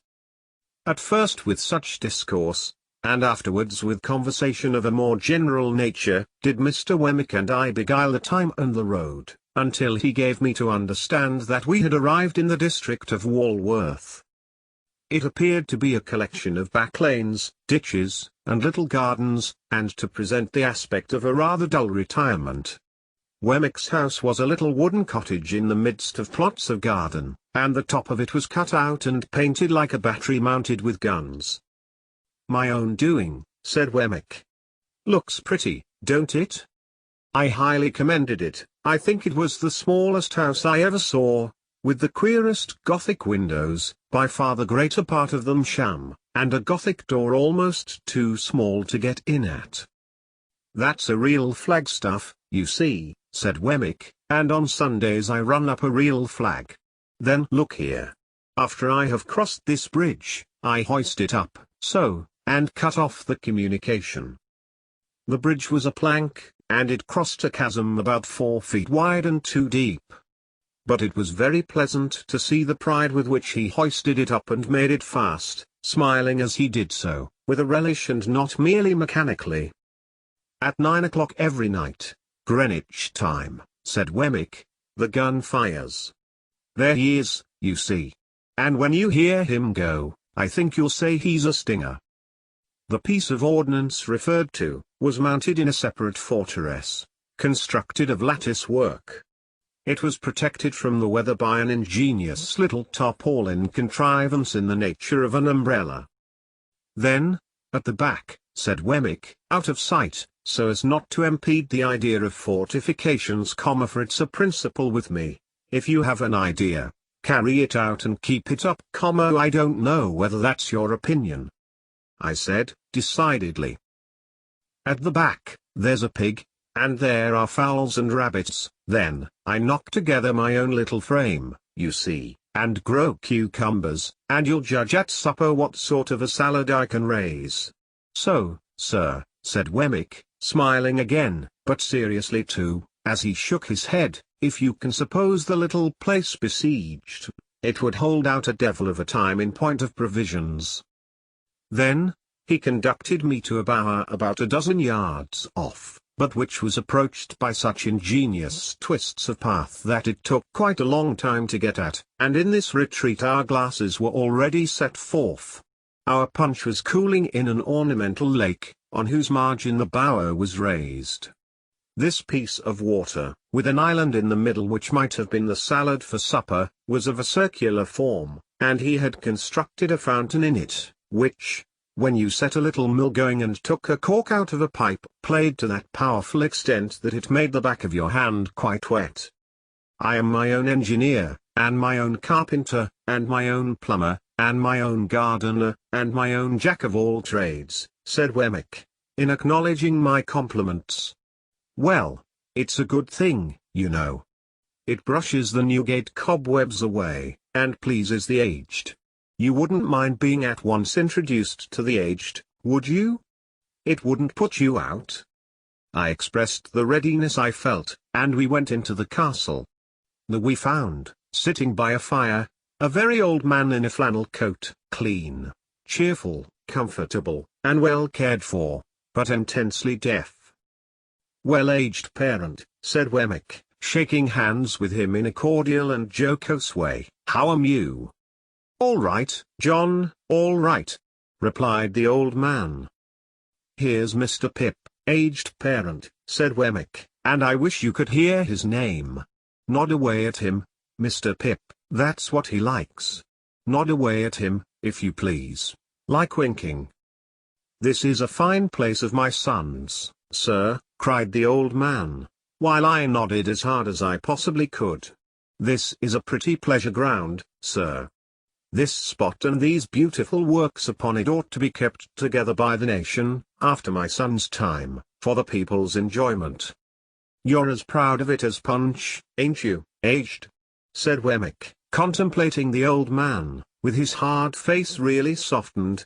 There's a nod for you, giving him a tremendous one, there's another for you, giving him a still more tremendous one. You like that, don't you? If you're not tired, Mr. Pip, though I know it's tiring to strangers, will you tip him one more? You can't think how it pleases him. I tipped him several more, and he was in great spirits.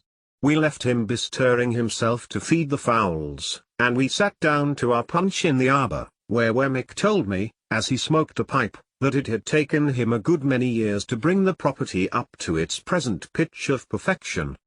Is it your own, Mr. Wemmick? Oh yes, said Wemmick, I have got hold of it, a bit at a time.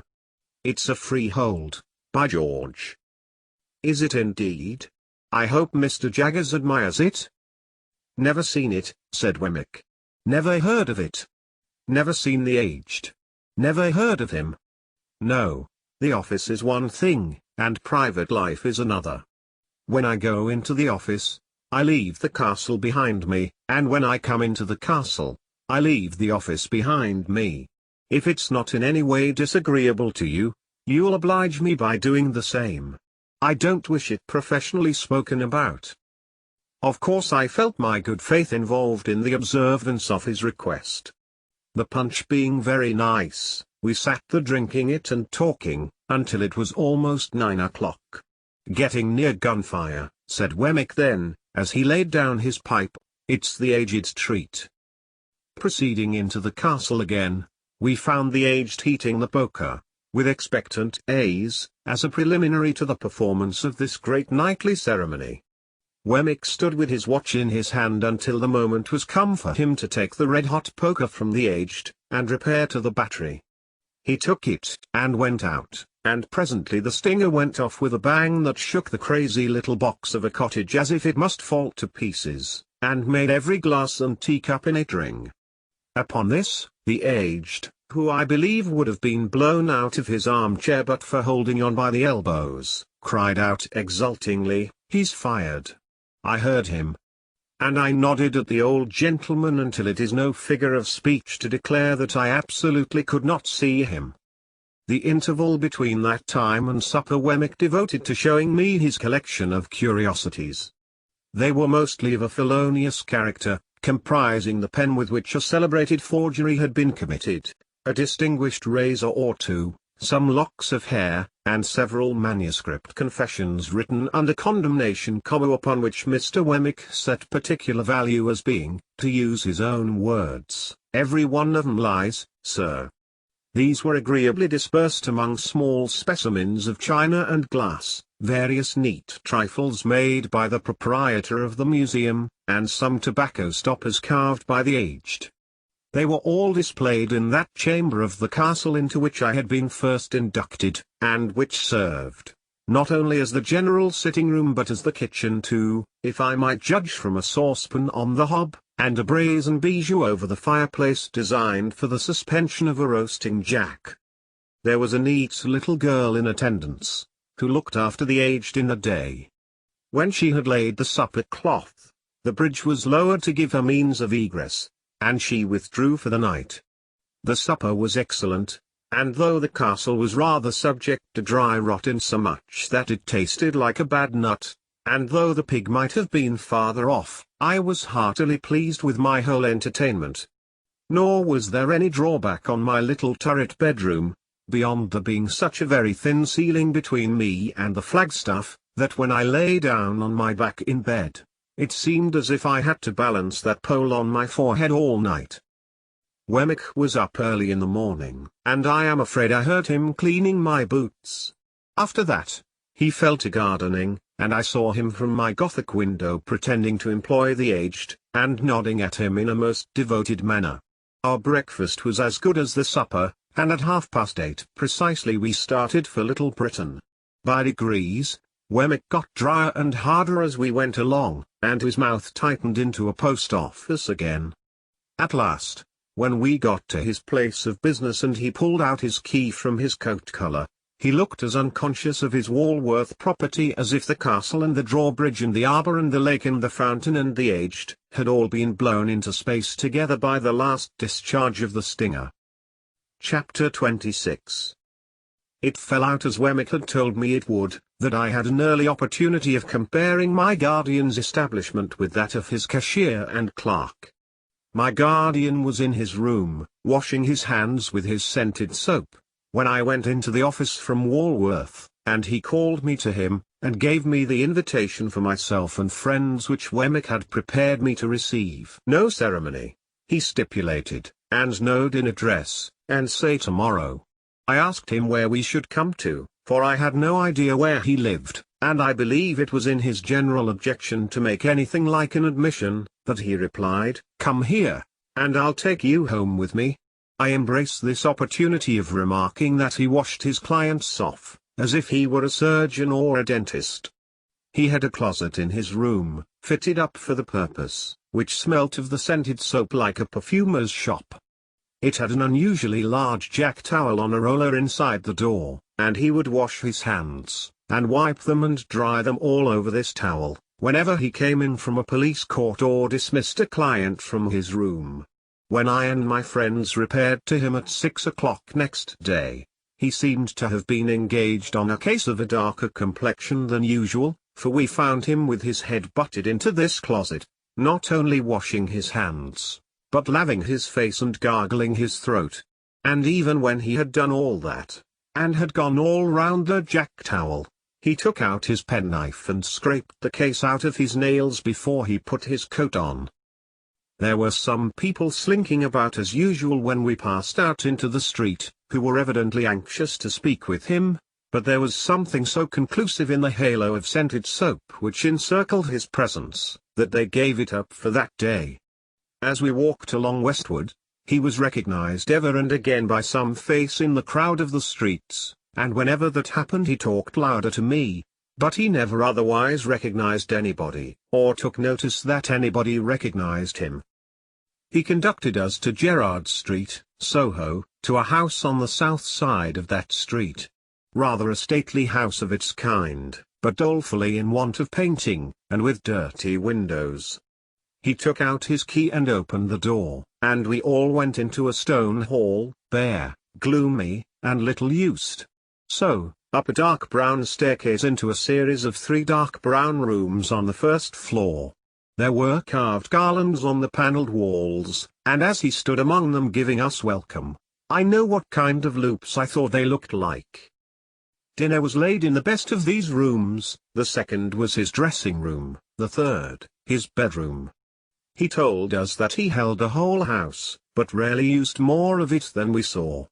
The table was comfortably laid, no silver in the service, of course, and at the side of his chair was a capacious dumbwaiter, with a variety of bottles and decanters on it, and 4 dishes of fruit for dessert.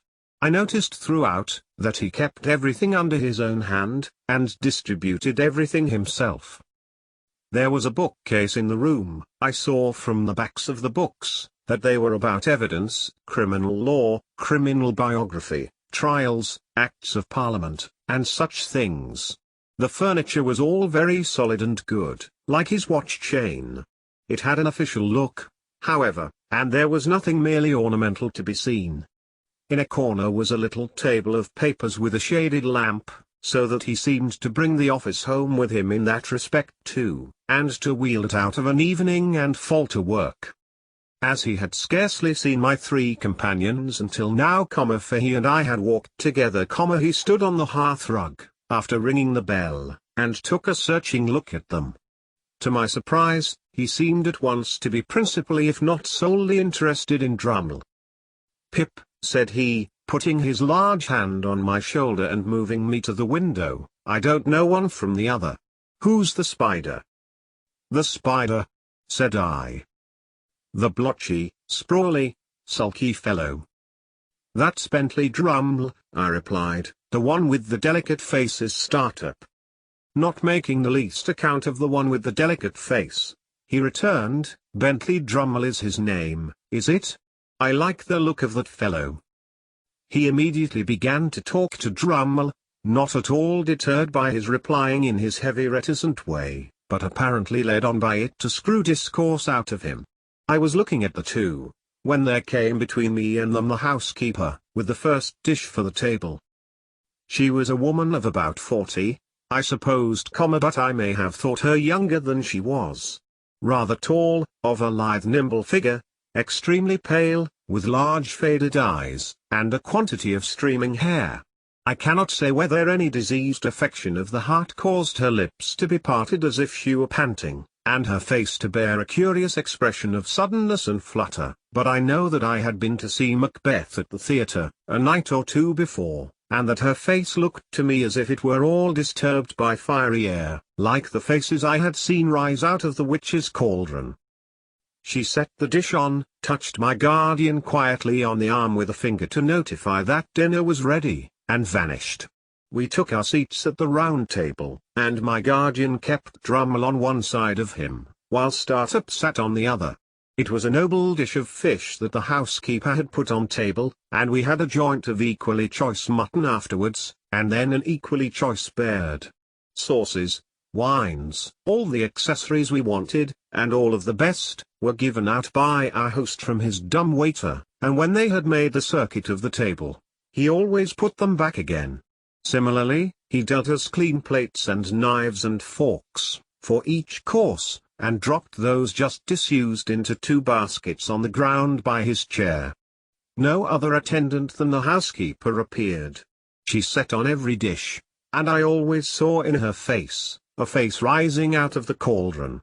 Years afterwards, I made a dreadful likeness of that woman, by causing a face that had no other natural resemblance to it than it derived from flowing hair to pass behind a bowl of flaming spirits in a dark room. Induced to take particular notice of the housekeeper, both by her own striking appearance and by Wemmick's preparation, I observed that whenever she was in the room she kept her eyes attentively on my guardian, and that she would remove her hands from any dish she put before him, hesitatingly, as if she dreaded his calling her back, and wanted him to speak when she was nigh, if he had anything to say. I fancied that I could detect in his manner a consciousness of this, and a purpose of always holding her in suspense. Dinner went off gaily, and although my guardian seemed to follow rather than originate subjects, I knew that he wrenched the weakest part of our dispositions out of us. For myself, I found that I was expressing my tendency to lavish expenditure, and to patronize Herbert, and to boast of my great prospects, before I quite knew that I had opened my lips. It was so with all of us, but with no one more than Drummle, the development of whose inclination to gird in a grudging and suspicious way at the rest, was screwed out of him before the fish was taken off. It was not then, but when we had got to the cheese, that our conversation turned upon our rowing feats, and that Drummle was rallied for coming up behind of a night in that slow amphibious way of his.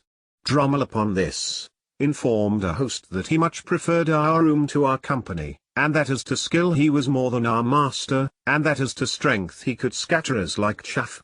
By some invisible agency, my guardian wound him up to a pitch little short of ferocity about this trifle, and he fell to bearing and spanning his arm to show how muscular it was, and we all fell to bearing and spanning our arms in a ridiculous manner.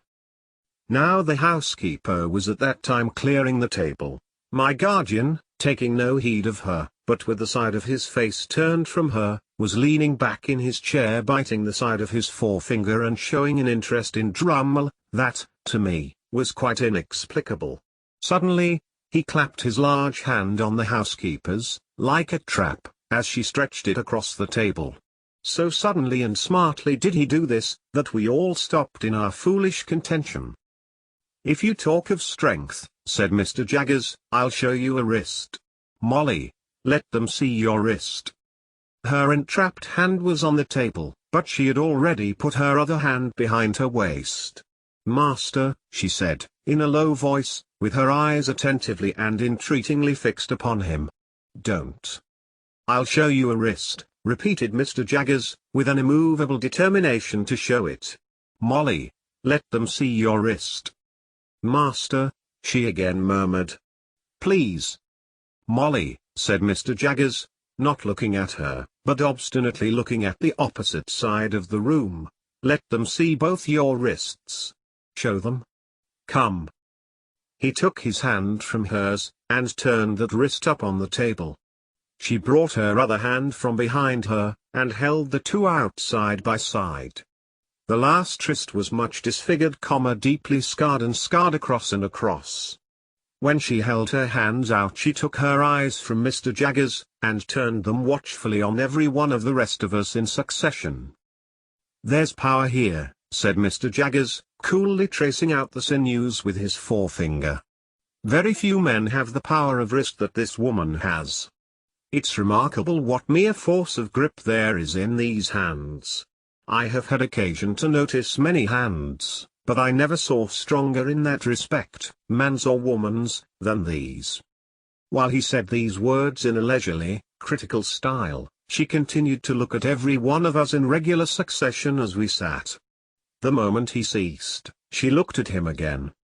"That'll do, Molly," said Mr. Jaggers, giving her a slight nod, "you have been admired, and can go." She withdrew her hands and went out of the room, and Mr. Jaggers, putting the decanters on from his dumb waiter, filled his glass and passed round the wine. "At 9:30, gentlemen," said he, "we must break up. Pray make the best use of your time. I am glad to see you all. Mr. Drummle, I drink to you." If his object in singling out Drummle were to bring him out still more, it perfectly succeeded. In a sulky triumph, Drummle showed his morose depreciation of the rest of us, in a more and more offensive degree, until he became downright intolerable. Through all his stages, Mr. Jaggers followed him with the same strange interest. He actually seemed to serve as a zest to Mr. Jaggers's wine. In our boyish want of discretion I dare say we took too much to drink, and I know we talked too much. We became particularly hot upon some boorish sneer of Drummle's, to the effect that we were too free with our money. It led to my remarking, with more zeal than discretion, that it came with a bad grace from him, to whom Startup had lent money in my presence but a week or so before. Well, retorted Drummle, he'll be paid. I don't mean to imply that he won't, said I, but it might make you hold your tongue about us and our money, I should think. You should think, retorted Drummle. Oh Lord. I dare say, I went on, meaning to be very severe, that you wouldn't lend money to any of us if we wanted it. You are right, said Drummle. I wouldn't lend one of you a sixpence. I wouldn't lend anybody a sixpence. Rather mean to borrow under those circumstances, I should say. You should say, repeated Drummle. Oh Lord. This was so very aggravating, the more especially as I found myself making no way against his surly obtuseness, that I said, disregarding Herbert's efforts to check me. Come, Mr. Drummle, since we are on the subject, I'll tell you what passed between Herbert here and me, when you borrowed that money. I don't want to know what passed between Herbert there and you, growled Drummle.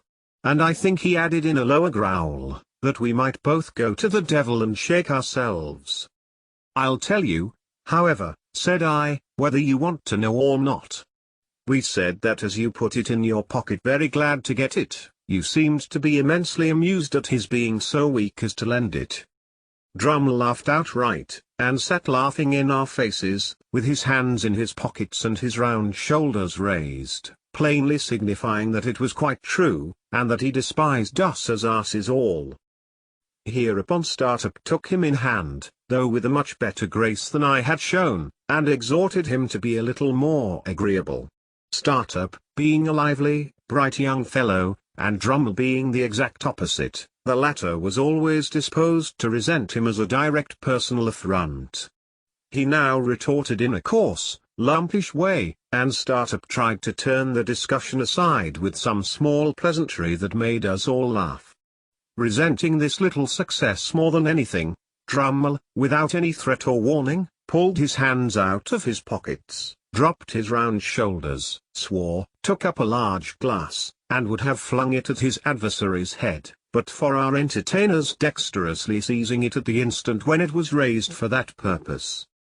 Gentlemen, said Mr. Jaggers, deliberately putting down the glass, and hauling out his gold repeater by its massive chain, I am exceedingly sorry to announce that it's 9:30. On this hint we all rose to depart. Before we got to the street door, Startup was cheerily calling Drummle old boy, as if nothing had happened.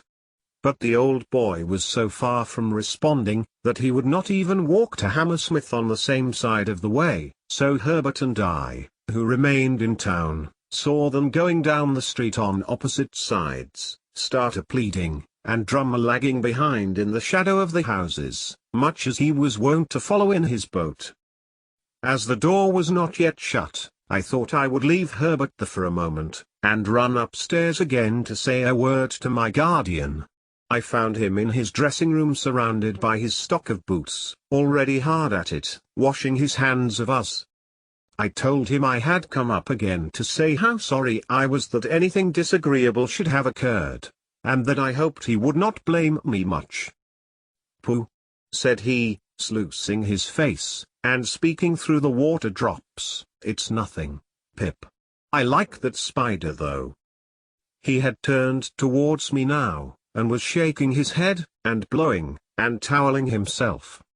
I am glad you like him, sir, said I, but I don't. No, no, my guardian assented, don't have too much to do with him. Keep as clear of him as you can. But I like the fellow, Pip, he is one of the true sort. Why, if I was a fortune teller. Looking out of the towel, he caught my eye. But I am not a fortune teller, he said, letting his head drop into a festoon of towel, and toweling away at his 2 ears. You know what I am, don't you? Good night, Pip. Good night, sir. In about a month after that, the spider's time with Mr. Pocket was up for good, and, to the great relief of all the house but Mrs. Pocket, he went home to the family hole. Chapter 27.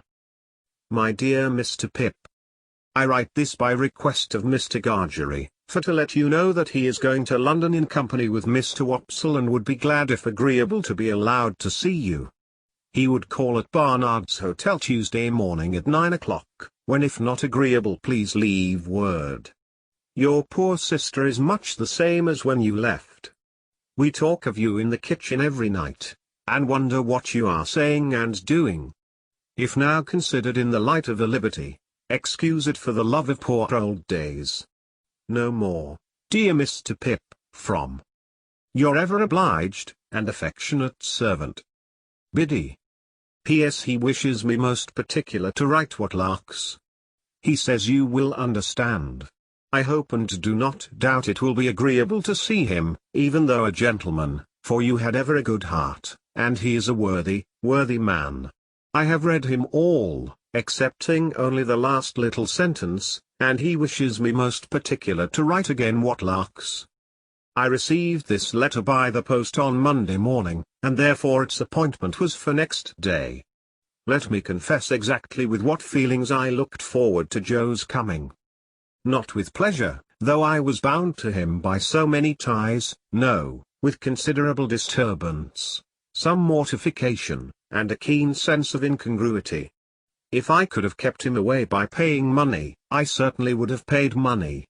My greatest reassurance was that he was coming to Barnard's Inn, not to Hammersmith, and consequently would not fall in Bentley Drummle's way.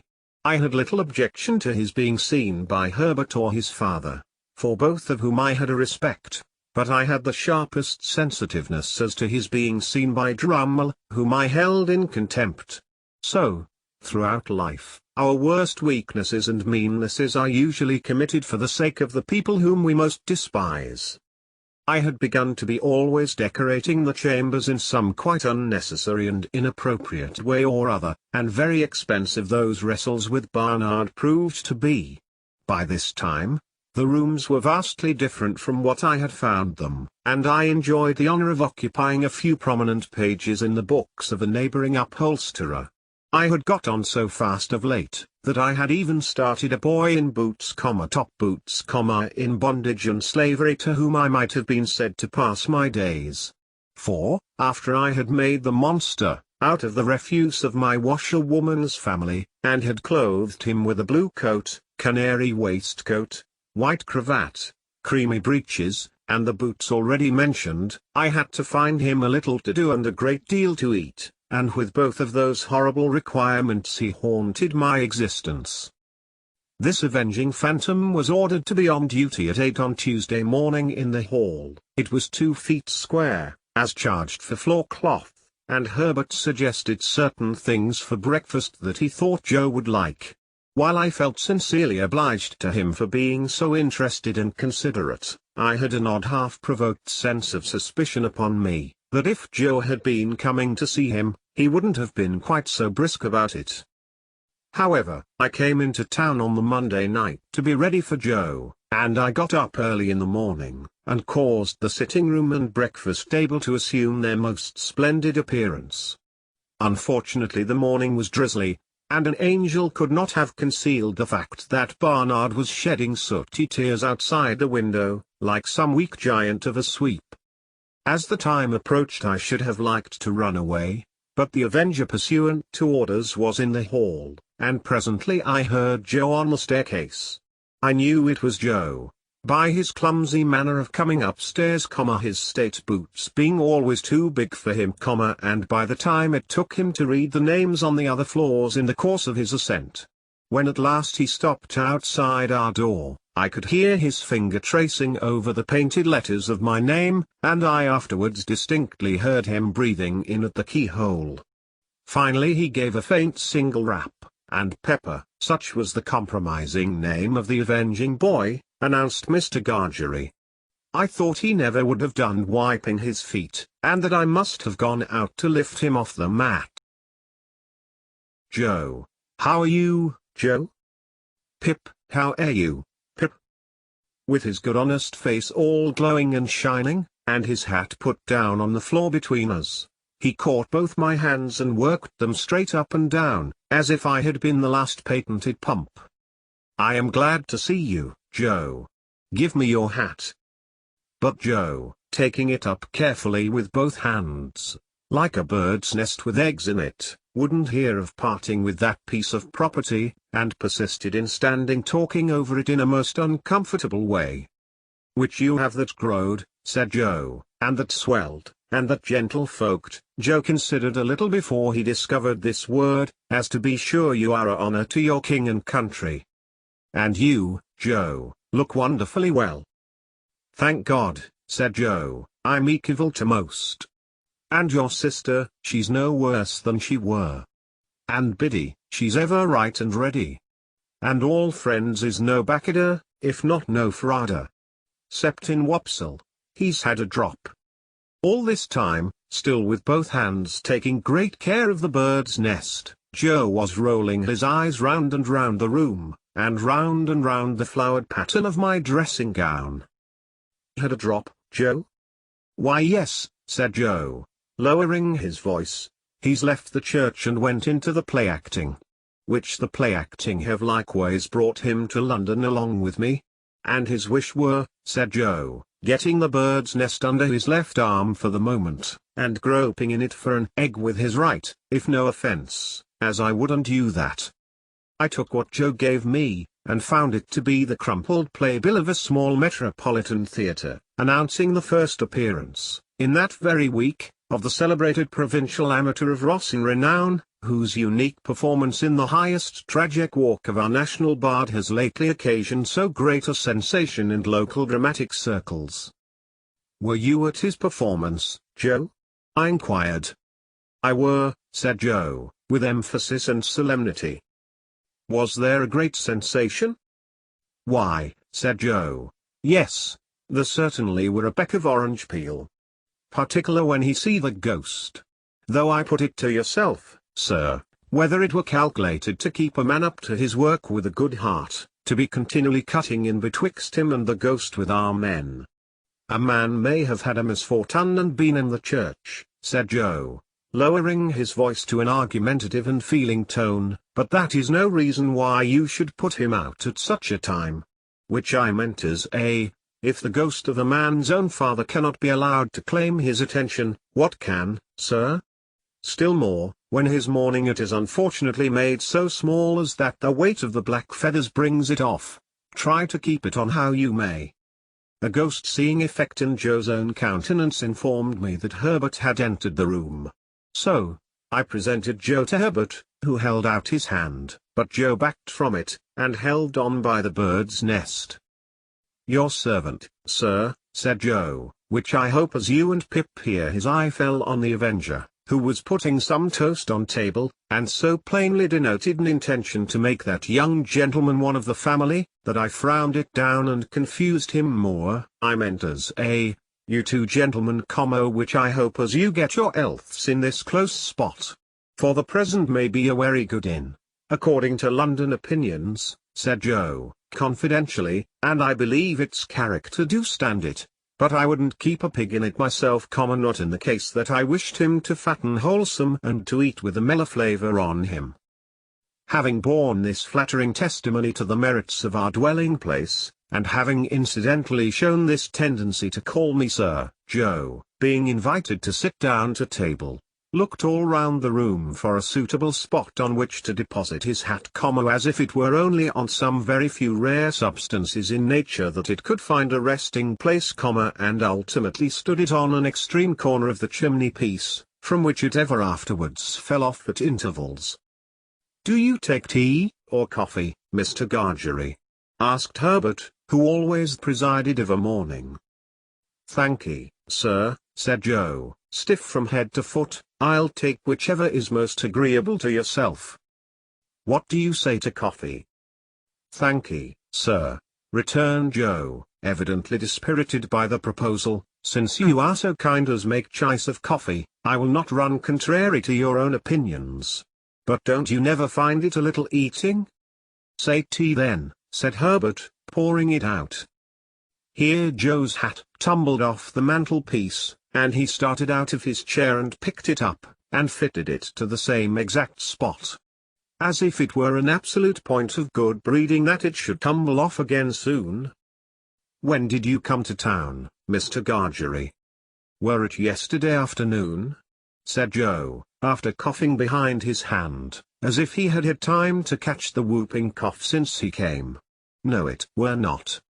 Yes, it were. Yes. It were yesterday afternoon, with an appearance of mingled wisdom, relief, and strict impartiality. Have you seen anything of London yet? Why, yes, sir, said Joe. Me and Wopsle went off straight to look at the blacking warehouse.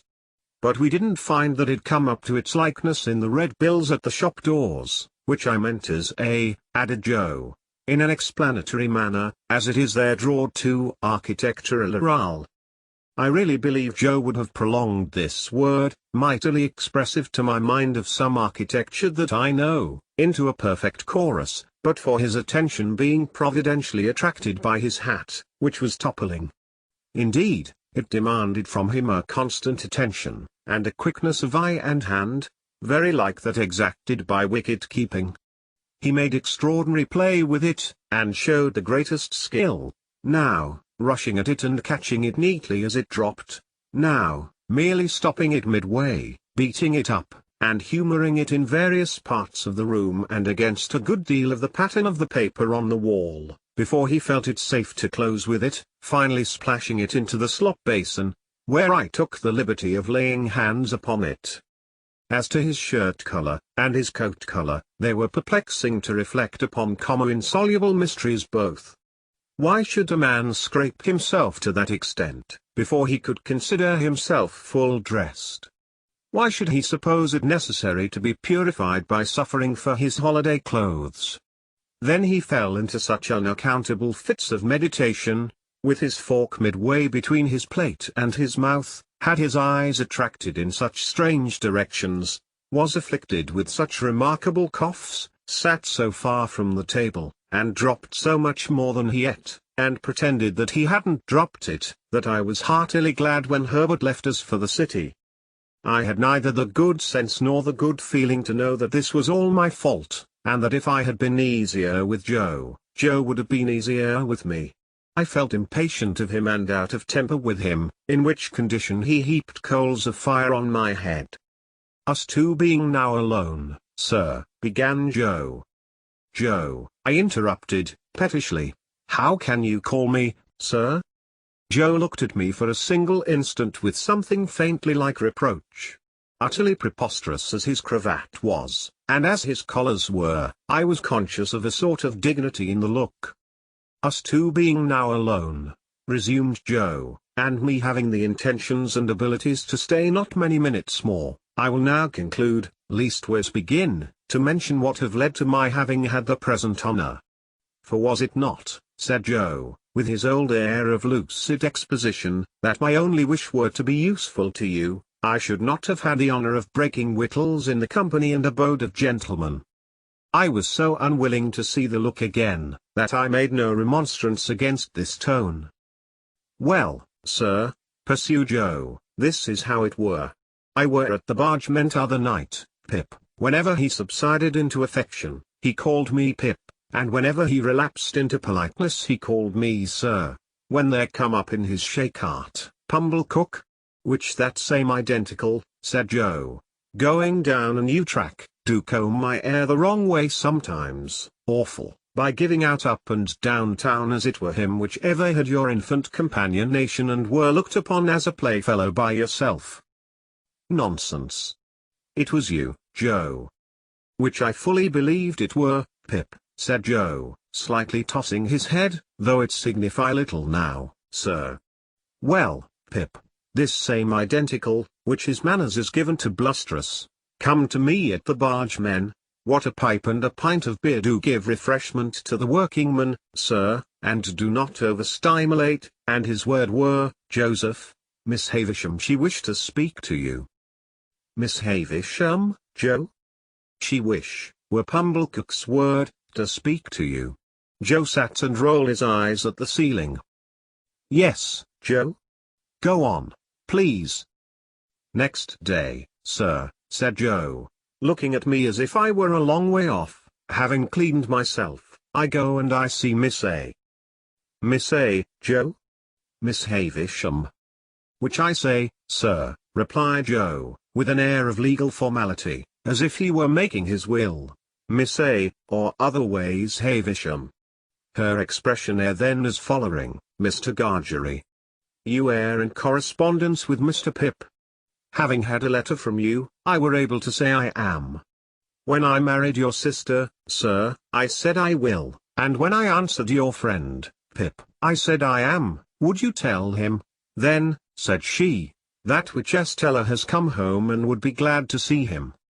I felt my face fire up as I looked at Joe. I hope one remote cause of its firing may have been my consciousness that if I had known his errand, I should have given him more encouragement. Biddy, pursued Joe, when I got home and asked her for to write the message to you, a little hung back. Biddy says, I know he will be very glad to have it by word of mouth. It is holiday time. You want to see him, go. I have now concluded, sir, said Joe, rising from his chair, and, Pip, I wish you ever well and ever prospering to a greater and a greater height. But you are not going now, Joe? Yes I am, said Joe. But you are coming back to dinner, Joe? No I am not, said Joe. Our eyes met, and all the sir melted out of that manly heart as he gave me his hand. Pip, dear old chap, life is made of ever so many partings welded together, as I may say, and one man's a blacksmith, and one's a whitesmith, and one's a goldsmith, and one's a coppersmith.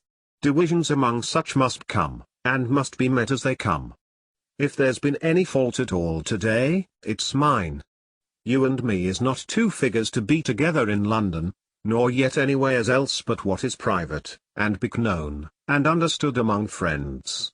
It ain't that I am proud, but that I want to be right, as you shall never see me no more in these clothes. I'm wrong in these clothes.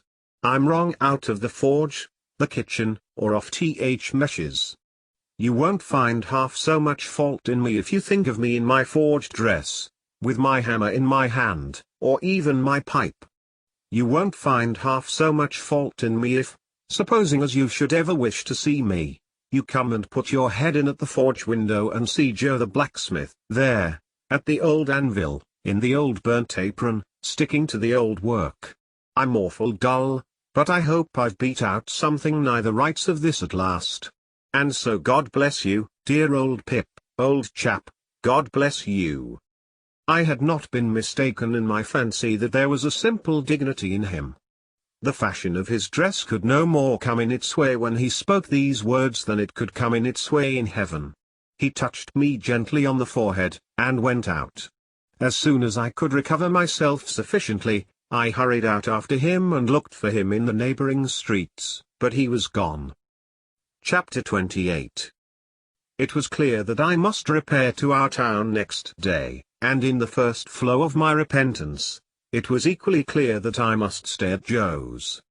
But, when I had secured my box place by tomorrow's coach, and had been down to Mr. Pocket's and back, I was not by any means convinced on the last point, and began to invent reasons and make excuses for putting up at the Blue Boar.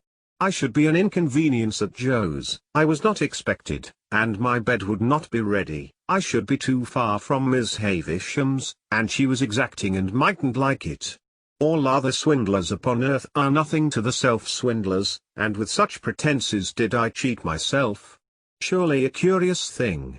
That I should innocently take a bad half-crown of somebody else's manufacture is reasonable enough, but that I should knowingly reckon the spurious coin of my own make as good money. Unobliging stranger, under pretence of compactly folding up my bank notes for security's sake, abstracts the notes and gives me nutshells, but what is his sleight of hand to mine, when I fold up my own nutshells and pass them on myself as notes? Having settled that I must go to the Blue Boar, my mind was much disturbed by indecision whether or not to take the Avenger. It was tempting to think of that expensive mercenary publicly airing his boots in the archway of the Blue Boar's posting yard. It was almost solemn to imagine him casually produced in the tailor's shop, and confounding the disrespectful senses of Crab's boy. On the other hand, Trabb's boy might worm himself into his intimacy and tell him things, or, reckless and desperate wretch as I knew he could be, might hoot him in the high street. My patroness, too, might hear of him, and not approve. On the whole, I resolved to leave the Avenger behind. It was the afternoon coach by which I had taken my place, and, as winter had now come round, I should not arrive at my destination until 2 or 3 hours after dark. Our time of starting from the Cross Keys was 2 o'clock. I arrived on the ground with a quarter of an hour to spare, attended by the Avenger, if I may connect that expression with one who never attended on me if he could possibly help it. At that time it was customary to carry convicts down to the dockyards by stagecoach. As I had often heard of them in the capacity of outside passengers, and had more than once seen them on the high road dangling their iron legs over the coach roof, I had no cause to be surprised when Herbert, meeting me in the yard, came up and told me there were 2 convicts going down with me. But I had a reason that was an old reason now for constitutionally faltering whenever I heard the word convict. "You don't mind them, Handel?" said Herbert. "Oh no. I thought you seemed as if you didn't like them." "I can't pretend that I do like them, and I suppose you don't particularly. But I don't mind them. See. There they are," said Herbert, coming out of the tap. "What a degraded and vile sight it is." They had been treating their guard, I suppose, for they had a jailer with them, and all 3 came out wiping their mouths on their hands. The 2 convicts were handcuffed together, and had irons on their legs, irons of a pattern that I knew well. They wore the dress that I likewise knew well. Their keeper had a brace of pistols, and carried a thick knobbed bludgeon under his arm, but he was on terms of good understanding with them, and stood with them beside him, looking on at the putting to of their horses, rather with an air as if the convicts were an interesting exhibition not formally open at the moment, and he the curator. One was a taller and stouter man than the other, and appeared as a matter of course, according to the mysterious ways of the world, both convict and free, to have had allotted to him the smaller suit of clothes. His arms and legs were like great pincushions of those shapes, and his attire disguised him absurdly, but I knew his half-closed eye at one glance. There stood the man whom I had seen on the settle at the 3 Jolly Bargemen on a Saturday night, and who had brought me down with his invisible gun. It was easy to make sure that as yet he knew me no more than if he had never seen me in his life. He looked across at me, and his eye appraised my watch chain, and then he incidentally spat and said something to the other convict, and they laughed and slewed themselves round with a clink of their coupling manacle, and looked at something else. The great numbers on their backs, as if they were street doors, their coarse mangy ungainly outer surface, as if they were lower animals, their iron legs, apologetically garlanded with pocket handkerchiefs, and the way in which all present looked at them and kept from them, made them, as Herbert had said, a most disagreeable and degraded spectacle. But this was not the worst of it. It came out that the whole of the back of the coach had been taken by a family removing from London, and that there were no places for the 2 prisoners but on the seat in front behind the coachman. Hereupon, a choleric gentleman, who had taken the 4th place on that seat, flew into a most violent passion, and said that it was a breach of contract to mix him up with such villainous company, and that it was poisonous, and pernicious, and infamous, and shameful, and I don't know what else. At this time the coach was ready and the coachman impatient, and we were all preparing to get up, and the prisoners had come over with their keeper, bringing with them that curious flavour of bread poultice, baize, rope yarn, and hearthstone, which attends the convict presence. "Don't take it so much amiss, sir," pleaded the keeper to the angry passenger, "I'll sit next to you myself. I'll put 'em on the outside of the row. They won't interfere with you, sir. You needn't know they're there." "And don't blame me," growled the convict I had recognized. "I don't want to go. I am quite ready to stay behind. As far as I am concerned, anyone's welcome to my place." "Or mine," said the other, gruffly.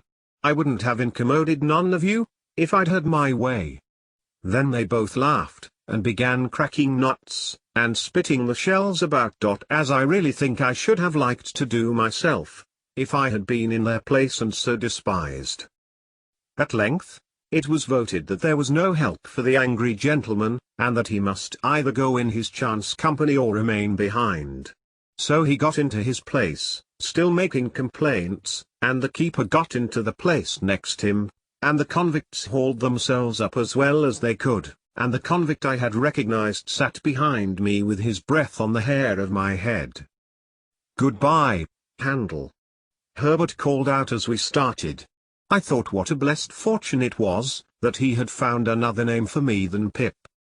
It is impossible to express with what acuteness I felt the convict's breathing, not only on the back of my head, but all along my spine. The sensation was like being touched in the marrow with some pungent and searching acid. It set my very teeth on edge.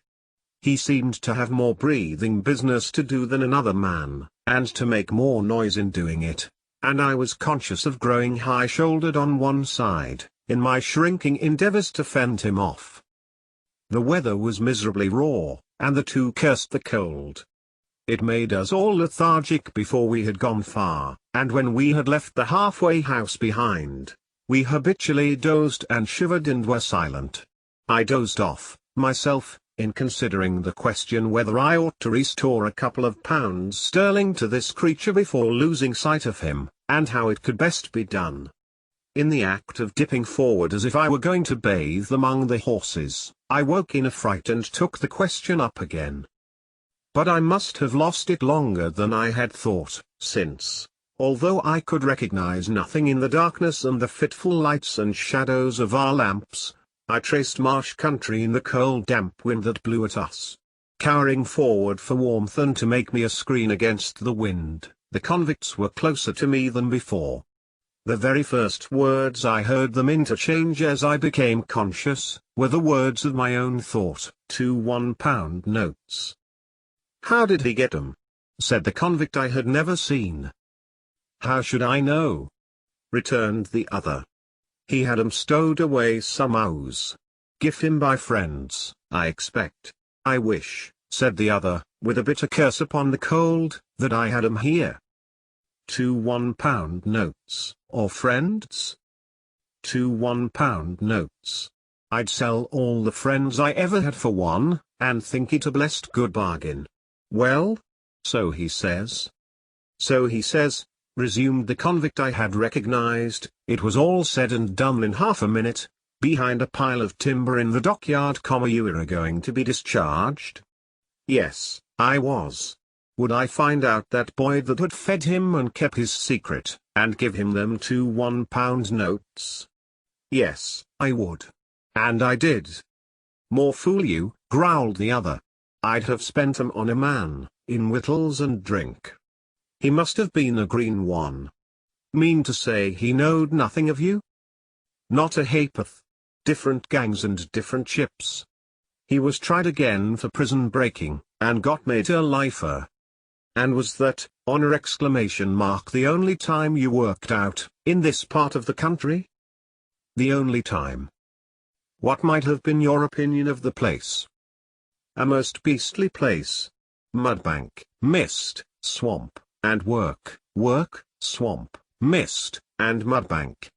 They both execrated the place in very strong language, and gradually growled themselves out, and had nothing left to say. After overhearing this dialogue, I should assuredly have got down and been left in the solitude and darkness of the highway, but for feeling certain that the man had no suspicion of my identity. Indeed, I was not only so changed in the course of nature, but so differently dressed and so differently circumstanced, that it was not at all likely he could have known me without accidental help. Still, the coincidence of our being together on the coach was sufficiently strange to fill me with a dread that some other coincidence might at any moment connect me, in his hearing, with my name. For this reason, I resolved to alight as soon as we touched the town, and put myself out of his hearing. This device I executed successfully. My little portmanteau was in the boot under my feet. I had but to turn a hinge to get it out. I threw it down before me, got down after it, and was left at the first lamp on the first stones of the town pavement. As to the convicts, they went their way with the coach, and I knew at what point they would be spirited off to the river. In my fancy, I saw the boat with its convict crew waiting for them at the slime-washed stairs, again heard the gruff give way, like an order to dogs, again saw the wicked Noah's Ark lying out on the black water. I could not have said what I was afraid of, for my fear was altogether undefined and vague, but there was great fear upon me. As I walked on to the hotel, I felt that a dread, much exceeding the mere apprehension of a painful or disagreeable recognition, made me tremble. I am confident that it took no distinctness of shape, and that it was the revival for a few minutes of the terror of childhood. The coffee room at the Blue Boar was empty, and I had not only ordered my dinner there, but had sat down to it, before the waiter knew me. As soon as he had apologized for the remissness of his memory, he asked me if he should send boots for Mr. Pumblecook. "No," said I, "certainly not." The waiter, it was he who had brought up the great remonstrance from the commercials, on the day when I was bound, appeared surprised, and took the earliest opportunity of putting a dirty old copy of a local newspaper so directly in my way, that I took it up and read this paragraph. Our readers will learn, not altogether without interest, in reference to the recent romantic rise in fortune of a young artificer in iron of this neighborhood.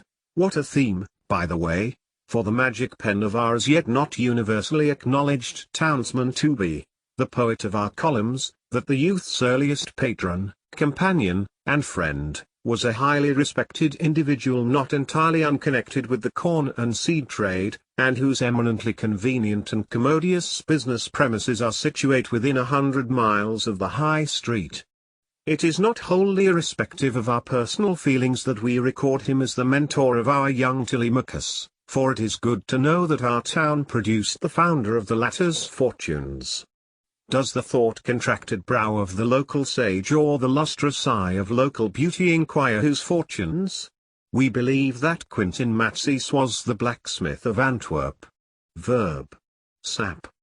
I entertain a conviction, based upon large experience, that if in the days of my prosperity I had gone to the North Pole, I should have met somebody there, wandering Esquimaux or civilized man, who would have told me that Pumblecook was my earliest patron and the founder of my fortunes.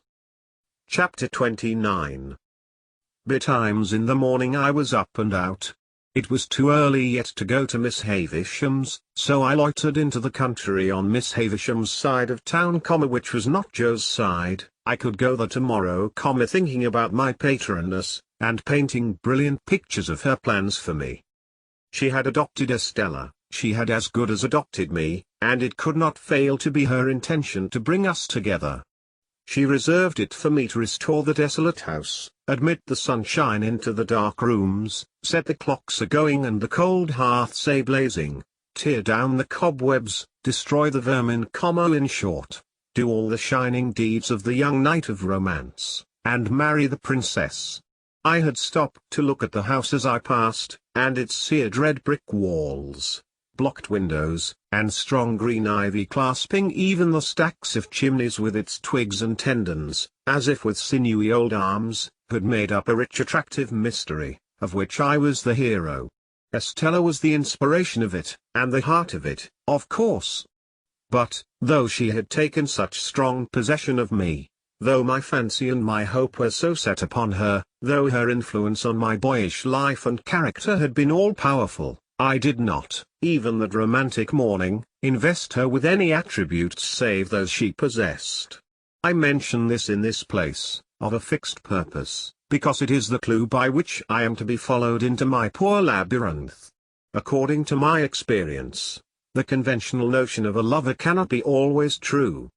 The unqualified truth is, that when I loved Estella with the love of a man, I loved her simply because I found her irresistible.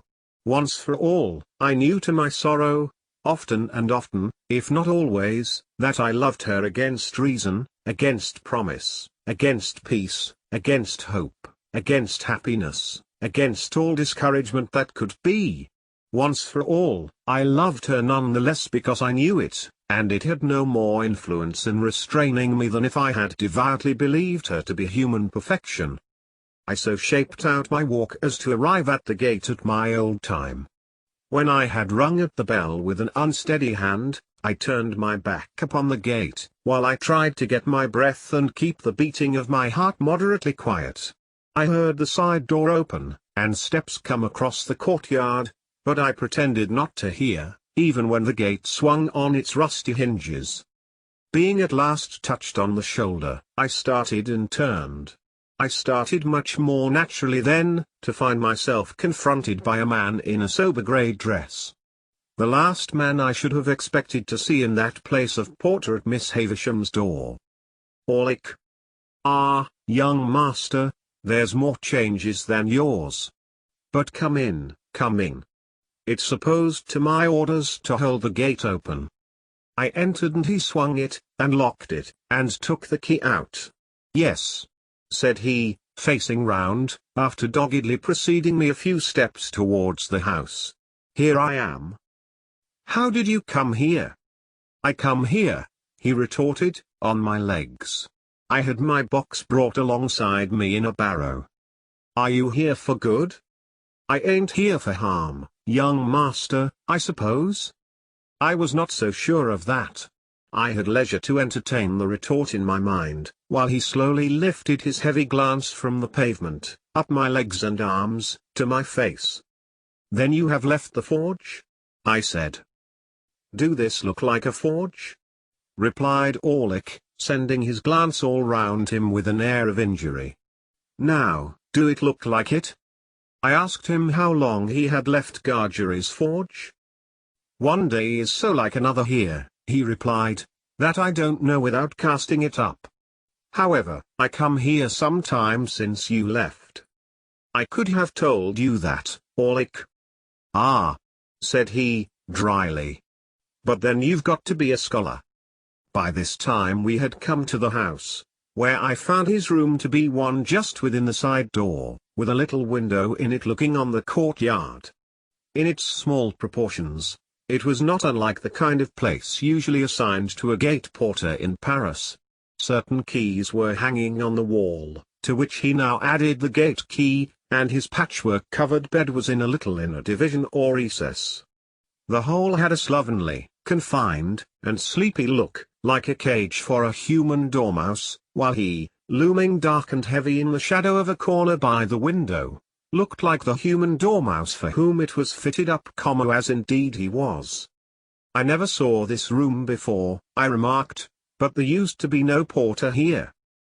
"No," said he, "not till it got about that there was no protection on the premises, and it come to be considered dangerous, with convicts and tag and drag and bobtail going up and down. And then I was recommended to the place as a man who could give another man as good as he brought, and I took it. It's easier than bellowsing and hammering. That's loaded, that is." My eye had been caught by a gun with a brass-bound stock over the chimney-piece, and his eye had followed mine. "Well," said I, not desirous of more conversation, "shall I go up to Miss Havisham?" "Burn me, if I know," he retorted, first stretching himself and then shaking himself. "My orders ends here, young master. I give this here bell a rap with this here hammer, and you go on along the passage till you meet somebody. I am expected, I believe." "Burn me twice over, if I can say," said he. Upon that, I turned down the long passage which I had first trodden in my thick boots, and he made his bell sound. At the end of the passage, while the bell was still reverberating, I found Sarah Pocket, who appeared to have now become constitutionally green and yellow by reason of me. "Oh," said she. "You, is it, Mr. Pip?" "It is, Miss Pocket. I am glad to tell you that Mr. Pocket and family are all well." "Are they any wiser?" said Sarah, with a dismal shake of the head. "They had better be wiser than well. Ah, Matthew, you know your way, sir?" "Tolerably, for I had gone up the staircase in the dark, many a time. I ascended it now, in lighter boots than of yore, and tapped in my old way at the door of Miss Havisham's room. "Pip's rap," I heard her say, immediately. "Come in, Pip." She was in her chair near the old table, in the old dress, with her two hands crossed on her stick, her chin resting on them, and her eyes on the fire. Sitting near her, with a white shoe, that had never been worn, in her hand, and her head bent as she looked at it, was an elegant lady whom I had never seen. "Come in, Pip," Miss Havisham continued to mutter, without looking round or up. "Come in, Pip. How do you do, Pip? So you kiss my hand as if I were a queen, eh? Well?" She looked up at me suddenly, only moving her eyes, and repeated in a grimly playful manner, "Well? I heard, Miss Havisham," said I, rather at a loss, "that you were so kind as to wish me to come and see you, and I came directly." "Well?" The lady, whom I had never seen before, lifted up her eyes and looked archly at me, and then I saw that the eyes were Estella's eyes. But she was so much changed, was so much more beautiful, so much more womanly, in all things winning admiration, had made such wonderful advance, that I seemed to have made none. I fancied, as I looked at her, that I slipped hopelessly back into the coarse and common boy again. Oh, the sense of distance and disparity that came upon me, and the inaccessibility that came about her. She gave me her hand. I stammered something about the pleasure I felt in seeing her again, and about my having looked forward to it, for a long, long time. "Do you find her much changed, Pip?" asked Miss Havisham, with her greedy look, and striking her stick upon a chair that stood between them, as a sign to me to sit down there. "When I came in, Miss Havisham, I thought there was nothing of Estella in the face or figure, but now it all settles down so curiously into the old." "What? You are not going to say into the old Estella?" Miss Havisham interrupted. "She was proud and insulting, and you wanted to go away from her. Don't you remember?" I said confusedly that that was long ago, and that I knew no better then, and the like. Estella smiled with perfect composure, and said she had no doubt of my having been quite right, and of her having been very disagreeable. "Is he changed?" Miss Havisham asked her. "Very much," said Estella, looking at me. "Less coarse and common?" said Miss Havisham, playing with Estella's hair. Estella laughed, and looked at the shoe in her hand, and laughed again, and looked at me, and put the shoe down. She treated me as a boy still, but she lured me on. We sat in the dreamy room among the old strange influences which had so wrought upon me, and I learnt that she had but just come home from France, and that she was going to London. Proud and wilful as of old, she had brought those qualities into such subjection to her beauty that it was impossible and out of nature, or I thought so, to separate them from her beauty. Truly it was impossible to dissociate her presence from all those wretched hankerings after money and gentility that had disturbed my boyhood, from all those ill-regulated aspirations that had first made me ashamed of home and Joe, from all those visions that had raised her face in the glowing fire, struck it out of the iron on the anvil, extracted it from the darkness of night to look in at the wooden window of the forge, and flit away. In a word, it was impossible for me to separate her, in the past or in the present, from the innermost life of my life. It was settled that I should stay there all the rest of the day, and return to the hotel at night, and to London tomorrow. When we had conversed for a while, Miss Havisham sent us two out to walk in the neglected garden. "On our coming in by and by," she said, "I should will her about a little, as in times of yore." So, Estella and I went out into the garden by the gate through which I had strayed to my encounter with the pale young gentleman, now Herbert, I, trembling in spirit and worshipping the very hem of her dress, she, quite composed and most decidedly not worshipping the hem of mine. As we drew near to the place of encounter, she stopped and said, "I must have been a singular little creature to hide and see that fight that day, but I did, and I enjoyed it very much." You rewarded me very much." "Did I?" she replied, in an incidental and forgetful way. "I remember I entertained a great objection to your adversary, because I took it ill that he should be brought here to pester me with his company. He and I are great friends now." "Are you? I think I recollect though, that you read with his father?" "Yes." I made the admission with reluctance, for it seemed to have a boyish look, and she already treated me more than enough like a boy. "Since your change of fortune and prospects, you have changed your companions," said Estella. "Naturally," said I. "And necessarily," she added, in a haughty tone. "What was fit company for you once, would be quite unfit company for you now." In my conscience, I doubt very much whether I had any lingering intention left of going to see Joe, but if I had, this observation put it to flight. "You had no idea of your impending good fortune, in those times?"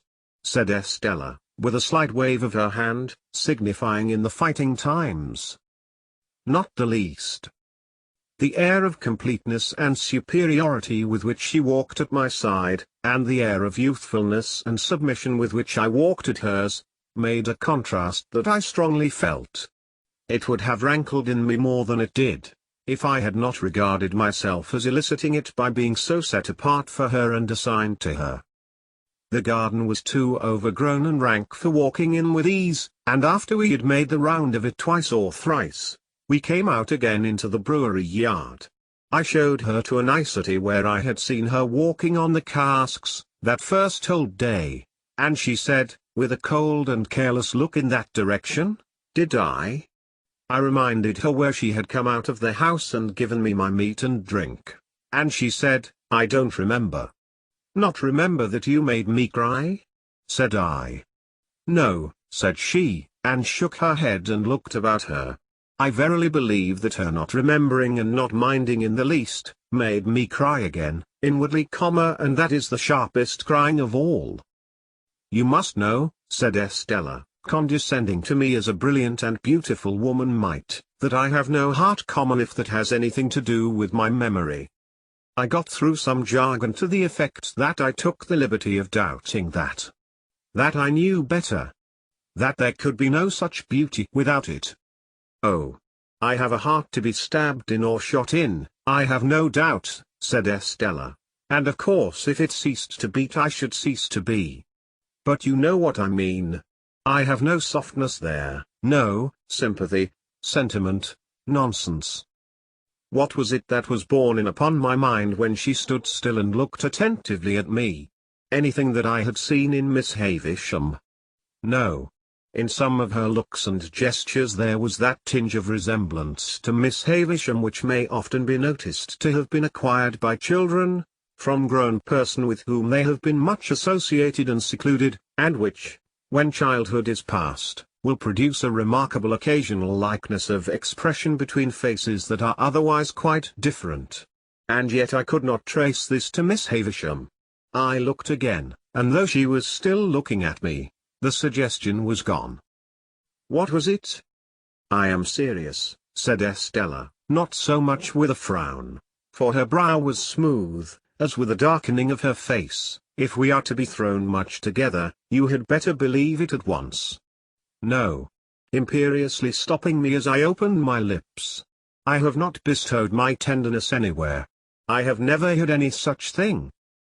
In another moment we were in the brewery, so long disused, and she pointed to the high gallery where I had seen her going out on that same first day, and told me she remembered to have been up there, and to have seen me standing scared below. As my eyes followed her white hand, again the same dim suggestion that I could not possibly grasp crossed me. My involuntary start occasioned her to lay her hand upon my arm. Instantly the ghost passed once more and was gone. What was it? "What is the matter?" asked Estella. "Are you scared again?" "I should be, if I believed what you said just now," I replied, "to turn it off." "Then you don't? Very well. It is said, at any rate. Miss Havisham will soon be expecting you at your old post, though I think that might be laid aside now, with other rolled belongings. Let us make one more round of the garden, and then go in. Come. You shall not shed tears for my cruelty today. You shall be my page, and give me your shoulder. Her handsome dress hat trailed upon the ground. She held it in one hand now, and with the other lightly touched my shoulder as we walked. We walked round the ruined garden twice or thrice more, and it was all in bloom for me. If the green and yellow growth of weed in the chinks of the old wall had been the most precious flowers that ever blew, it could not have been more cherished in my remembrance. There was no discrepancy of years between us to remove her far from me. We were of nearly the same age, though of course the age told for more in her case than in mine, but the air of inaccessibility which her beauty and her manner gave her, tormented me in the midst of my delight, and at the height of the assurance I felt that our patroness had chosen us for one another. Wretched boy!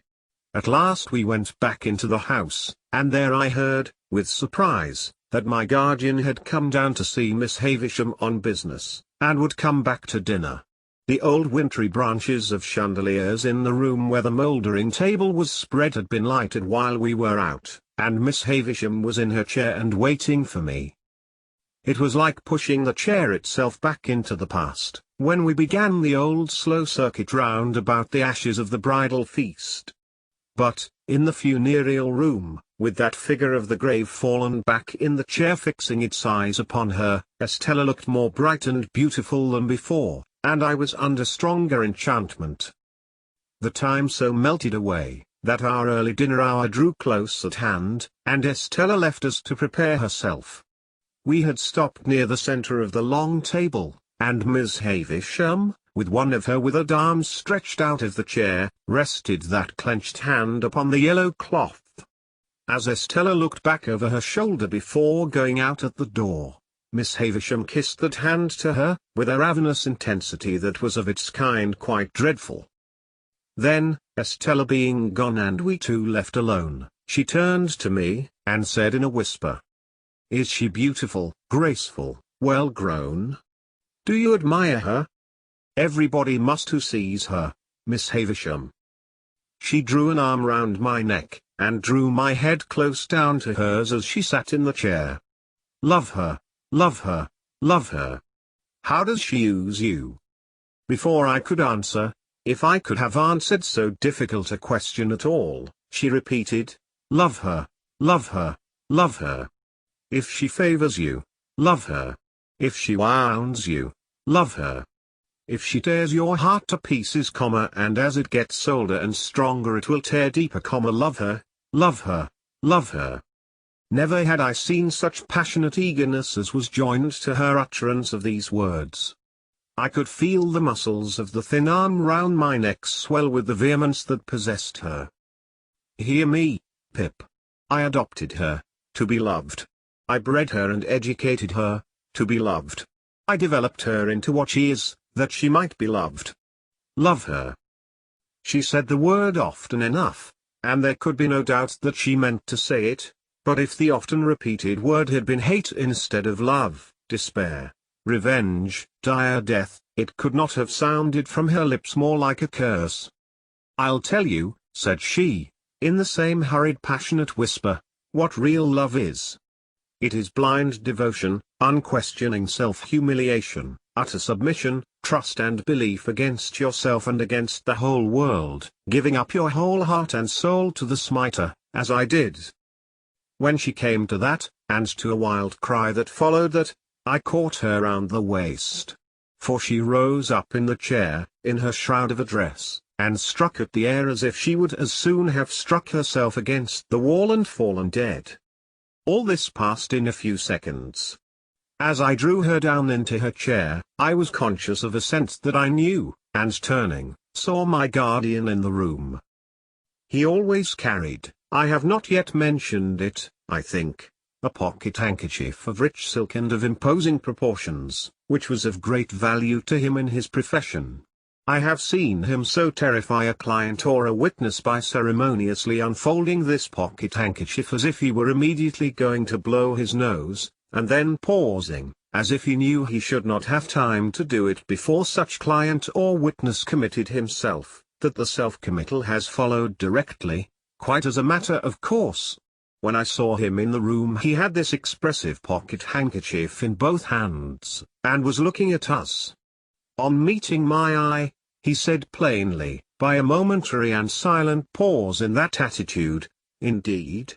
Singular," and then put the handkerchief to its right use with wonderful effect. Miss Havisham had seen him as soon as I, and was, like everybody else, afraid of him. She made a strong attempt to compose herself, and stammered that he was as punctual as ever. "As punctual as ever," he repeated, coming up to us. "How do you do, Pip? Shall I give you a ride, Miss Havisham? Once round? And so you are here, Pip?" I told him when I had arrived, and how Miss Havisham had wished me to come and see Estella. To which he replied, "Ah, very fine young lady." Then he pushed Miss Havisham in her chair before him, with one of his large hands, and put the other in his trousers pocket as if the pocket were full of secrets. "Well, Pip, how often have you seen Miss Estella before?" said he, when he came to a stop. "How often? Ah! How many times? 10,000 times? Oh! Certainly not so many." "Twice." "Jaggers," interposed Miss Havisham, much to my relief, "leave my Pip alone, and go with him to your dinner." He complied, and we groped our way down the dark stairs together. While we were still on our way to those detached apartments across the paved yard at the back, he asked me how often I had seen Miss Havisham eat and drink, offering me a breadth of choice, as usual, between 100 times and once. I considered, and said, "Never." "And never will, Pip," he retorted, with a frowning smile. "She has never allowed herself to be seen doing either, since she lived this present life of hers. She wanders about in the night, and then lays hands on such food as she takes." "Pray, sir," said I, "may I ask you a question?" "You may," said he, "and I may decline to answer it. Put your question." "Estella's name. Is it Havisham or?" I had nothing to add. "Or what?" said he. "Is it Havisham?" "It is Havisham." This brought us to the dinner table, where she and Sarah Pocket awaited us. Mr. Jaggers presided, Estella sat opposite to him, I faced my green and yellow friend. We dined very well, and were waited on by a maidservant whom I had never seen in all my comings and goings, but who, for anything I know, had been in that mysterious house the whole time. After dinner a bottle of choice old port was placed before my guardian. He was evidently well acquainted with the vintage, and the two ladies left us. Anything to equal the determined reticence of Mr. Jaggers under that roof I never saw elsewhere, even in him. He kept his very looks to himself, and scarcely directed his eyes to Estella's face once during dinner. When she spoke to him, he listened, and in due course answered, but never looked at her, that I could see. On the other hand, she often looked at him, with interest and curiosity, if not distrust, but his face never showed the least consciousness. Throughout dinner he took a dry delight in making Sarah Pocket greener and yellower, by often referring in conversation with me to my expectations, but here, again, he showed no consciousness, and even made it appear that he extorted, and even did extort, though I don't know how, those references out of my innocent self. And when he and I were left alone together, he sat with an air upon him of general lying by in consequence of information he possessed, that really was too much for me. He cross-examined his very wine when he had nothing else in hand. He held it between himself and the candle, tasted the port, rolled it in his mouth, swallowed it, looked at his glass again, smelt the port, tried it, drank it, filled again, and cross-examined the glass again, until I was as nervous as if I had known the wine to be telling him something to my disadvantage. 3 or 4 times I feebly thought I would start conversation, but whenever he saw me going to ask him anything, he looked at me with his glass in his hand, and rolling his wine about in his mouth, as if requesting me to take notice that it was of no use, for he couldn't answer. I think Miss Pocket was conscious that the sight of me involved her in the danger of being goaded to madness, and perhaps tearing off her cap, which was a very hideous one, in the nature of a muslin mop, and strewing the ground with her hair, which assuredly had never grown on her head. She did not appear when we afterwards went up to Miss Havisham's room, and we four played at whist. In the interval, Miss Havisham, in a fantastic way, had put some of the most beautiful jewels from her dressing table into Estella's hair, and about her bosom and arms, and I saw even my guardian look at her from under his thick eyebrows, and raise them a little, when her loveliness was before him, with those rich flushes of